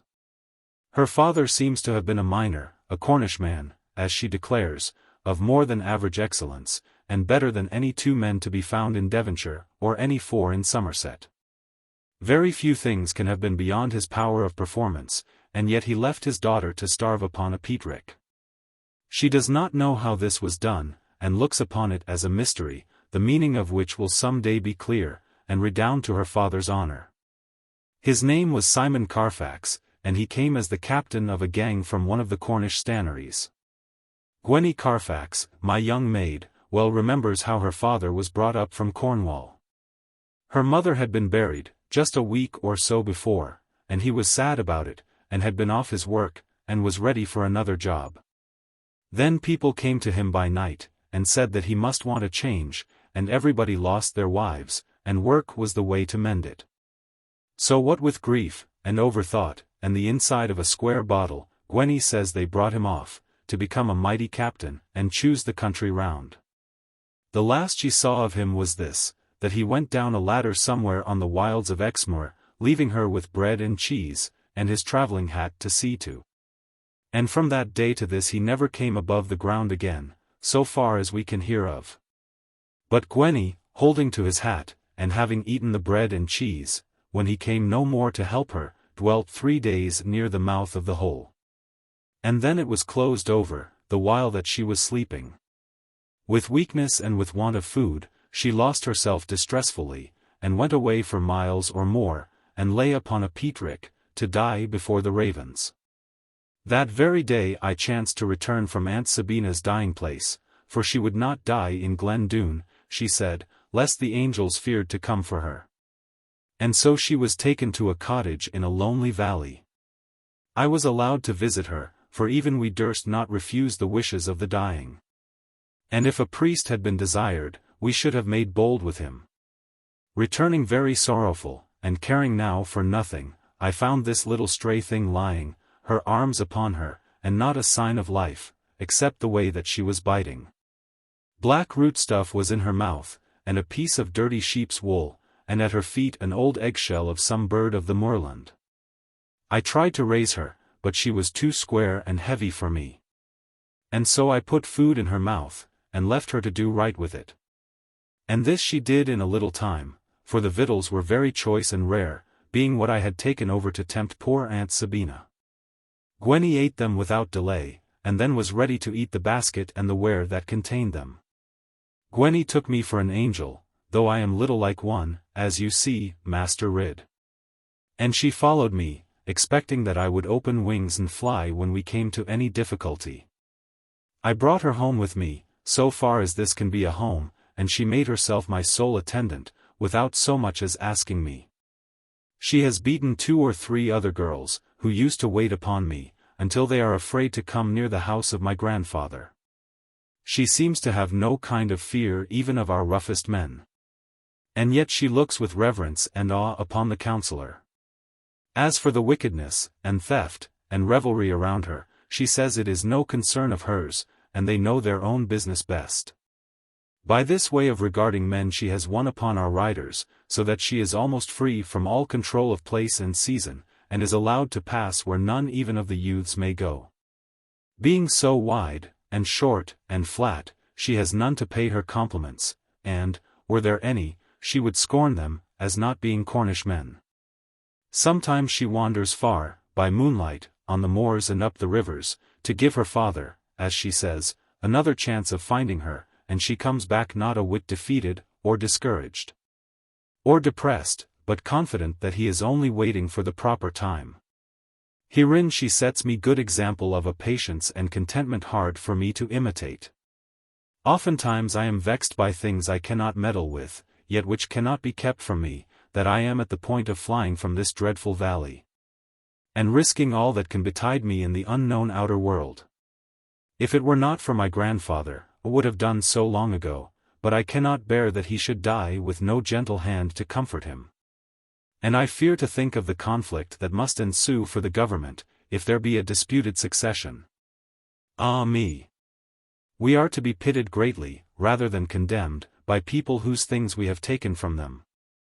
For I have read, and seem almost to understand about it, that there are places on the earth where gentle peace, and love of home, and knowledge of one's neighbors prevail, and are, with reason, looked for as the usual state of things. There honest folk may go to work in the glory of the sunrise, with hope of coming home again quite safe in the quiet evening, and finding all their children. And even in the darkness they have no fear of lying down, and dropping off to slumber, and hearken to the wind of night, not as to an enemy trying to find entrance, but a friend who comes to tell the value of their comfort. Of all this golden ease I hear, but never saw the like of it, and, haply, I shall never do so, being born to turbulence. Once, indeed, I had the offer of escape, and kinsman's aid, and high place in the gay, bright world, and yet I was not tempted much, or, at least, dared not to trust it. And it ended very sadly, so dreadfully that I even shrink from telling you about it. For that one terror changed my life, in a moment, at a blow, from childhood and from thoughts of play and commune with the flowers and trees, to a sense of death and darkness, and a heavy weight of earth. Be content now, Master Ridd ask me nothing more about it, so your sleep be sounder. But I, John Ridd, being young and new, and very fond of hearing things to make my blood to tingle, had no more of manners than to urge poor Lorna onwards, hoping, perhaps, in depth of heart, that she might have to hold by me, when the worst came to the worst of it. Therefore she went on again. Chapter 21. Lorna ends her story. It is not a 12-month yet, although it seems 10 years agone, since I blew the downy globe to learn the time of day, or set beneath my chin the veinings of the varnished buttercup, or fired the foxglove cannonade, or made a captive of myself with dandelion fetters. For then I had not very much to trouble me in earnest, but went about, romancing gravely, playing at bo-peep with fear, making for myself strong heroes of grey rock or fir tree, adding to my own importance, as the children love to do. As yet I had not truly learned the evil of our living, the scorn of law, the outrage, and the sorrow caused to others. It even was a point withal to hide the roughness from me, to show me but the gallant side, and keep in shade the other. My grandfather, Sir Ensor Doone, had given strictest order, as I discovered afterwards, that in my presence all should be seemly, kind, and vigilant. Nor was it very difficult to keep most part of the mischief from me, for no Doone ever robs at home, neither do they quarrel much, except at times of gambling. And though Sir Ensor Doone is now so old and growing feeble, his own way he will have still, and no one dare deny him. Even our fiercest and most mighty swordsmen, seared from all sense of right or wrong, yet have plentiful sense of fear, when brought before that white-haired man. Not that he is rough with them, or querulous, or rebukeful, but that he has a strange soft smile, and a gaze they cannot answer, and a knowledge deeper far than they have of themselves. Under his protection, I am as safe from all those men, some of whom are but little akin to me, as if I slept beneath the roof of the King's Lord Justiciary. But now, at the time I speak of, one evening of last summer, a horrible thing befell, which took all play of childhood from me. The 15th day of last July was very hot and sultry, long after the time of sundown. And I was paying heed of it, because of the old saying that if it rain then, rain will fall on 40 days thereafter. I had been long by the waterside at this lower end of the valley, plaiting a little crown of woodbine crocket with sprigs of heath, to please my grandfather, who likes to see me gay at supper time. Being proud of my tiara, which had cost some trouble, I set it on my head at once, to save the chance of crushing, and carrying my grey hat, ventured by a path not often trod. For I must be home at the supper time, or grandfather would be exceeding wrath, and the worst of his anger is that he never condescends to show it.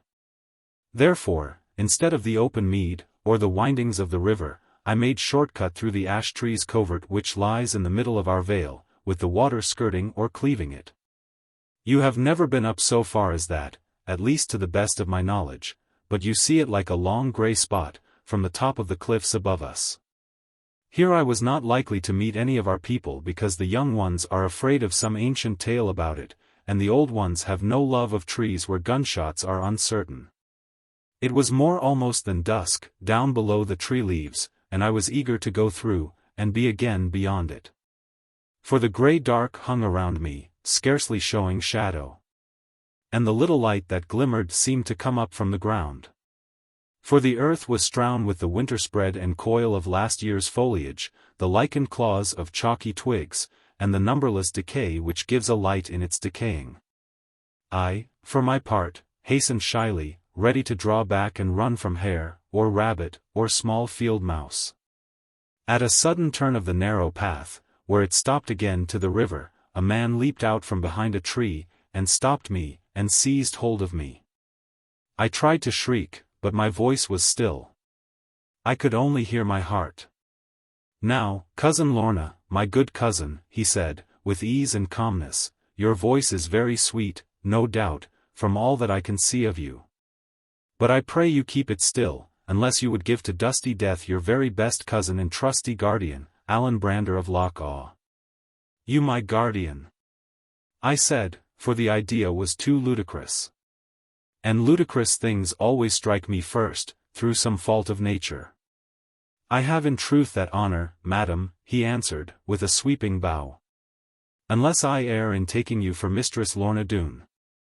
You have not mistaken me. My name is Lorna Doone." He looked at me, with gravity, and was inclined to make some claim to closer consideration upon the score of kinship, but I shrunk back, and only said, "Yes, my name is Lorna Doone." "Then I am your faithful guardian, Allan Brander of Loch Awe, called Lord Allan Brander, son of a worthy peer of Scotland. Now will you confide in me?" "I confide in you," I cried, looking at him with amazement. "Why, you are not older than I am." "Yes I am, 3 years at least." "You, my ward, are not 16. I, your worshipful guardian, am almost 19 years of age." Upon hearing this I looked at him, for that seemed then a venerable age. But the more I looked the more I doubted, although he was dressed quite like a man. He led me in a courtly manner, stepping at his tallest to an open place beside the water, where the light came as in channel, and was made the most of by glancing waves and fair white stones. "Now am I to your liking, cousin?"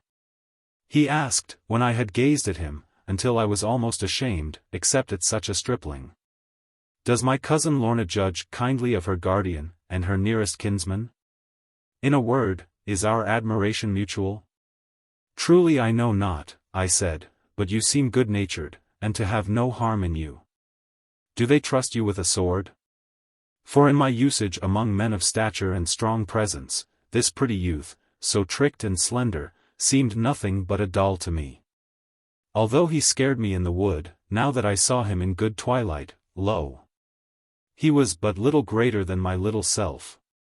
And so tasselled and so ruffled with a mint of bravery, and a green coat barred with red, and a slim sword hanging under him, it was the utmost I could do to look at him half gravely. I fear that my presence hath scarce enough of ferocity about it." He gave a jerk to his sword as he spoke, and clanked it on the brookstones. "Yet do I assure you, cousin, that I am not without some prowess, and many a master of defence hath this good sword of mine disarmed. Now if the boldest and biggest robber in all this charming valley durst so much as breathe the scent of that flower coronal, which doth not adorn but is adorned," here he talked some nonsense, "I would cleave him from head to foot, ere ever he could fly or cry." "Hush!" I said, "talk not so loudly, or thou mayst have to do both thyself, and do them both in vain." For he was quite forgetting now, in his bravery before me, where he stood, and with whom he spoke, and how the summer lightning shone above the hills and down the hollow. And as I gazed on this slight fair youth, clearly one of high birth and breeding, albeit over-boastful, a chill of fear crept over me. Because he had no strength or substance, and would be no more than a pincushion before the great swords of the Doones. "I pray you be not vexed with me," he answered, in a softer voice. "For I have travelled far and sorely, for the sake of seeing you. I know right well among whom I am, and that their hospitality is more of the knife than the salt stand. Nevertheless I am safe enough, for my foot is the fleetest in Scotland, and what are these hills to me? Tush! I have seen some border forays among wilder spirits and craftier men than these be. Once I mind some years agone, when I was quite a stripling lad. Worshipful guardian, I said, there is no time now for history. If thou art in no haste, I am, and cannot stay here idling. Only tell me how I am akin and under wardship to thee, and what purpose brings thee here. In order, cousin, all things in order, even with fair ladies. First, I am thy uncle's son, my father is thy mother's brother, or at least thy grandmother's, unless I am deceived in that which I have guessed, and no other man. For my father, being a leading lord in the councils of King Charles II, appointed me to learn the law, not for my livelihood, thank God, but because he felt the lack of it in affairs of state. But first your leave, young Mistress Lorna, I cannot lay down legal maxims, without aid of smoke. He leaned against a willow tree, and drawing from a gilded box a little dark thing like a stick, placed it between his lips. And then striking a flint on steel made fire and caught it upon touchwood. With this he kindled the tip of the stick, until it glowed with a ring of red, and then he breathed forth curls of smoke, blue and smelling on the air like spice. I had never seen this done before, though acquainted with tobacco pipes, and it made me laugh, until I thought of the peril that must follow it. Cousin, have no fear, he said. This makes me all the safer, they will take me for a glowworm, and thee for the flower it shines upon. But to return, of law I learned as you may suppose, but little, although I have capacities. But the thing was far too dull for me. All I care for is adventure, moving chance, and hot encounter, therefore all of law I learned was how to live without it. Nevertheless, for amusement's sake, as I must needs be at my desk an hour or so in the afternoon, I took to the sporting branch of the law, the pitfalls, and the ambuscades. And of all the traps to be laid therein, pedigrees are the rarest. There is scarce a man worth a cross of butter, but what you may find a hole in his shield within 4 generations. And so I struck our own escutcheon, and it sounded hollow. There is a point, but heed not that. Enough that being curious now, I followed up the quarry, and I am come to this at last, we, even we, the lords of Loch Awe, have an outlaw for our cousin, and I would we had more. If they be like you. Sir, I answered, being amused by his manner, which was new to me, for the Doones are much in earnest, surely you count it no disgrace to be of kin to Sir Ensor Doone. And all his honest family. If it be so, it is in truth the very highest honor and would heal 10 holes in our escutcheon. What noble family but springs from a captain among robbers? Trade alone can spoil our blood. Robbery purifies it. The robbery of one age is the chivalry of the next. We may start anew, and vie with even the nobility of France, if we can once enroll but half the Doones upon our lineage. I like not to hear you speak of the Doones, as if they were no more than that, I exclaimed, being now unreasonable, but will you tell me, once for all, sir, how you are my guardian? That I will do. You are my ward because you were my father's ward, under the Scottish law. And now my father being so deaf, I have succeeded to that right, at least in my own opinion, under which claim I am here to neglect my trust no longer. But to lead you away from scenes and deeds which, though of good repute and comely, are not the best for young gentlewomen. There spoke I not like a guardian? After that can you mistrust me? But, said I, good cousin Allen, if I may so call you, it is not meet for young gentlewomen to go away with young gentlemen, though 50 times their guardians.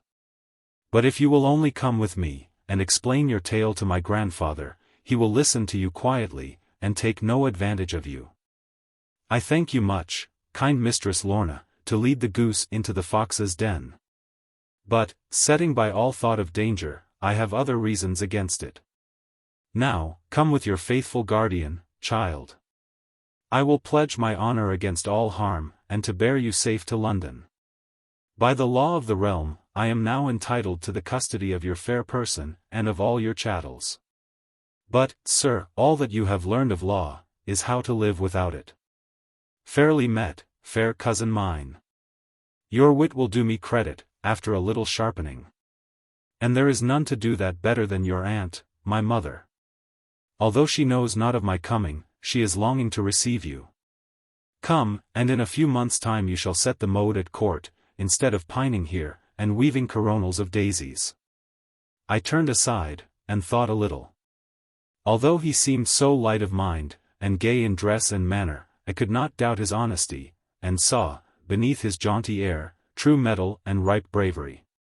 Scarce had I thought of his project twice, until he spoke of my aunt, his mother, but then the form of my dearest friend, my sweet Aunt Sabina, seemed to come and bid me listen. For this was what she prayed for. Moreover I felt, though not as now, that Doone Glen was no place for me or any proud young maiden. But while I thought, the yellow lightning spread behind a bulk of clouds, 3 times ere the flash was done, far off and void of thunder. And from the pile of cloud before it, cut as from black paper, and lit to depths of blackness by the blaze behind it, a form as of an aged man, sitting in a chair loose-mantled, seemed to lift a hand and warn. This minded me of my grandfather, and all the care I owed him. Moreover, now the storm was rising and I began to grow afraid, for of all things awful to me thunder is the dreadfulest. It doth so growl, like a lion coming, and then so roll, and roar, and rumble, out of a thickening darkness, then crack like the last trump overhead through cloven air and terror, that all my heart lies low and quivers, like a weed in water. I listened now for the distant rolling of the great black storm, and heard it, and was hurried by it. But the youth before me waved his rolled tobacco at it, and drawled in his daintiest tone and manner. The sky is having a smoke, I see, and dropping sparks, and grumbling. I should have thought these Exmoor hills too small to gather thunder. I cannot go, I will not go with you, Lord Alan Brander, I answered, being vexed a little by those words of his. You are not grave enough for me, you are not old enough for me. My Aunt Sabina would not have wished it, nor would I leave my grandfather, without his full permission. I thank you much for coming, sir, but be gone at once by the way you came, and pray how did you come, sir? Fair cousin, you will grieve for this, you will mourn, when you cannot mend it. I would my mother had been here, soon would she have persuaded you. And yet, he added, with the smile of his accustomed gaiety, it would have been an unco thing, as we say in Scotland, for her ladyship to have waited upon you, as her graceless son has done, and hopes to do again ere long. Down the cliffs I came, and up them I must make way back again. Now adieu, fair cousin Lorna, I see you are in haste tonight, but I am right proud of my guardianship. Give me just one flower for token. Here he kissed his hand to me, and I threw him a truss of woodbine. Adieu, fair cousin, trust me well, I will soon be here again. That thou never shalt, sir, cried a voice as loud as a culverin, and Carver Doone had Alan Brander as a spider hath a fly. The boy made a little shriek at first, with the sudden shock and the terror, then he looked, methought, ashamed of himself, and set his face to fight for it. Very bravely he strove and struggled, to free one arm and grasp his sword, but as well might an infant buried alive attempt to lift his gravestone. Carver Doone, with his great arms wrapped around the slim gay body, smiled, as I saw by the flash from heaven, at the poor young face turned up to him. Then, as a nurse bears off a child, who is loath to go to bed, he lifted the youth from his feet, and bore him away into the darkness. I was young then. I am older now. Older by 10 years, in thought, although it is not a 12-month since. If that black deed were done again, I could follow, and could combat it, could throw weak arms on the murderer, and strive to be murdered also. I am now at home with violence. And no dark death surprises me. But, being as I was that night, the horror overcame me.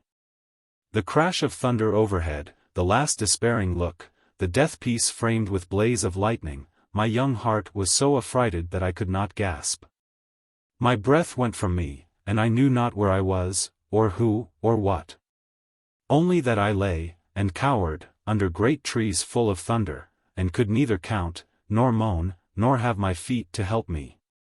Yet hearkening, as a coward does, through the brushing of the wind, and echo of far noises, I heard a sharp sound as of iron and a fall of heavy wood. No unmanly shriek came with it, neither cry for mercy. Carver Doone knows what it was, and so did Alan Brander. Here Lorna Doone could tell no more, being overcome with weeping. Only through her tears she whispered, as a thing too bad to tell, that she had seen that giant Carver, in a few days afterwards, smoking a little round brown stick, like those of her poor cousin. I could not press her any more with questions, or for clearness, although I longed very much to know whether she had spoken of it to her grandfather or the counsellor.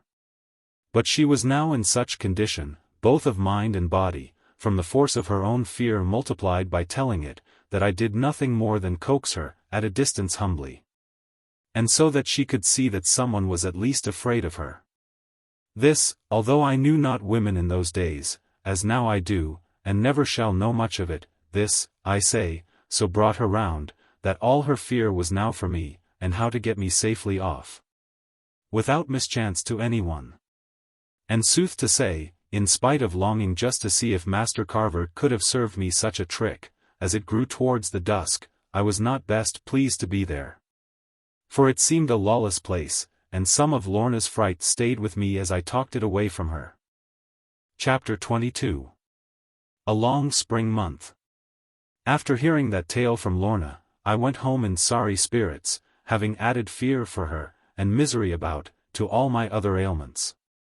And was it not quite certain now that she, being owned full cousin to a peer and lord of Scotland, although he was a dead one, must have naught to do with me, a yeoman's son?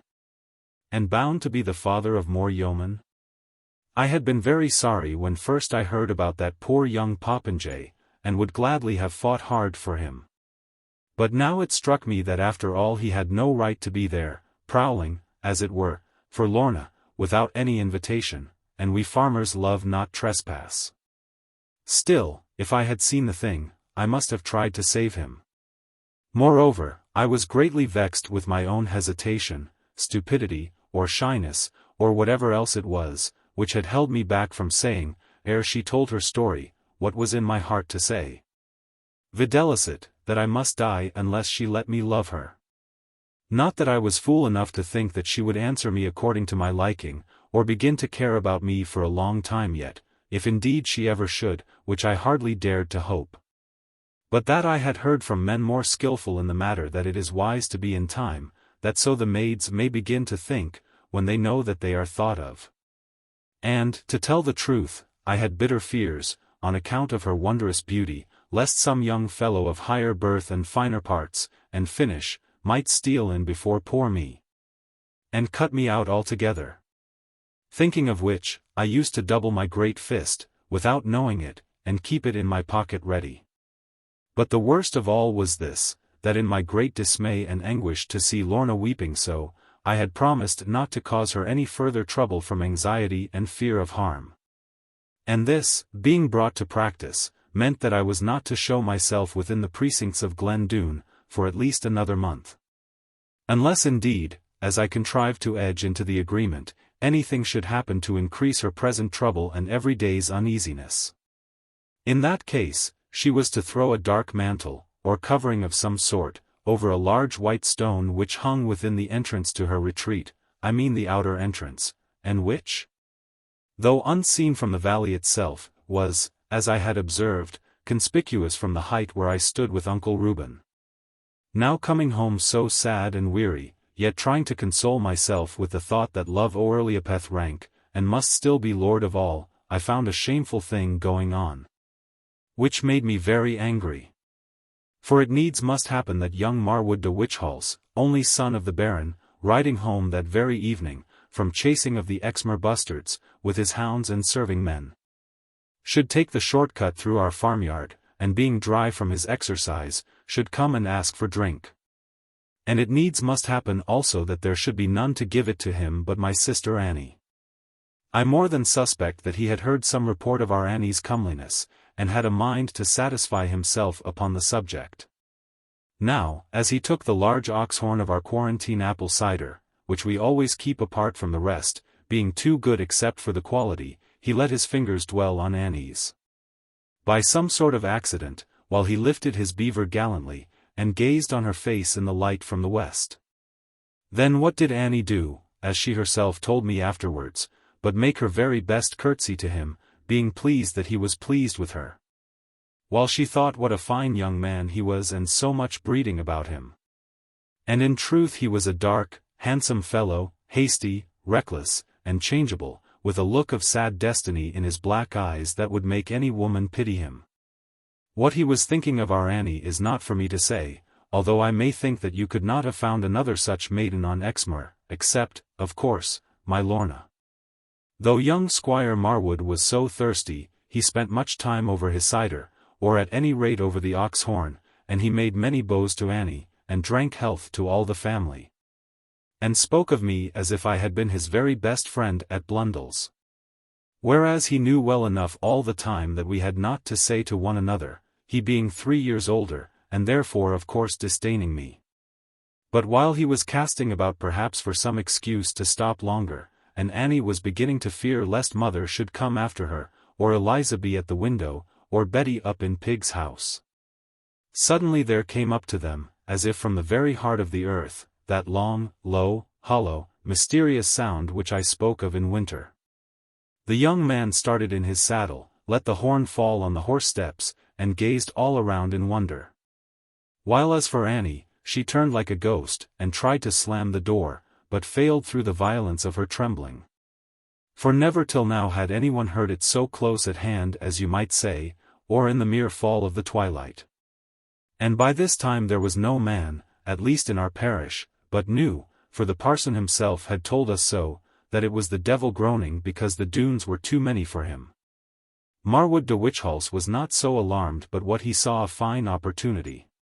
He leaped from his horse, and laid hold of dear Annie in a highly comforting manner. And she never would tell us about it, being so shy and modest, whether in breathing his comfort to her he tried to take some from her pure lips. I hope he did not, because that to me would seem not the deed of a gentleman, and he was of good old family. At this very moment, who should come into the end of the passage upon them but the heavy writer of these doings, I, John Ridd myself, and walking the faster, it may be, on account of the noise I mentioned. I entered the house with some wrath upon me at seeing the gazehounds in the yard, for it seems a cruel thing to me to harass the birds in the breeding time. And to my amazement there I saw Squire Marwood among the milk pans with his arm around our Annie's waist, and Annie all blushing and coaxing him off, for she was not come to scold yet. Perhaps I was wrong, God knows, and if I was, no doubt I shall pay for it, but I gave him the flat of my hand on his head, and down he went in the thick of the milk pans. He would have had my fist, I doubt, but for having been at school with me, and after that it is like enough he would never have spoken another word. As it was, he lay stunned, with the cream running on him, while I took poor Annie up and carried her in to mother, who had heard the noise and was frightened. Concerning this matter I asked no more, but held myself ready to bear it out in any form convenient, feeling that I had done my duty, and cared not for the consequence. Only for several days dear Annie seemed frightened rather than grateful. But the oddest result of it was that Eliza, who had so despised me, and made very rude verses about me, now came trying to sit on my knee, and kiss me, and give me the best of the pan. However, I would not allow it, because I hate sudden changes. Another thing also astonished me, namely, a beautiful letter from Marwood de Witchhulse himself, sent by a groom soon afterwards, in which he apologized to me, as if I had been his equal, for his rudeness to my sister, which was not intended in the least, but came of their common alarm at the moment, and his desire to comfort her. Also he begged permission to come and see me, as an old schoolfellow, and set everything straight between us, as should be among honest Blundelites. All this was so different to my idea of fighting out a quarrel, when once it is upon a man, that I knew not what to make of it, but bowed to higher breeding. Only one thing I resolved upon, that come when he would he should not see Annie. And to do my sister justice, she had no desire to see him. However, I am too easy, there is no doubt of that, being very quick to forgive a man, and very slow to suspect, unless he hath once lied to me. Moreover, as to Annie, it had always seemed to me, much against my wishes, that some shrewd love of a waiting sort was between her and Tom Faggus, and though Tom had made his fortune now, and everybody respected him, of course he was not to be compared, in that point of respectability, with those people who hanged the robbers when fortune turned against them. So young Squire Marwood came again, as though I had never smitten him, and spoke of it in as light a way as if we were still at school together. It was not in my nature, of course, to keep any anger against him, and I knew what a condescension it was for him to visit us. And it is a very grievous thing, which touches small landowners, to see an ancient family day by day decaying, and when we heard that lay Barton itself, and all the manor of Linton were under a heavy mortgage debt to John Lovering of Ware Gifford, there was not much, in our little way, that we would not gladly do or suffer for the benefit of de Witchhalse. Meanwhile the work of the farm was toward, and every day gave us more ado to dispose of what itself was doing. For after the long dry sweltering wind of March and part of April, there had been a fortnight of soft wet. And when the sun came forth again, hill and valley, wood and meadow, could not make enough of him. Many a spring have I seen since then, but never yet two springs alike, and never one so beautiful. Or was it that my love came forth and touched the world with beauty? The spring was in our valley now, creeping first for shelter shyly in the paws of the blustering wind. There the lambs came bleating to her, and the orchis lifted up, and the thin dead leaves of clover lay for the new ones to spring through. There the stiffest things that sleep, the stubby oak, and the sapland beech, dropped their brown defiance to her, and prepared for a soft reply. While her overeager children, who had started forth to meet her, through the frost and shower of sleet, catkined hazel, gold-gloved withy, youthful elder, and old woodbine, with all the tribe of good hedge-climbers, who must hasten while haste they may, was there one of them that did not claim the merit of coming first. There she stayed and held her revel, as soon as the fear of frost was gone.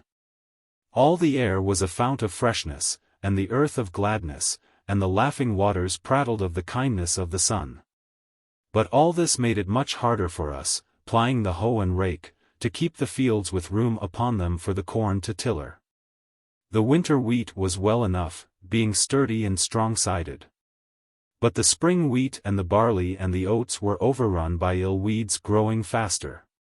Therefore, as the old saying is, "Farmer, that thy wife may thrive, let not burr and burdock wive. And if thou wouldst keep thy son, see that bine and gith have none." So we were compelled to go down the field and up it, striking in and out with care where the green blades hung together, so that each had space to move in and to spread its roots abroad. And I do assure you now, though you may not believe me, it was harder work to keep John Fry, Bill Dadds, and Jem Slocum all in a line and all moving nimbly to the tune of my own tool. Then it was to set out in the morning alone, and hoe half an acre by dinner time. For, instead of keeping the good ash moving, they would forever be finding something to look at or to speak of, or at any rate, to stop with. Blaming the shape of their tools perhaps, or talking about other people's affairs. Or, what was most irksome of all to me, taking advantage as married men, and whispering jokes of no excellence about my having, or having not, or being ashamed of a sweetheart. And this went so far at last that I was forced to take two of them and knock their heads together, after which they worked with a better will. When we met together in the evening round the kitchen chimney-place, after the men had had their supper and their heavy boots were gone, my mother and Eliza would do their very utmost to learn what I was thinking of. Not that we kept any fire now, after the crock was emptied, but that we loved to see the ashes cooling, and to be together. At these times Annie would never ask me any crafty questions, as Eliza did, but would sit with her hair untwined, and one hand underneath her chin, sometimes looking softly at me, as much as to say that she knew it all and I was no worse off than she. But strange to say my mother dreamed not, even for an instant, that it was possible for Annie to be thinking of such a thing. She was so very good and quiet, and careful of the linen, and clever about the cookery and fowls and bacon curing, that people used to laugh. and say she would never look at a bachelor until her mother ordered her. But I, perhaps from my own condition and the sense of what it was, felt no certainty about this, and even had another opinion, as was said before. Often I was much inclined to speak to her about it, and put her on her guard against the approaches of Tom Faggus, but I could not find how to begin, and feared to make a breach between us. Knowing that if her mind was set, no words of mine would alter it, although they needs must grieve her deeply. Moreover, I felt that, in this case, a certain homely Devonshire proverb would come home to me, that one, I mean, which records that the crock was calling the kettle smutty. Not, of course, that I compared my innocent maid to a highwayman, but that Annie might think her worse, and would be too apt to do so, if indeed she loved Tom Faggus. And our cousin Tom, by this time, was living a quiet and godly life. Having retired almost from the trade, except when he needed excitement, or came across public officers, and having won the esteem of all whose purses were in his power. Perhaps it is needless for me to say that all this time while my month was running, or rather crawling, for never month went so slow as that with me, neither weed, nor seed, nor cattle, nor my own mother's anxiety, nor any care for my sister, kept me from looking once every day, and even twice on a Sunday, for any sign of Lorna. For my heart was ever weary, in the budding valleys, and by the crystal waters, looking at the lambs in fold, or the heifers on the mill, laboring in trickled furrows, or among the beaded blades. Halting fresh to see the sun lift over the golden vapored ridge, or doffing hat, from sweat of brow, to watch him sink in the low grey sea. Be it as it would of day, of work, or night, or slumber, it was a weary heart I bore, and fear was on the brink of it. All the beauty of the spring went for happy men to think of. All the increase of the year was for other eyes to mark. Not a sign of any sunrise for me from my fount of life, not a breath to stir the dead leaves fallen on my heart spring. Chapter 23. A Royal Invitation. Although I had, for the most part, so very stout an appetite, that none but mother saw any need of encouraging me to eat, I could only manage one true good meal in a day. At the time I speak of, mother was in despair at this, and tempted me with the whole of the rack, and even talked of sending to Porlock for a druggist who came there twice in a week. And Annie spent all her time in cooking, and even Lizzie sang songs to me, for she could sing very sweetly. But my conscience told me that Betty Muxworthy had some reason upon her side. Let the young Osbert alone, say I. Mak such ado about hogs puddens, and hawk bits, and lamb's mate, and watten brad indade, and brewer's ale avore dinner time, and her not to zit no winder open, drave me mad do. The ove, such a passel of vulls. Do, good to starve a bit, and tack zome on's wackness out ove. But mother did not see it so. And she even sent for Nicholas Snow to bring his 3 daughters with him, and have ale and cake in the parlour, and advise about what the bees were doing, and when a swarm might be looked for. Being vexed about this and having to stop at home nearly half the evening, I lost good manners so much as to ask him, even in our own house, what he meant by not mending the swing hurdle where the Lynn stream flows from our land into his, and which he is bound to maintain. But he looked at me in a superior manner, and said, "Business, young man, in business time." I had other reason for being vexed with Farmer Nicholas just now, viz. that I had heard a rumour, after church one Sunday, when most of all we sorrow over the sins of one another, that Master Nicholas Snow had been seen to gaze tenderly at my mother. During a passage of the sermon, wherein the parson spoke well and warmly about the duty of Christian love. Now, putting one thing with another, about the bees, and about some ducks, and a bullock with a broken kneecap, I more than suspected that Farmer Nicholas was casting sheep's eyes at my mother. Not only to save all further trouble in the matter of the hurdle, but to override me altogether upon the difficult question of damning. And I knew quite well that John Fry's wife never came to help at the washing without declaring that it was a sin for a well-looking woman like mother, with plenty to live on, and only 3 children, to keep all the farmers for miles around so unsettled in their minds about her. Mother used to answer, "Oh fie, Mistress Fry. Be good enough to mind your own business." But we always saw that she smoothed her apron, and did her hair up afterwards, and that Mistress Fry went home at night with a cold pig's foot or a bowl of dripping. Therefore, on that very night, as I could not well speak to Mother about it, without seeming undutiful, after lighting the 3 young ladies, for so in sooth they called themselves, all the way home with our stable lantern, I begged good leave of Farmer Nicholas, who had hung some way behind us, to say a word in private to him, before he entered his own house. "Why, all the pleasure in life, my son," he answered very graciously, thinking perhaps that I was prepared to speak concerning Sally. "Now, Farmer Nicholas Snow," I said, scarce knowing how to begin it, "you must promise not to be vexed with me, for what I am going to say to you." "Vexed, why thee?"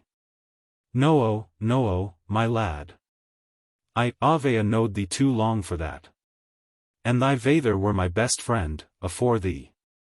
Never wronged his neighbours, never spak an unkind word, never had no mainness in him. Tuck a vancy to a nice young woman, and never kep her in doubt about it, though there wadn't mooch to zettle on her. Spak his mind like a man, he did, and right happy he were wy her. Ah, well a day. Ah, God knoweth best. I never shall see his lake again. And he were the best judge of a dung heap anywhere in this county." "Well, Master Snow," I answered him, "it is very handsome of you to say so. And now I am going to be like my father, I am going to speak my mind. Rate there, lad, rate enough, I reckon. Us has had enough of preliminary. Then what I want to say is this, I won't have anyone courting my mother." "Courtin' of thy mother, lad?" cried Farmer Snow, with as much amazement as if the thing were impossible. "Why, whoever hath been doin' of it?" "Yes, courting of my mother, sir. And you know best who comes doing it." Wool. What will boys be up to next?" Zutta thought herself wore the proper judge. "No thank ye, lad, no need of thy light. Know the why to my own door, at last. And have a rate to go there." And he shut me out without so much as offering me a drink of cider.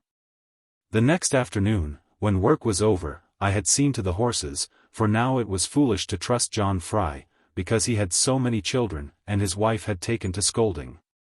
And just as I was saying to myself that in 5 days more my month would be done, and myself free to seek Lorna, a man came riding up from the ford where the road goes through the Lynn stream.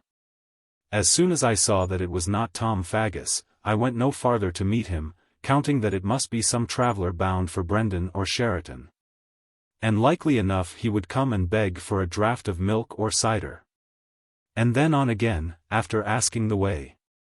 But instead of that, he stopped at our gate, and stood up from his saddle, and halloed as if he were somebody. And all the time he was flourishing a white thing in the air, like the bands our parson weareth. So I crossed the courtyard to speak with him. "Service of the king," he saith. "Service of our lord the king. Come hither, thou great yokel, at risk of fine and imprisonment." Although not pleased with this, I went to him, as became a loyal man. Quite at my leisure, however, for there is no man born who can hurry me, though I hasten for any woman. "Plover Barrows Farm," said he, "God only knows how tired I be. Is there anywhere in this cursed county a cursed place called Plover Barrows Farm? For last 20 mile at least they told me 'twere only half a mile farther, or only just round corner. Now tell me that, and I fain would thwack thee if thou wert not thrice my size." "Sir," I replied, "you shall not have the trouble. This is Plover's Barrows Farm, and you are kindly welcome. Sheep's kidneys is for supper, and the ale got bright from the tapping. But why do you think ill of us? We like not to be cursed so." "Nay, I think no ill," he said. "Sheep's kidneys is good, uncommon good, if they do them without burning. But I be so galled in the saddle 10 days, and never a comely meal of it.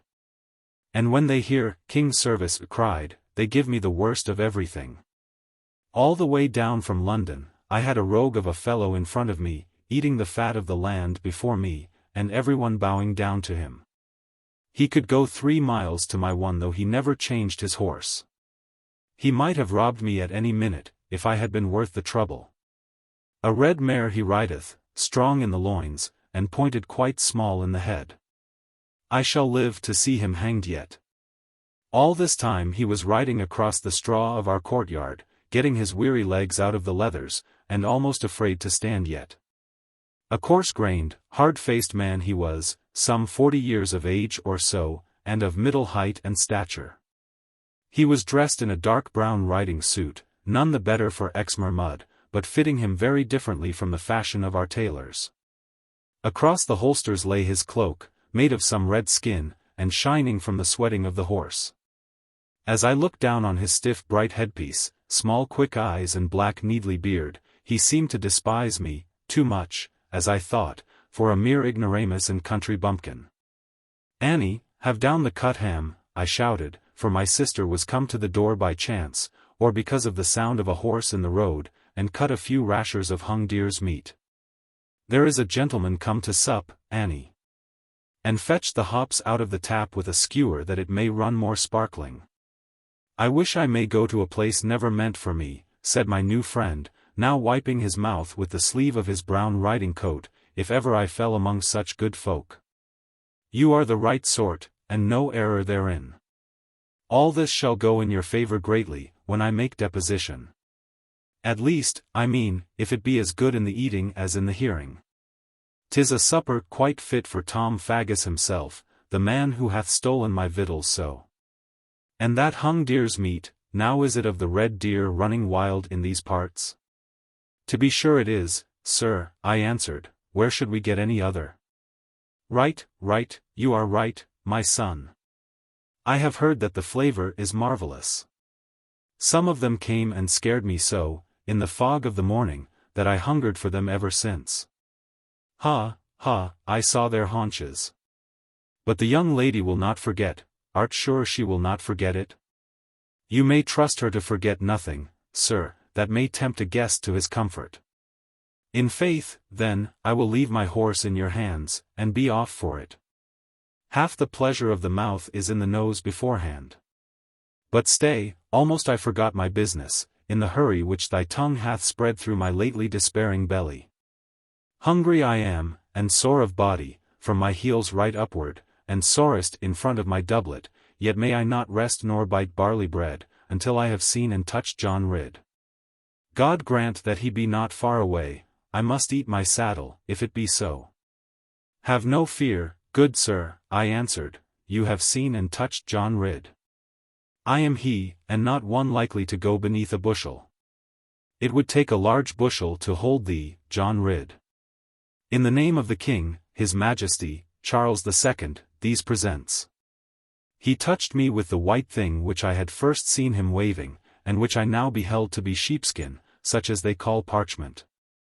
It was tied across with cord, and fastened down in every corner with unsightly dabs of wax.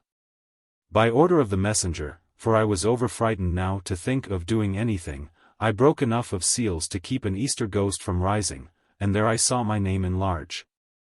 God grant such another shock may never befall me in my old age. "Read, my son, read, thou great fool, if indeed thou canst read," said the officer to encourage me. "There is nothing to kill thee, boy, and my supper will be spoiling. Stare not at me so, thou fool, thou art big enough to eat me, read, read, read." "If you please, sir, what is your name?" I asked, though why I asked him I know not, except from fear of witchcraft. "Jeremy Stickles is my name, lad, nothing more than a poor apparitor of the worshipful court of King's Bench. And at this moment a starving one, and no supper for me unless thou wilt read." Being compelled in this way, I read pretty nigh as follows. Not that I give the whole of it, but only the gist and the emphasis. "To our good subject, John Ridd, etc. Describing me ever so much better than I knew myself, by these presents, greeting. These are to require thee, in the name of our Lord the King, to appear in person before the right worshipful, the justices of his Majesty's bench at Westminster, laying aside all thine own business. And there to deliver such evidence as is within thy cognizance, touching certain matters whereby the peace of our said Lord the King, and the well-being of this realm, is, are, or otherwise may be impeached, impugned, imperilled, or otherwise detriment. As witness these presents. And then there were 4 seals, and then a signature I could not make out, only that it began with A.J., and ended with some other writing, done almost in a circle. Underneath was added in a different handwriting, charges will be borne. The matter is full urgent. The messenger watched me, while I read so much as I could read of it. And he seemed well pleased with my surprise, because he had expected it. Then, not knowing what else to do, I looked again at the cover, and on the top of it I saw, Ride, ride, ride. On his gracious Majesty's business, spur and spare not. It may be supposed by all who know me, that I was taken hereupon with such a giddiness in my head and noisiness in my ears, that I was forced to hold by the crook driven in below the thatch for holding of the hayrakes.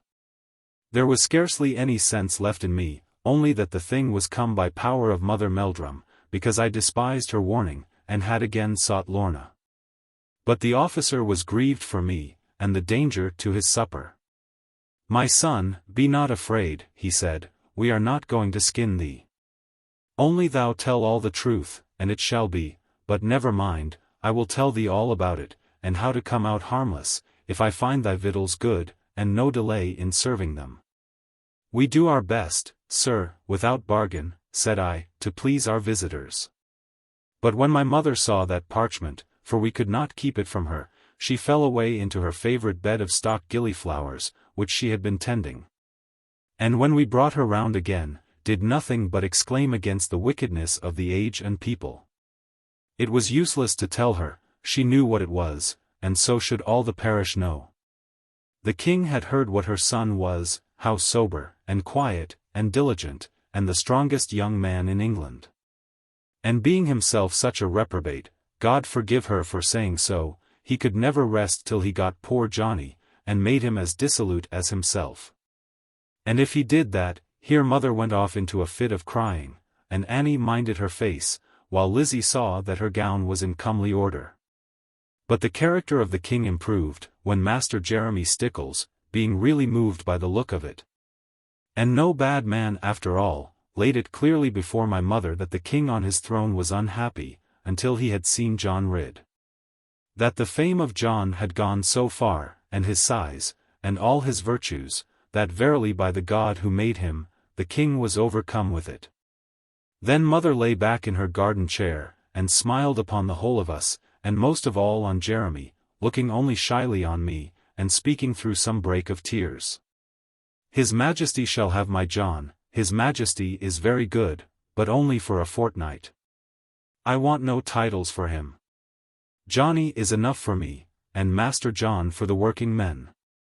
Now though my mother was so willing that I should go to London, expecting great promotion and high glory for me, I myself was deeply gone into the pit of sorrow. For what would Lorna think of me? Here was the long month just expired, after worlds of waiting, there would be her lovely self, peeping softly down the glen, and fearing to encourage me. Yet there would be nobody else, and what an insult to her. Dwelling upon this, and seeing no chance of escape from it, I could not find one wink of sleep. Though Jeremy Stickles, who slept close by, snored loud enough to spare me some. For I felt myself to be, as it were, in a place of some importance, in a situation of trust, I may say, and bound not to depart from it. For who could tell what the king might have to say to me about the Doones, and I felt that they were at the bottom of this strange appearance, or what his Majesty might think. If after receiving a message from him, trusty under so many seals, I were to violate his faith in me as a churchwarden's son, and falsely spread his words abroad? Perhaps I was not wise in building such a wall of scruples. Nevertheless, all that was there, and weighed upon me heavily. And at last I made up my mind to this, that even Lorna must not know the reason of my going, neither anything about it. But that she might know I was gone a long way from home, and perhaps be sorry for it. Now how was I to let her know even that much of the matter, without breaking compact? Puzzling on this, I fell asleep, after the proper time to get up, nor was I to be seen at breakfast time, and mother, being quite strange to that, was very uneasy about it. But Master Stickles assured her that the king's writ often had that effect, and the symptom was a good one. Now, Master Stickles, when must we start? I asked him, as he lounged in the yard gazing at our turkey poults picking and running in the sun to the tune of their father's gobble. Your horse was greatly foundered, sir, and is hardly fit for the road today, and Smiler was sledding yesterday all up the higher cleave, and none of the rest can carry me. In a few more years, replied the king's officer, contemplating me with much satisfaction, 'twill be a cruelty to any horse to put thee on his back, John. Master Stickles, by this time, was quite familiar with us, calling me Jack, and Eliza, Lizzie, and what I liked the least of all, our pretty Annie, Nancy. That will be as God pleases, sir, I answered him, rather sharply, and the horse that suffers will not be thine. But I wish to know when we must start upon our long travel to London town. I perceive that the matter is of great dispatch and urgency. To be sure, so it is, my son. But I see a yearling turkey there, him I mean with the hop in his walk, who, if I know aught of fowls, would roast well tomorrow. Thy mother must have preparation, it is no more than reasonable. Now, have that turkey killed tonight, for his fatness makes me long for him, and we will have him for dinner tomorrow, with, perhaps, one of his brethren. And a few more collops of red deer's flesh for supper, and then on the Friday morning, with the grace of God, we will set our faces to the road, upon his Majesty's business. Nay, but good sir, I asked with some trembling, so eager was I to see Lorna, if his Majesty's business will keep till Friday, may it not keep until Monday? We have a litter of sucking pigs, excellently choice and white, 6 weeks old, come Friday. There be too many for the sow, and one of them needeth roasting. Think you not it would be a pity to leave the women to carve it? My son Jack, replied Master Stickles, never was I in such quarters yet, and God forbid that I should be so unthankful to him as to hurry away. And now I think on it, Friday is not a day upon which pious people love to commence an enterprise. I will choose the young pig tomorrow at noon, at which time they are wont to gamble. And we will celebrate his birthday by carving him on Friday. After that we will gird our loins, and set forth early on Saturday. Now this was little better to me than if we had set forth at once. Sunday being the very first day upon which it would be honourable for me to enter Glen Doone. But though I tried every possible means with Master Jeremy Stickles, offering him the choice for dinner of every beast that was on the farm, he durst not put off our departure later than the Saturday. And nothing else but love of us and of our hospitality would have so persuaded him to remain with us till then. Therefore now my only chance of seeing Lorna, before I went, lay in watching from the cliff and espying her, or a signal from her. This, however, I did in vain, until my eyes were weary and often would delude themselves with hope of what they ached for. But though I lay hidden behind the trees upon the crest of the stony fall, and waited so quiet that the rabbits and squirrels played around me, and even the keen-eyed weasel took me for a trunk of wood, it was all as one. No cast of color changed the white stone, whose whiteness now was hateful to me, nor did wreath or skirt of maiden break the loneliness of the vale. Chapter 24. A safe pass for King's messenger. A journey to London seemed to us in those bygone days as hazardous and dark an adventure as could be forced on any man. I mean, of course, a poor man. For to a great nobleman, with ever so many outriders, attendants, and retainers, the risk was not so great, unless the highwaymen knew of their coming beforehand, and so combined against them. To a poor man, however, the risk was not so much from those gentlemen of the road as from the more ignoble footpads, and the landlords of the lesser hostels, and the loose unguarded soldiers. Over and above the pitfalls and the quagmires of the way. So that it was hard to settle, at the first outgoing whether a man were wise to pray more for his neck or for his head. But nowadays it is very different. Not that highwaymen are scarce, in this the reign of our good Queen Anne. For in truth they thrive as well as ever, albeit they deserve it not, being less upright and courteous, but that the roads are much improved. And the growing use of stage wagons, some of which will travel as much as 40 miles in a summer day, has turned our ancient ideas of distance almost upside down. And I doubt whether God be pleased with our flying so fast away from him. However, that is not my business. Nor does it lie in my mouth to speak very strongly upon the subject, seeing how much I myself have done towards making of roads upon Exmoor.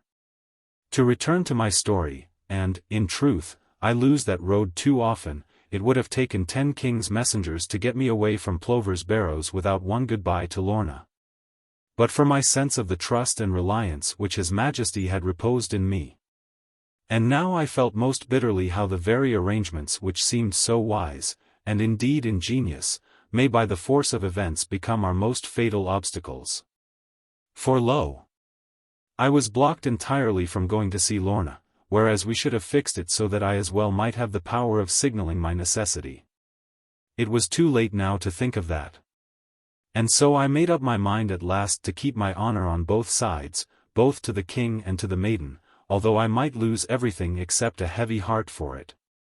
And indeed, more hearts than mine were heavy, for when it came to the tug of parting, my mother was like, and so was Annie, to break down altogether.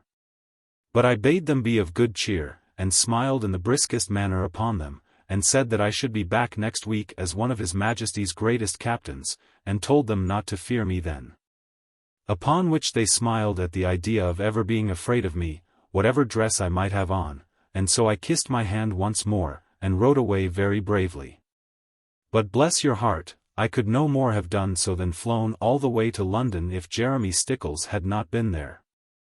And not to take too much credit to myself in this matter, I must confess that when we were come to the turn in the road where the moor begins, and whence you see the last of the yard, and the ricks and the poultry round them, and can, by knowing the place, obtain a glance of the kitchen window under the walnut tree. It went so hard with me just here that I even made pretence of a stone in ancient Smiler's shoe, to dismount, and to bend my head a while. Then, knowing that those I had left behind would be watching to see the last of me, and might have false hopes of my coming back, I mounted again with all possible courage, and rode after Jeremy Stickles. Jeremy, seeing how much I was down, did his best to keep me up with jokes, and tales, and light discourse, until, before we had ridden a league, I began to long to see the things he was describing.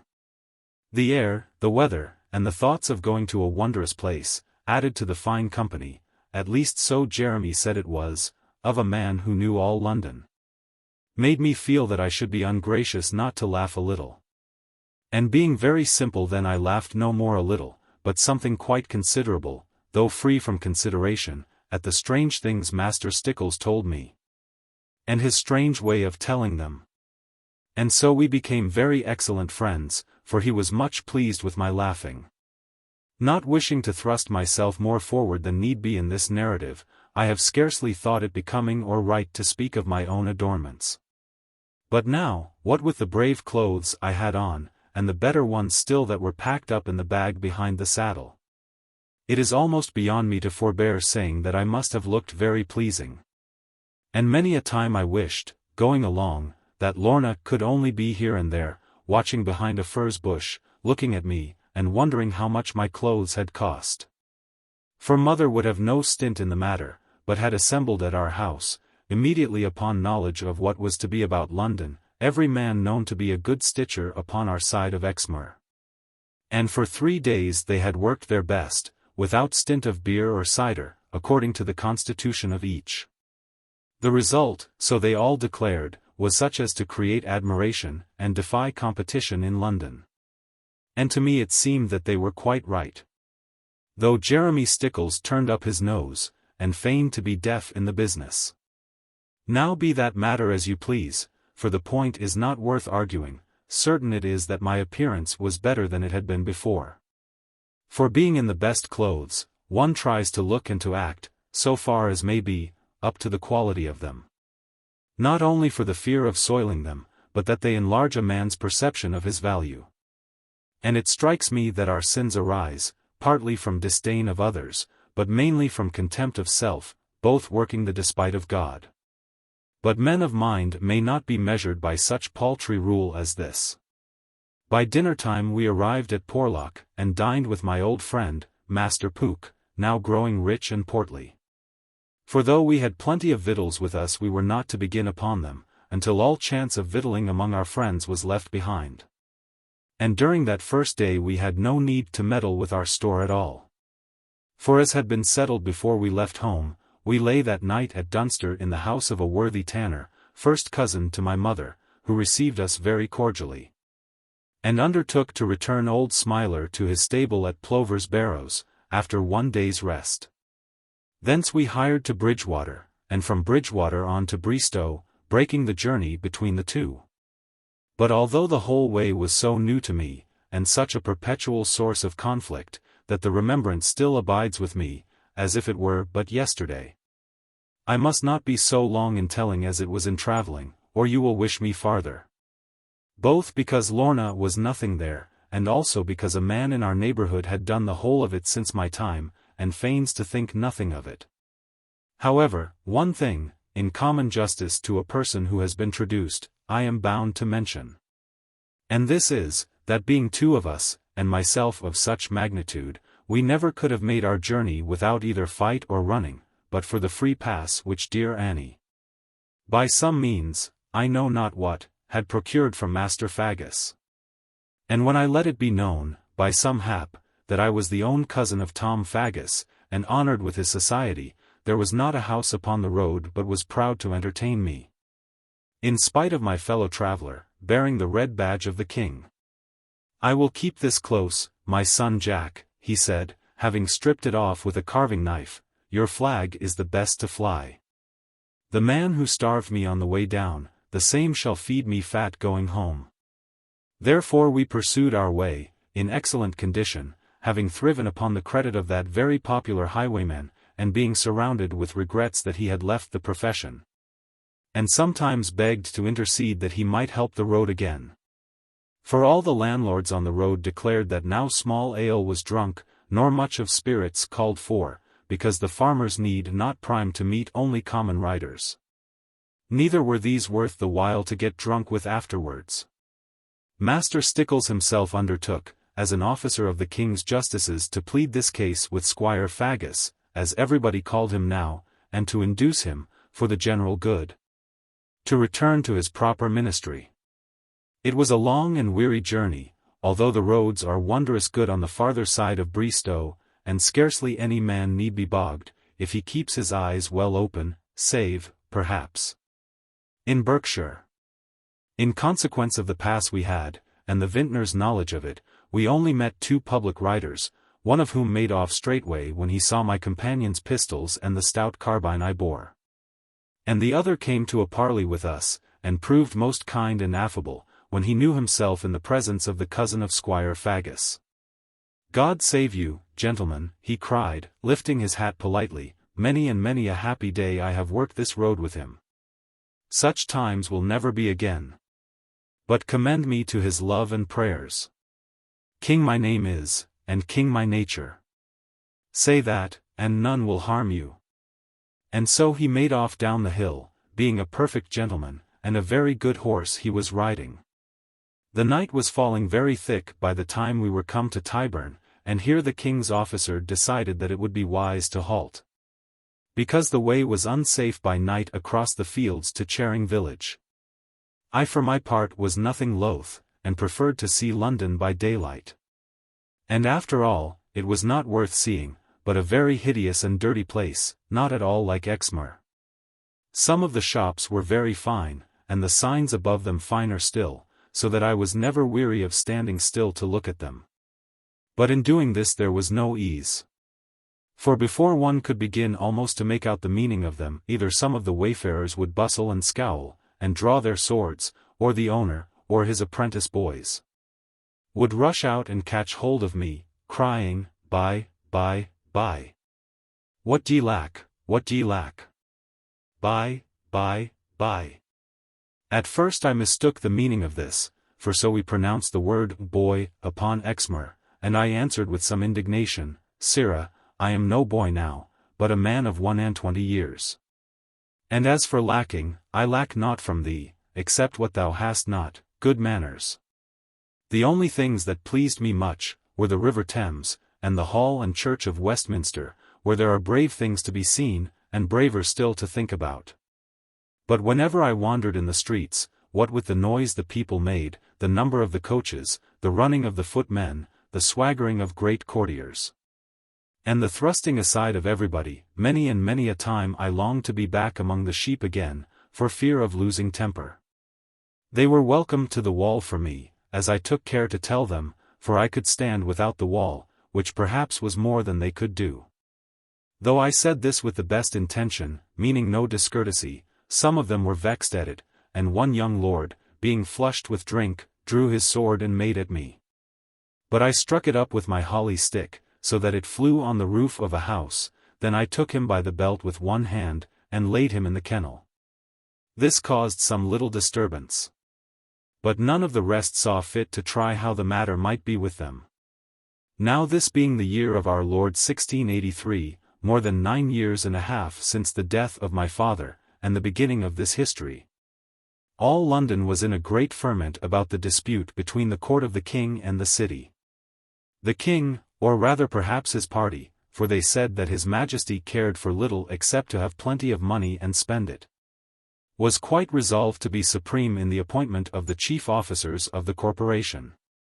But the citizens maintained that, under their charter, this right lay entirely with themselves, upon which a writ was issued against them for forfeiture of their charter.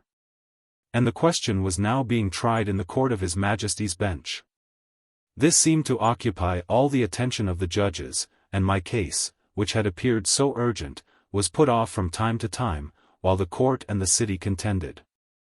And so hot was the conflict and hate between them, that a sheriff had been fined by the king in £100,000, and a former Lord Mayor had even been sentenced to the pillory, because he would not swear falsely. Hence the courtiers and the citizens scarce could meet in the streets with patience, or without railing and frequent blows. Now although I heard so much of this matter, for nothing else was talked of, and it seeming to me more important even than the churchwardenship of Or, I could not for the life of me tell which side I should take to. For all my sense of position, and of confidence reposed in me, and of my father's opinions, lay heavily in one scale, while all my reason and my heart went down plump against injustice, and seemed to win the other scale. Even so my father had been, at the breaking out of the Civil War, when he was less than my age now, and even less skilled in politics. And my mother told me after this, when she saw how I myself was doubting, and vexed with myself for doing so, that my father used to thank God often that he had not been called upon to take one side or other, but might remain obscure and quiet. And yet he always considered himself to be a good, sound royalist. But now as I stayed there, only desirous to be heard and to get away, and scarcely even guessing yet what was wanted of me, for even Jeremy Stickles knew not, or pretended not to know, things came to a dreadful pass between the king and all the people who dared to have an opinion. For about the middle of June, the judges gave their sentence, that the city of London had forfeited its charter, and that its franchise should be taken into the hands of the king. Scarcely was this judgment forth, and all men hotly talking of it, when a far worse thing befell. News of some great conspiracy was spread at every corner, and that a man in the malting business had tried to take up the brewer's work, and lop the king and the Duke of York. Everybody was shocked at this, for the king himself was not disliked so much as his advisers. But everybody was more than shocked, grieved indeed to the heart with pain, at hearing that Lord William Russell and Mr. Algernon Sidney had been seized and sent to the Tower of London, upon a charge of high treason. Having no knowledge of these great men, nor of the matter how far it was true, I had not very much to say about either of them or it. But this silence was not shared, although the ignorance may have been, by the hundreds of people around me. Such a commotion was astir, such universal sense of wrong, and stern resolve to right it, that each man grasped his fellow's hand, and led him into the vintners. Even I, although at that time given to excess in temperance, and afraid of the name of cordials, was hard set, I do assure you, not to be drunk at intervals without coarse discourtesy. However, that, as Betty Muxworthy used to say, when argued down, and ready to take the mop for it, is neither here nor there. I have naught to do with great history and am sorry for those who have to write it. Because they are sure to have both friends and enemies in it, and cannot act as they would towards them, without damage to their own consciences. But as great events draw little ones, and the rattle of the churn decides the uncertainty of the flies, so this movement of the town, and eloquence, and passion had more than I guessed at the time to do with my own little fortunes. For in the first place it was fixed, perhaps from downright contumely, because the citizens loved him so, that Lord Russell should be tried neither at Westminster nor at Lincoln's Inn, but at the court of Old Bailey, within the precincts of the city. This kept me hanging on much longer. Because although the good nobleman was to be tried by the Court of Common Pleas, yet the officers of King's Bench, to whom I daily applied myself, were in council with their fellows, and put me off from day to day.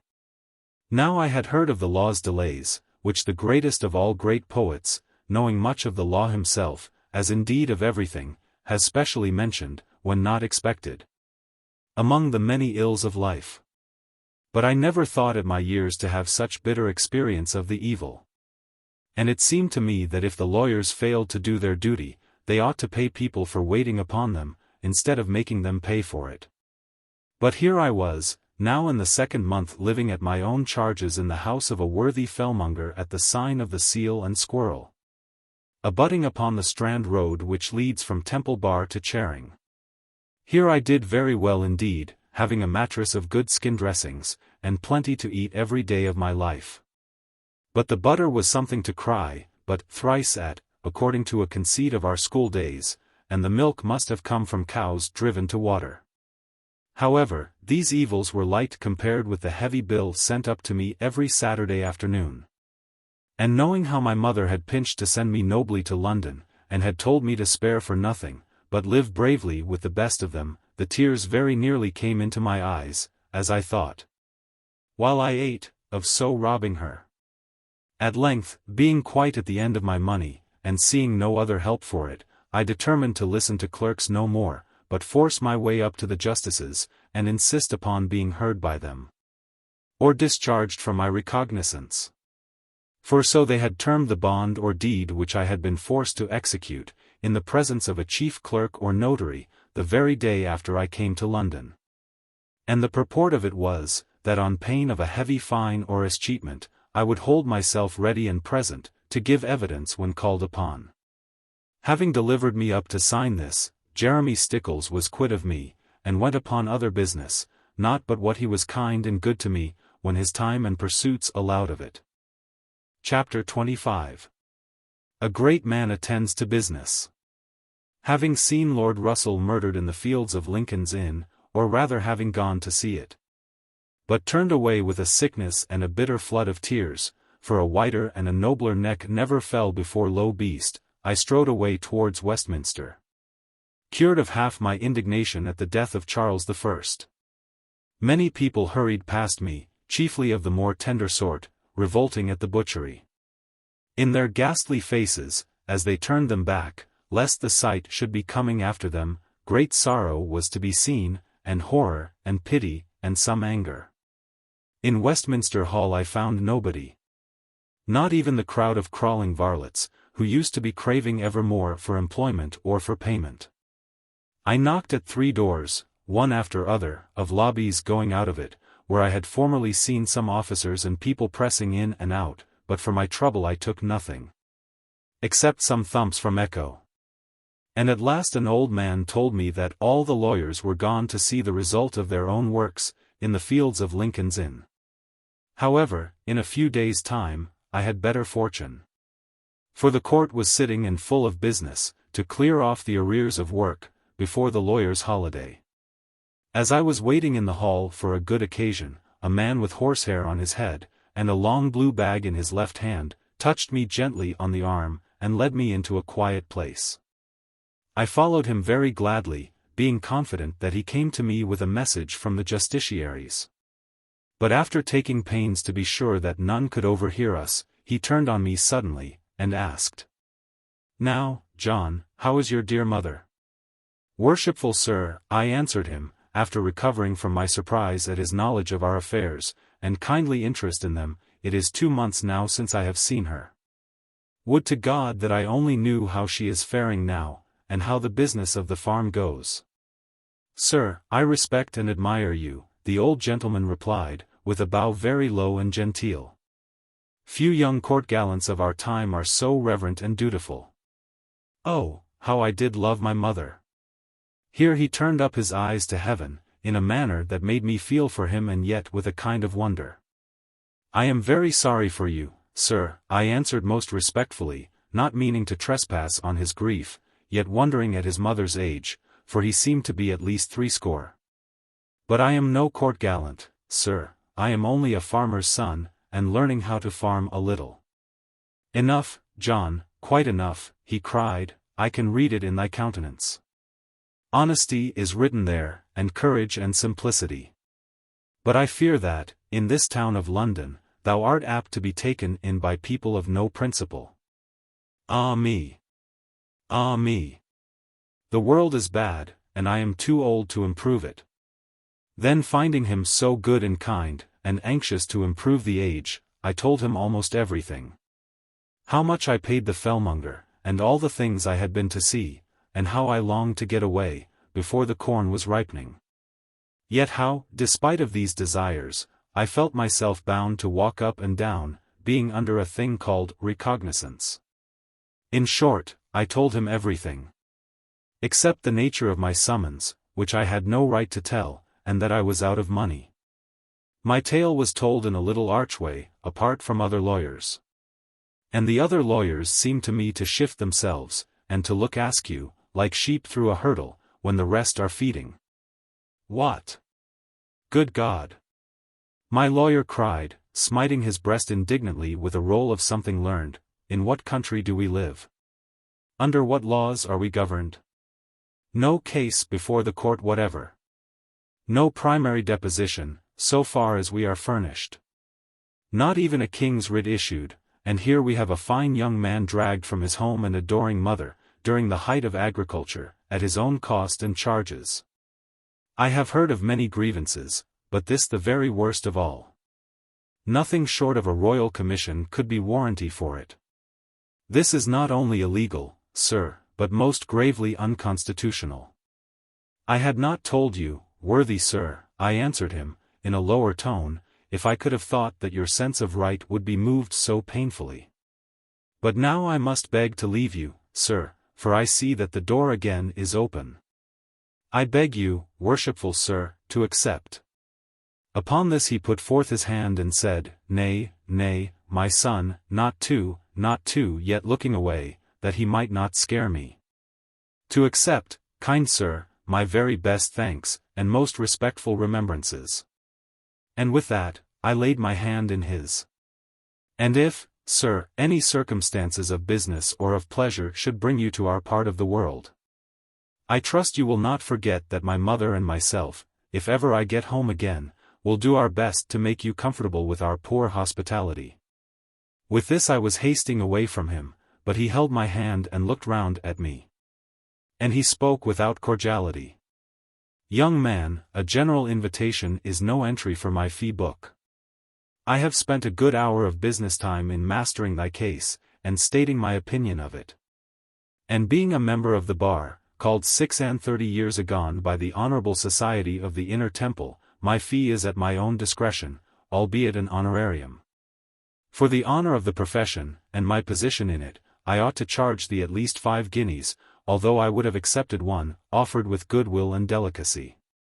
Now I will enter it too, my son, and half a crown for my clerk's fee." Saying this, he drew forth from his deep, blue bag, a red book having clasps to it, and endorsed in gold letters, "Fee book." And before I could speak, being frightened so, he had entered on a page of it, to consideration of case as stated by John Ridd, and advising thereupon, 2 guineas. "But sir, good sir," I stammered forth, not having 2 guineas left in the world, yet grieving to confess it, I knew not that I was to pay, learned sir. I never thought of it in that way. Wounds of God. In what way thought you that a lawyer listened to your rigmarole? I thought that you listened from kindness, sir, and compassion of my grievous case, and a sort of liking for me. A lawyer like thee, young curmudgeon. A lawyer afford to feel compassion gratis. Either thou art a very deep knave, or the greenest of all greenhorns. Well, I suppose, I must let thee off for 1 guinea, and the clerk's fee. A bad business, a shocking business. Now, if this man had continued kind and soft, as when he heard my story, I would have pawned my clothes to pay him, rather than leave a debt behind, although contracted unwittingly. But when he used harsh language so, knowing that I did not deserve it, I began to doubt within myself whether he deserved my money. Therefore I answered him with some readiness, such as comes sometimes to me, although I am so slow. Sir, I am no curmudgeon. If a young man had called me so, it would not have been well with him. This money shall be paid, if due, albeit I had no desire to incur the debt. You have advised me that the court is liable for my expenses, so far as they be reasonable. If this be a reasonable expense, come with me now to Lord Justice Jeffreys, and receive from him the 2 guineas, or, it may be, 5, for the counsel you have given me to deny his jurisdiction. With these words, I took his arm to lead him, for the door was open still. In the name of God, boy, let me go. Worthy sir, pray let me go. My wife is sick, and my daughter dying, in the name of God, sir, let me go. Nay, nay, I said, having fast hold of him, I cannot let thee go unpaid, sir. Right is right, and thou shalt have it. Ruin is what I shall have, boy, if you drag me before that devil. He will strike me from the bar at once, and starve me, and all my family. Here, lad, good lad, take these 2 guineas. Thou hast despoiled the spoiler. Never again will I trust mine eyes for knowledge of a greenhorn. He slipped 2 guineas into the hand which I had hooked through his elbow, and spoke in an urgent whisper again, for the people came crowding around us, for God's sake let me go, boy. Another moment will be too late. Learned sir, I answered him, twice you spoke, unless I err, of the necessity of a clerk's fee, as a thing to be lamented. To be sure, my son. You have a clerk as much as I have. There it is. Now I pray thee, take to the study of the law. Possession is 9 points of it, which thou hast of me. Self-possession is the 10th, and that thou hast more than the other 9. Being flattered by this, and by the feeling of the 2 guineas and half-crown, I dropped my hold upon Counsellor Kitch, for he was no less a man than that. And he was out of sight in a second of time, wig, blue bag, and family. And before I had time to make up my mind what I should do with his money, for of course I meant not to keep it, the crier of the court, as they told me, came out, and wanted to know who I was. I told him, as shortly as I could, that my business lay with His Majesty's bench, and was very confidential. Upon which he took me inside with warning, and showed me to an under clerk, who showed me to a higher one, and the higher clerk to the head one. When this gentleman understood all about my business, which I told him without complaint, he frowned at me very heavily, as if I had done him an injury. John Ridd, he asked me with a stern glance, is it your deliberate desire to be brought into the presence of the Lord Chief Justice? Surely, sir, it has been my desire for the last 2 months and more. Then, John, thou shalt be. But mind one thing, not a word of thy long detention, or thou mayst get into trouble. How, sir? For being detained against my own wish? I asked him. But he turned away, as if that matter were not worth his arguing, as, indeed, I suppose it was not, and led me through a little passage to a door with a curtain across it. Now, if my lord cross-question you, the gentleman whispered to me, answer him straight out truth at once, for he will have it out of thee. And mind, he loves not to be contradicted, neither can he bear a hangdog look. Take little heed of the other two, but note every word of the middle one, and never make him speak twice. I thanked him for his good advice, as he moved the curtain and thrust me in, but instead of entering withdrew, and left me to bear the brunt of it. The chamber was not very large, though lofty to my eyes, and dark, with wooden panels round it. At the further end were some raised seats, such as I have seen in churches, lined with velvet, and having broad elbows, and a canopy over the middle seat. There were only 3 men sitting here, one in the center, and one on each side. And all 3 were done up wonderfully with fur, and robes of state, and curls of thick grey horsehair, crimped and gathered, and plaited down to their shoulders. Each man had an oak desk before him, set at a little distance, and spread with pens and papers. Instead of writing, however, they seemed to be laughing and talking, or rather the one in the middle seemed to be telling some good story, which the others received with approval. By reason of their great perukes it was hard to tell how old they were, but the one who was speaking seemed the youngest, although he was the chief of them. A thick-set, burly, and bulky man, with a blotchy broad face, and great square jaws, and fierce eyes full of blazes, he was one to be dreaded by gentle souls, and to be abhorred by the noble. Between me and the 3 lord judges, some few lawyers were gathering up bags and papers and pens and so forth, from a narrow table in the middle of the room, as if a case had been disposed of. And no other were called on. But before I had time to look round twice, the stout fierce man espied me, and shouted out with a flashing stare. "How now, countryman, who art thou?"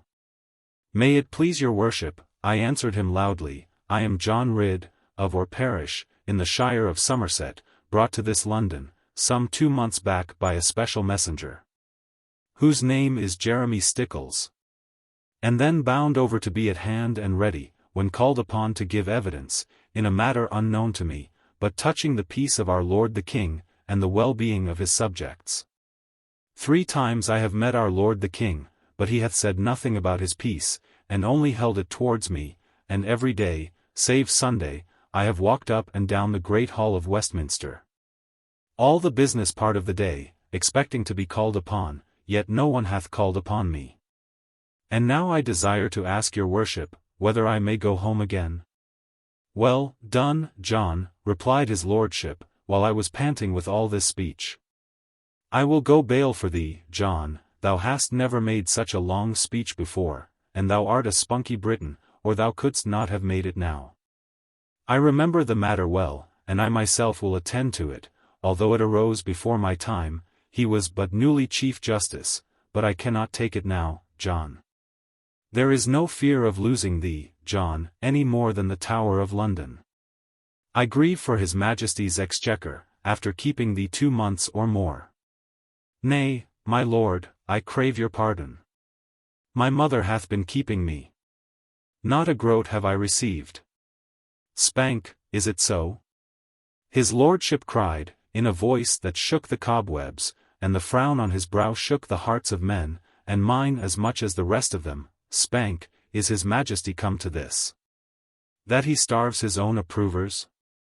My lord," whispered Mr. Spank, the chief officer of evidence, "the thing hath been overlooked, my lord, among such grave matters of treason. I will overlook thy head, foul Spank, on a spike from Temple Bar, if ever I hear of the like again. Vile varlet, what art thou paid for? Thou hast swindled the money thyself, foul Spank. I know thee, though thou art new to me. Bitter is the day for thee that ever I came across thee. Answer me not, 1 word more and I will have thee on a hurdle."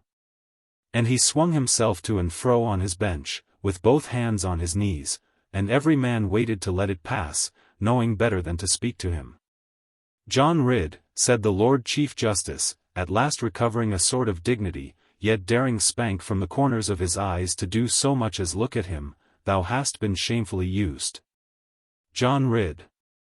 Answer me not, boy, not a word, but go to Master Spank, and let me know how he behaves to thee." Here he made a glance at Spank, which was worth at least £10 to me. "Be thou here again tomorrow, and before any other case is taken, I will see justice done to thee. Now be off, boy, thy name is rid, and we are well rid of thee. I was only too glad to go, after all this tempest, as you may well suppose. For if ever I saw a man's eyes become two holes for the devil to glare from, I saw it that day. And the eyes were those of the Lord Chief Justice Jeffreys. Mr. Spank was in the lobby before me, and before I had recovered myself, for I was vexed with my own terror, he came up sidling and fawning to me, with a heavy bag of yellow leather. Good Master Ridd, take it all, and say a good word for me to his lordship.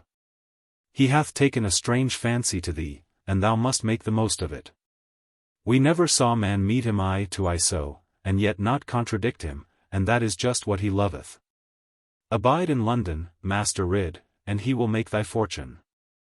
His joke upon thy name proves that. And I pray you remember, Master Ridd, that the Spanks are 16 in family. But I would not take the bag from him, regarding it as a sort of bribe to pay me such a lump of money, without so much as asking how great had been my expenses. Therefore I only told him that if he would kindly keep the cash for me until the morrow, I would spend the rest of the day in counting, which always is sore work with me, how much it had stood me in board and lodging, since Master Stickles had rendered me up. For until that time he had borne my expenses. In the morning I would give Mr. Spank a memorandum, duly signed, and attested by my landlord, including the breakfast of that day. And in exchange for this I would take the exact amount from the yellow bag, and be very thankful for it. If that is thy way of using opportunity, said Spank, looking at me with some contempt, thou wilt never thrive in these times, my lad. Even the Lord Chief Justice can be little help to thee. Unless thou knowest better than that how to help thyself. It mattered not to me. The word approver stuck in my gorge as used by the Lord Chief Justice. For we looked upon an approver as a very low thing indeed. I would rather pay for every breakfast, and even every dinner, eaten by me since here I came, than take money as an approver.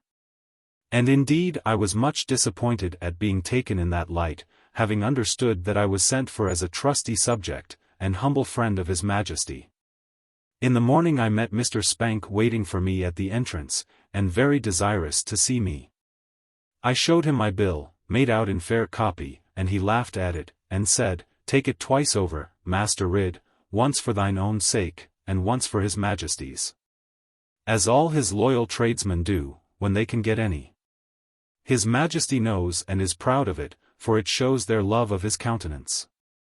And he says, Bis dat casido dat, then how can I grumble at giving twice, when I give so slowly? Nay, I will take it but once, I said. If His Majesty loves to be robbed, he need not lack of his desire, while the Spanks are 16 in family. The clerk smiled cheerfully at this, being proud of his children's ability. And then having paid my account, he whispered. He is all alone this morning, John, and in rare good humour. He hath been promised the handling of poor Master Algernon Sidney, and he says he will soon make republic of him, for his state shall shortly be headless. He is chuckling over his joke, like a pig with a nut, and that always makes him pleasant. John Ridd, my lord. With that he swung up the curtain bravely, and according to special orders, I stood, face to face, and alone with Judge Jeffreys. Chapter 26. John is drained and cast aside. His lordship was busy with some letters, and did not look up for a minute or two, although he knew that I was there. Meanwhile I stood waiting to make my bow, afraid to begin upon him, and wondering at his great bullhead.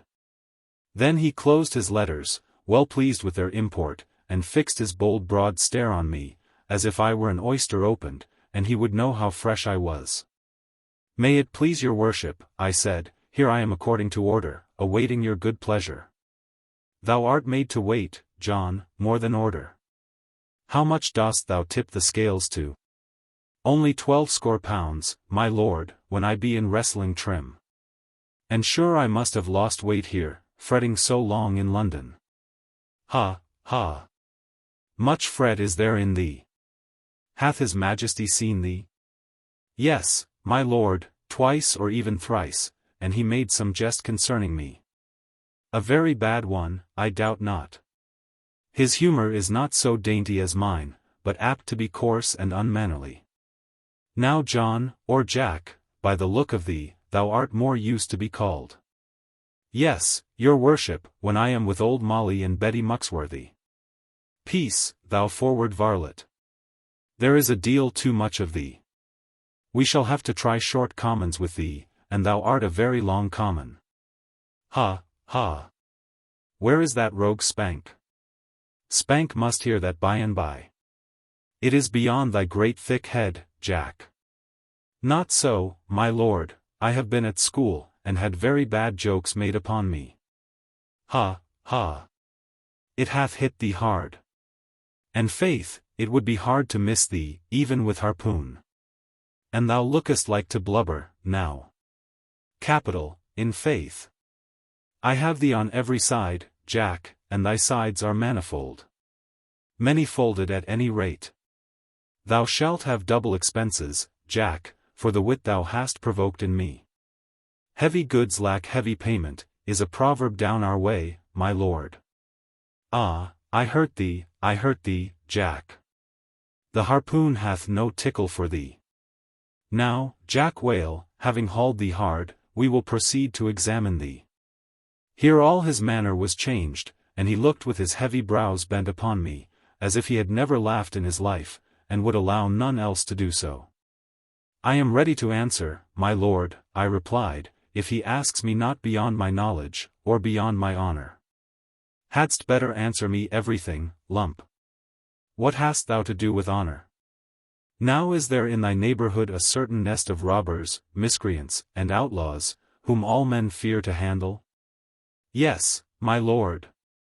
At least, I believe some of them be robbers, and all of them are outlaws. And what is your high sheriff about, that he doth not hang them all? Or send them up for me to hang, without more to do about them? I reckon that he is afraid, my lord, it is not safe to meddle with them. They are of good birth, and reckless. And their place is very strong. Good birth. What was Lord Russell of, Lord Essex, and this Sidney? 'Tis the surest heirship to the block to be the chip of a good one. What is the name of this pestilent race, and how many of them are there? They are the Doones of Bagworthy Forest, may it please your worship. And we reckon there be about 40 of them, beside the women and children.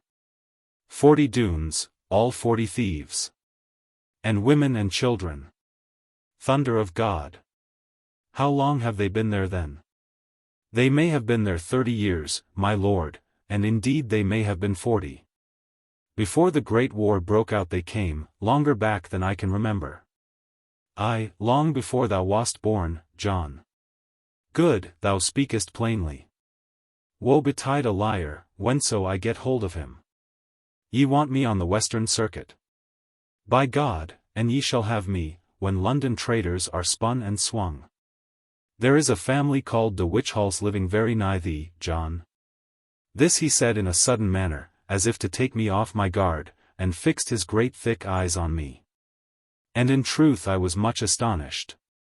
Yes, my lord, there is. At least, not so very far from us. Baron de Witchhalls, of Lay Manor. Baron, ha! Of the Exchequer, lad? And taketh dues instead of his majesty. Somewhat which halts there ought to come a little further, I trow. It shall be seen to, as well as the which makes it so to halt. Riotous knaves in West England, drunken outlaws, you shall dance, if ever I play pipe for you. John Ridd, I will come to our parish, and rout out the ore of Babylon. Although your worship is so learned, I answered seeing that now he was beginning to make things uneasy. Your worship, though being Chief Justice, does little justice to us. We are downright good and loyal folk. And I have not seen, since here I came to this great town of London, any who may better us, or even come anigh us, in honesty, and goodness, and duty to our neighbors. For we are very quiet folk, not prating our own virtues. Enough, good John, enough. Knowest thou not that modesty is the maidenhood of virtue, lost even by her own approval? Now hast thou ever heard or thought that de Witchhals is in league with the Doones of Bagworthy? Saying these words rather slowly, he skewered his great eyes into mine, so that I could not think at all, neither look at him, nor yet away. The idea was so new to me that it set my wits all wandering, and looking into me, he saw that I was groping for the truth.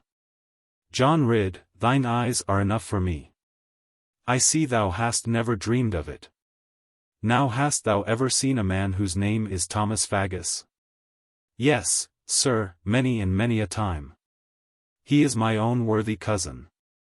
And I fear he that hath intentions, here I stopped, having no right there to speak about our Annie. Tom Faggus is a good man, he said. And his great square face had a smile which showed me he had met my cousin. Master Faggus hath made mistakes as to the title to property, as lawyers oftentimes may do. But take him all for all, he is a thoroughly straightforward man, presents his bill, and has it paid, and makes no charge for drawing it. Nevertheless, we must tax his costs, as of any other solicitor.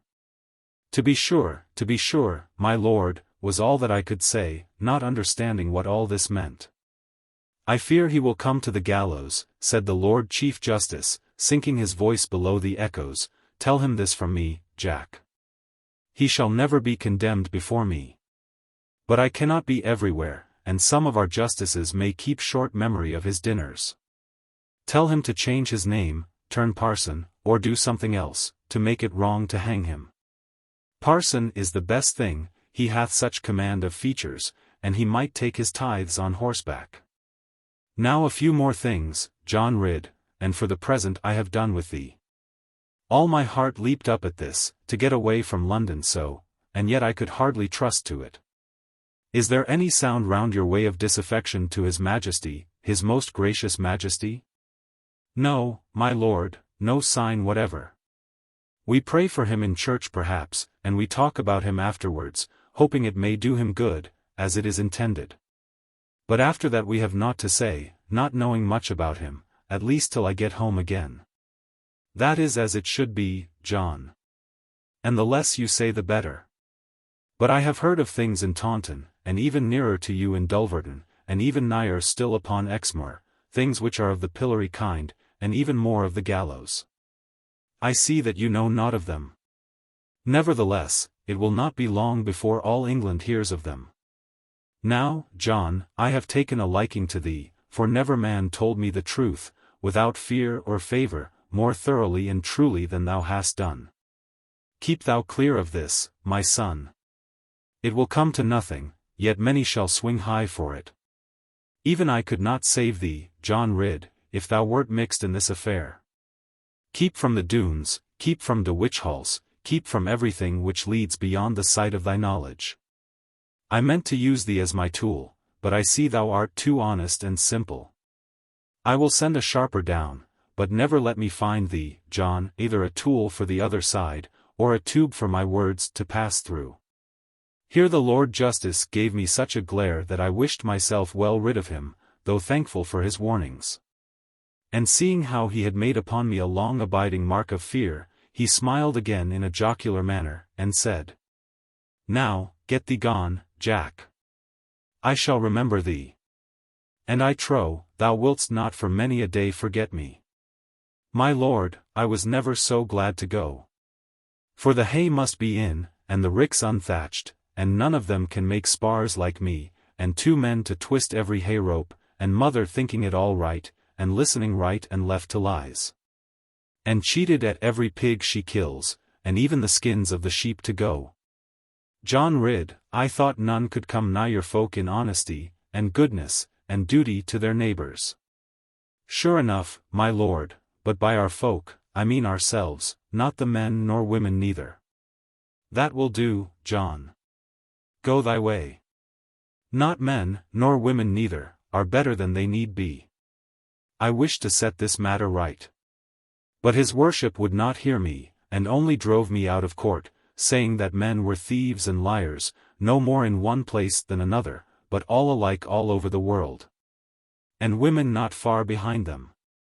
It was not for me to dispute this point, though I was not yet persuaded of it, both because my lord was a judge, and must know more about it.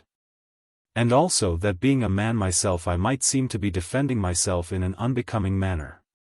Therefore I made a low bow, and went, in doubt as to which had the right of it.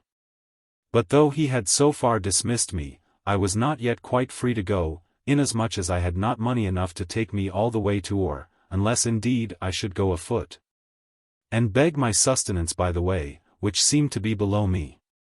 Therefore I got my few clothes packed, and my few debts paid, all ready to start in half an hour, if only they would give me enough to set out upon the road with.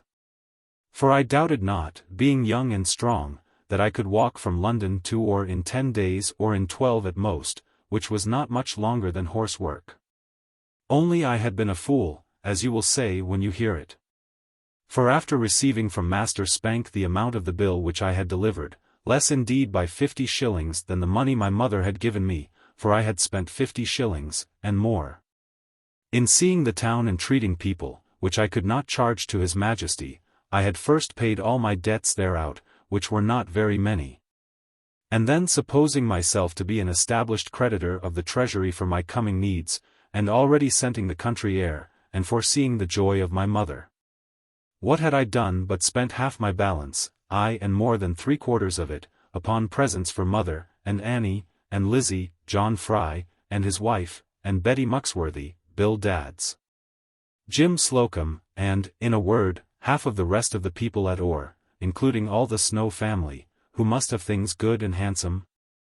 And if I must while I am about it, hide nothing from those who read me, I had actually bought for Lorna a thing the price of which quite frightened me, till the shopkeeper said it was nothing at all, and that no young man, with a lady to love him, could dare to offer her rubbish, such as the Jew sold across the way. Now the mere idea of beautiful Lorna ever loving me, which he talked about as Patly, though of course I never mentioned her, as if it were a settled thing, and he knew all about it. That mere idea so drove me abroad, that if he had asked 3 times as much, I could never have counted the money. Now in all this I was a fool of course, not for remembering my friends and neighbors, which a man has a right to do, and indeed is bound to do, when he comes from London, but for not being certified first what cash I had to go on with. And to my great amazement, when I went with another bill for the victuals of only 3 days more, and a week's expense on the homeward road reckoned very narrowly, Master Spank not only refused to grant me any interview, but sent me out a piece of blue paper, looking like a butcher's ticket, and bearing these words and no more: John Ridd, go to the devil. He who will not when he may, when he will, he shall have nay. From this I concluded that I had lost favour in the sight of Chief Justice Jeffreys. Perhaps because my evidence had not proved of any value. Perhaps because he meant to let the matter lie, till cast on him. Anyhow, it was a reason of much grief, and some anger to me, and very great anxiety, disappointment, and suspense. For here was the time of the hay gone past, and the harvest of small corn coming on, and the trout now rising at the Yellow Sally, and the blackbirds eating our white heart cherries, I was sure. Though I could not see them, and who was to do any good for mother, or stop her from weeping continually? And more than this, what was become of Lorna? Perhaps she had cast me away altogether, as a flouter and a changeling. Perhaps she had drowned herself in the Black Well. Perhaps, and that was worst of all, she was even married, child as she was, to that vile Carver Doone, if the Doones ever cared about marrying. That last thought sent me down at once to watch for Mr. Spank again, resolved that if I could catch him, spank him I would to a pretty good tune, although 16 in family.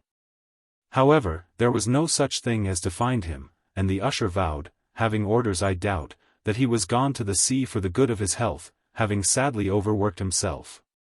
And that none but a poor devil like himself, who never had handling of money, would stay in London this foul, hot weather, which was likely to bring the plague with it. Here was another new terror for me, who had heard of the plagues of London, and the horrible things that happened. And so going back to my lodgings at once, I opened my clothes and sought for spots, especially as being so long at a Harry Fellmonger's.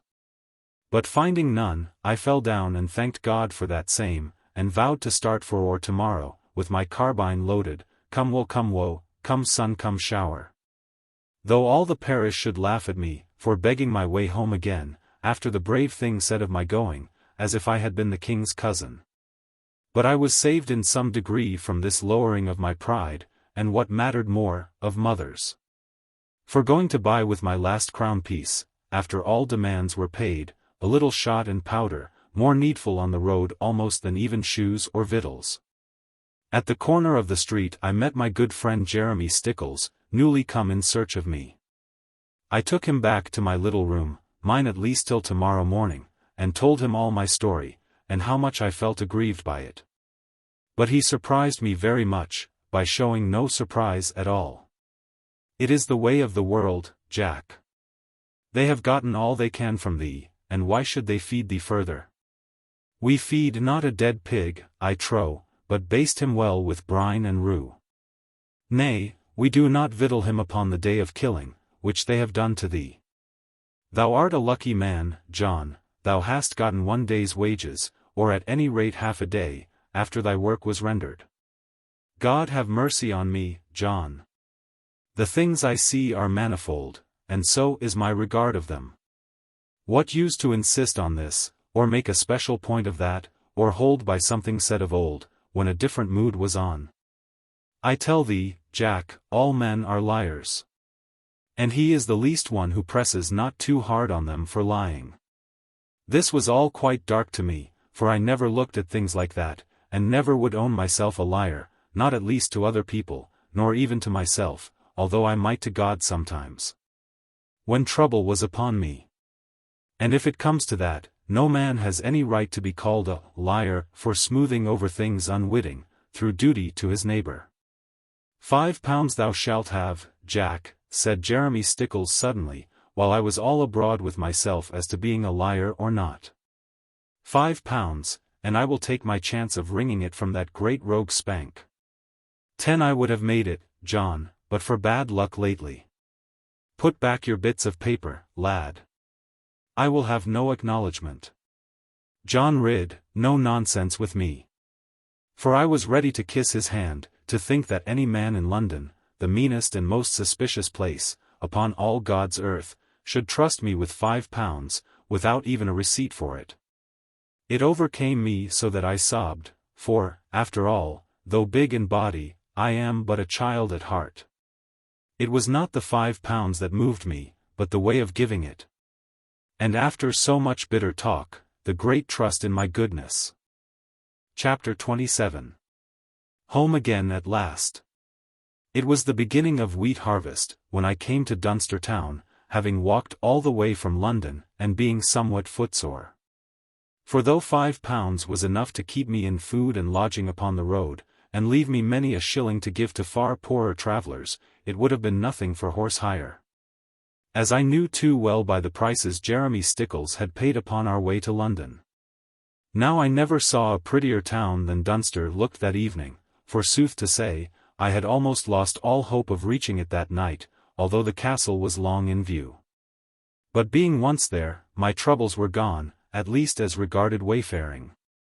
For mother's cousin, the worthy tanner, with whom we had slept on the way to London, was in such indignation at the plight in which I came back to him, afoot, and weary, and almost shoeless, not to speak of upper things, that he swore then, by the mercy of God, that if the schemes a-brewing round him, against those bloody papists, should come to any head or shape, and show good chance of succeeding, he would risk £1,000, as though it were a penny. I told him not to do it, because I had heard otherwise, but was not at liberty to tell 1/10 of what I knew, and indeed had seen in London town. But of this he took no heed, because I only nodded at him, and he could not make it out. For it takes an old man, or at least a middle-aged one, to nod and wink, with any power on the brains of other men. However, I think I made him know that the bad state in which I came to his town, and the great shame I had wrought for him among the folk round the card-table at the Luttrell Arms, was not to be, even there, attributed to King Charles II, nor even to his counsellors, but to my own speed of travelling, which had beat post-horses. For being much distraught in mind, and desperate in body, I had made all the way from London to Dunster in 6 days, and no more. It may be 170 miles, I cannot tell to a furlong or two, especially as I lost my way more than a dozen times. But at any rate there in 6 days I was, and most kindly they received me. The tanner had some excellent daughters, I forget how many.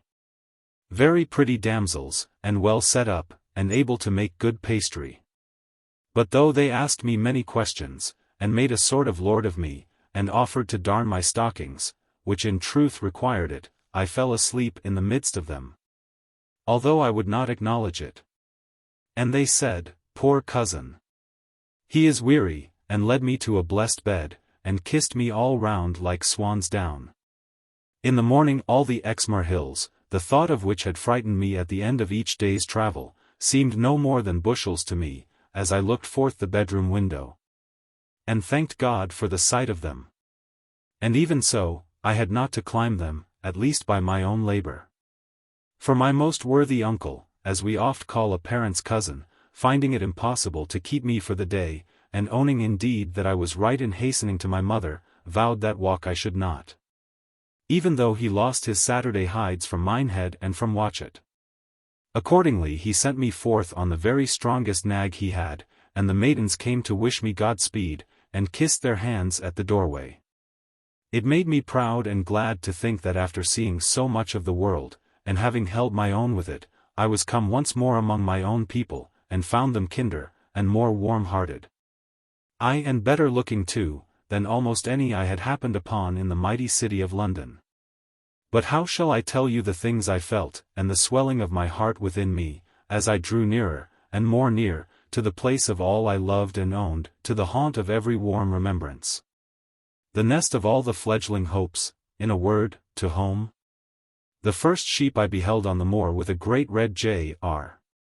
on his side, for mother would have them marked with my name, instead of her own as they should have been, I do assure you my spirit leaped, and all my sight came to my eyes. I shouted out, Jem, boy! For that was his name, and a rare hand he was at fighting, and he knew me in spite of the stranger horse. And I leaned over and stroked his head, and swore he should never be mutton. And when I was past he set off at full gallop, to call the rest of the J.R.'s together, and tell them young master was come home at last. But bless your heart, and my own as well, it would take me all the afternoon to lay before you 1/10 of the things which came home to me in that 1/2 hour, as the sun was sinking. In the real way he ought to sink. I touched my horse with no spur nor whip, feeling that my slow wits would go, if the sights came too fast over them. Here was the pool where we washed the sheep, and there was the hollow that oozed away, where I had shot 3 wild ducks. Here was the peat-rick that hid my dinner, when I could not go home for it, and there was the bush with the thyme growing round it, where Annie had found a great swarm of our bees. And now was the corner of the dry stone wall, where the moor gave over in earnest, and the partridges whisked from it into the cornlands, and called that their supper was ready. And looked at our house and the ricks as they ran, and would wait for that comfort till winter. And there I saw, but let me go, Annie was too much for me. She nearly pulled me off my horse, and kissed the very mouth of the carbine. I knew you would come. Oh John! Oh John! I have waited here every Saturday night, and I saw you for the last mile or more, but I would not come round the corner, for fear that I should cry, John, and then not cry when I got you. Now I may cry as much as I like, and you need not try to stop me, John, because I am so happy. But you mustn't cry yourself, John. What will mother think of you? She will be so jealous of me. What mother thought I cannot tell. And indeed I doubt if she thought at all for more than half an hour, but only managed to hold me tight, and cry, and thank God now and then, but with some fear of his taking me. If she should be too grateful. Moreover she thought it was my own doing, and I ought to have the credit of it, and she even came down very sharply upon John's wife, Mrs. Fry, for saying that we must not be too proud. For all of it was the Lord's doing. However, dear mother was ashamed of that afterwards, and asked Mrs. Fry's humble pardon, and perhaps I ought not to have mentioned it.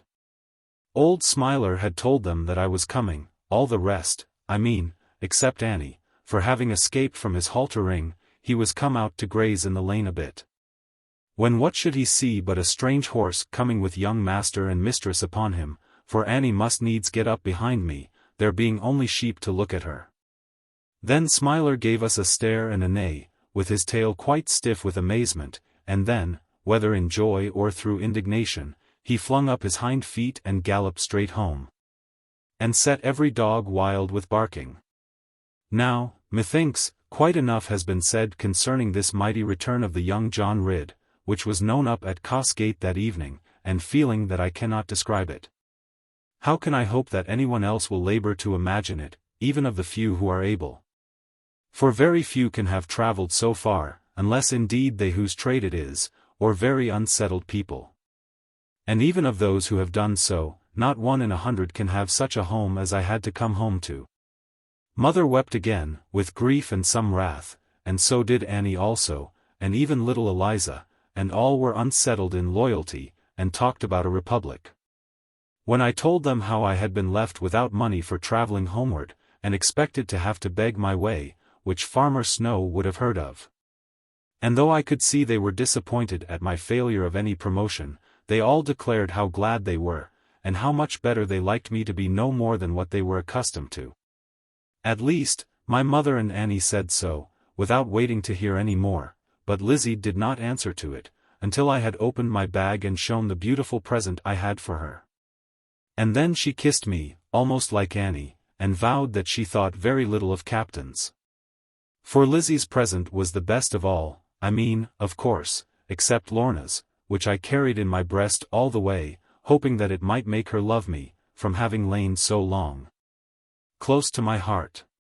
For I had brought Lizzie something dear, and a precious heavy book it was, and much beyond my understanding, whereas I knew well that to both the others my gifts would be dear, for mine own sake. And happier people could not be found than the whole of us were that evening. Chapter 28. John has hope of Lorna. Much as I longed to know more about Lorna, and though all my heart was yearning, I could not reconcile it yet with my duty to Mother and Annie. To leave them on the following day, which happened to be a Sunday.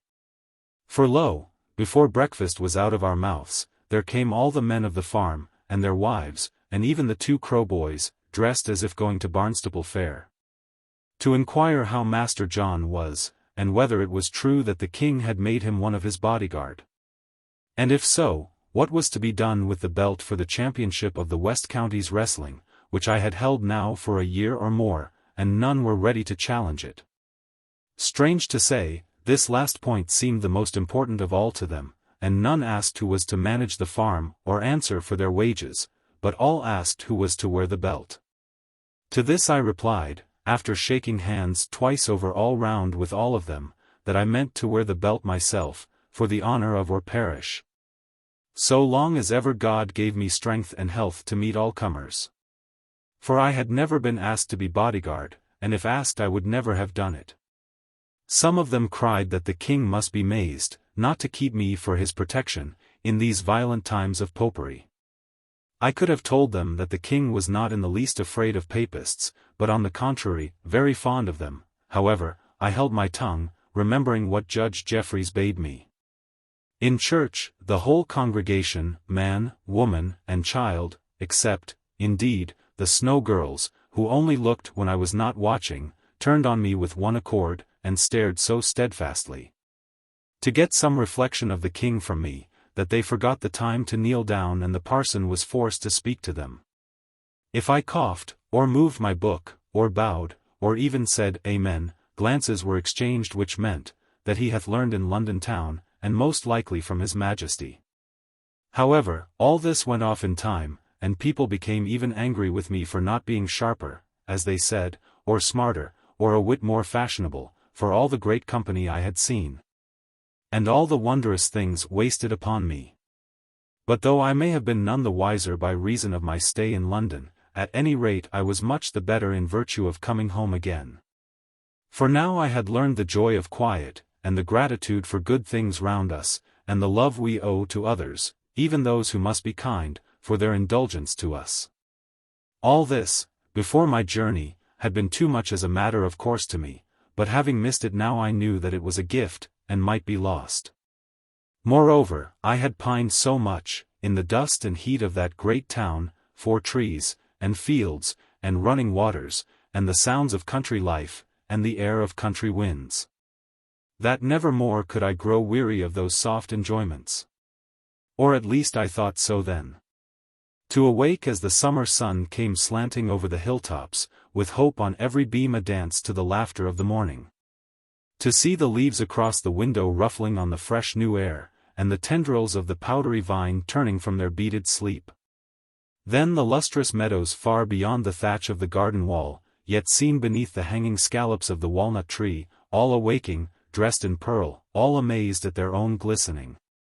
Like a maid at her own ideas.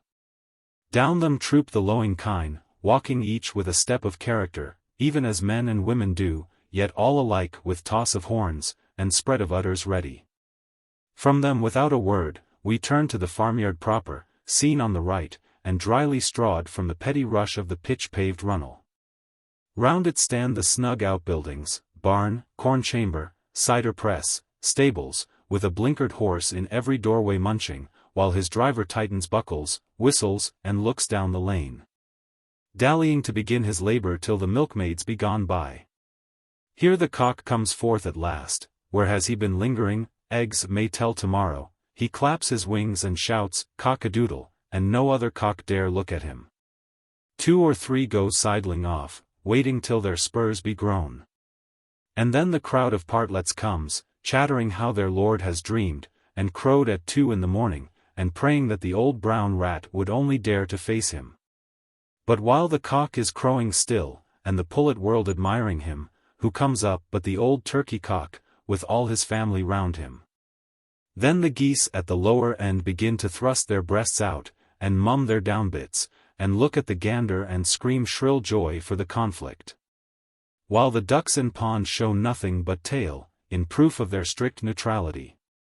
While yet we dread for the coming event, and the fight which would jar on the morning, behold the grandmother of sows, gruffly grunting right and left with muzzle which no ring may tame, not being matrimonial, hulks across between the two, moving all each side at once.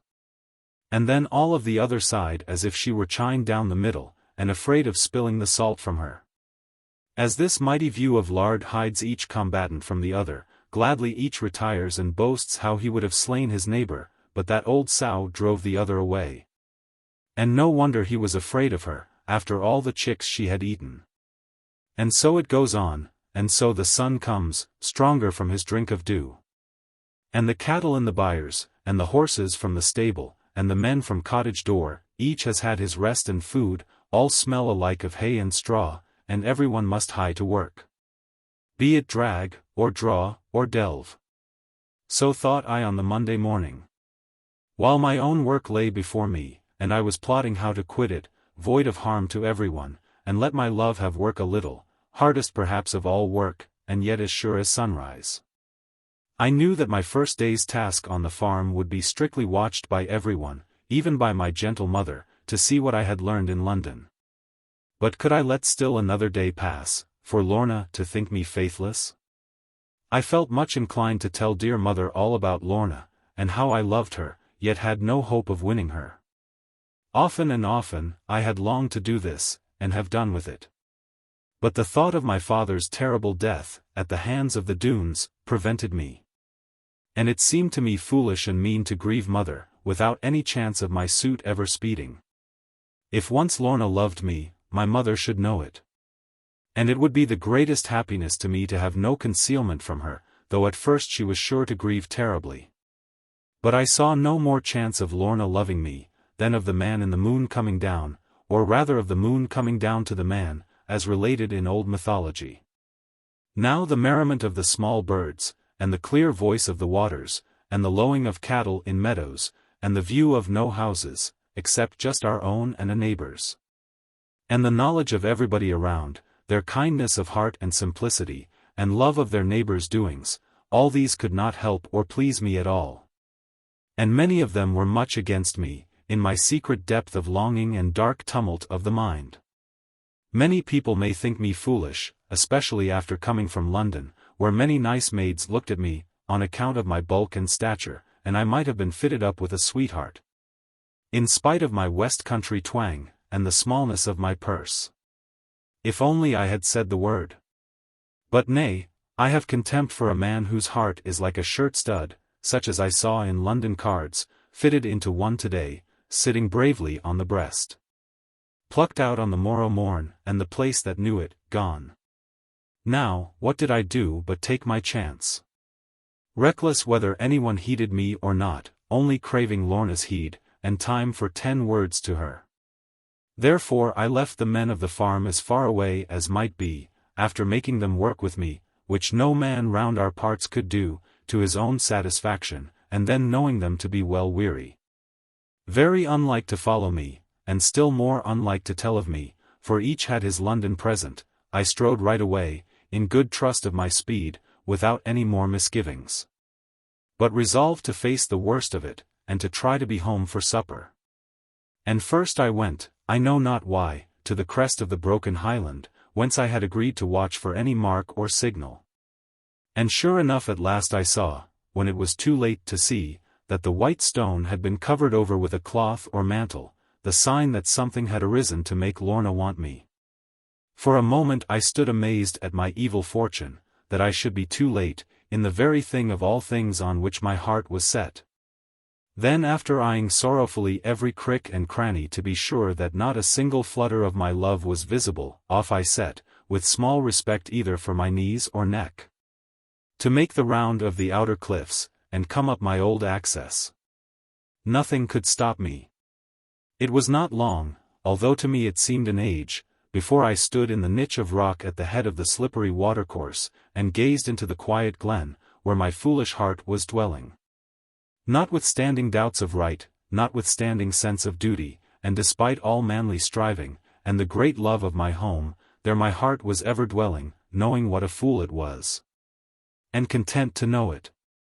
Many birds came twittering round me in the gold of August, many trees showed twinkling beauty, as the sun went lower, and the lines of water fell, from wrinkles into dimples. Little heeding, there I crouched, though with sense of everything that afterwards should move me, like a picture or a dream, and everything went by me softly, while my heart was gazing. At last, a little figure came, not insignificant, I mean, but looking very light and slender in the moving shadows, gently here and softly there, as if vague of purpose.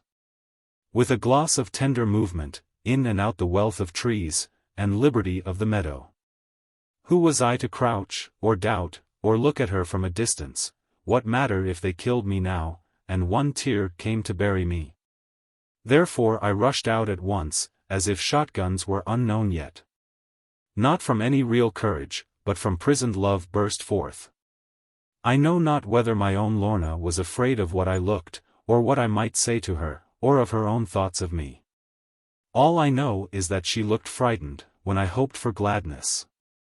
Perhaps the power of my joy was more than maiden-like to own, or in any way to answer to.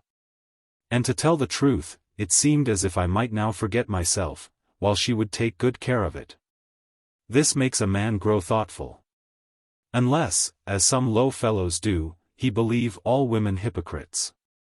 Therefore I went slowly towards her, taken back in my impulse, and said all I could come to say, with some distress in doing it. Mistress Lorna, I had hoped that you were in need of me. Oh, yes, but that was long ago, 2 months ago, or more, sir. And saying this she looked away, as if it all were over. But I was now so dazed and frightened, that it took my breath away, and I could not answer, feeling sure that I was robbed and someone else had won her. And I tried to turn away, without another word, and go. But I could not help one stupid sob, though mad with myself for allowing it, but it came too sharp for pride to stay it, and it told a world of things. Lorna heard it, and ran to me, with her bright eyes full of wonder, pity, and great kindness, as if amazed that I had more than a simple liking for her. Then she held out both hands to me. And I took and looked at them. Master Ridd, I did not mean, she whispered, very softly, I did not mean to vex you. If you would be loath to vex me, none else in this world can do it, I answered out of my great love, but fearing yet to look at her, mine eyes not being strong enough. Come away from this bright place, she answered, trembling in her turn, I am watched and spied of late. Come beneath the shadows, John. I would have leaped into the valley of the shadow of death, as described by the late John Bunyan, only to hear her call me, John, though Apollyon were lurking there, and despair should lock me in. She stole across the silent grass, but I strode hotly after her. Fear was all beyond me now, except the fear of losing her. I could not but behold her manner, as she went before me, all her grace, and lovely sweetness, and her sense of what she was. She led me to her own rich bower, which I told of once before. And if in spring it were a sight, what was it in summer glory? But although my mind had notice of its fairness and its wonder, not a heed my heart took of it, neither dwelt it in my presence more than flowing water. All that in my presence dwelt, all that in my heart was felt, was the maiden moving gently, and afraid to look at me. For now the power of my love was abiding on her, new to her, unknown to her. Not a thing to speak about, nor even to think clearly, only just to feel and wonder, with a pain of sweetness. She could look at me no more, neither could she look away, with a studied manner, only to let fall her eyes, and blush, and be put out with me, and still more with herself. I left her quite alone. Though close, though tingling to have hold of her. Even her right hand was dropped and lay among the mosses. Neither did I try to steal one glimpse below her eyelids. Life and death to me were hanging on the first glance I should win, yet I let it be so. After long or short, I know not, yet ere I was weary, ere I yet began to think or wish for any answer, Lorna slowly raised her eyelids, with a gleam of dew below them, and looked at me doubtfully. Any look with so much in it never met my gaze before. Darling, do you love me? Was all that I could say to her. Yes, I like you very much, she answered, with her eyes gone from me, and her dark hair falling over, so as not to show me things. But do you love me, Lorna, Lorna? Do you love me more than all the world? No, to be sure not. Now why should I? In truth, I know not why you should. Only I hope that you did, Lorna. Either love me not at all, or as I love you forever. John the First love you very much, and I would not grieve you. You are the bravest, and the kindest, and the simplest of all men, I mean of all people. I like you very much, Master Ridd, and I think of you almost every day. That will not do for me, Lorna. Not almost every day I think, but every instant of my life, of you. For you I would give up my home, my love of all the world beside, my duty to my dearest ones, for you I would give up my life, and hope of life beyond it. Do you love me so? Not by any means, said Lorna, no, I like you very much, when you do not talk so wildly. And I like to see you come as if you would fill our valley up, and I like to think that even Carver would be nothing in your hands, but as to liking you like that, what should make it likely? Especially when I have made the signal, and for some 2 months or more you have never even answered it.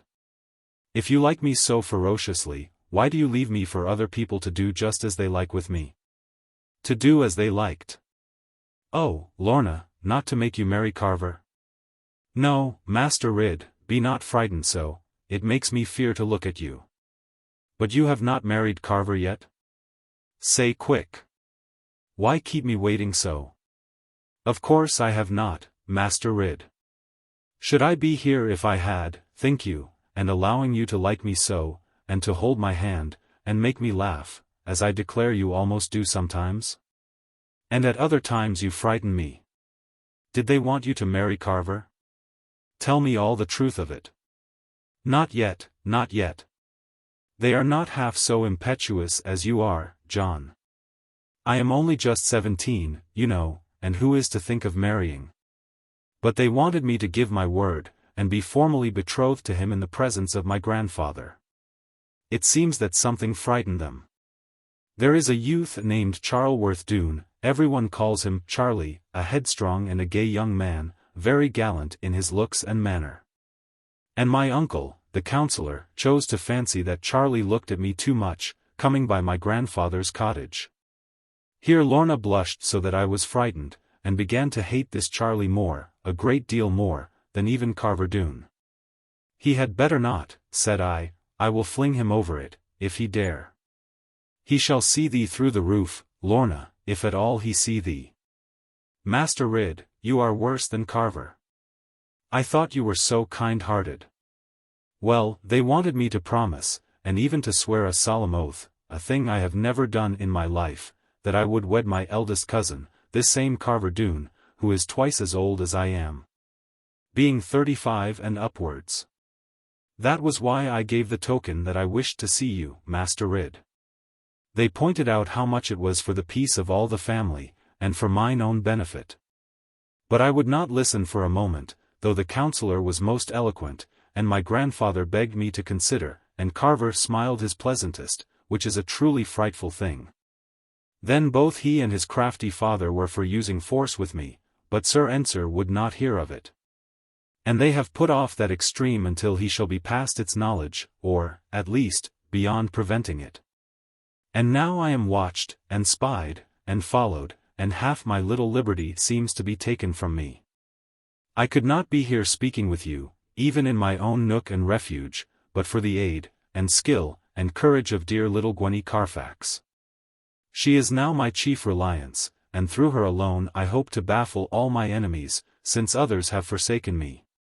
Tears of sorrow and reproach were lurking in her soft dark eyes, until in fewest words I told her that my seeming negligence was nothing but my bitter loss and wretched absence far away, of which I had so vainly striven to give any tidings without danger to her. When she heard all this, and saw what I had brought from London, which was nothing less than a ring of pearls with a sapphire in the midst of them, as pretty as could well be found, she let the gentle tears flow fast, and came and sat so close beside me, that I trembled like a folded sheep at the bleating of her lamb. But recovering comfort quickly, without more ado, I raised her left hand and observed it with a nice regard, wondering at the small blue veins, and curves, and tapering whiteness, and the points it finished with. My wonder seemed to please her much, herself so well accustomed to it, and not fond of watching it. And then, before she could say a word, or guess what I was up to, as quick as ever I turned hand in a bout of wrestling, on her finger was my ring, sapphire for the veins of blue, and pearls to match white fingers. Oh, you crafty Master Ridd, said Lorna, looking up at me, and blushing now a far brighter blush than when she spoke of Charlie. I thought that you were much too simple ever to do this sort of thing. No wonder you can catch the fish, as when first I saw you. Have I caught you, little fish? Or must all my life be spent in hopeless angling for you? Neither one nor the other, John. You have not caught me yet altogether, though I like you dearly, John. And if you will only keep away, I shall like you more and more. As for hopeless angling, John, that all others shall have until I tell you otherwise. With the large tears in her eyes, tears which seemed to me to rise partly from her want to love me with the power of my love, she put her pure bright lips, half smiling, half prone to reply to tears, against my forehead lined with trouble, doubt, and eager longing. And then she drew my ring from off that snowy twig her finger, and held it out to me, and then, seeing how my face was falling, thrice she touched it with her lips, and sweetly gave it back to me. John, I dare not take it now, else I should be cheating you. I will try to love you dearly, even as you deserve and wish. Keep it for me just till then. Something tells me I shall earn it in a very little time. Perhaps you will be sorry then, sorry when it is all too late, to be loved by such as I am. What could I do at her mournful tone, but kiss 1,000 times the hand which she put up to warn me, and vow that I would rather die with one assurance of her love, than without it live forever with all beside that the world could give? Upon this she looked so lovely, with her dark eyelashes trembling, and her soft eyes full of light, and the color of clear sunrise mounting on her cheeks and brow, that I was forced to turn away, being overcome with beauty. Dearest darling, love of my life, I whispered through her clouds of hair. How long must I wait to know, how long must I linger doubting whether you can ever stoop from your birth and wondrous beauty to a poor, coarse hind like me? An ignorant unlettered yeoman. I will not have you revile yourself, said Lorna, very tenderly, just as I had meant to make her. You are not rude and unlettered, John. You know a great deal more than I do. You have learned both Greek and Latin, as you told me long ago, and you have been at the very best school in the west of England. None of us but my grandfather, and the counsellor, who is a great scholar, can compare with you in this. And though I have laughed at your manner of speech, I only laughed in fun, John. I never meant to vex you by it, nor knew that it had done so. Naught you say can vex me, dear, I answered, as she leaned towards me in her generous sorrow, unless you say, begone, John Ridd. I love another more than you. Then I shall never vex you, John. Never, I mean, by saying that. Now, John, if you please, be quiet. For I was carried away so much by hearing her calling me John so often, and the music of her voice, and the way she bent toward me, and the shadow of soft weeping in the sunlight of her eyes, that some of my great hand was creeping in a manner not to be imagined, and far less explained, toward the lithesome, wholesome curving underneath her mantle fold, and out of sight and harm, as I thought. Not being her front waist.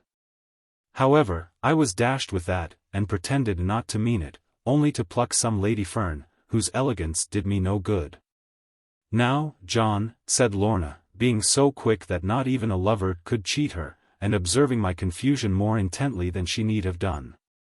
Master John Ridd, it is high time for you to go home to your mother. I love your mother very much from what you have told me about her, and I will not have her cheated. If you truly love my mother, said I, very craftily, the only way to show it is by truly loving me. Upon that she laughed at me in the sweetest manner, and with such provoking ways, and such come and go of glances, and beginning of quick blushes, which she tried to laugh away, that I knew, as well as if she herself had told me, by some knowledge, void of reasoning, and the surer for it, I knew quite well, while all my heart was burning hot within me, and mine eyes were shy of hers. And her eyes were shy of mine. For certain and forever this I knew, as in a glory, that Lorna Doone had now begun and would go on to love me. Chapter 29. Reaping leads to revelling. Although I was under interdict for 2 months from my darling, one for your sake, one for mine, she had whispered, with her head withdrawn. Yet not so very far from me, lighter heart was not on Exmoor than I bore for half the time, and even for 3/4. For she was safe, I knew that daily by a mode of signals well contrived between us now, on the strength of our experience. I have nothing now to fear, John, she had said to me, as we parted. It is true that I am spied and watched, but Gwenny is too keen for them. While I have my grandfather to prevent all violence, and little Gwenny to keep watch on those who try to watch me. And you, above all others, John, ready at a moment, if the worst comes to the worst, this neglected Lorna Doone was never in such case before. Therefore do not squeeze my hand, John. I am safe without it, and you do not know your strength. Ah, I knew my strength right well. Hill and valley scarcely seemed to be step and landing for me. Fiercest cattle I would play with, making them go backward, and afraid of hurting them, like John Fry with his terrier. Even rooted trees seemed to me but as sticks I could smite down, except for my love of everything. The love of all things was upon me, and a softness to them all, and a sense of having something even such as they had. Then the golden harvest came, waving on the broad hillside, and nestling in the quiet nooks scooped from out the fringe of wood.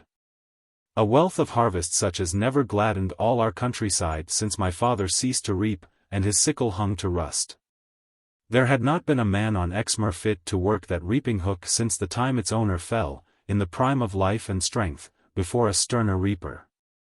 But now I took it from the wall, where mother proudly stored it, while she watched me, hardly knowing whether she should smile or cry. All the parish was assembled in our upper courtyard. For we were to open the harvest that year, as had been settled with Farmer Nicholas, and with Jasper Kebby, who held the third or little farm. We started in proper order, therefore, as our practice is, first, the parson Josiah Bowden, wearing his gown and cassock, with the parish Bible in his hand, and a sickle strapped behind him. As he strode along well and stoutly, being a man of substance, all our family came next, I leading mother with one hand, in the other bearing my father's hook, and with a loaf of our own bread and a keg of cider upon my back. Behind us Annie and Lizzie walked, wearing wreaths of cornflowers, set out very prettily, such as mother would have worn if she had been a farmer's wife, instead of a farmer's widow. Being as she was, she had no adornment, except that her widow's hood was off, and her hair allowed to flow, as if she had been a maiden. And very rich bright hair it was, in spite of all her troubles. After us, the maidens came, milkmaids and the rest of them, with Betty Muxworthy at their head, scolding even now, because they would not walk fitly. But they only laughed at her. And she knew it was no good to scold, with all the men behind them. Then the Snows came trooping forward. Farmer Nicholas in the middle, walking as if he would rather walk to a wheat field of his own, yet content to follow lead, because he knew himself the leader. And signing every now and then to the people here and there, as if I were nobody. But to see his 3 great daughters, strong and handsome wenches, making upon either side, as if somebody would run off with them, this was the very thing that taught me how to value Lorna. And her pure simplicity. After the Snows came Jasper Kebby, with his wife, new married, and a very honest pair they were, upon only 100 acres, and a right of common. After these the men came hotly, without decent order, trying to spy the girls in front, and make good jokes about them, at which their wives laughed heartily, being jealous when alone perhaps. And after these men and their wives came all the children toddling, picking flowers by the way, and chattering and asking questions, as the children will. There must have been 60 of us, take one with another, and the lane was full of people.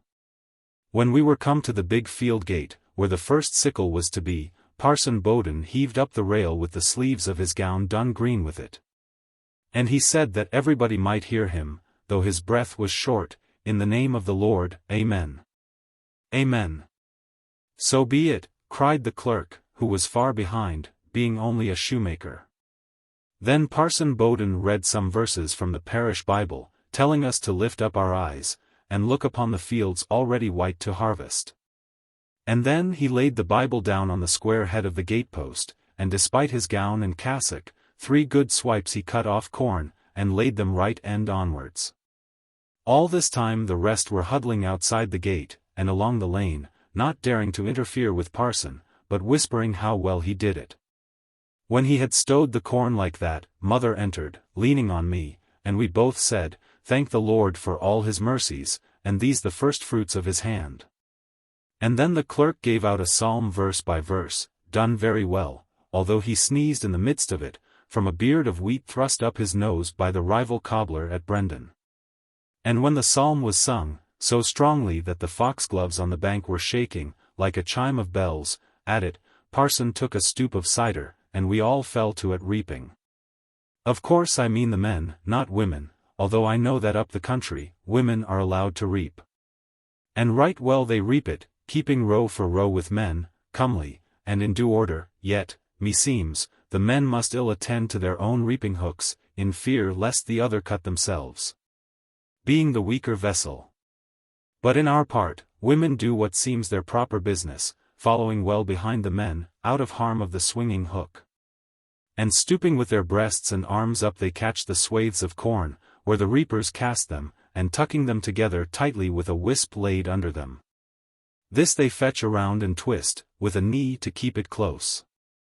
And lo, there is a goodly sheaf, ready to set up in stooks. After these the children come, gathering each for his little self, if the farmer be right-minded. Until each hath a bundle made as big as himself and longer, and tumbles now and again with it, in the deeper part of the stubble. We, the men, kept marching onwards down the flank of the yellow wall, with knees bent wide, and left arm bowed and right arm flashing steel. Each man in his several place, keeping down the rig or chine, on the right side of the reaper in front, and the left of the man that followed him. Each making farther sweep and inroad into the golden breadth and depth, each casting leftwards his rich clearance on his foregoer's double track. So like half a wedge of wildfowl, to and fro we swept the field. And when to either hedge we came, sickles wanted wetting, and throats required moistening, and backs were in need of easing, and every man had much to say, and women wanted praising. Then all returned to the other end, with reaping hooks beneath our arms, and dogs left to mind jackets. But now, will you believe me well, or will you only laugh at me? For even in the world of wheat, when deep among the varnished crispness of the jointed stalks, and below the feathered yielding of the graceful heads, even as I gripped the swathes and swept the sickle round them, even as I flung them by to rest on brother stubble, through the whirling yellow world, and eagerness of reaping, came the vision of my love, as with downcast eyes she wondered at my power of passion. And then the sweet remembrance glowed brighter than the sun through wheat, through my very depth of heart, of how she raised those beaming eyes, and ripened in my breast rich hope. Even now I could descry, like high waves in the distance, the rounded heads and folded shadows of the wood of Bagworthy. Perhaps she was walking in the valley, and softly gazing up at them. Oh, to be a bird just there! I could see a bright mist hanging just above the Doone glen. Perhaps it was shedding its drizzle upon her. Oh, to be a drop of rain! The very breeze which bowed the harvest to my bosom gently, might have come direct from Lorna, with her sweet voice laden. Ah, the flaws of air that wander where they will around her, fan her bright cheek, play with lashes, even revel in her hair and reveal her beauties. Man is but a breath, we know. Would I were such breath as that! But confound it, while I ponder, with delicious dreams suspended, with my right arm hanging frustrate and the giant sickle drooped, with my left arm bowed for clasping something more germane than wheat, and my eyes not minding business, but intent on distant woods, confound it, what are the men about, and why am I left vaporing? They have taken advantage of me, the rogues.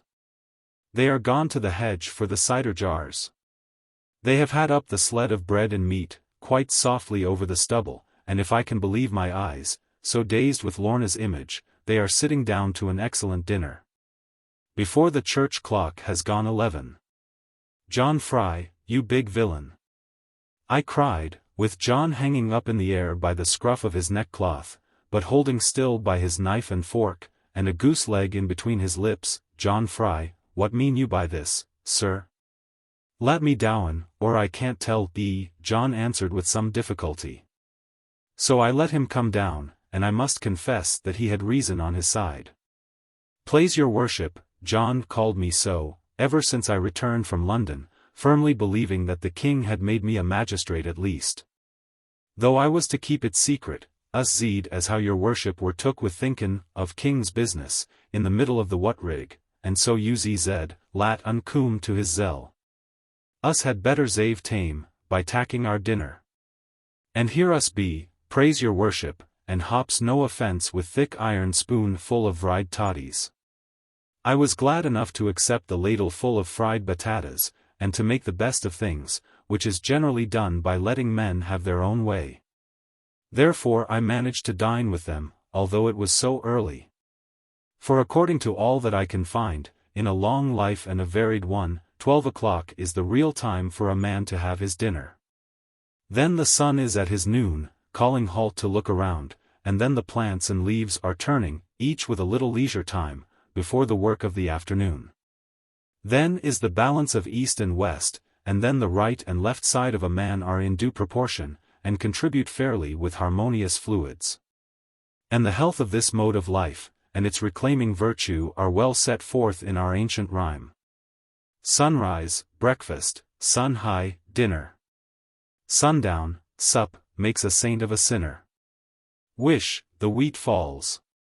Whirl again, ye have had good dinners, give your master and mistress plenty to supply another year. And in truth we did reap well and fairly, through the whole of that afternoon, I not only keeping lead, but keeping the men up to it. We got through a matter of 10 acres, ere the sun between the shocks broke his light on wheaten plumes, then hung his red cloak on the clouds, and fell into grey slumber. Seeing this we wiped our sickles, and our breasts and foreheads, and soon were on the homeward road, looking forward to good supper.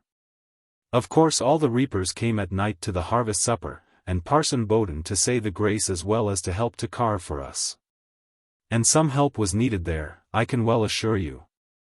For the reapers had brave appetites, and most of their wives having babies were forced to eat as a duty.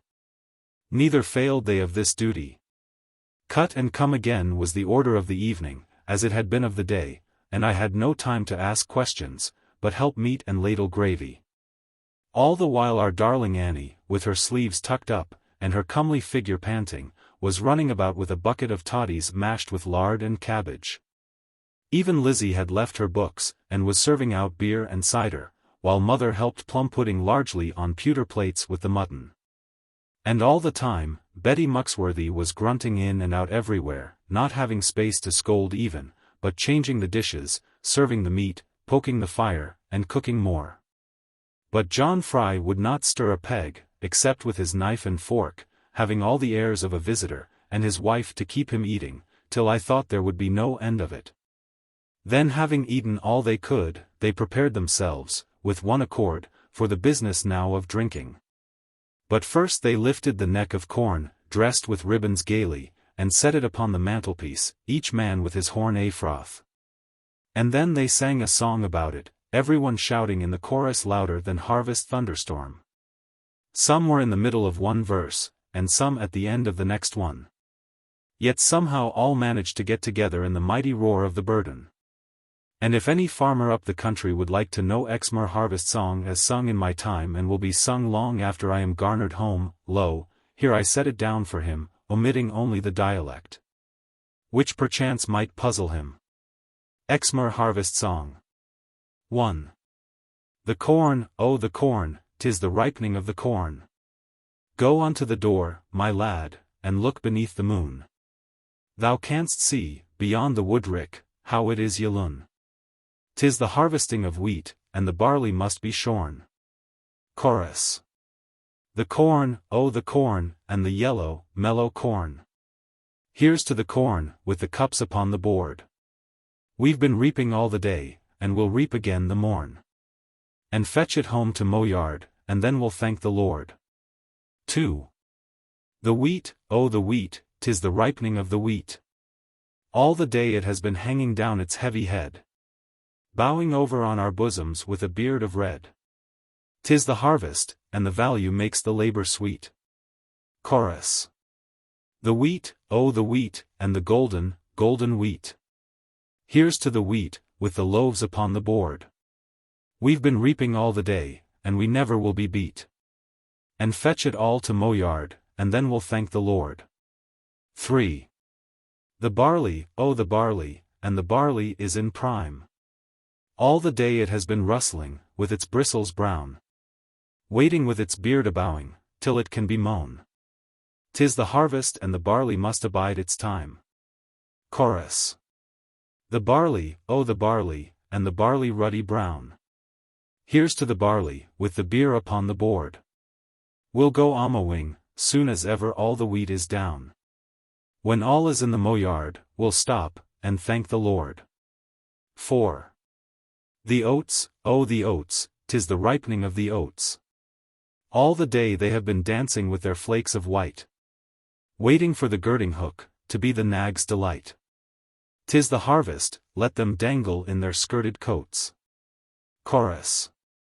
The oats, oh the oats, and the silver, silver oats. Here's to the oats with the blackstone on the board. We'll go among them, when the barley has been laid in rotes. When all is home to mow yard, we'll kneel and thank the Lord. 5. The corn, oh the corn, and the blessing of the corn. Come unto the door, my lads, and look beneath the moon. We can see, on hill and valley, how it is yelloon, with a breadth of glory, as when our Lord was born. Chorus. The corn, oh the corn, and the yellow, mellow corn. Thanks for the corn, with our bread upon the board. So shall we acknowledge it, before we reap the morn. With our hands to heaven, and our knees unto the Lord. Now we sang this song very well the first time, having the parish choir to lead us, and the clarinet, and the parson to give us the time with his cup. And we sang it again the second time, not so but what you might praise it, if you had been with us all the evening, although the parson was gone then.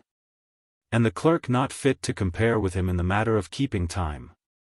But when that song was in its third singing, I defy any man, however sober, to have made out one verse from the other, or even the burden from the verses, inasmuch as every man present, aye, and woman too, sang as became convenient to them, in utterance both of words and tune. And in truth, there was much excuse for them, because it was a noble harvest, fit to thank the Lord for, without his thinking us hypocrites. For we had more land in wheat, that year, than ever we had before, and twice the crop to the acre. And I could not help now and then remembering, in the midst of the merriment, how my father in the churchyard yonder would have gloried to behold it. And my mother, who had left us now, happening to return just then, being called to have her health drunk, for the 20th time at least. I knew by the sadness in her eyes that she was thinking just as I was. Presently, therefore, I slipped away from the noise, and mirth, and smoking, although of that last there was not much, except from Farmer Nicholas, and crossing the courtyard in the moonlight. I went, just to cool myself, as far as my father's tombstone. Chapter 30. Annie gets the best of it. I had long outgrown unwholesome feeling as to my father's death, and so had Annie. Though Lizzie, who must have loved him least, still entertained some evil will, and longing for a punishment. Therefore I was surprised, and indeed, startled would not be too much to say, the moon being somewhat fleecy, to see our Annie sitting there as motionless as the tombstone. And with all her best fallals upon her, after stowing away the dishes. My nerves, however, are good and strong, except at least in love matters, wherein they always fail me, and when I meet with witches. And therefore I went up to Annie, although she looked so white and pure, for I had seen her before with those things on, and it struck me who she was. "What are you doing here, Annie?" I inquired rather sternly, being vexed with her for having gone so very near to frighten me. "Nothing at all," said our Annie shortly. And indeed it was truth enough for a woman.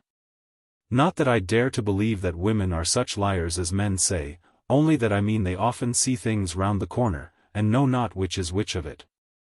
And indeed I never have known a woman, though right enough in their meaning, purely and perfectly true and transparent, except only my Lorna. And even so, I might not have loved her, if she had been ugly. "Why, how so?" said I. "Miss Annie, what business have you here, doing nothing at this time of night? And leaving me with all the trouble to entertain our guests?" "You seem not to me to be doing it, John," Annie answered softly. "What business have you here doing nothing, at this time of night?" I was taken so aback with this, and the extreme impertinence of it, from a mere young girl like Annie, that I turned round to march away and have nothing more to say to her. But she jumped up, and caught me by the hand, and threw herself upon my bosom, with her face all wet with tears. "Oh, John, I will tell you. I will tell you. Only don't be angry, John." "Angry? No indeed," said I. "What right have I to be angry with you, because you have your secrets? Every chit of a girl thinks now that she has a right to her secrets. And you have none of your own, John, of course you have none of your own. All you're going out at night." "We will not quarrel here, poor Annie," I answered, with some loftiness. "There are many things upon my mind, which girls can have no notion of. And so there are upon mine, John. Oh, John, I will tell you everything, if you will look at me kindly, and promise to forgive me. Oh, I am so miserable." Now this, though she was behaving so badly, moved me much towards her. Especially as I longed to know what she had to tell me. Therefore I allowed her to coax me, and to kiss me, and to lead me away a little, as far as the old yew tree. For she would not tell me where she was. But even in the shadow there, she was very long before beginning, and seemed to have two minds about it, or rather perhaps a dozen. And she laid her cheek against the tree, and sobbed till it was pitiful, and I knew what mother would say to her for spoiling her best frock so. Now will you stop? I said at last, harder than I meant it, for I knew that she would go on all night, if anyone encouraged her, and though not well acquainted with women, I understood my sisters. Or else I must be a born fool, except, of course, that I never professed to understand Eliza. Yes, I will stop, said Annie, panting. You are very hard on me, John. But I know you mean it for the best. If somebody else, I am sure I don't know who, and have no right to know, no doubt, but she must be a wicked thing, if somebody else had been taken so with a pain all round the heart, John. And no power of telling it, perhaps you would have coaxed, and kissed her, and come a little nearer, and made opportunity to be very loving. Now this was so exactly what I had tried to do to Lorna, that my breath was almost taken away at Annie's so describing it. For a while I could not say a word, but wondered if she were a witch, which had never been in our family, and then, all of a sudden, I saw the way to beat her, with the devil at my elbow. From your knowledge of these things, Annie, you must have had them done to you. I demand to know this very moment who has taken such liberties. Then, John, you shall never know, if you ask in that manner. Besides, it was no liberty in the least at all. Cousins have a right to do things, and when they are one's godfather. Here Annie stopped quite suddenly, having so betrayed herself. But met me in the full moonlight, being resolved to face it out, with a good face put upon it.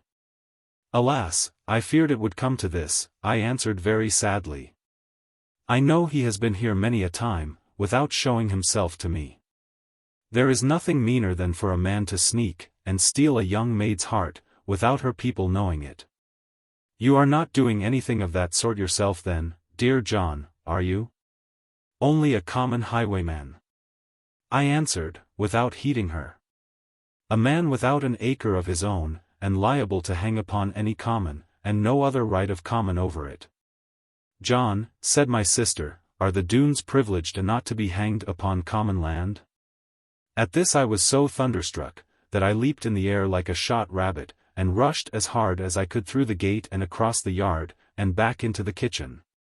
And there I asked Farmer Nicholas Snow to give me some tobacco, and to lend me a spare pipe. This he did with a grateful manner, being now some 5/4 gone. And so I smoked the very first pipe that ever had entered my lips till then, and beyond a doubt it did me good, and spread my heart at leisure. Meanwhile the reapers were mostly gone, to be up betimes in the morning, and some were led by their wives. And some had to lead their wives themselves, according to the capacity of man and wife respectively. But Betty was as lively as ever, bustling about with everyone, and looking out for the chance of groats, which the better off might be free with. And over the kneading pan next day, she dropped 3 and 6pence out of her pocket, and Lizzie could not tell for her life how much more might have been in it. Now by this time I had almost finished smoking that pipe of tobacco, and wondering at myself for having so despised it hitherto, and making up my mind to have another trial tomorrow night. It began to occur to me that although dear Annie had behaved so very badly and rudely, and almost taken my breath away with the suddenness of her allusion, yet it was not kind of me to leave her out there at that time of night, all alone, and in such distress. Any of the reapers going home might be gotten so far beyond fear of ghosts as to venture into the churchyard. And although they would know a great deal better than to insult a sister of mine when sober, there was no telling what they might do in their present state of rejoicing. Moreover, it was only right that I should learn, for Lorna's sake, how far Annie, or anyone else, had penetrated our secret. Therefore, I went forth at once, bearing my pipe in a skilful manner, as I had seen Farmer Nicholas do. And marking, with a new kind of pleasure, how the rings and wreaths of smoke hovered and fluttered in the moonlight, like a lark upon his carol. Poor Annie was gone back again to our father's grave, and there she sat upon the turf, sobbing very gently, and not wishing to trouble anyone. So I raised her tenderly, and made much of her, and consoled her, for I could not scold her there, and perhaps after all she was not to be blamed so much as Tom Faggus himself was. Annie was very grateful to me, and kissed me many times, and begged my pardon ever so often for her rudeness to me. And then having gone so far with it, and finding me so complaisant, she must needs try to go a little further, and to lead me away from her own affairs, and into mine concerning Lorna. But although it was clever enough of her, she was not deep enough for me there, and I soon discovered that she knew nothing, not even the name of my darling. But only suspected from things she had seen, and put together like a woman. Upon this I brought her back again to Tom Faggus and his doings. My poor Annie, have you really promised him to be his wife? Then after all you have no reason, John, no particular reason, I mean, for slighting poor Sally Snow so? Without even asking mother or me. Oh, Annie, it was wrong of you. But, darling, you know that mother wishes you so much to marry Sally, and I am sure you could have her tomorrow. She dotes on the very ground. I dare say he tells you that, Annie, that he dotes on the ground you walk upon, but did you believe him, child? You may believe me, I assure you, John, and half the farm to be settled upon her, after the old man's time, and though she gives herself little airs, it is only done to entice you. She has the very best hand in the dairy, John, and the lightest at a turnover cake. Now, Annie, don't talk nonsense so. I wish just to know the truth about you and Tom Faggus. Do you mean to marry him? I to marry before my brother, and leave him with none to take care of him. Who can do him a red deer collop, except Sally herself, as I can? Come home, dear, at once, and I will do you one, for you never ate a morsel of supper, with all the people you had to attend upon. This was true enough. And seeing no chance of anything more than cross questions and crooked purposes, at which a girl was sure to beat me, I even allowed her to lead me home, with the thoughts of the collop uppermost. But I never counted upon being beaten so thoroughly as I was. For knowing me now to be off my guard, the young hussy stopped at the farmyard gate, as if with a briar entangling her, and while I was stooping to take it away, she looked me full in the face by the moonlight, and jerked out quite suddenly. Can your love do a collop, John? No, I should hope not, I answered rashly. She is not a mere cookmaid, I should hope. She is not half so pretty as Sally Snow, I will answer for that, said Annie. She is 10,000 times as pretty as 10,000 Sally Snows, I replied with great indignation. Oh, but look at Sally's eyes, cried my sister rapturously. Look at Lorna Doone's, said I. And you would never look again at Sally's. Oh, Lorna Doone! Lorna Doone! Exclaimed our Annie, half frightened, yet clapping her hands with triumph, at having found me out so. Lorna Doone is the lovely maiden, who has stolen poor somebody's heart so. Ah, I shall remember it, because it is so queer a name. But stop, I had better write it down. Lend me your hat, poor boy, to write on. I have a great mind to lend you a box on the ear, I answered her in my vexation, and I would, if you had not been crying so, you sly good-for-nothing baggage. As it is, I shall keep it for Master Faggus, and add interest for keeping. Oh no, John, oh no, John, she begged me earnestly, being sobered in a moment. Your hand is so terribly heavy, John. And he never would forgive you, although he is so good-hearted, he cannot put up with an insult. Promise me, dear John, that you will not strike him. And I will promise you faithfully to keep your secret, even from mother, and even from cousin Tom himself. And from Lizzie. Most of all, from Lizzie, I answered very eagerly, knowing too well which of my relations would be hardest with me. Of course from little Lizzie, said Annie, with some contempt. A young thing like her cannot be kept too long, in my opinion, from the knowledge of such subjects. And besides, I should be very sorry if Lizzie had the right to know your secrets, as I have, dearest John. Not a soul shall be the wiser for your having trusted me, John. Although I shall be very wretched when you are laid away at night, among those dreadful people. Well, I replied, it is no use crying over spilt milk, Annie. You have my secret, and I have yours. And I scarcely know which of the two is likely to have the worst time of it, when it comes to mother's ears. I could put up with perpetual scolding, but not with mother's sad silence. That is exactly how I feel, John, and as Annie said it she brightened up, and her soft eyes shone upon me. "But now I shall be much happier, dear, because I shall try to help you." "No doubt the young lady deserves it, John. She is not after the farm, I hope?" "She!" I exclaimed, and that was enough, there was so much scorn in my voice and face. "Then, I am sure, I am very glad, Annie always made the best of things, for I do believe that Sally Snow has taken a fancy to our dairy place, and the pattern of our cream pans. And she asked so much about our meadows, and the color of the milk. Then, after all, you were right, dear Annie, it is the ground she dotes upon. And the things that walk upon it," she answered me with another kiss. "Sally has taken a wonderful fancy to our best cow, Nipplepins.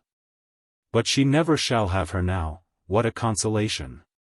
We entered the house quite gently thus, and found Farmer Nicholas Snow asleep, little dreaming how his plans had been overset between us. And then Annie said to me very slyly, between a smile and a blush, "Don't you wish Lorna Doone was here, John, in the parlor along with mother? Instead of those two fashionable milkmaids, as Uncle Ben will call them, and poor stupid Mistress Kebby? That indeed I do, Annie. I must kiss you for only thinking of it. Dear me, it seems as if you had known all about us for a 12-month. She loves you, with all her heart, John. No doubt about that, of course."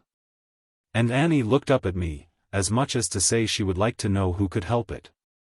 "That's the very thing she won't do," said I, knowing that Annie would love me all the more for it. "She is only beginning to like me, Annie. And as for loving, she is so young that she only loves her grandfather. But I hope she will come to it by and by." "Of course she must," replied my sister, "it will be impossible for her to help it." "Ah well. I don't know, for I wanted more assurance of it. Maidens are such wondrous things." "Not a bit of it," said Annie, casting her bright eyes downwards. "Love is as simple as milking, when people know how to do it. But you must not let her alone too long, that is my advice to you. What a simpleton you must have been not to tell me long ago. I would have made Lorna wild about you, long before this time, Johnny. But now you go into the parlor, dear, while I do your collop. Faith Snow is not come, but Polly and Sally. Sally has made up her mind to conquer you this very blessed evening, John. Only look what a thing of a scarf she has on. I should be quite ashamed to wear it. But you won't strike poor Tom, will you?" "Not I, my darling, for your sweet sake." And so dear Annie, having grown quite brave, gave me a little push into the parlor, where I was quite abashed to enter after all I had heard about Sally. And I made up my mind to examine her well, and try a little courting with her, if she should lead me on, that I might be in practice for Lorna. But when I perceived how grandly and richly both the young damsels were apparelled, and how, in their curtsies to me, they retreated, as if I were making up to them, in a way they had learned from Exeter, and how they began to talk of the court, as if they had been there all their lives, and the latest mode of the Duchess of this, and the profile of the Countess of that, and the last good saying of my Lord something, instead of butter, and cream, and eggs, and things which they understood, I knew there must be somebody in the room besides Jasper Kebby to talk at. And so there was. For behind the curtain drawn across the window seat no less a man than Uncle Ben was sitting half asleep and weary, and by his side a little girl very quiet and very watchful. My mother led me to Uncle Ben, and he took my hand without rising, muttering something not over-polite, about my being bigger than ever. I asked him heartily how he was, and he said, "Well enough, for that matter, but none the better for the noise you great clods have been making." "I am sorry if we have disturbed you, sir," I answered very civilly, "but I knew not that you were here even, and you must allow for harvest time." "So it seems," he replied. "And allow a great deal, including waste and drunkenness.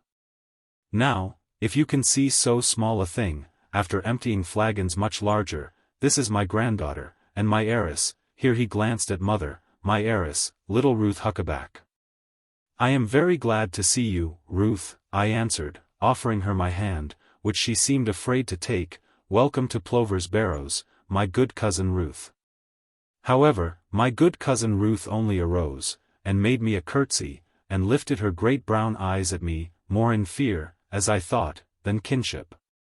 And if ever anyone looked unlike the heiress to great property, it was the little girl before me. "Come out to the kitchen, dear, and let me chuck you to the ceiling," I said, just to encourage her. I always do it to little girls, and then they can see the hams and bacon. But Uncle Reuben burst out laughing, and Ruth turned away with a deep rich color.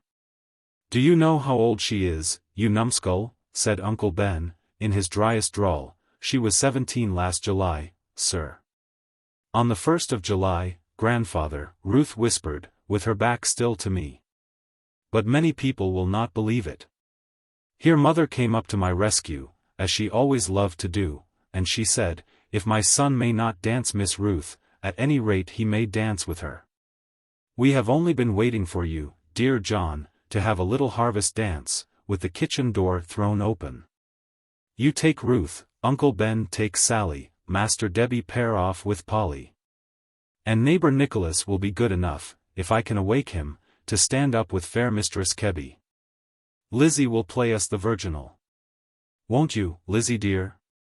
But who is to dance with you, madam?" Uncle Ben asked, very politely. "I think you must rearrange your figure. I have not danced for a score of years.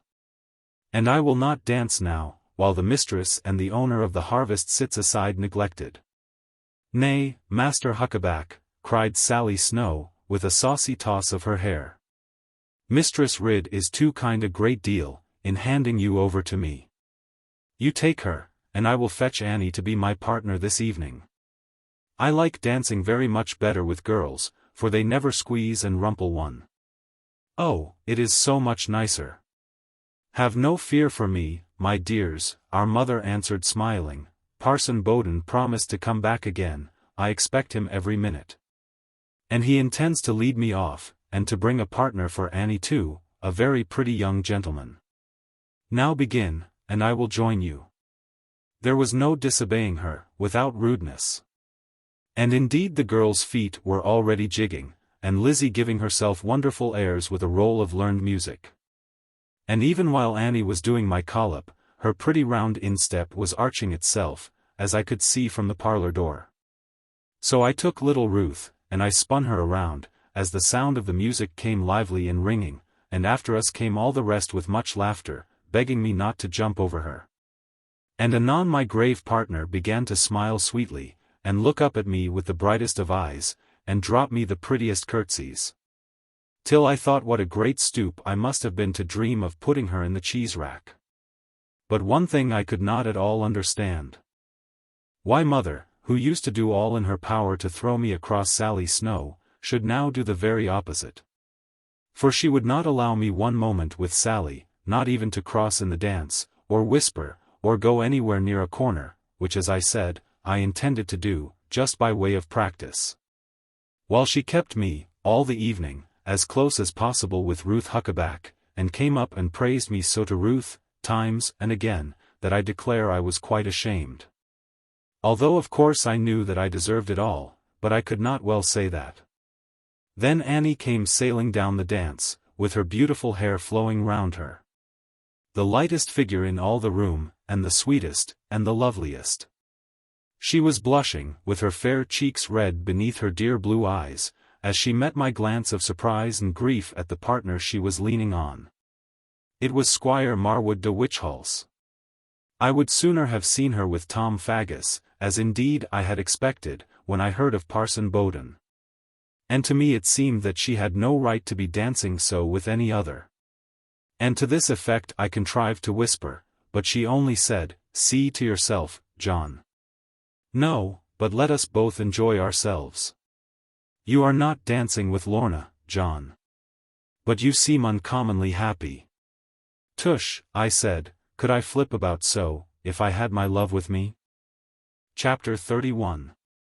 John Fry's Errand.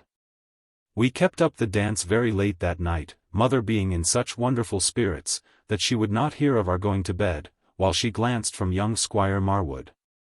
very deep in his talk with our Annie, to me and Ruth Huckaback, who were beginning to be very pleasant company. Alas, poor mother, so proud as she was, how little she dreamed that her good schemes already were hopelessly going awry. Being forced to be up before daylight next day, in order to begin right early, I would not go to my bedroom that night for fear of disturbing my mother, but determined to sleep in the towlet a while. That place being cool, and airy, and refreshing with the smell of sweet hay. Moreover, after my dwelling in town, where I had felt like a horse on a limekill, I could not for a length of time have enough of country life. The mooing of a calf was music, and the chuckle of a fowl was wit, and the snore of the horses was news to me. "Wolt have thee own why, I reckon," said Betty, being cross with sleepiness, for she had washed up everything, slape and hog pound, if thee lakes, January.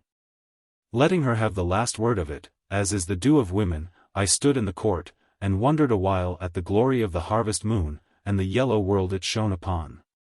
Then I saw, as sure as ever I was standing there in the shadow of the stable, I saw a short wide figure glide across the foot of the courtyard, between me and the 6-barred gate. Instead of running after it, as I should have done, I began to consider who it could be, and what on earth was doing there, when all our people were in bed, and the reapers gone home. Or to the linney close against the wheat field. Having made up my mind at last, that it could be none of our people, though not a dog was barking, and also that it must have been either a girl or a woman. I ran down with all speed to learn what might be the meaning of it. But I came too late to learn, through my own hesitation, for this was the lower end of the courtyard, not the approach from the parish highway, but the end of the sled way. Across the fields where the brook goes down to the Lynn stream, and where Squire Faggus had saved the old drake. And of course the dry channel of the brook, being scarcely any water now, afforded plenty of place to hide, leading also to a little coppice, beyond our cabbage garden. And so further on to the parish highway.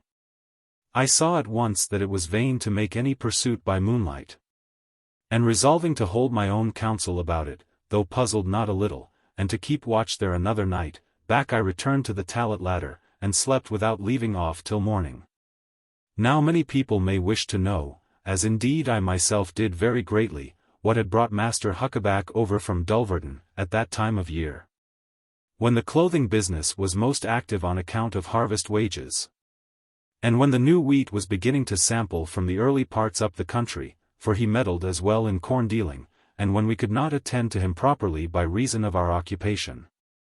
And yet more surprising it seemed to me that he should have brought his granddaughter also, instead of the troop of dragoons, without which he had vowed he would never come here again. And how he had managed to enter the house together with his granddaughter, and be sitting quite at home in the parlour there, without any knowledge or even suspicion on my part. That last question was easily solved, for mother herself had admitted them by means of the little passage.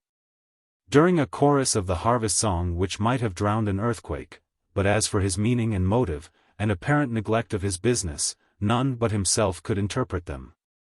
And as he did not see fit to do so, we could not be rude enough to inquire.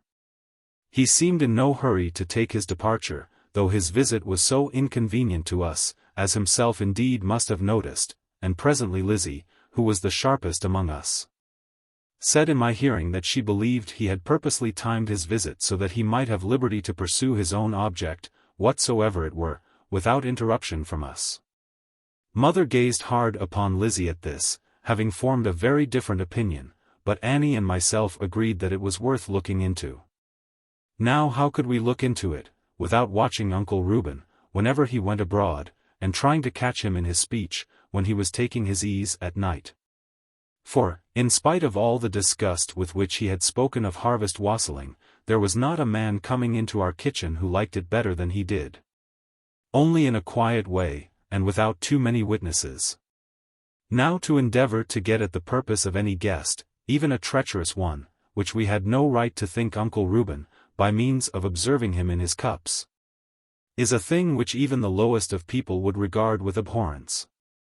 And to my mind it was not clear whether it would be fair play at all to follow a visitor even at a distance from home and clear of our premises, except for the purpose of fetching him back, and giving him more to go on with. Nevertheless we could not but think, the times being wild and disjointed, that Uncle Ben was not using fairly the part of a guest in our house, to make long expeditions we knew not whither, and involve us in trouble we knew not what. For his mode was directly after breakfast to pray to the Lord a little, which used not to be his practice, and then to go forth upon Dolly, the which was our Annie's pony. Very quiet and respectful, with a bag of good victuals hung behind him, and 2 great cavalry pistols in front. And he always wore his meanest clothes as if expecting to be robbed, or to disarm the temptation thereto, and he never took his golden chronometer neither his bag of money. So much the girls found out and told me, for I was never at home myself by day. And they very craftily spurred me on, having less noble ideas perhaps, to hit upon Uncle Reuben's track, and follow, and see what became of him. For he never returned until dark or more, just in time to be in before us, who were coming home from the harvest. And then Dolly always seemed very weary, and stained with a muck from beyond our parish. But I refused to follow him, not only for the loss of a day's work to myself, and at least half a day to the other men, but chiefly because I could not think that it would be upright and manly. It was all very well to creep warily into the valley of the Doones, and heed everything around me, both because they were public enemies, and also because I risked my life at every step I took there. But as to tracking a feeble old man, however subtle he might be, a guest moreover of our own, and a relative through my mother, once for all, I said, it is below me, and I won't do it. Thereupon, the girls, knowing my way, ceased to torment me about it, but what was my astonishment the very next day to perceive that instead of 14 reapers, we were only 13 left. Directly our breakfast was done with, or mowers rather I should say, for we were gone into the barley now. Who has been and left his scythe? I asked, and here's a tin cup never been handled. Hui, dudn't ee gnaw, Maester Jan, said Bill Dadds, looking at me queerly, as Jan Vry were gain of or Braxvass. Oh, very well, I answered, John knows what he is doing. For John Fry was a kind of foreman now, and it would not do to say anything that might lessen his authority. However, I made up my mind to rope him, when I should catch him by himself, without peril to his dignity. But when I came home in the evening, late and almost weary, there was no Annie cooking my supper, nor Lizzie by the fire reading, nor even little Ruth Huckaback watching the shadows and pondering. Upon this, I went to the girls' room, not in the very best of tempers, and there I found all 3 of them in the little place set apart for Annie, eagerly listening to John Fry, who was telling some great adventure. John had a great jug of ale beside him, and a horn well drained, and he clearly looked upon himself as a hero, and the maid seemed to be of the same opinion.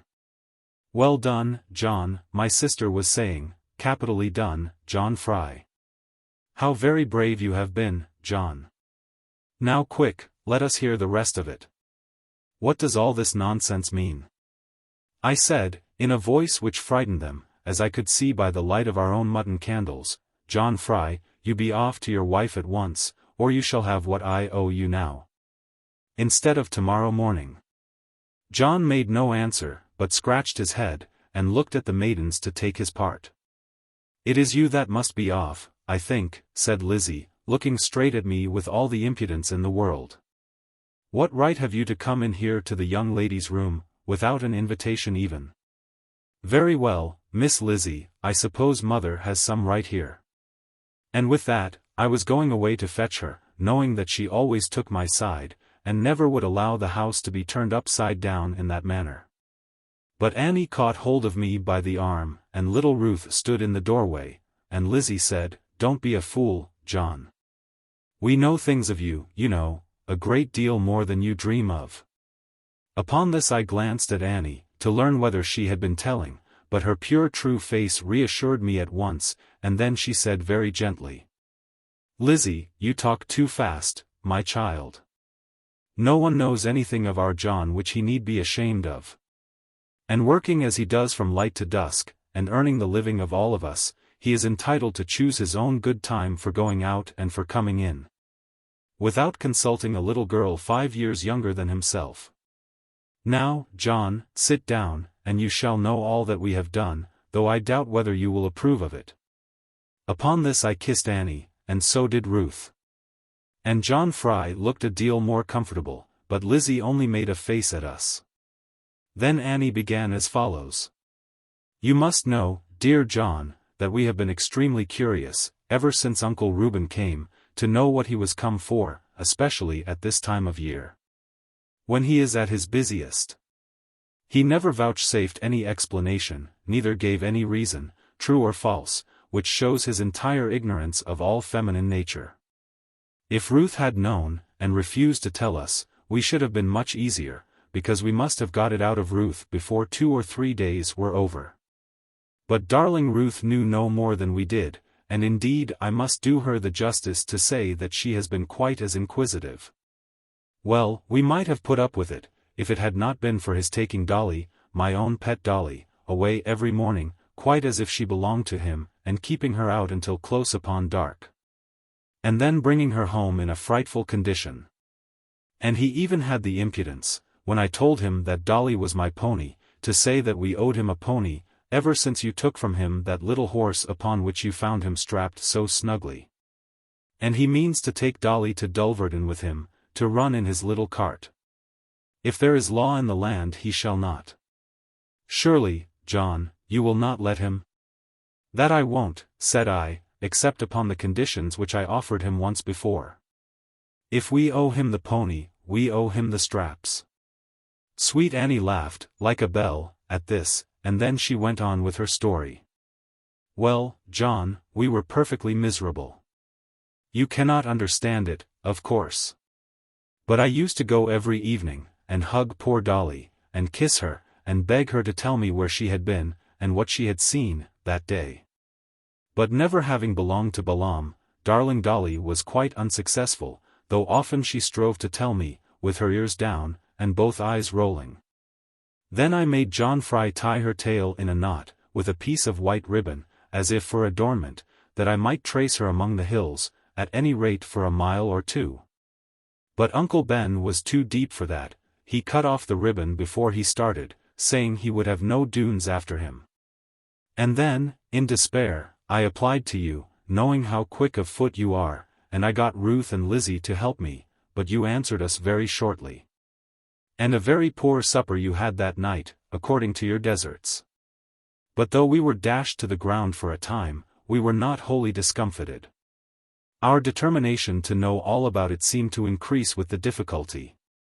And Uncle Ben's manner last night was so dry, when we tried to romp and to lead him out, that it was much worse than Jamaica ginger grated into a poor sprayed finger. So we sent him to bed at the earliest moment, and held a small council upon him. If you remember you, John, having now taken to smoke, which is a hateful practice, had gone forth grumbling about your bad supper and not taking it as a good lesson. "Why, Annie," I cried, in amazement at this, "I will never trust you again for a supper.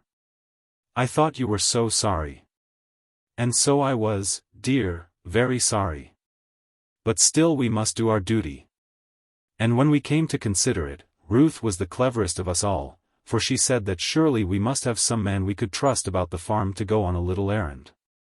And then I remembered that old John Fry would do anything for money. "Not for money, play eyes, miss," said John Fry, taking a pull at the beer, "but for the love of your swate face. To be sure, John, with the kings behind it." And so Lizzie ran for John Fry at once, and we gave him full directions, how he was to slip out of the barley in the confusion of the breakfast, so that none might miss him. And to run back to the Black Combe Bottom, and there he would find the very same pony which Uncle Ben had been tied upon, and there is no faster upon the farm. And then, without waiting for any breakfast unless he could eat it either running or trotting, he was to travel all up the Black Combe, by the track Uncle Reuben had taken. And up at the top to look forward carefully, and so to trace him without being seen. "Aye, and rate wool a dude on," John cried, with his mouth in the bullock's horn. "Well, and what did you see, John?" I asked, with great anxiety, though I meant to have shown no interest. John was just at the very point of it, Lizzie answered me sharply, "When you chose to come in and stop him. Then let him begin again, said I. Things being gone so far, it is now my duty to know everything, for the sake of you girls and mother. Hem, cried Lizzie, in a nasty way. But I took no notice of her, for she was always bad to deal with. Therefore John Fry began again, being heartily glad to do so, that his story might get out of the tumble which all our talk had made in it. But as he could not tell a tale in the manner of my Lorna, although he told it very well for those who understood him, I will take it from his mouth altogether, and state in brief what happened. When John, upon his forest pony, which he had much ado to hold, its mouth being like a bucket, was come to the top of the long black coombe, 2 miles or more from Plover's Barrows, and winding to the southward, he stopped his little nag short of the crest, and got off and looked ahead of him, from behind a tump of whortles. It was a long flat sweep of moorland over which he was gazing, with a few bogs here and there, and brushy places round them. Of course, John Fry, from his shepherd life and reclaiming of strayed cattle, knew as well as need be where he was, and the spread of the hills before him, although it was beyond our beat, or rather, I should say, beside it. Not but what we might have grazed there had it been our pleasure, but that it was not worth our while, and scarcely worth Jasper Kebby's even. All the land being cropped, as one might say, with desolation. And nearly all our knowledge of it sprang from the unaccountable tricks of cows who have young calves with them, at which time they have wild desire to get away from the sight of man, and keep calf and milk for one another, although it be in a barren land. At least, our cows have gotten this trick, and I have heard other people complain of it. John Fry, as I said, knew the place well enough, but he liked it none the more for that, neither did any of our people. And, indeed, all the neighbourhood of Thomshill and Larkspurrow, and most of all Black Barrow Down lay under grave imputation of having been enchanted with a very evil spell. Moreover, it was known, though folk were loath to speak of it, even on a summer morning, that Squire Tom, who had been murdered there, a century ago or more, had been seen by several shepherds, even in the middle day, walking with his severed head carried in his left hand, and his right arm lifted towards the sun. Therefore it was very bold in John, as I acknowledged, to venture across that moor alone, even with a fast pony under him, and some whiskey by his side. And he would never have done so, of that I am quite certain, either for the sake of Annie's sweet face, or of the golden guinea, which the 3 maidens had subscribed to reward his skill and valor. But the truth was that he could not resist his own great curiosity. For, carefully spying across the moor, from behind the tuft of whortles, at first he could discover nothing having life and motion, except 3 or 4 wild cattle roving in vain search for nourishment, and a diseased sheep banished hither, and some carrion crows keeping watch on her. But when John was taking his very last look, being only too glad to go home again, and acknowledge himself baffled, he thought he saw a figure moving in the farthest distance upon Black Barrow Down. Scarcely a thing to be sure of yet, on account of the want of colour.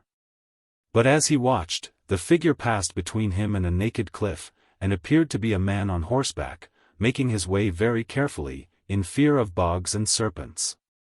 For all about there it is adder's ground, and large black serpents dwell in the marshes, and can swim as well as crawl. John knew that the man who was riding there could be none but Uncle Reuben, for none of the Doones ever passed that way, and the shepherds were afraid of it. And now it seemed an unkind place for an unarmed man to venture through, especially after an armed one who might not like to be spied upon, and must have some dark object in visiting such drear solitudes. Nevertheless John Fry so ached with unbearable curiosity to know what an old man, and a stranger, and a rich man, and a peaceable could possibly be after in that mysterious manner. Moreover, John so throbbed with hope to find some wealthy secret, that come what would of it he resolved to go to the end of the matter. Therefore he only waited a while for fear of being discovered, till Master Huckaback turned to the left and entered a little gully, whence he could not survey the moor. Then John remounted and crossed the rough land and the stony places, and picked his way among the morasses as fast as ever he dared to go, until, in about half an hour, he drew nigh the entrance of the gully. And now it behoved him to be most wary. For Uncle Ben might have stopped in there either to rest his horse or having reached the end of his journey. And in either case, John had little doubt that he himself would be pistoled, and nothing more ever heard of him. Therefore he made his pony come to the mouth of it sideways, and leaned over and peered in around the rocky corner, while the little horse cropped at the briars. But he soon perceived that the gully was empty, so far at least as its course was straight. And with that he hastened into it, though his heart was not working easily. When he had traced the winding hollow for half a mile or more, he saw that it forked, and one part led to the left up a steep red bank, and the other to the right, being narrow and slightly tending downwards. Some yellow sand lay here and there between the starving grasses, and this he examined narrowly for a trace of Master Huckaback.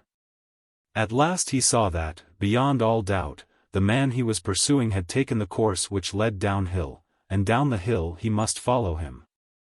And this John did with deep misgivings, and a hearty wish that he had never started upon so perilous an errand. For now he knew not where he was, and scarcely dared to ask himself, having heard of a horrible hole, somewhere in this neighborhood, called the Wizard's Slough. Therefore John rode down the slope, with sorrow, and great caution. And these grew more as he went onward, and his pony reared against him, being scared, although a native of the roughest moorland. And John had just made up his mind that God meant this for a warning, as the passage seemed darker and deeper, when suddenly he turned a corner, and saw a scene which stopped him. For there was the Wizard's Slough itself, as black as death, and bubbling, with a few scant yellow reeds in a ring around it. Outside these, bright watergrass of the liveliest green was creeping, tempting any unwary foot to step, and plunge, and founder. And on the marge were blue campanula, sundew, and forget-me-not, such as no child could resist. On either side, the hill fell back, and the ground was broken with tufts of rush, and flag, and mare's tail, and a few rough alder trees overclogged with water. And not a bird was seen or heard, neither rail nor water hen, wagtail nor reed warbler.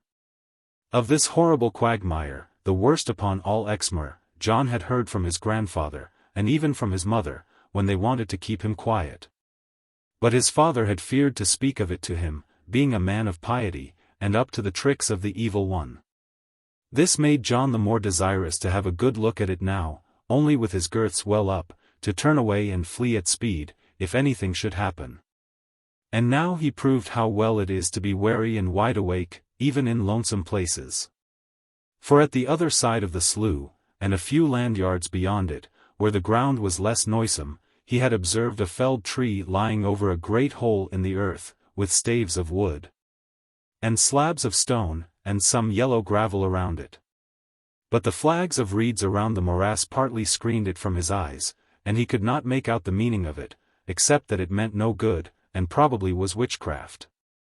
Yet Dolly seemed not to be harmed by it, for there she was as large as life, tied to a stump not far beyond, and flipping the flies away with her tail. While John was trembling within himself, lest Dolly should get scent of his pony, and neigh and reveal their presence, although she could not see them. Suddenly to his great amazement something white arose out of the hole, under the brown trunk of the tree. Seeing this his blood went back within him, yet he was not able to turn and flee, but rooted his face in among the loose stones, and kept his quivering shoulders back, and prayed to God to protect him. However, the white thing itself was not so very awful, being nothing more than a long-coned nightcap with a tassel on the top, such as criminals wear at hanging time. But when John saw a man's face under it, and a man's neck and shoulders slowly rising out of the pit, he could not doubt that this was the place where the murderers come to life again.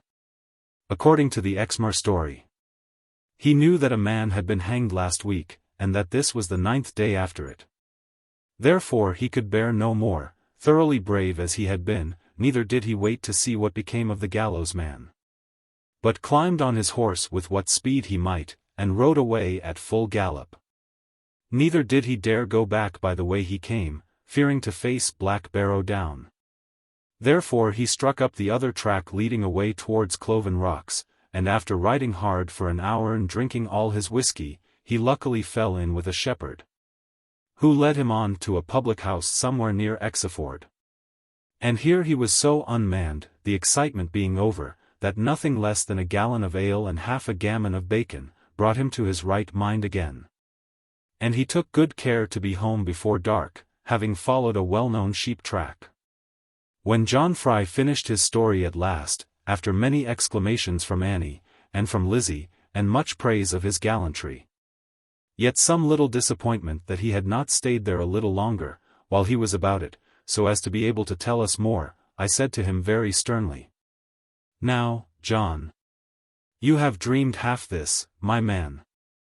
I firmly believe that you fell asleep at the top of the Black Combe, after drinking all your whiskey, and never went on the moor at all. You know what a liar you are, John." The girls were exceedingly angry at this, and laid their hands before my mouth, but I waited for John to answer, with my eyes fixed upon him steadfastly. "Bain't for me to deny," said John, looking at me very honestly, "but what a mate tull a lie, now and a whiles, zame as other men doth, and most of arl them as spaks again it. But this here be no lie, Maister January. I woosh to God it war, boy, a mate slape this nate the better. I believe you speak the truth, John, and I ask your pardon. Now not a word to anyone, about this strange affair. There is mischief brewing, I can see, and it is my place to attend to it. Several things come across me now, only I will not tell you." They were not at all contented with this, but I would give them no better. Except to say, when they plagued me greatly, and vowed to sleep at my door all night. "Now, my dears, this is foolish of you. Too much of this matter is known already. It is for your own dear sakes that I am bound to be cautious. I have an opinion of my own, but it may be a very wrong one. I will not ask you to share it with me. Neither will I make you inquisitive." Annie pouted, and Lizzie frowned, and Ruth looked at me with her eyes wide open, but no other mark of regarding me. And I saw that if any one of the three, for John Fry was gone home with the Trembles, could be trusted to keep a secret, that one was Ruth Huckaback. Chapter 32. Feeding of the Pigs. The story told by John Fry that night, and my conviction of its truth, made me very uneasy, especially as following upon the warning of Judge Jeffreys, and the hints received from Jeremy Stickles, and the outburst of the tanner at Dunster, as well as sundry tales and rumours, and signs of secret understanding, seen and heard on market days, and at places of entertainment. We knew for certain that at Taunton, Bridgewater, and even Dulverton, there was much disaffection towards the king, and regret for the days of the Puritans.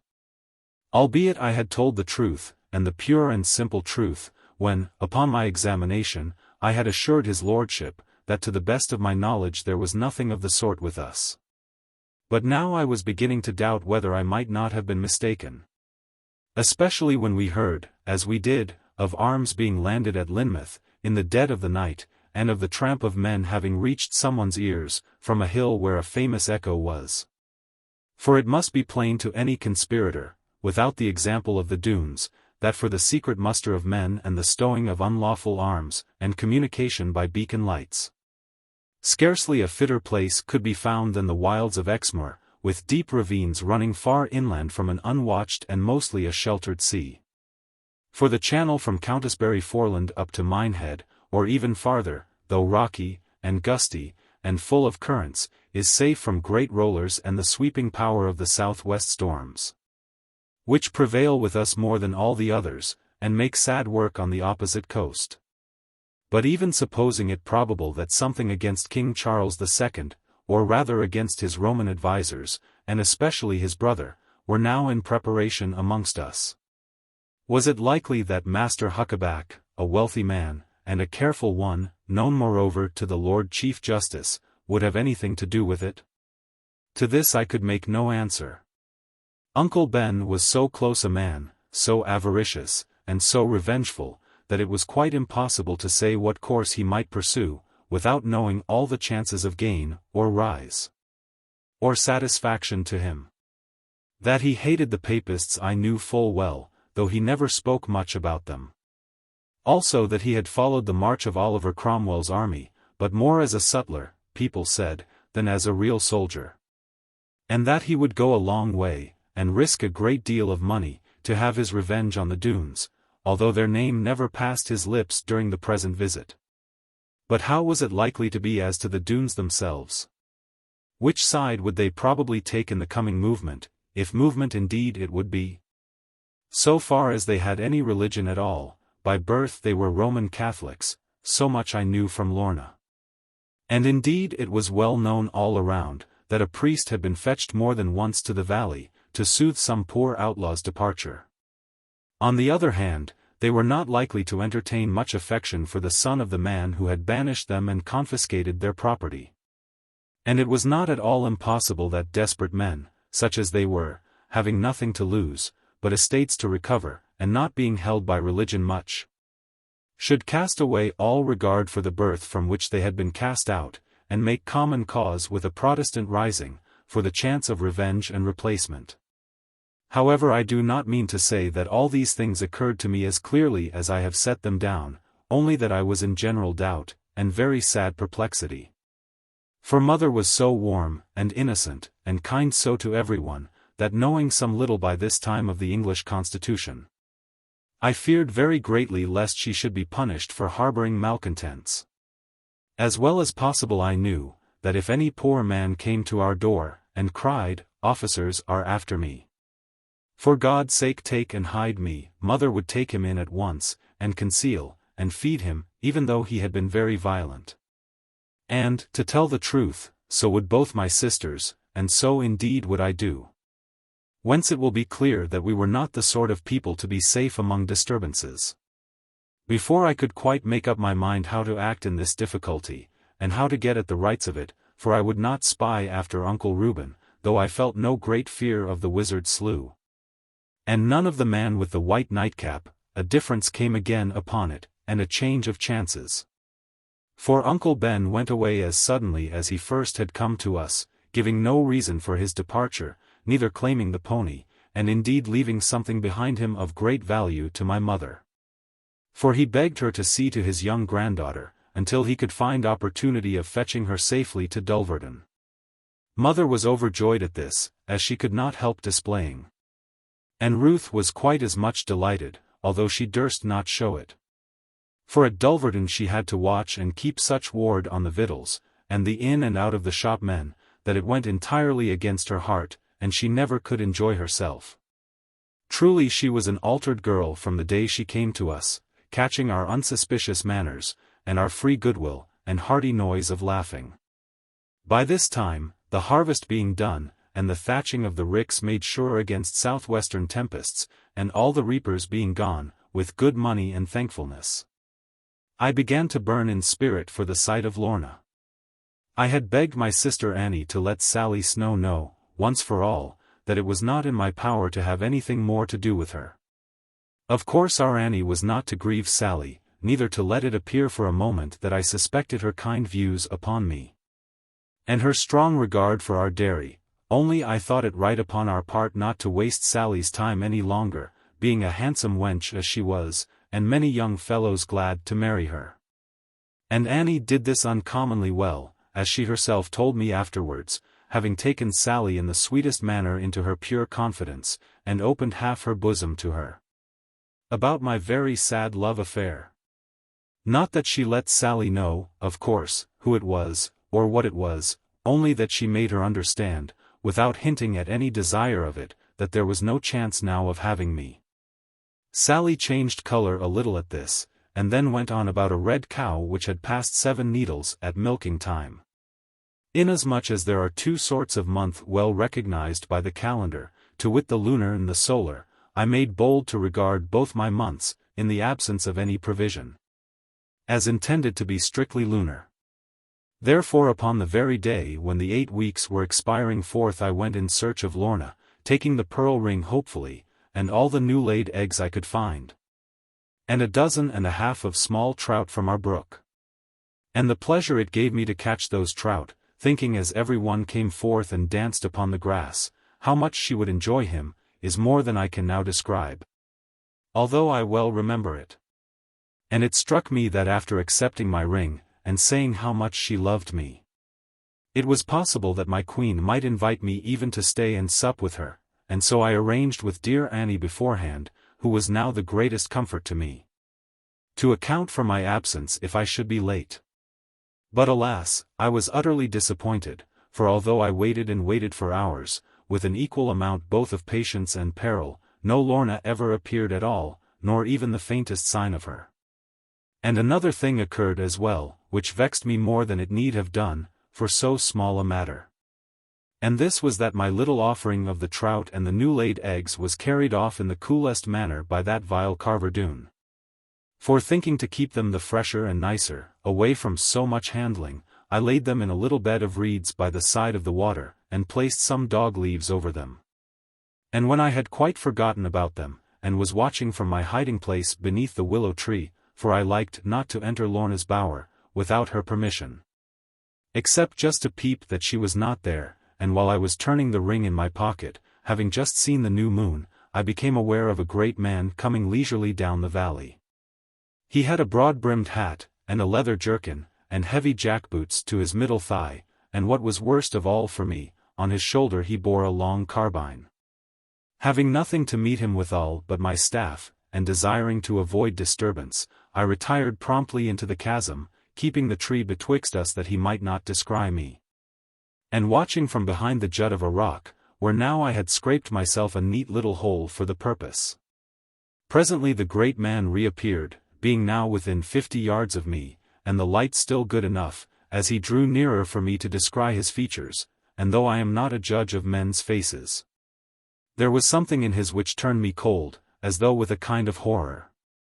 Not that it was an ugly face, nay, rather it seemed a handsome one, so far as mere form and line might go, full of strength, and vigor, and will, and steadfast resolution. From the short black hair above the broad forehead, to the long black beard descending below the curt, bold chin, there was not any curve or glimpse of weakness or of afterthought. Nothing playful, nothing pleasant, nothing with a track of smiles, nothing which a friend could like, and laugh at him for having.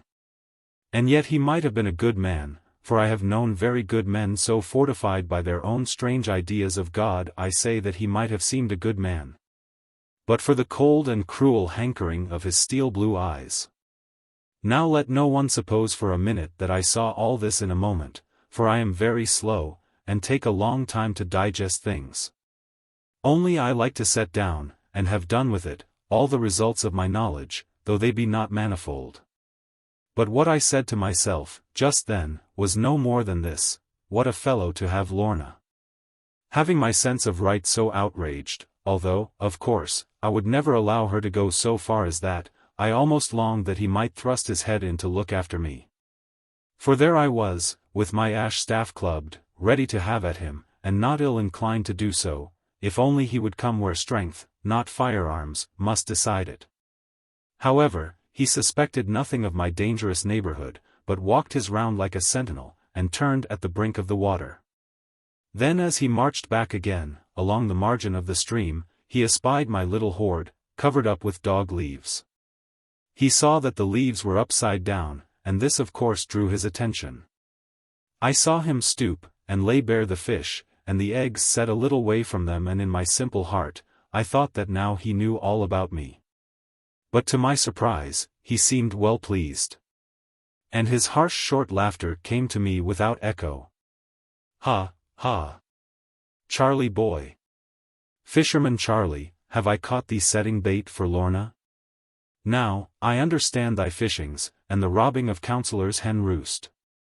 May I never have good roasting, if I have it not tonight, and roast thee, Charlie, afterwards. With this he calmly packed up my fish, and all the best of dear Annie's eggs, and went away chuckling steadfastly, to his home, if one may call it so. But I was so thoroughly grieved and mortified by this most impudent robbery, that I started forth from my rocky screen with the intention of pursuing him, until my better sense arrested me, barely in time to escape his eyes.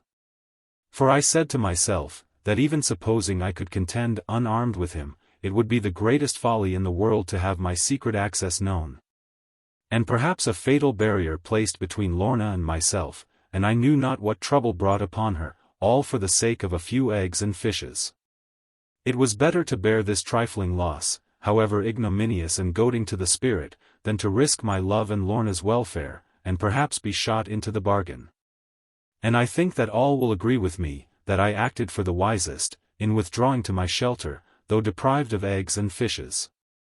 Having waited, as I said, until there was no chance whatever of my love appearing, I hastened homeward very sadly, and the wind of early autumn moaned across the moorland.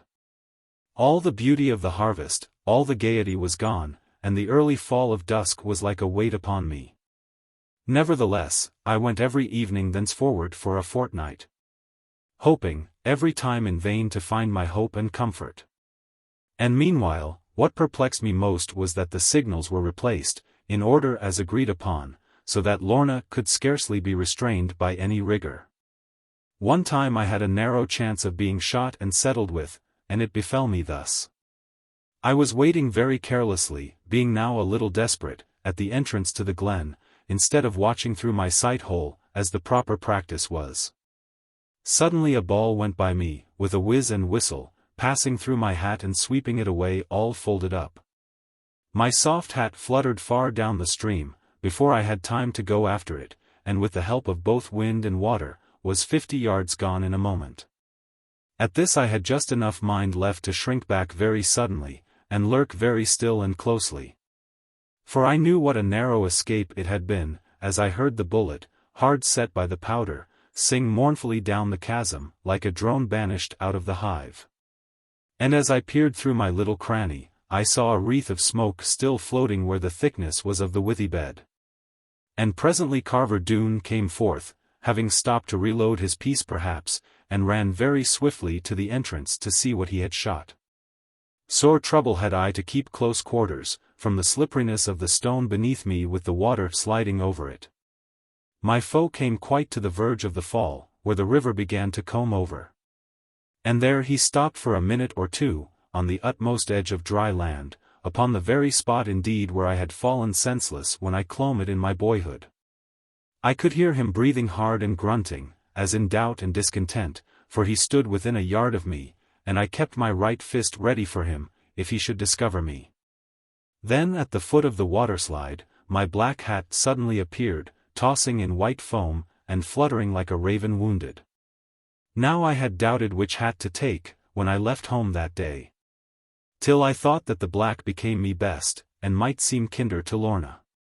"Have I killed thee, old bird, at last?" my enemy cried in triumph. "'Tis the third time I have shot at thee, and thou wast beginning to mock me. No more of thy cursed croaking now, to wake me in the morning. Ha, ha! There are not many who get 3 chances from Carver Doone, and none ever go beyond it." I laughed within myself at this, as he strode away in his triumph. For was not this his 3rd chance of me, and he no whit the wiser? And then I thought that perhaps the chance might some day be on the other side. For to tell the truth, I was heartily tired of lurking and playing bo-peep so long, to which nothing could have reconciled me, except my fear for Lorna. And here I saw was a man of strength fit for me to encounter, such as I had never met, but would be glad to meet with. Having found no man of late who needed not my mercy at wrestling, or at singlestick. And growing more and more uneasy, as I found no Lorna, I would have tried to force the Doone Glen from the upper end, and take my chance of getting back, but for Annie and her prayers. Now that same night I think it was, or at any rate the next one, that I noticed Betty Muxworthy going on most strangely. She made the queerest signs to me, when nobody was looking, and laid her fingers on her lips, and pointed over her shoulder. But I took little heed of her, being in a kind of dudgeon, and oppressed with evil luck, believing too that all she wanted was to have some little grumble about some petty grievance. But presently she poked me with the heel of a fire bundle, and passing close to my ear whispered, so that none else could hear her, "Lorna Doone." By these words I was so startled, that I turned round and stared at her, but she pretended not to know it, and began with all her might to scour an empty crock with a besom. "Oh, Betty, let me help you. That work is much too hard for you," I cried with a sudden chivalry, which only one rude answer Zeed me a doing of thick, every nate last 10 year, Jan, why out vin out how hard it war. But if zo be thee wants to help, car pegs bucket for me. Massey, if I ain't forgotten to fade the pegs till now. Favoring me with another wink, to which I now paid the keenest heed, Betty went and fetched the lantern from the hook inside the door. Then when she had kindled it, not allowing me any time to ask what she was after, she went outside, and pointed to the great bock of wash, and riddlings. And brown hulkiage, for we ground our own corn always, and though she knew that Bill Dadds and Jem Slocum had full work to carry it on a pole, with another to help to sling it, she said to me as quietly as a maiden might ask one to carry a glove, Jan rid, car thick thing for me. So I carried it for her, without any words, wondering what she was up to next, and whether she had ever heard of being too hard on the willing horse. And when we came to Hog Pound, she turned upon me suddenly, with the lantern she was bearing, and saw that I had the bock by one hand very easily. Jan rid, she said, there be no other man in England could have doed it. Now thee shalt have Lorna.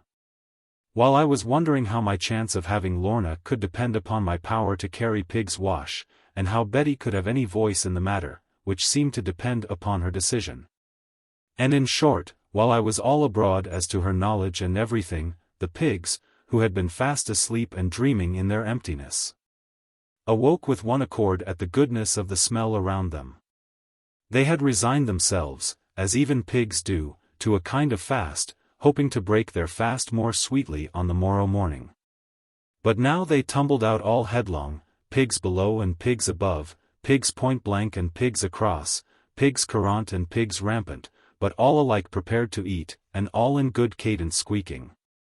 Tak smarl buket, and bail on out, wad waste sich stuff as thick here be? So Betty set me to feed the pigs, while she held the lantern. And knowing what she was, I saw that she would not tell me another word until all the pigs were served. And in truth no man could well look at them, and delay to serve them, they were all expressing appetite in so forcible a manner.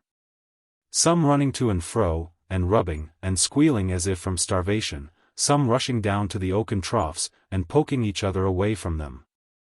And the kindest of all putting up their 4 feet on the top rail on the hog pound, and blinking their little eyes, and grunting prettily to coax us, as who would say, I trust you now.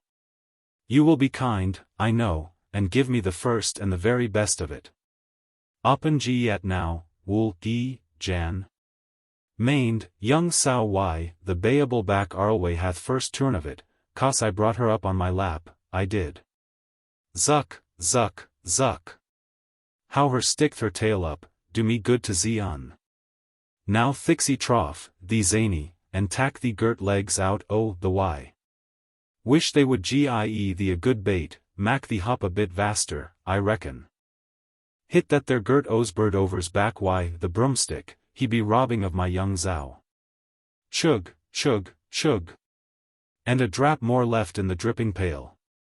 Come now, Betty, I said, when all the pigs were at it sucking, swilling, munching, guzzling, thrusting, and ousting, and spilling the food upon the backs of their brethren, as great men do with their charity. Come now, Betty, how much longer am I to wait for your message? Surely I am as good as a pig.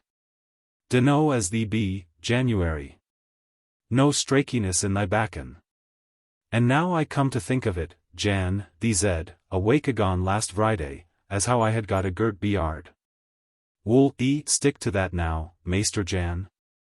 No, no, Betty, certainly not, I made a mistake about it. I should have said a becoming mustachio, such as you may well be proud of. Then thee be a layer, Jan rid. Zay so, like a man, lad. Not exactly that, Betty, but I made a great mistake, and I humbly ask your pardon. And if such a thing as a crown piece, Betty. No fai, no fai, said Betty, however she put it into her pocket. Now tak my advice, Jan, thee marry Zolly Snow. Not with all England for her dowry.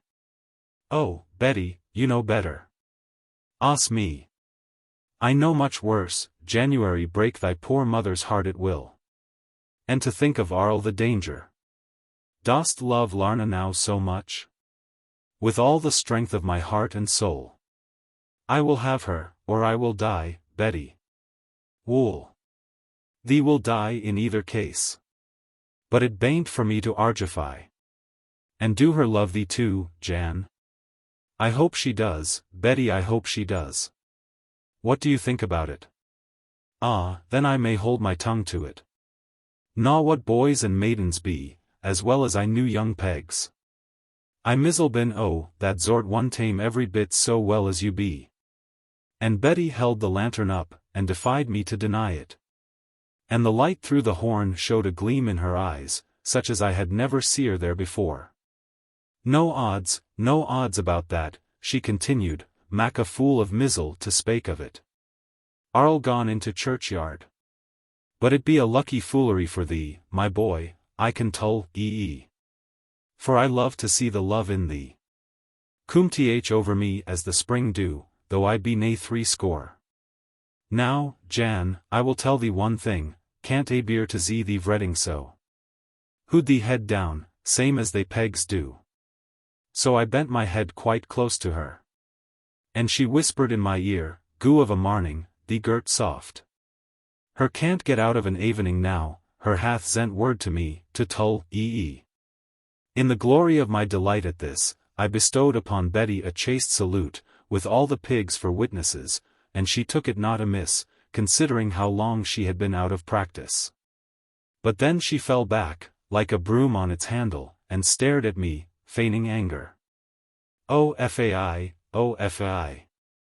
Lunnon impudence, I doubt. I veir thee hast gone on zadly, January. Chapter 33. An early morning call. Of course I was up the very next morning before the October sunrise, and away through the wild and the woodland towards the Bagworthy water, at the foot of the long cascade. The rising of the sun was noble in the cold and warmth of it, peeping down the spread of light, he raised his shoulder heavily over the edge of grey mountain and wavering length of upland. Beneath his gaze the dew-fogs dipped, and crept to the hollow places. Then stole away in line and column, holding skirts, and clinging subtly at the sheltering corners, where rock hung over grassland. While the brave lines of the hills came forth, one beyond other gliding. Then the woods arose in folds, like drapery of awakened mountains, stately with a depth of awe, and memory of the tempests. Autumn's mellow hand was on them, as they owned already, touched with gold, and red, and olive, and their joy towards the sun was less to a bridegroom than a father. Yet before the floating impress of the woods could clear itself, suddenly the gladsome light leaped over hill and valley, casting amber, blue, and purple, and a tint of rich red rose. According to the scene they lit on, and the curtain flung around, yet all alike dispelling fear and the cloven hoof of darkness, all on the wings of hope advancing, and proclaiming, God is here. Then life and joy sprang reassured from every crouching hollow, every flower, and bud, and bird, had a fluttering sense of them, and all the flashing of God's gaze merged into soft beneficence. So perhaps shall break upon us that eternal morning, when crag and chasm shall be no more, neither hill and valley, nor great unvintaged ocean. When glory shall not scare happiness, neither happiness envy glory, but all things shall arise and shine in the light of the Father's countenance, because itself is risen. Who maketh his sun to rise upon both the just and the unjust. And surely but for the saving clause, Doone Glen had been in darkness. Now, as I stood with scanty breath, for few men could have won that climb, at the top of the long defile, and the bottom of the mountain gorge all of myself, and the pain of it. And the cark of my discontent fell away into wonder and rapture. For I cannot help seeing things now and then, slow-witted as I have a right to be, and perhaps because it comes so rarely, the sight dwells with me like a picture. The bar of rock, with the water cleft breaking steeply through it, stood bold and bare, and dark in shadow, grey with red gullies down it. But the sun was beginning to glisten over the comb of the eastern highland, and through an archway of the wood hung with old nests and ivy. The lines of many a leaning tree were thrown, from the cliffs of the foreland, down upon the sparkling grass at the foot of the western crags. And through the dewy meadow's breast, fringed with shade, but touched on one side with the sun smile, ran the crystal water, curving in its brightness like diverted hope. On either bank, the blades of grass, making their last autumn growth, pricked their spears and crisped their tuftings with the pearly purity. The tenderness of their green appeared under the glaucous mantle, while that grey suffusion, which is the blush of green life, spread its damask chastity. Even then my soul was lifted, worried though my mind was. Who can see such large kind doings, and not be ashamed of human grief? Not only unashamed of grief, but much abashed with joy, was I, when I saw my Lorna coming, purer than the morning dew, than the sun more bright and clear. That which made me love her so, that which lifted my heart to her, as the spring wind lifts the clouds, was the gayness of her nature, and its inborn playfulness. And yet all this with maiden shame, a conscious dream of things unknown, and a sense of fate about them. Down the valley still she came, not witting that I looked at her, having ceased, through my own misprison, to expect me yet a while, or at least she told herself so. In the joy of awakened life and brightness of the morning, she had cast all care away, and seemed to float upon the sunrise, like a buoyant silver wave. Suddenly at sight of me, for I leaped forth at once, in fear of seeming to watch her unawares, the bloom upon her cheeks was deepened, and the radiance of her eyes, and she came to meet me gladly. At last then, you are come, John. I thought you had forgotten me. I could not make you understand, they have kept me prisoner every evening, but come into my house, you are in danger here. Meanwhile I could not answer, being overcome with joy, but followed to her little grotto, where I had been twice before. I knew that the crowning moment of my life was coming, that Lorna would own her love for me. She made for a while as if she dreamed not of the meaning of my gaze, but tried to speak of other things, faltering now and then, and mantling with a richer damask below her long eyelashes. This is not what I came to know, I whispered very softly, you know what I am come to ask. If you are come on purpose to ask anything, why do you delay so?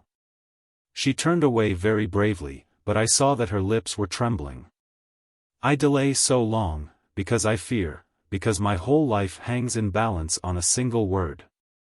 Because what I have near me now may never more be near me after, though more than all the world, or than 1,000 worlds, to me. As I spoke these words of passion in a low soft voice, Lorna trembled more and more, but she made no answer, neither yet looked up at me.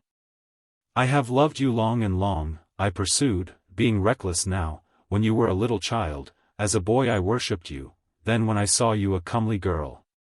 As a stripling I adored you, now that you are a full-grown maiden all the rest I do, and more, I love you more than tongue can tell, or heart can hold in silence. I have waited long and long, and though I am so far below you I can wait no longer, but must have my answer. You have been very faithful, John, she murmured to the fern and moss. I suppose I must reward you. That will not do for me, I said, I will not have reluctant liking, nor assent for pity's sake, which only means endurance. I must have all love, or none, I must have your heart of hearts, even as you have mine, Lorna.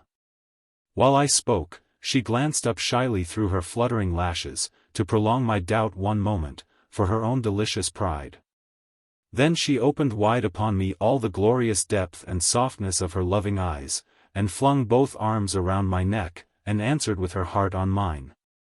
Darling, you have won it all. I shall never be my own again. I am yours, my own one, forever and forever. I am sure I know not what I did, or what I said thereafter, being overcome with transport by her words and at her gaze.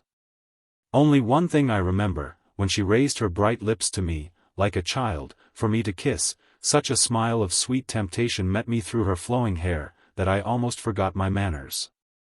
Giving her no time to breathe.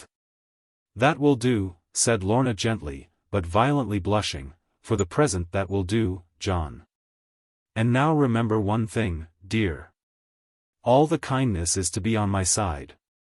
And you are to be very distant, as behoves to a young maiden, except when I invite you. But you may kiss my hand, John, oh, yes, you may kiss my hand, you know. Ah, to be sure.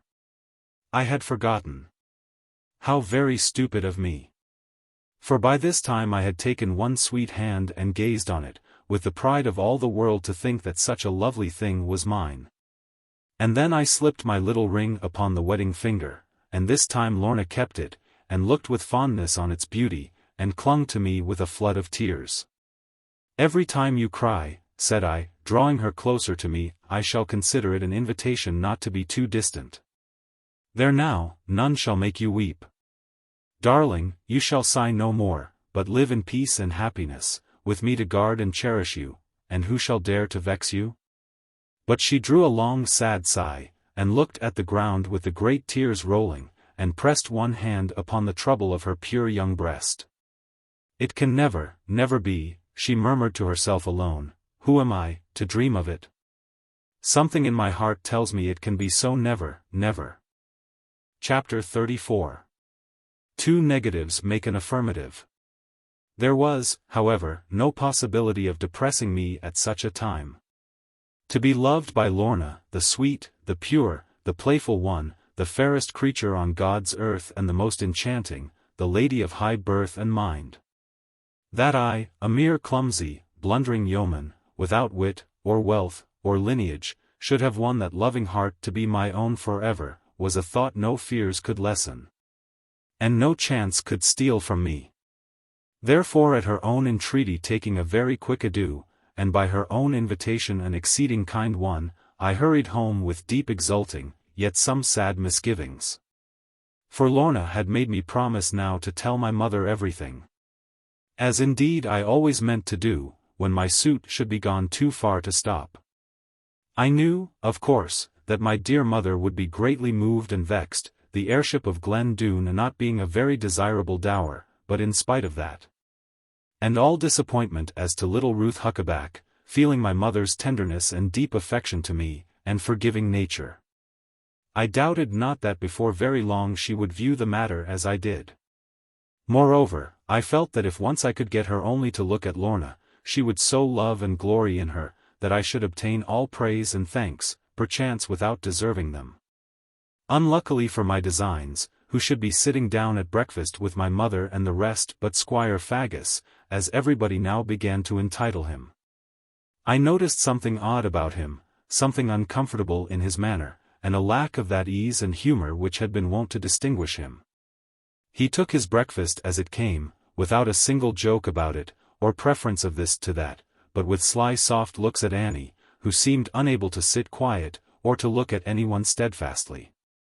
I feared in my heart what was coming on, and felt truly sorry for poor mother. After breakfast it became my duty to see to the ploughing of a barley stubble ready for the sowing of a French grass, and I asked Tom Faggus to come with me, but he refused, and I knew the reason. Being resolved to allow him fair field to himself, though with great displeasure that a man of such illegal repute should marry into our family, which had always been counted so honest. I carried my dinner upon my back, and spent the whole day with the furrows. When I returned, Squire Faggus was gone. Which appeared to me but a sorry sign, inasmuch as if mother had taken kindly to him and his intentions, she would surely have made him remain a while to celebrate the occasion. And presently no doubt was left, for Lizzie came running to meet me, at the bottom of the woodrick, and cried, "Oh, John, there is such a business. Mother is in such a state of mind," and Annie crying her eyes out. What do you think? You would never guess, though I have suspected it, ever so long.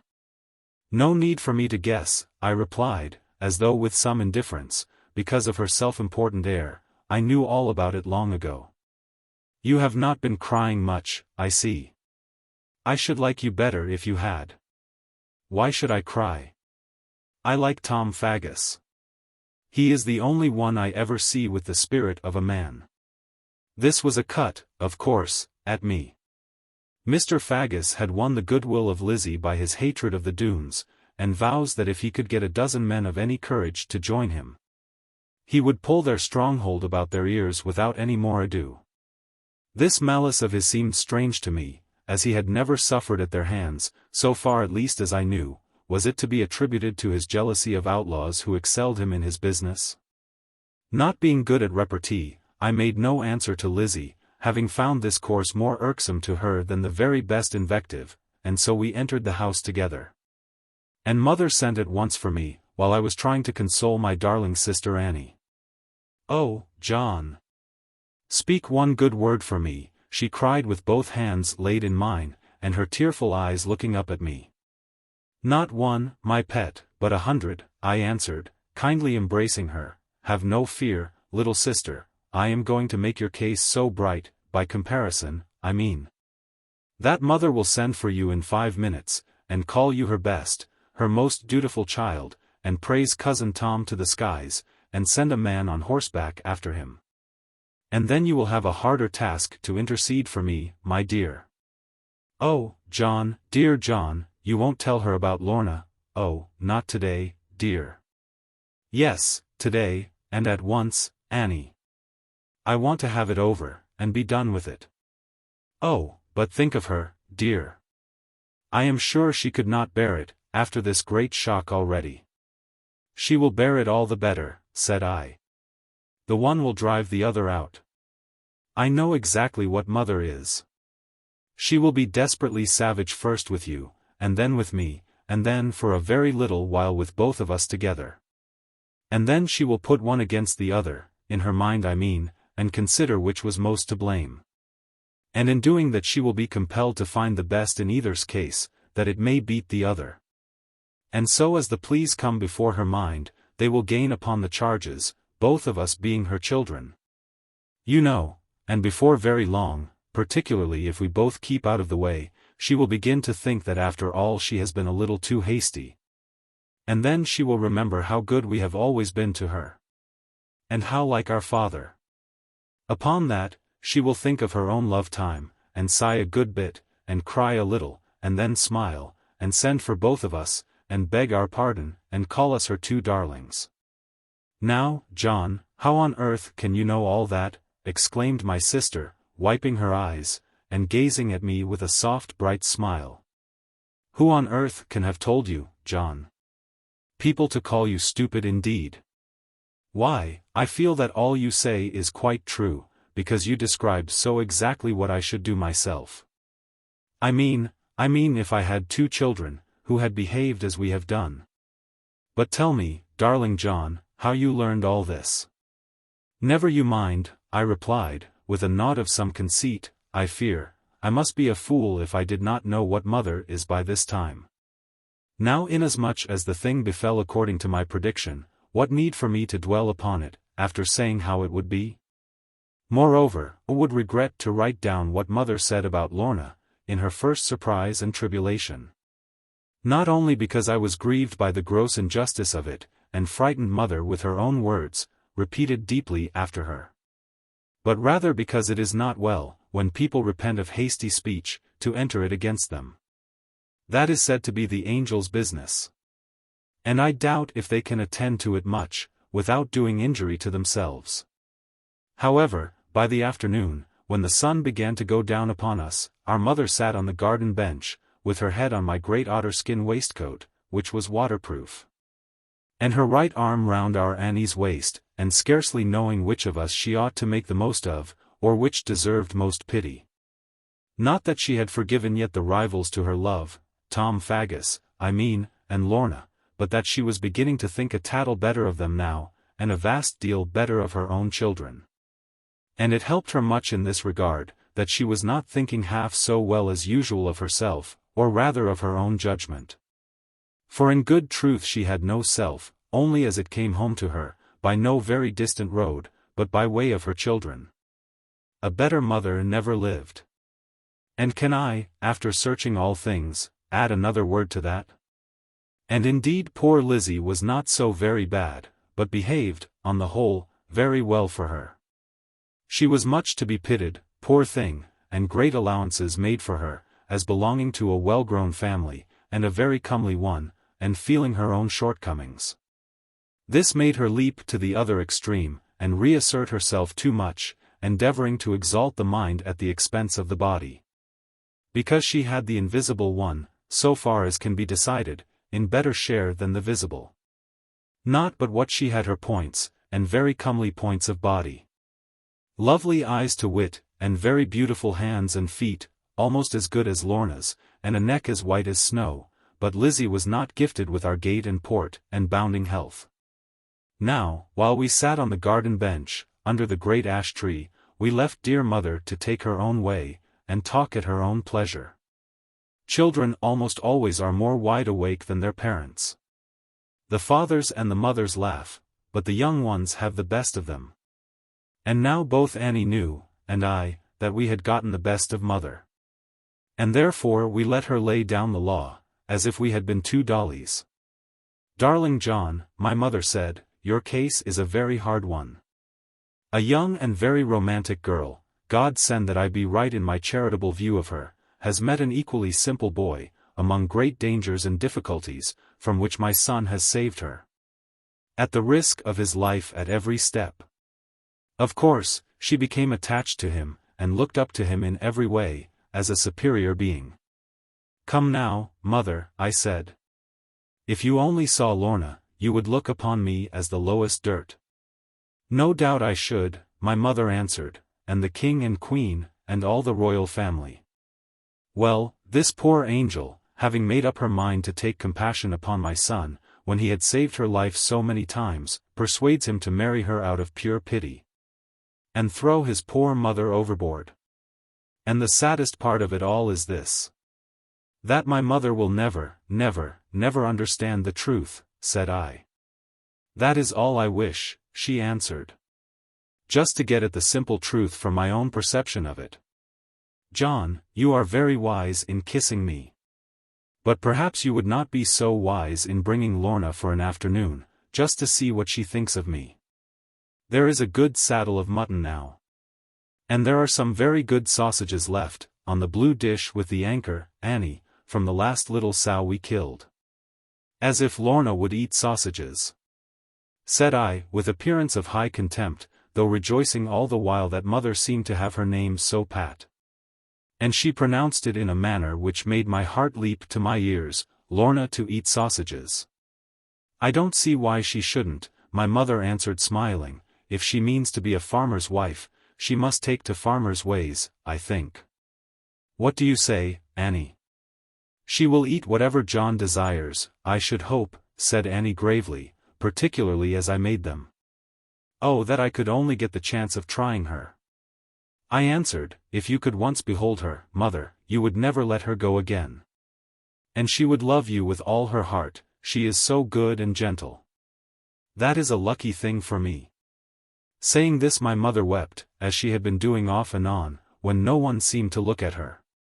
"Otherwise I suppose, John, she would very soon turn me out of the farm, having you so completely under her thumb, as she seems to have. I see now that my time is over.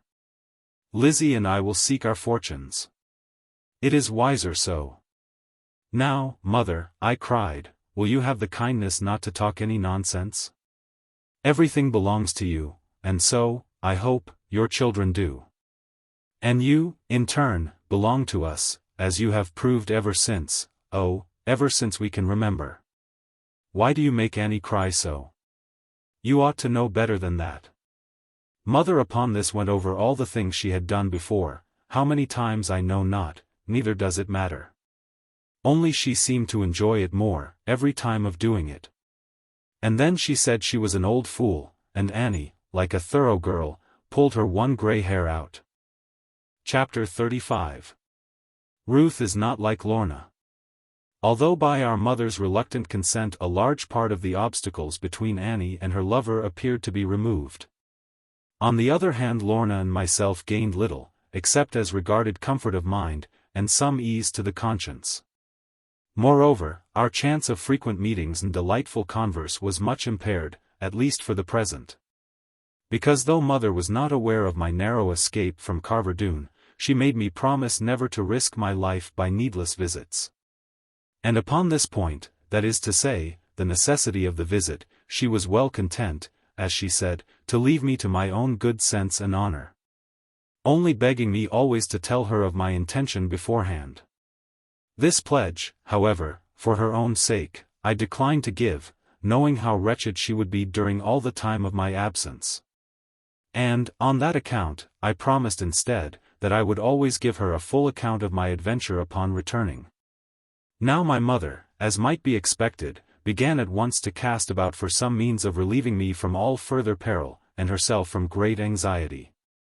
She was full of plans for fetching Lorna, in some wonderful manner, out of the power of the Doones entirely, and into her own hands, where she was to remain for at least a 12-month. Learning all Mother and Annie could teach her of dairy business, and farmhouse life, and the best mode of packing butter. And all this arose from my happening to say, without meaning anything, how the poor dear had longed for quiet, and a life of simplicity, and a rest away from violence. Bless thee, Mother, now long in heaven, there is no need to bless thee, but it often makes a dimness now in my well-worn eyes, when I think of thy loving kindness, warmth, and romantic innocence. As to stealing my beloved from that vile Glen Doone, the deed itself was not impossible, nor beyond my daring. But in the first place would she come, leaving her old grandfather to die without her tendance? And even if, through fear of Carver and that wicked counsellor, she should consent to fly, would it be possible to keep her without a regiment of soldiers? Would not the Doones at once ride forth to scour the country for their queen, and finding her, as they must do, burn our house, and murder us, and carry her back triumphantly? All this I laid before my mother, and to such effect that she acknowledged, with a sigh, that nothing else remained for me, in the present state of matters, except to keep a careful watch upon Lorna from safe distance, observe the policy of the Doones, and wait for a tide in their affairs. Meanwhile I might even fall in love, as Mother unwisely hinted, with a certain more peaceful heiress, although of inferior blood, who would be daily at my elbow. I am not sure but what dear Mother herself would have been disappointed, had I proved myself so fickle, and my disdain and indignation at the mere suggestion did not so much displease her. For she only smiled and answered, "Well, it is not for me to say, God knows what is good for us. Likings will not come to order, otherwise I should not be where I am this day. And of one thing I am rather glad, Uncle Reuben well deserves that his pet scheme should miscarry. He who called my boy a coward, an ignoble coward, because he would not join some crack-brained plan against the valley which sheltered his beloved one. And all the time this dreadful coward risking his life daily there, without a word to anyone. How glad I am that you will not have, for all her miserable money, that little dwarfish granddaughter of the insolent old miser." She turned, and by her side was standing poor Ruth Huckaback herself, white, and sad, and looking steadily at my mother's face, which became as red as a plum while her breath deserted her. "If you please, madam," said the little maiden, with her large calm eyes unwavering, "it is not my fault, but God Almighty's, that I am a little dwarfish creature. I knew not that you regarded me with so much contempt on that account, neither have you told my grandfather, at least within my hearing, that he was an insolent old miser. When I return to Dulverton, which I trust to do tomorrow, for it is too late today, I shall be careful not to tell him your opinion of him, lest I should thwart any schemes you may have upon his property.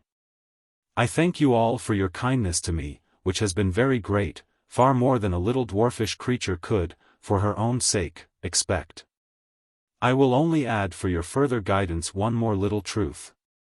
It is by no means certain that my grandfather will settle any of his miserable money upon me.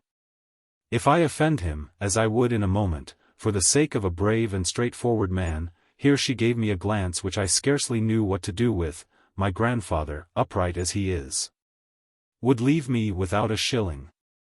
And I often wish it were so. So many miseries come upon me from the miserable money." Here she broke down, and burst out crying, and ran away with a faint goodbye. While we three looked at one another, and felt that we had the worst of it.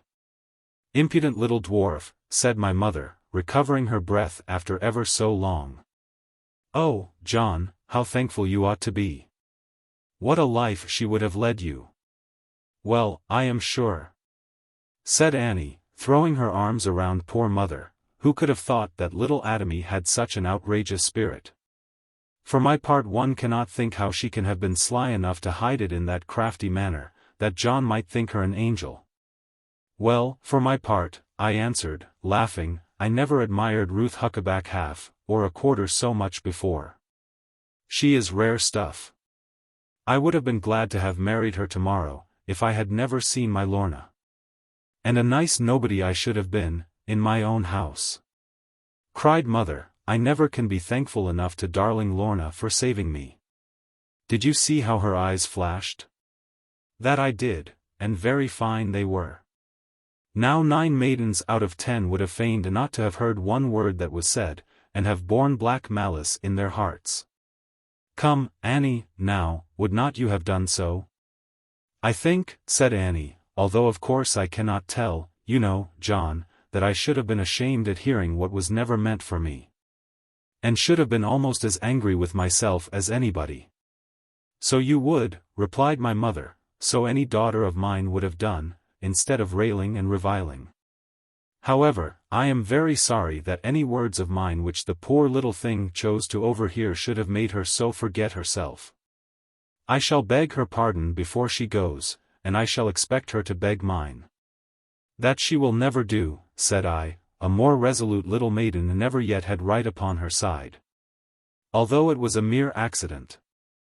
I might have said the same thing myself, and she was hard upon you, mother dear. After this, we said no more, at least about that matter. And little Ruth, the next morning, left us, in spite of all that we could do. She vowed an everlasting friendship to my younger sister Eliza. But she looked at Annie with some resentment, when they said goodbye, for being so much taller. At any rate so Annie fancied, but she may have been quite wrong. I rode beside the little maid till far beyond Exmoor, when all danger of the moor was past, and then I left her with John Fry, not wishing to be too particular, after all the talk about her money. She had tears in her eyes when she bade me farewell, and she sent a kind message home to mother, and promised to come again at Christmas, if she could win permission. Upon the whole, my opinion was that she had behaved uncommonly well for a maid whose self-love was outraged, with spirit, I mean, and proper pride. And yet with a great endeavor to forgive, which is, meseems, the hardest of all things to a woman, outside of her own family. After this, for another month, nothing worthy of notice happened, except of course that I found it needful, according to the strictest good sense and honor, to visit Lorna immediately after my discourse with mother, and to tell her all about it. My beauty gave me one sweet kiss with all her heart, as she always did, when she kissed at all, and I begged for one more to take to our mother, and before leaving, I obtained it. It is not for me to tell all she said, even supposing, what is not likely, that anyone cared to know it, being more and more peculiar to ourselves and no one else. But one thing that she said was this, and I took good care to carry it, word for word, to my mother and Annie. I never can believe, dear John, that after all the crime and outrage wrought by my reckless family, it ever can be meant for me to settle down to peace and comfort in a simple household. With all my heart I long for home, any home, however dull and wearisome to those used to it, would seem a paradise to me, if only free from brawl and tumult, and such as I could call my own. But even if God would allow me this, in lieu of my wild inheritance, it is quite certain that the Doones never can and never will. Again, when I told her how my mother and Annie, as well as myself, longed to have her at Plover's Barrows, and teach her all the quiet duties in which she was sure to take such delight, she only answered with a bright blush, that while her grandfather was living she would never leave him.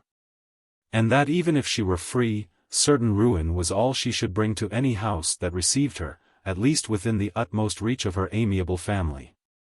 This was too plain to be denied, and seeing my dejection at it, she told me bravely that we must hope for better times, if possible, and asked how long I would wait for her. Not a day if I had my will, I answered very warmly, at which she turned away confused, and would not look at me for a while, but all my life, I went on to say, if my fortune is so ill. And how long would you wait for me, Lorna?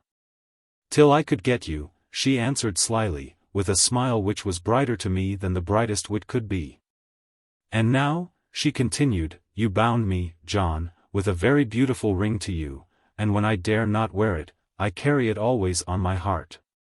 But I will bind you to me, you dearest, with the very poorest and plainest thing that ever you set eyes on. I could give you 50 fairer ones, but they would not be honest.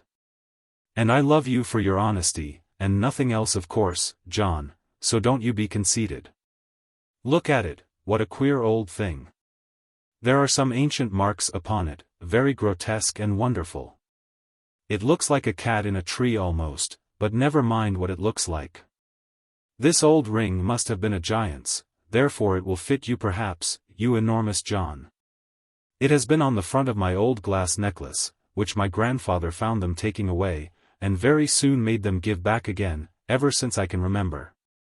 And long before that, as some woman told me. Now you seem very greatly amazed, pray what thinks my lord of it? That is worth 50 of the pearl thing which I gave you, you darling. And that I will not take it from you. Then you will never take me, that is all. I will have nothing to do with a gentleman. No gentleman, dear, a yeoman. Very well, a yeoman, nothing to do with a yeoman who will not accept my love gage. So, if you please, give it back again, and take your lovely ring back. She looked at me in such a manner, half in earnest, half in jest, and 3 times 3 in love, that in spite of all good resolutions, and her own faint protest, I was forced to abandon all firm ideas, and kiss her till she was quite ashamed, and her head hung on my bosom, with the night of her hair shed over me. Then I placed the pearl ring back on the soft elastic bend of the finger she held up to scold me, and on my own smallest finger drew the heavy hoop she had given me. I considered this with satisfaction, until my darling recovered herself.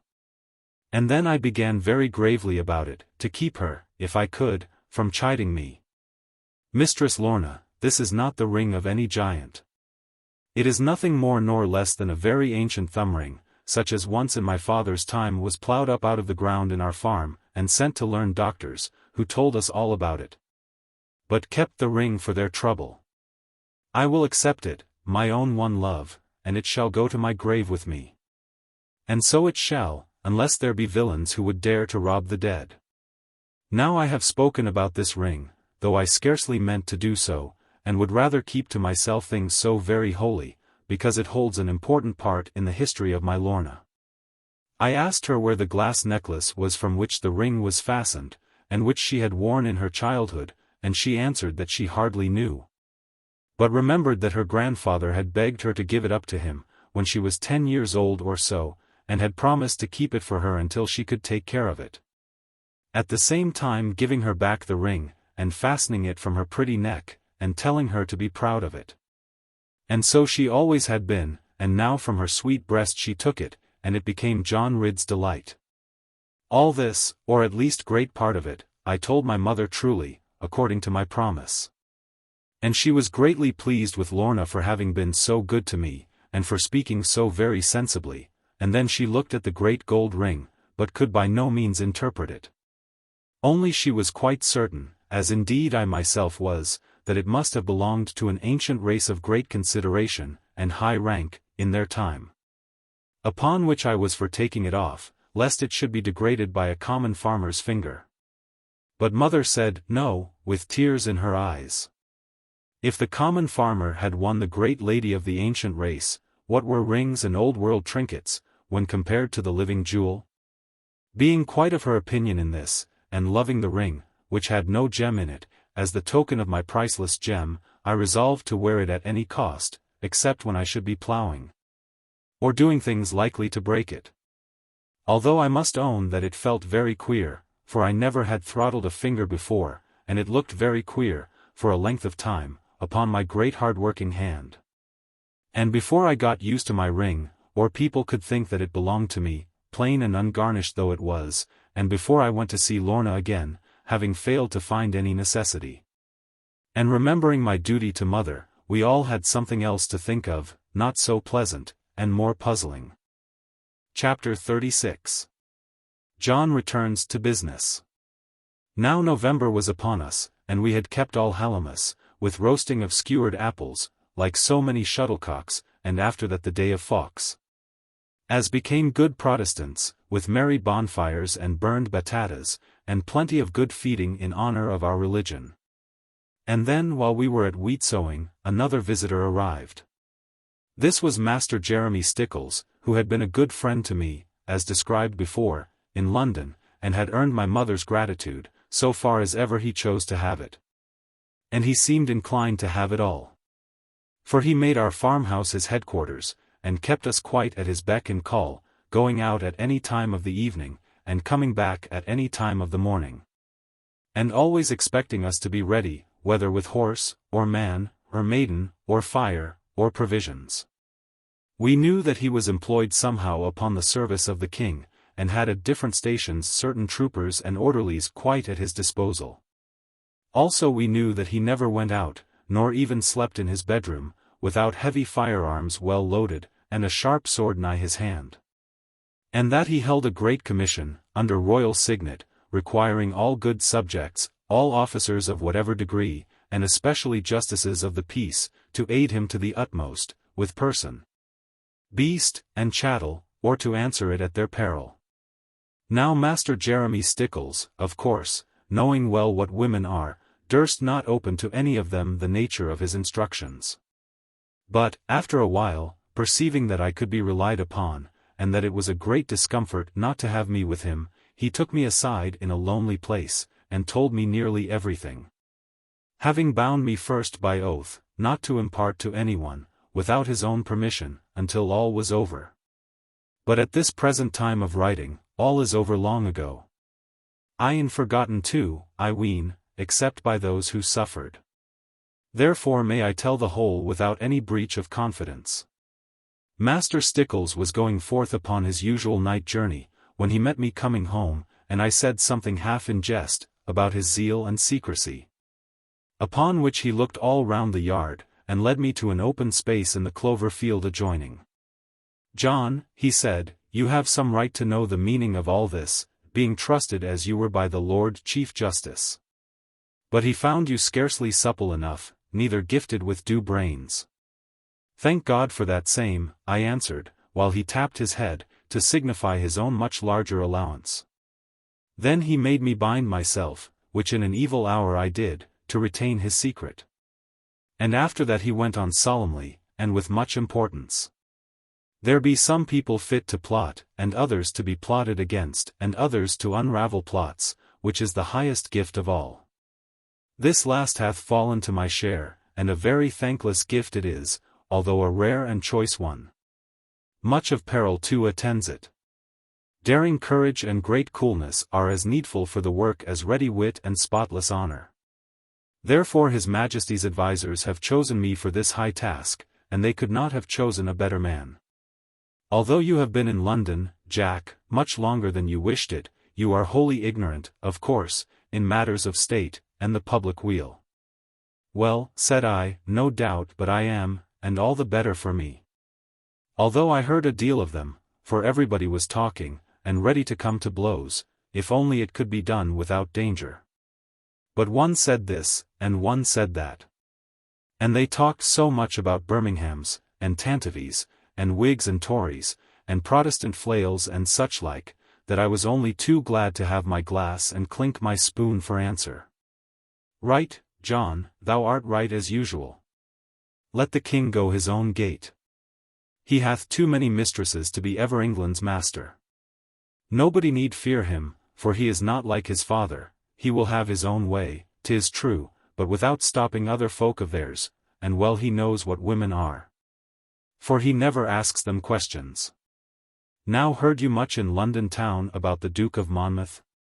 Not so very much, I answered. Not half so much as in Devonshire, only that he was a hardy man, and a very handsome one, and now was banished by the Tories.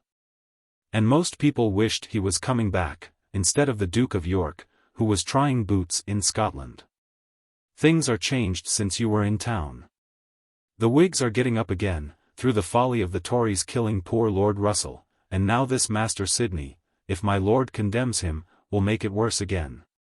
There is much disaffection everywhere, and it must grow to an outbreak. The king hath many troops in London, and meaneth to bring more from Tangier, but he cannot command these country places. And the trained bands cannot help him much, even if they would. Now, do you understand me, John? In truth, not I. I see not what Tangier hath to do with Exmoor. Nor the Duke of Monmouth with Jeremy Stickles. Thou great clod, put it the other way. Jeremy Stickles may have much to do about the Duke of Monmouth. The Whigs having failed of exclusion, and having been punished bitterly for the blood they shed, are ripe for any violence. And the turn of the balance is now to them. Seesaw is the fashion of England always, and the Whigs will soon be the topsawyers. But, said I, still more confused, the king is the topsawyer, according to our proverb. How then can the Whigs be? Thou art a hopeless ass, John. Better to sow with a chestnut than to teach thee the constitution. Let it be so, let it be. I have seen a boy of 5 years old more apt at politics than thou. Nay, look not offended, lad. It is my fault for being overdeep to thee. I should have considered thy intellect. Nay, Master Jeremy, make no apologies. It is I that should excuse myself, but, God knows, I have no politics. Stick to that, my lad, he answered, so shalt thou die easier. Now, in 10 words, without parties, or trying thy poor brain too much, I am here to watch the gathering of a secret plot, not so much against the king as against the due succession. Now I understand at last. But, Master Stickles, you might have said all that an hour ago almost. It would have been better, if I had, to thee, he replied with much compassion. Thy hat is nearly off thy head with the swelling of brain I have given thee. Blows, blows, are thy business, Jack. There thou art in thine element.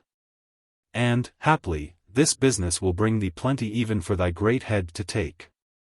Now hearken to one who wishes thee well, and plainly sees the end of it, stick thou to the winning side, and have naught to do with the other one. That, said I, in great haste and hurry, is the very thing I want to do, if I only knew which was the winning side, for the sake of Lorna, that is to say. For the sake of my dear mother and sisters, and the farm. Ha, cried Jeremy Stickles, laughing at the redness of my face, Lorna, saidst thou, now what Lorna? Is it the name of a maiden, or a light o' love? Keep to your own business, I answered, very proudly, spy as much as e'er thou wilt, and use our house for doing it, without asking leave or telling. But if I ever find thee spying into my affairs, all the king's lifeguards in London, and the dragoons thou bringest hither, shall not save thee from my hand, or one finger is enough for thee. Being carried beyond myself by his insolence about Lorna, I looked at Master Stickles so, and spake in such a voice, that all his daring courage and his spotless honor quailed within him. And he shrank, as if I would strike so small a man. Then I left him, and went to work at the sacks upon the corn floor, to take my evil spirit from me before I should see mother. For, to tell the truth, now my strength was full, and troubles were gathering round me, and people took advantage so much of my easy temper, sometimes when I was overtried. A sudden heat ran over me, and a glowing of all my muscles, and a tingling for a mighty throw, such as my utmost self-command, and fear of hurting anyone, could but ill refrain. Afterwards, I was always very sadly ashamed of myself, knowing how poor a thing bodily strength is, as compared with power of mind, and that it is a coward's part to misuse it upon weaker folk. For the present there was a little breach between Master Stickles and me, for which I blamed myself very sorely. But though, in full memory of his kindness and faithfulness in London, I asked his pardon many times for my foolish anger with him, and offered to undergo any penalty he would lay upon me. He only said it was no matter, there was nothing to forgive. When people say that, the truth often is that they can forgive nothing. So for the present a breach was made between Master Jeremy and myself, which to me seemed no great loss, inasmuch as it relieved me from any privity to his dealings, for which I had small liking. All I feared was lest I might, in any way, be ungrateful to him, but when he would have no more of me, what could I do to help it? However, in a few days' time I was of good service to him, as you shall see in its proper place. But now my own affairs were thrown into such disorder that I could think of nothing else, and had the greatest difficulty in hiding my uneasiness. For suddenly, without any warning, or a word of message, all my Lorna's signals ceased, which I had been accustomed to watch for daily, and as it were to feed upon them, with a glowing heart. The first time I stood on the wooded crest, and found no change from yesterday, I could hardly believe my eyes, or thought at least that it must be some great mistake on the part of my love. However, even that oppressed me with a heavy heart, which grew heavier, as I found from day to day no token. 3 times I went and waited long at the bottom of the valley, where now the stream was brown and angry with the rains of autumn, and the weeping trees hung leafless. But though I waited at every hour of day, and far into the night, no light footstep came to meet me, no sweet voice was in the air, all was lonely, drear, and drenched with sodden desolation. It seemed as if my love was dead, and the winds were at her funeral. Once I sought far up the valley, where I had never been before, even beyond the copse where Lorna had found and lost her brave young cousin. Following up the river channel, in shelter of the evening fog, I gained a corner within stone's throw of the last outlying cot. This was a gloomy, low, square house, without any light in the windows, roughly built of wood and stone, as I saw when I drew nearer. For knowing it to be Carver's dwelling, or at least suspecting so, from some words of Lorna's, I was led by curiosity, and perhaps by jealousy, to have a closer look at it. Therefore, I crept up the stream, losing half my sense of fear, by reason of anxiety. And in truth there was not much to fear, the sky being now too dark for even a shooter of wild fowl to make good aim. And nothing else but guns could hurt me, as in the pride of my strength I thought, and in my skill of single-stick. Nevertheless, I went warily, being now almost among this nest of cockatrices. The back of Carver's house abutted on the waves of the rushing stream, and seeing a loophole, vacant for muskets, I looked in, but all was quiet. So far as I could judge by listening, there was no one now inside, and my heart for a moment leaped with joy, for I had feared to find Lorna there. Then I took a careful survey of the dwelling, and its windows, and its door, and aspect, as if I had been a robber meaning to make privy entrance. It was well for me that I did this, as you will find hereafter. Having impressed upon my mind, a slow but, perhaps retentive mind, all the bearings of the place, and all its opportunities, and even the curve of the stream along it, and the bushes near the door, I was much inclined to go farther up, and understand all the village.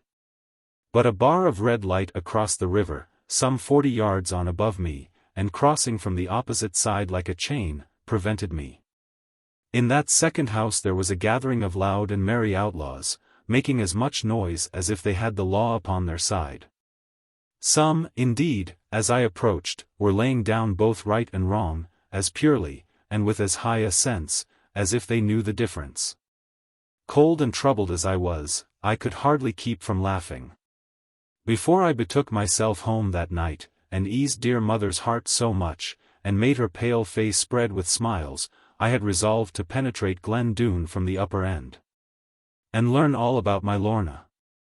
Not but what I might have entered from my unsuspected channel, as so often I had done, but that I saw fearful need for knowing something more than that. Here was every sort of trouble gathering upon me, here was Jeremy Stickles stealing upon everyone in the dark, here was Uncle Reuben plotting Satan only could tell what. Here was a white night-capped man coming bodily from the grave, here was my own sister Annie committed to a highwayman, and mother in distraction.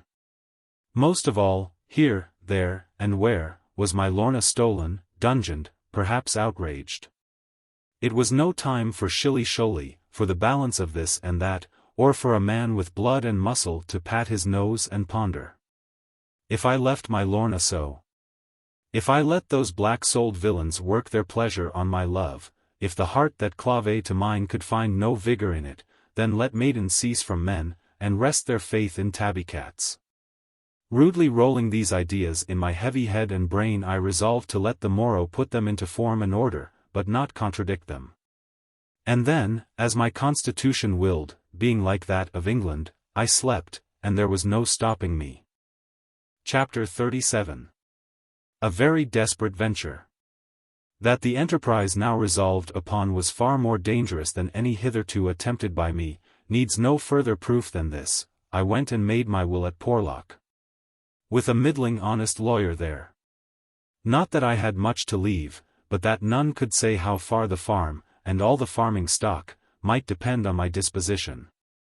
It makes me smile when I remember how particular I was, and how for the life of me I was puzzled to bequeath most part of my clothes, and hats, and things altogether my own, to Lorna, without the shrewd old lawyer knowing who she was and where she lived.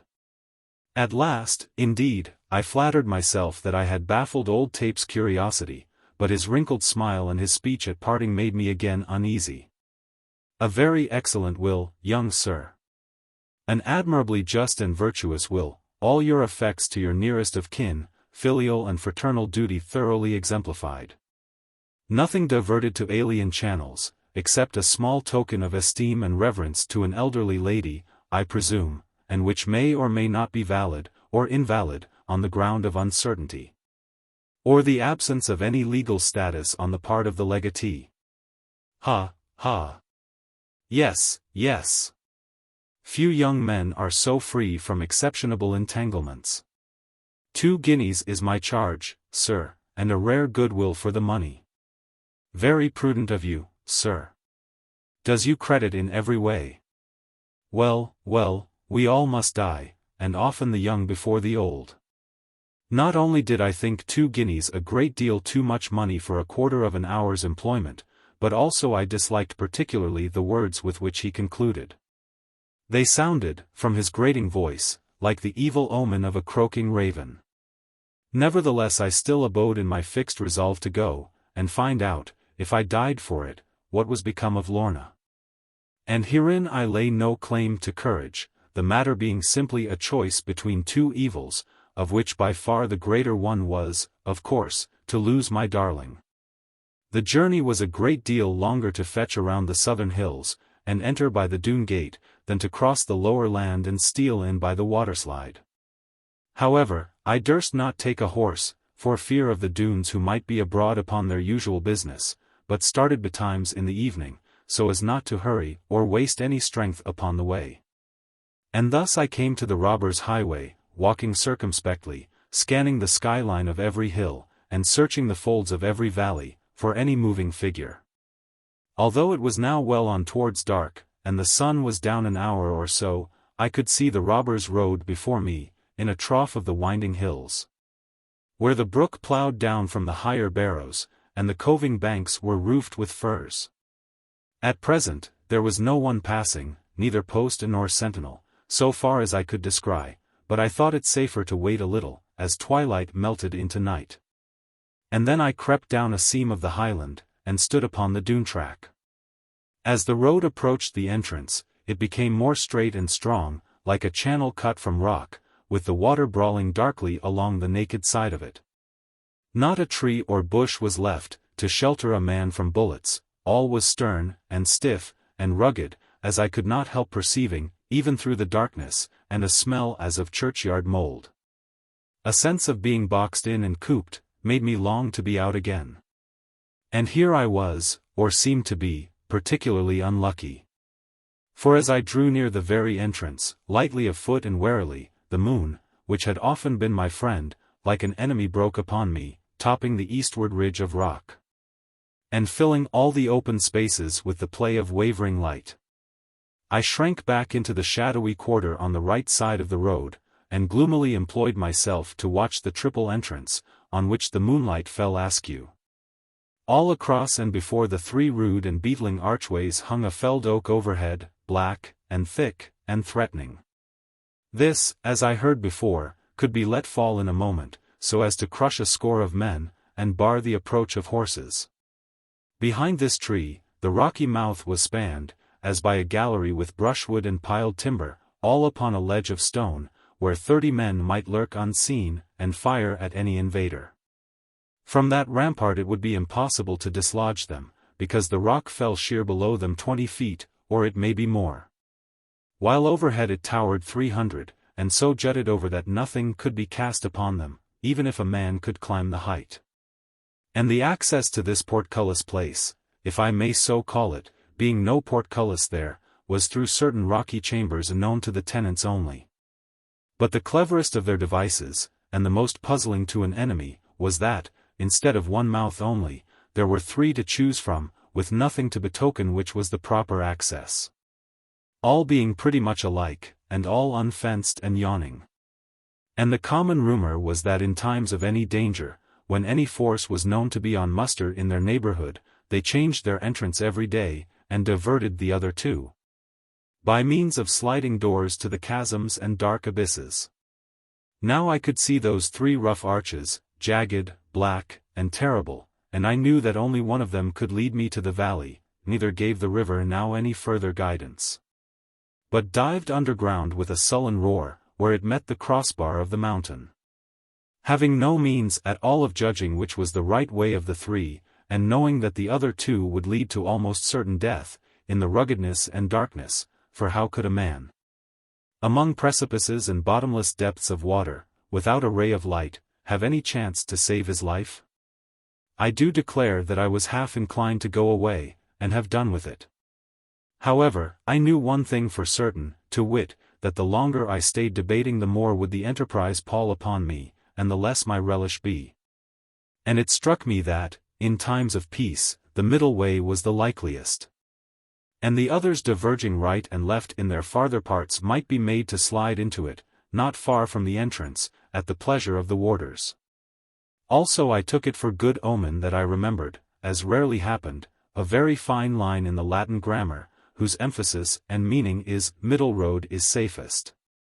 Therefore, without more hesitation, I plunged into the middle way, holding a long ash staff before me, shodden at the end with iron. Presently I was in black darkness groping along the wall, and feeling a deal more fear than I wished to feel, especially when upon looking back I could no longer see the light, which I had forsaken. Then I stumbled over something hard, and sharp, and very cold, moreover so grievous to my legs that it needed my very best doctrine and humour to forbear from swearing, in the manner they use in London. But when I arose and felt it, and knew it to be a culverin, I was somewhat reassured thereby, inasmuch as it was not likely that they would plant this engine except in the real and true entrance. Therefore I went on again, more painfully and wearily, and presently found it to be good that I had received that knock, and borne it with such patience. For otherwise I might have blundered full upon the sentries, and been shot without more ado. As it was, I had barely time to draw back, as I turned a corner upon them. And if their lantern had been in its place, they could scarce have failed to descry me, unless indeed I had seen the gleam before I turned the corner. There seemed to be only two of them, of size indeed and stature as all the Doones must be, but I need not have feared to encounter them both, had they been unarmed, as I was. It was plain, however, that each had a long and heavy carbine, not in his hands, as it should have been, but standing close beside him. Therefore it behoved me now to be exceedingly careful, and even that might scarce avail, without luck in proportion. So I kept well back at the corner, and laid one cheek to the rock face, and kept my outer eye round the jut, in the wariest mode I could compass, watching my opportunity, and this is what I saw. The two villains looked very happy, which villains have no right to be, but often are, meseemeth. They were sitting in a niche of rock, with the lantern in the corner, quaffing something from glass measures, and playing at pushpin, or shepherd's chess, or basset, or some trivial game of that sort. Each was smoking a long clay pipe, quite of New London shape, I could see, for the shadow was thrown out clearly. And each would laugh from time to time, as he fancied he got the better of it. One was sitting with his knees up, and left hand on his thigh. And this one had his back to me, and seemed to be the stouter. The other leaned more against the rock, half sitting and half astraddle, and wearing leathern overalls, as if newly come from riding. I could see his face quite clearly by the light of the open lantern, and a handsomer or a bolder face I had seldom, if ever, set eyes upon. Insomuch that it made me very unhappy to think of his being so near my Lorna. How long am I to stand crouching here? I asked of myself, at last, being tired of hearing them cry, score one, score two, no, by, Charlie, by, I say it is, Phelps.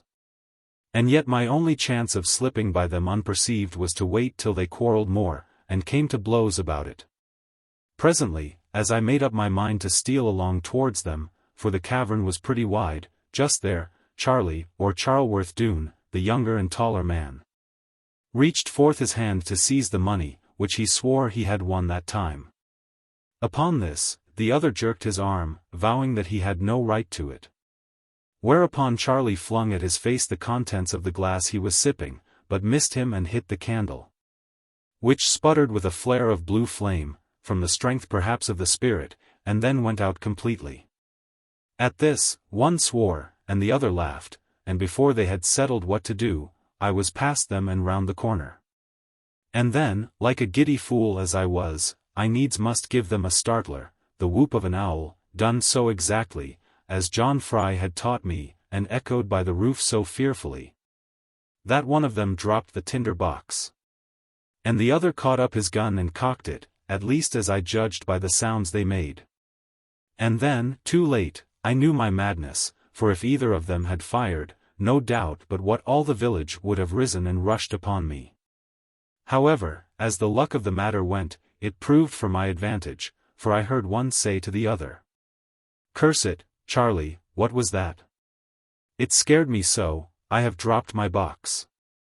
My flint is gone, and everything. Will the brimstone catch from your pipe, my lad?" "My pipe is out, Phelps, ever so long. Damn it, I am not afraid of an owl, man. Give me the lantern, and stay here. I'm not half done with you yet, my friend." "Well said, my boy, well said. Go straight to Carver's, mind you. The other sleepy heads be snoring, as there is nothing up tonight. No dallying now under Captain's window. Queen will have naught to say to you. And Carver will punch your head into a new wick for your lantern. Will he though? Two can play at that." And so after some rude jests, and laughter, and a few more oaths, I heard Charlie, or at any rate somebody, coming toward me, with a loose and not too sober footfall. As he reeled a little in his gait, and I would not move from his way 1 inch, after his talk of Lorna, but only longed to grasp him, if common sense permitted it. His braided coat came against my thumb, and his leathern gaiters brushed my knee.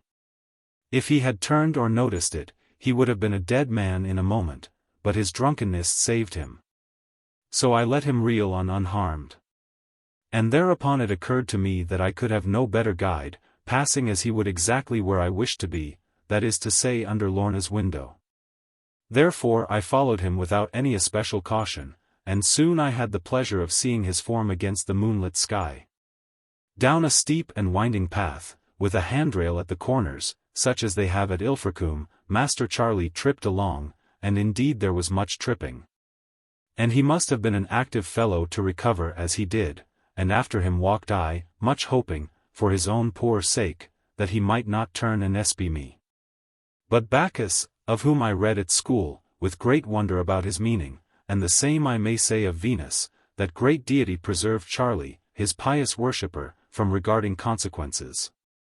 So he led me very kindly to the top of the meadow land, where the stream from underground broke forth, seething quietly with a little hiss of bubbles. Hence I had fair view and outline of the robbers' township, spread with bushes here and there, but not heavily overshadowed.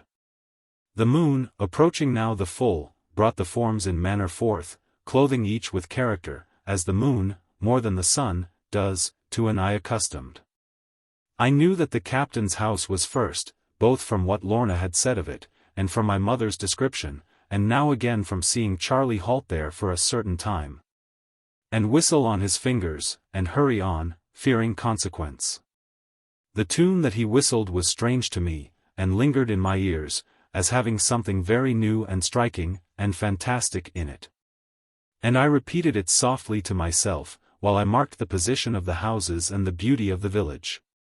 For the stream, in lieu of any street, passing between the houses, and affording perpetual change, and twinkling, and reflections moreover by its sleepy murmur soothing all the dwellers there. This and the snugness of the position, walled with rock and spread with herbage, made it look, in the quiet moonlight, like a little paradise. And to think of all the inmates there, sleeping with good consciences, having plied their useful trade of making others work for them, enjoying life without much labor, yet with great renown. Master Charlie went down the village, and I followed him carefully, keeping as much as possible in the shadowy places, and watching the windows of every house, lest any light should be burning. As I passed Sir Ensor's house, my heart leaped up, for I spied a window, higher than the rest above the ground, and with a faint light moving. This could hardly fail to be the room wherein my darling lay, for here that impudent young fellow had gazed while he was whistling. And here my courage grew tenfold, and my spirit feared no evil, for lo, if Lorna had been surrendered to that scoundrel, Carver, she would not have been at her grandfather's house, but in Carver's accursed dwelling. Warm with this idea, I hurried after Charleworth Doone, being resolved not to harm him now, unless my own life required it.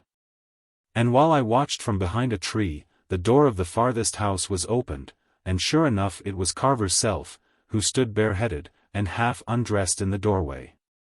I could see his great black chest, and arms, by the light of the lamp he bore. "Who wants me this time of night?" he grumbled, in a deep gruff voice. "Any young scamp prowling after the maids shall have sore bones for his trouble. All the fair maids are for thee, are they, Master Carver?" Charlie answered, laughing. "We young scamps must be well content with coarser stuff than thou wouldst have." "Would have?" "Aye, and will have," the great beast muttered angrily. "I bide my time, but not very long. Only one word for thy good, Charlie. I will fling thee senseless into the river, if ever I catch thy girl face there again. Mayhap, Master Carver, it is more than thou couldst do.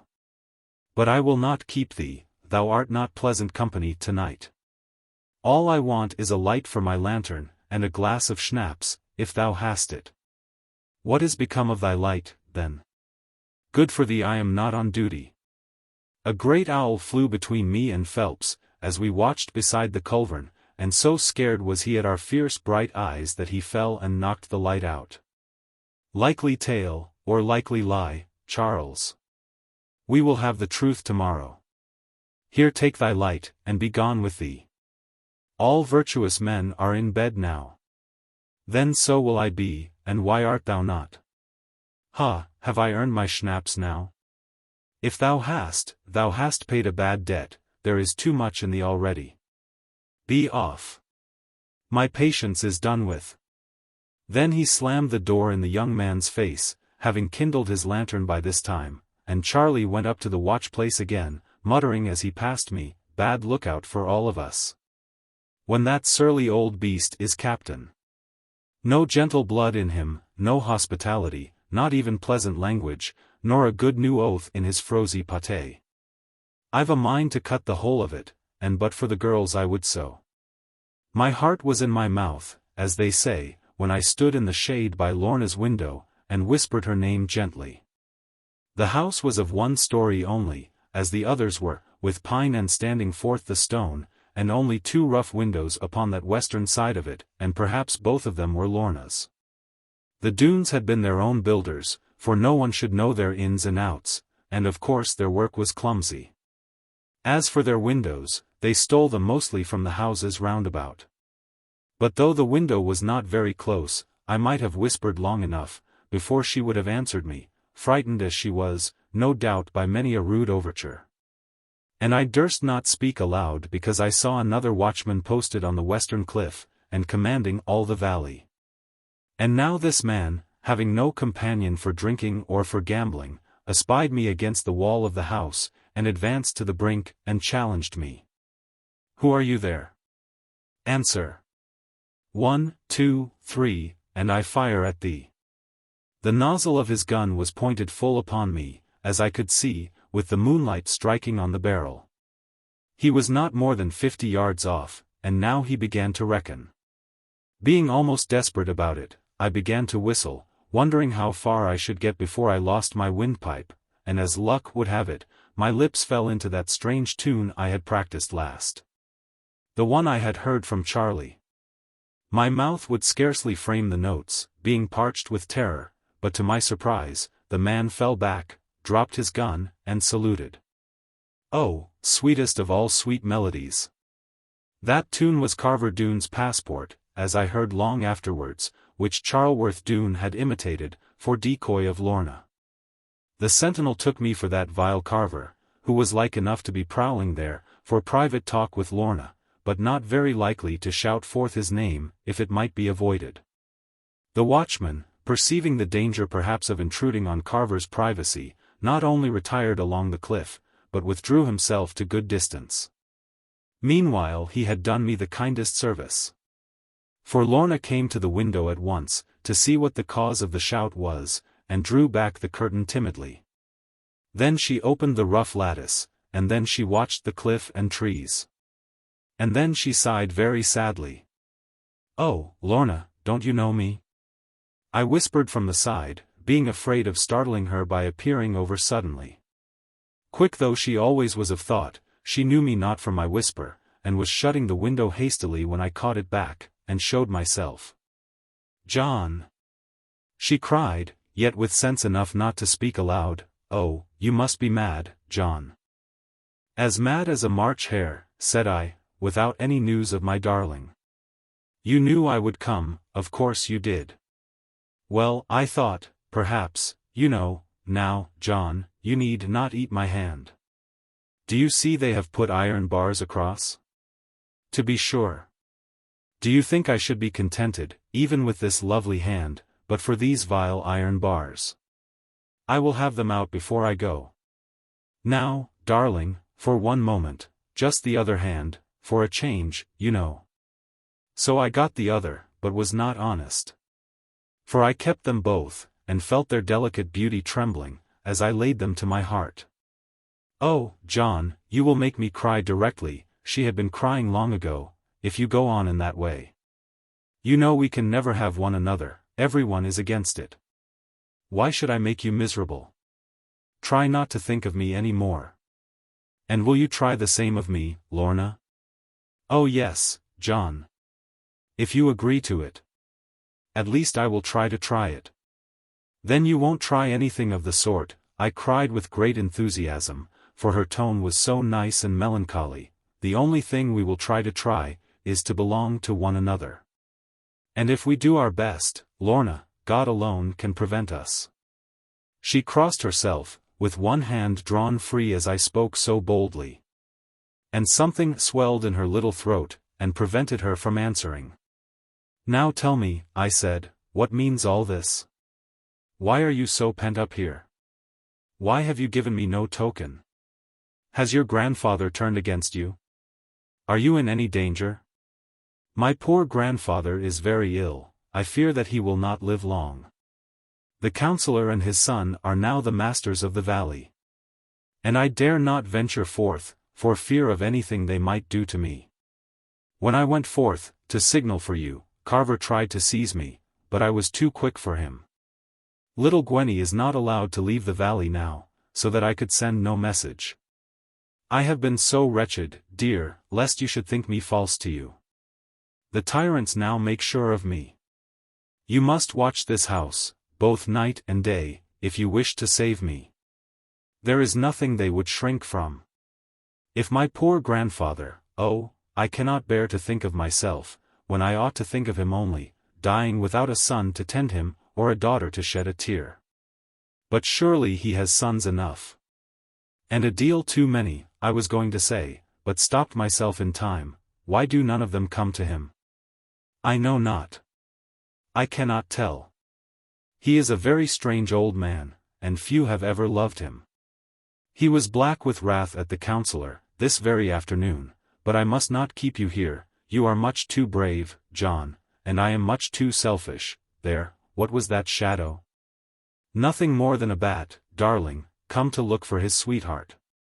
I will not stay long, you tremble so, and yet for that very reason, how can I leave you, Lorna? You must, she answered, I shall die if they hurt you.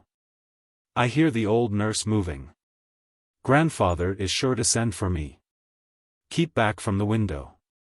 However, it was only Gwenny Carfax, Lorna's little handmaid. My darling brought her to the window and presented her to me, almost laughing through her grief. Oh, I am so glad, John. Gwenny, I am so glad you came. I have wanted long to introduce you to my young man, as you call him. It is rather dark, but you can see him.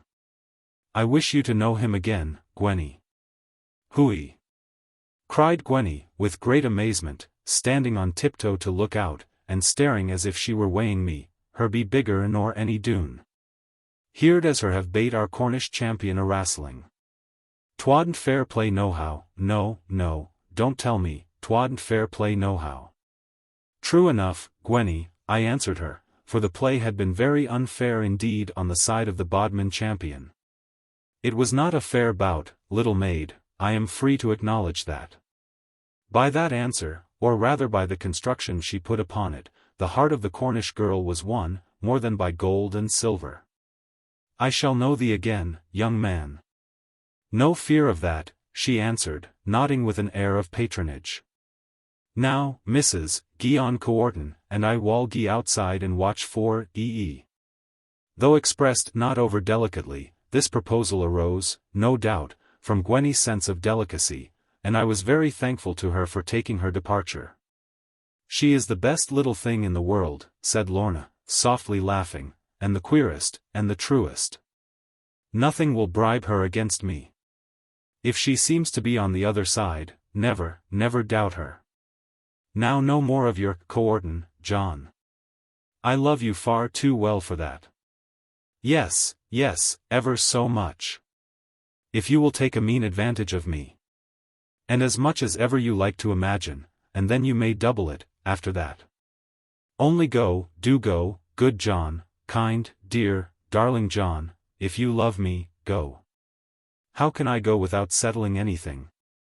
I asked very sensibly.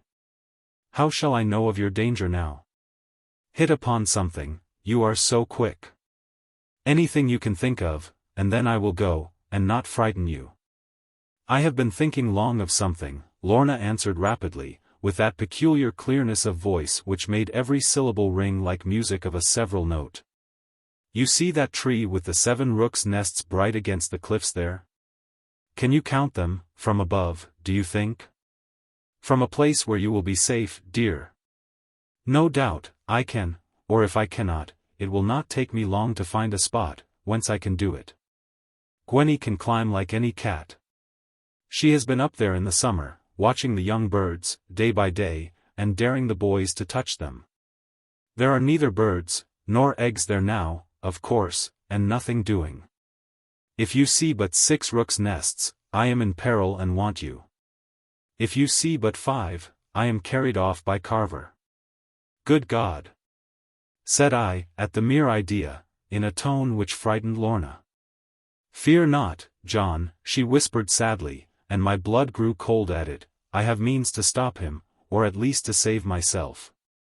If you can come within 1 day of that man's getting hold of me, you will find me quite unharmed. After that you will find me dead, or alive, according to circumstances, but in no case such that you need blush to look at me. Her dear sweet face was full of pride, as even in the gloom I saw, and I would not trespass on her feelings by such a thing, at such a moment, as an attempt at any caress. I only said, God bless you, darling, and she said the same to me, in a very low sad voice. And then I stole below Carver's house, in the shadow from the eastern cliff. And knowing enough of the village now to satisfy all necessity, betook myself to my well-known track in returning from the valley. Which was neither down the waterslide, a course I feared in the darkness, nor up the cliffs at Lorna's bower, but a way of my own inventing, which there is no need to dwell upon. A weight of care was off my mind, though much of trouble hung there still. One thing was quite certain, if Lorna could not have John rid, no one else should have her. And my mother, who sat up for me, and with me long time afterwards, agreed that this was comfort. Chapter 38. A good turn for Jeremy. John Fry had now 6 shillings a week of regular and permanent wage, besides all harvest and shearing money, as well as a cottage rent-free. And enough of garden ground to rear potherbs for his wife and all his family. Now the wages appointed by our justices, at the time of sessions, were 4 and 6pence a week for summer, and a shilling less for the winter time. And we could be fined, and perhaps imprisoned, for giving more than the sum so fixed. Therefore John Fry was looked upon as the richest man upon Exmoor, I mean of course among labourers, and there were many jokes about robbing him, as if he were the mint of the king. And Tom Faggus promised to try his hand, if he came across John on the highway, although he had ceased from business, and was seeking a royal pardon. Now is it according to human nature, or is it a thing contradictory, as I would fain believe? But anyhow, there was, upon Exmoor, no more discontented man, no man more sure that he had not his worth, neither half so sore about it, than, or as, John Fry was. And one thing he did which I could not wholly, or indeed I may say, in any measure, reconcile with my sense of right, much as I laboured to do John justice, especially because of his roguery. And this was, that if we said too much, or accused him at all of laziness, which he must have known to be in him, he regularly turned round upon us, and quite compelled us to hold our tongues, by threatening to lay information against us for paying him too much wages. Now I have not mentioned all this of John Fry, from any disrespect for his memory, which is green and honest amongst us, far less from any desire to hurt the feelings of his grandchildren. And I will do them the justice, once for all, to avow, thus publicly, that I have known a great many bigger rogues, and most of themselves in the number. But I have referred, with moderation, to this little flaw in a worthy character, or foible, as we call it.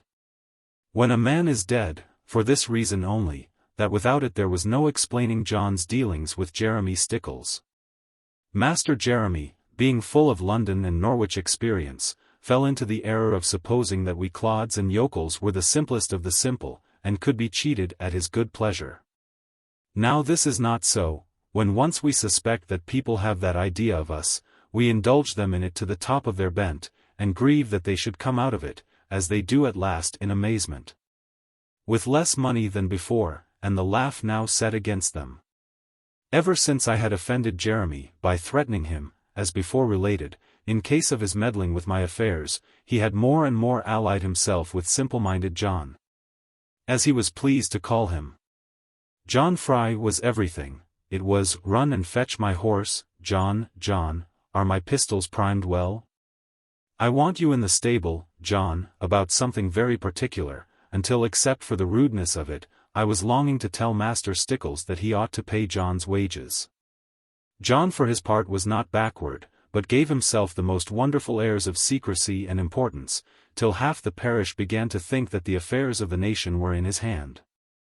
And he scorned the sight of a dung fork. It was not likely that this should last. And being the only man in the parish with any knowledge of politics, I gave John Fry to understand that he must not presume to talk so freely, as if he were at least a constable, about the Constitution, which could be no affair of his, and might bring us all into trouble. At this he only tossed his nose, as if he had been in London at least 3 times for my one. Which vexed me so that I promised him the thick end of the plough-whip if even the name of a knight of the shire should pass his lips for a fortnight. Now I did not suspect in my stupid noddle that John Fry would ever tell Jeremy Stickles about the sight at the Wizard's Slough and the man in the white nightcap, because John had sworn on the blade of his knife not to breathe a word to any soul, without my full permission. However, it appears that John related, for a certain consideration, all that he had seen, and doubtless more which had accrued to it. Upon this Master Stickles was much astonished at Uncle Reuben's proceedings, having always accounted him a most loyal, keen, and wary subject. All this I learned upon recovering Jeremy's good graces, which came to pass in no other way than by the saving of his life. Being bound to keep the strictest watch upon the 7 rooks' nests, and yet not bearing to be idle and to waste my mother's stores, I contrived to keep my work entirely at the western corner of our farm, which was nearest to Glen Doone, and whence I could easily run to a height commanding the view I coveted. One day Squire Faggus had dropped in upon us, just in time for dinner, and very soon he and King's messenger were as thick as need be. Tom had brought his beloved mare to show her off to Annie, and he mounted his pretty sweetheart upon her, after giving Winnie notice to be on her very best behavior. The squire was in great spirits, having just accomplished a purchase of land which was worth 10 times what he gave for it. And this he did by a merry trick upon old Sir Roger Bassett, who never supposed him to be in earnest, as not possessing the money. The whole thing was done on a bumper of claret in a tavern where they met, and the old knight having once pledged his word, no lawyers could hold him back from it. They could only say that Master Faggus, being attainted of felony, was not a capable grantee. "I will soon cure that," quoth Tom, "my pardon has been ready for months and months, so soon as I care to sue it." And now he was telling our Annie, who listened very rosily, and believed every word he said, that, having been ruined in early innocence by the means of lawyers, it was only just and fair turn for turn, that having become a match for them by long practice upon the highway, he should reinstate himself, at their expense, in society. And now he would go to London at once, and sue out his pardon, and then would his lovely darling Annie, etc., etc., things which I had no right to hear, and in which I was not wanted. Therefore I strode away up the lane to my afternoon's employment, sadly comparing my love with theirs, which now appeared so prosperous, yet heartily glad for Annie's sake. Only remembering now and then the old proverb, wrong never comes right. I worked very hard in the copse of young ash, with my billhook and a shearing knife, cutting out the saplings where they stooled too close together, making spars to keep for thatching, wall crooks to drive into the cob, stiles for close sheep hurdles, and handles for rakes and hoes, and 2 bills, of the larger and straighter stuff. And all the lesser I bound in faggots, to come home on the sled to the woodrick. It is not to be supposed that I did all this work, without many peeps at the 7 rooks' nests, which proved my Lorna's safety. Indeed, whenever I wanted a change, either from cleaving, or hewing too hard, or stooping too much at binding, I was up and away to the ridge of the hill, instead of standing and doing nothing. Soon I forgot about Tom and Annie, and fell to thinking of Lorna only, and how much I would make of her, and what I should call our children, and how I would educate them, to do honor to her rank. Yet all the time I worked none the worse, by reason of meditation. Fresh-cut spars are not so good as those of a little seasoning, especially if the sap was not gone down at the time of cutting. Therefore we always find it needful to have plenty still in stock. It was very pleasant there in the copse, sloping to the west as it was, and the sun descending brightly, with rocks and banks to dwell upon. The stems of mottled and dimpled wood, with twigs coming out like elbows, hung and clung together closely, with a mode of bending in, as children do at some danger. Overhead the shrunken leaves quivered and rustled ripely, having many points like stars, and rising and falling delicately, as fingers play sad music.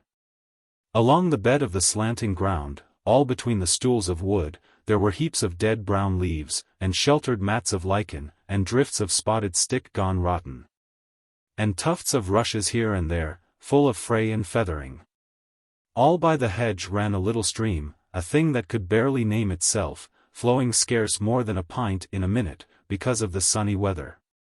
Yet had this rill little crooks and crannies dark and bravely bearded, and a gallant rush through a reeden pipe, the stem of a flag that was grounded, and here and there divided threads, from the points of a branching stick, into mighty pools of rock, as large as a grown man's hat almost, napped with moss all around the sides and hung with corded grasses.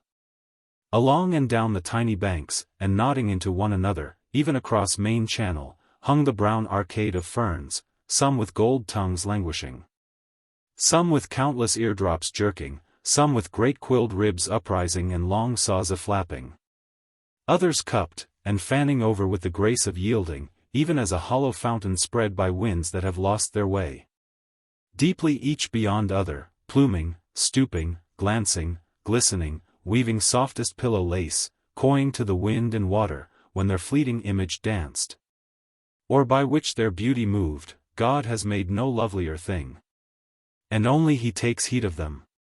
It was time to go home to supper now, and I felt very friendly towards it, having been hard at work for some hours, with only the voice of the little rill, and some hares and a pheasant for company. The sun was gone down behind the black wood on the farther cliffs of Bagworthy, and the russet of the tufts and spear beds was becoming grey, while the greyness of the sapling ash grew brown against the sky. The hollow curves of the little stream became black beneath the grasses and the fairy fans innumerable, while outside the hedge our clover was crimping its leaves in the dewfall. Like the cocked hats of wood sorrel, when, thanking God for all this scene, because my love had gifted me with the key to all things lovely, I prepared to follow their example, and to rest from labor. Therefore I wiped my billhook and shearing knife very carefully, for I hate to leave tools dirty, and was doubting whether I should try for another glance at the 7 rooks' nests, or whether it would be too dark for it. It was now a quarter of an hour mayhap, since I had made any chopping noise, because I had been assorting my spars, and tying them in bundles, instead of plying the billhook. And the gentle tinkle of the stream was louder than my doings. To this, no doubt, I owe my life, which then, without my dreaming it, was in no little jeopardy. For, just as I was twisting the bine of my very last faggot, before tucking the cleft tongue under, there came 3 men outside the hedge, where the western light was yellow. And by it I could see that all 3 of them carried firearms. These men were not walking carelessly, but following down the hedge trough, as if to stalk some enemy, and for a moment it struck me cold to think it was I they were looking for. With the swiftness of terror I concluded that my visits to Glen Doone were known, and now my life was the forfeit. It was a most lucky thing for me, that I heard their clothes catch in the brambles, and saw their hats under the rampart of ash, which is made by what we call splashing, and lucky for me that I stood in a goyle, and had the dark coppice behind me. To this I had no time to fly, but with a sort of instinct, threw myself flat in among the thick fern, and held my breath, and lay still as a log. For I had seen the light gleam on their gun barrels, and knowing the faults of the neighborhood, would fain avoid swelling their number. Then the 3 men came to the gap in the hedge, where I had been in and out so often, and stood up, and looked in over. It is all very well for a man to boast that, in all his life, he has never been frightened, and believes that he never could be so. There may be men of that nature, I will not dare to deny it. Only I have never known them. The fright I was now in was horrible, and all my bones seemed to creep inside me. When lying there helpless, with only a billet and the comb of fern to hide me, in the dusk of early evening, I saw 3 faces in the gap, and what was worse, 3 gun muzzles. Somebody been at work here. It was the deep voice of Carver Doone. Jump up, Charlie, and look about, we must have no witnesses. Give me a hand behind, said Charlie, the same handsome young Doone I had seen that night. This bank is too devilish steep for me. Nonsense, man, cried Marwood de Witchhals, who to my amazement was the 3rd of the number, only a hind cutting faggots, and of course he hath gone home long ago. Blind man's holiday, as we call it. I can see all over the place, and there is not even a rabbit there. At that I drew my breath again, and thanked God I had gotten my coat on. Squire is right, said Charlie, who was standing up high, on a root perhaps. There is nobody there now, Captain, and lucky for the poor devil that he keepeth workman's hours. Even his chopper is gone, I see. No dog, no man, is the rule about here, when it comes to coppice work, continued young de Witchhals. There is not a man would dare work there, without a dog to scare the pixies. There is a big young fellow upon this farm, Carver Doone muttered sulkily, with whom I have an account to settle, if ever I come across him. He hath a cursed spite to us, because we shot his father. He was going to bring the lumpers upon us, only he was afeard, last winter. And he hath been in London lately, for some traitorous job, I doubt. Oh, you mean that fool, John Ridd, answered the young squire, a very simple clodhopper. No treachery in him I warrant. He hath not the head for it. All he cares about is wrestling. As strong as a bull, and with no more brains. A bullet for that bull, said Carver, and I could see the grin on his scornful face. A bullet for ballast to his brain, the first time I come across him. Nonsense, Captain. I won't have him shot, for he is my old schoolfellow, and hath a very pretty sister. But his cousin is of a different mould, and 10 times as dangerous. We shall see, lads, we shall see, grumbled the great black-bearded man. Ill bodes for the fool that would hinder me. But come, let us onward. No lingering, or the viper will be in the bush from us. Body and soul, if he give us the slip, both of you shall answer it. No fear, Captain, and no hurry, Charlie answered gallantly, would I were as sure of living a 12-month as he is of dying within the hour. Extreme unction for him in my bullet patch. Remember, I claim to be his confessor, because he hath insulted me. Thou art welcome to the job for me, said Marwood, as they turned away, and kept along the hedgerow. I love to meet a man sword to sword, not to pop at him from a foxhole. What answer was made I could not hear, for by this time the stout ashen hedge was between us, and no other gap to be found in it, until at the very bottom, where the corner of the copse was. Yet I was not quit of danger now, for they might come through that second gap, and then would be sure to see me, unless I crept into the uncut thicket, before they could enter the clearing. But in spite of all my fear, I was not wise enough to do that. And in truth the words of Carver Doone had filled me with such anger, knowing what I did about him and his pretence to Lorna.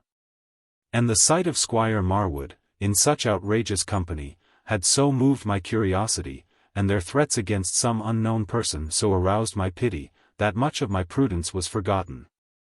Or at least the better part of courage, which loves danger at long distance. Therefore, holding fast my billhook, I dropped myself very quietly into the bed of the runnel, being resolved to take my chance of their entrance at the corner, where the water dived through the hedgerow.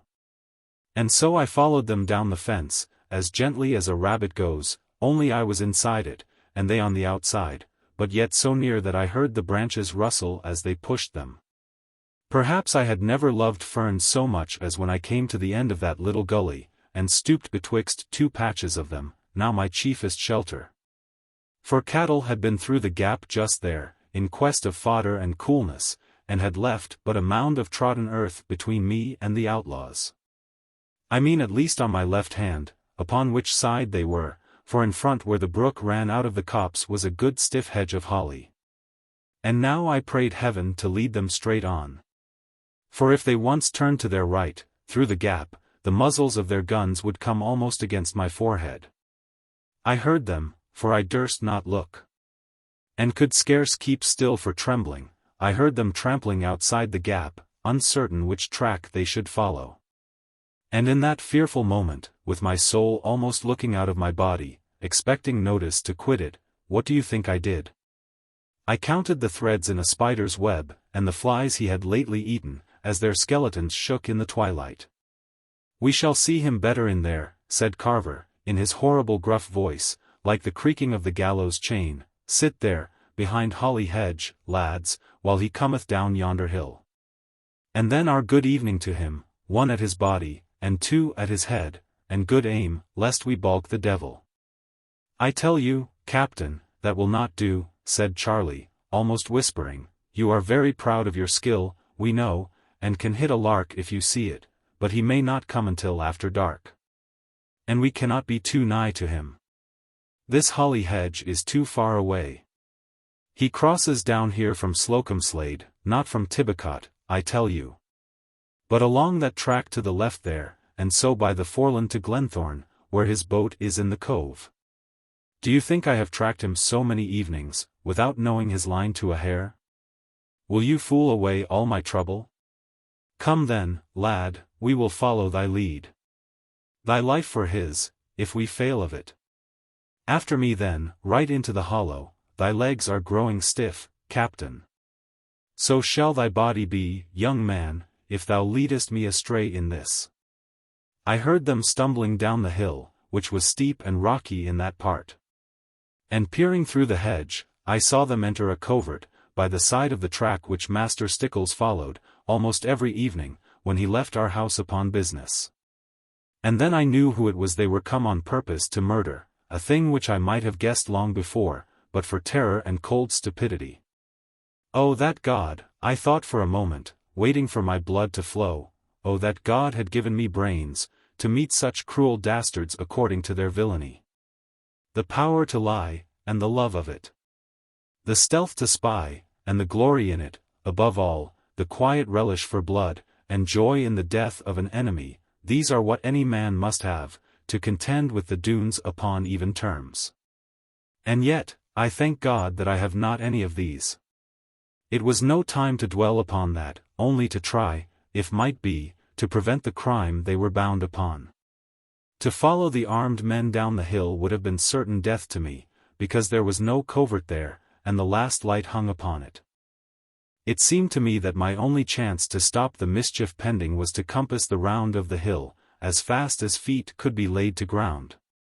Only keeping out of sight from the valley, and then down the rocks, and across the brook, to the track from Slocombslade, so as to stop the king's messenger from travelling any farther. If only I could catch him there. And this was exactly what I did. And a terrible run I had for it, fearing at every step to hear the echo of shots in the valley, and dropping down the scrubby rocks with tearing and violent scratching. Then I crossed Bagworthy stream, not far below Doone valley, and breasted the hill towards Slocombslade, with my heart very heavily panting.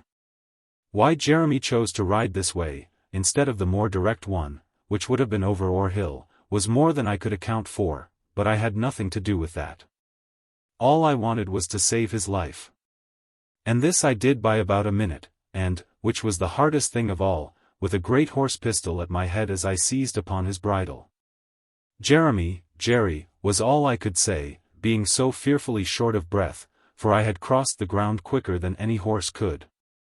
Spoken just in time, John Ridd, cried Master Stickles, still however pointing the pistol at me. I might have known thee by thy size, John. What art doing here? Come to save your life. For God's sake, go no farther. 3 men in the covert there, with long guns, waiting for thee. Ha! I have been watched of late. That is why I pointed at thee, John. Back round this corner, and get thy breath, and tell me all about it. I never saw a man so hurried. I could beat thee now, John. Jeremy Stickles was a man of courage, and presence of mind, and much resource, otherwise he would not have been appointed for this business. Nevertheless he trembled greatly when he heard what I had to tell him. But I took good care to keep back the name of young Marwood de Witchhals, neither did I show my knowledge of the other men. For reasons of my own not very hard to conjecture. We will let them cool their heels, John Ridd, said Jeremy, after thinking a little. I cannot fetch my musketeers either from Glenthorne or Lynmouth, in time to seize the fellows. And 3 desperate Doones, well armed, are too many for you and me. One result this attempt will have, it will make us attack them sooner than we had intended. And one more it will have, good John, it will make me thy friend forever. Shake hands my lad, and forgive me freely for having been so cold to thee. Mayhap, in the troubles coming, it will help thee not a little to have done me this good turn. Upon this he shook me by the hand, with a pressure such as we feel not often, and having learned from me how to pass quite beyond view of his enemies, he rode on to his duty, whatever it might be. For my part one was inclined to stay, and watch how long the 3 Fusiliers would have the patience to lie in wait. But seeing less and less use in that, as I grew more and more hungry, I swung my coat about me, and went home to Plover's Barrows.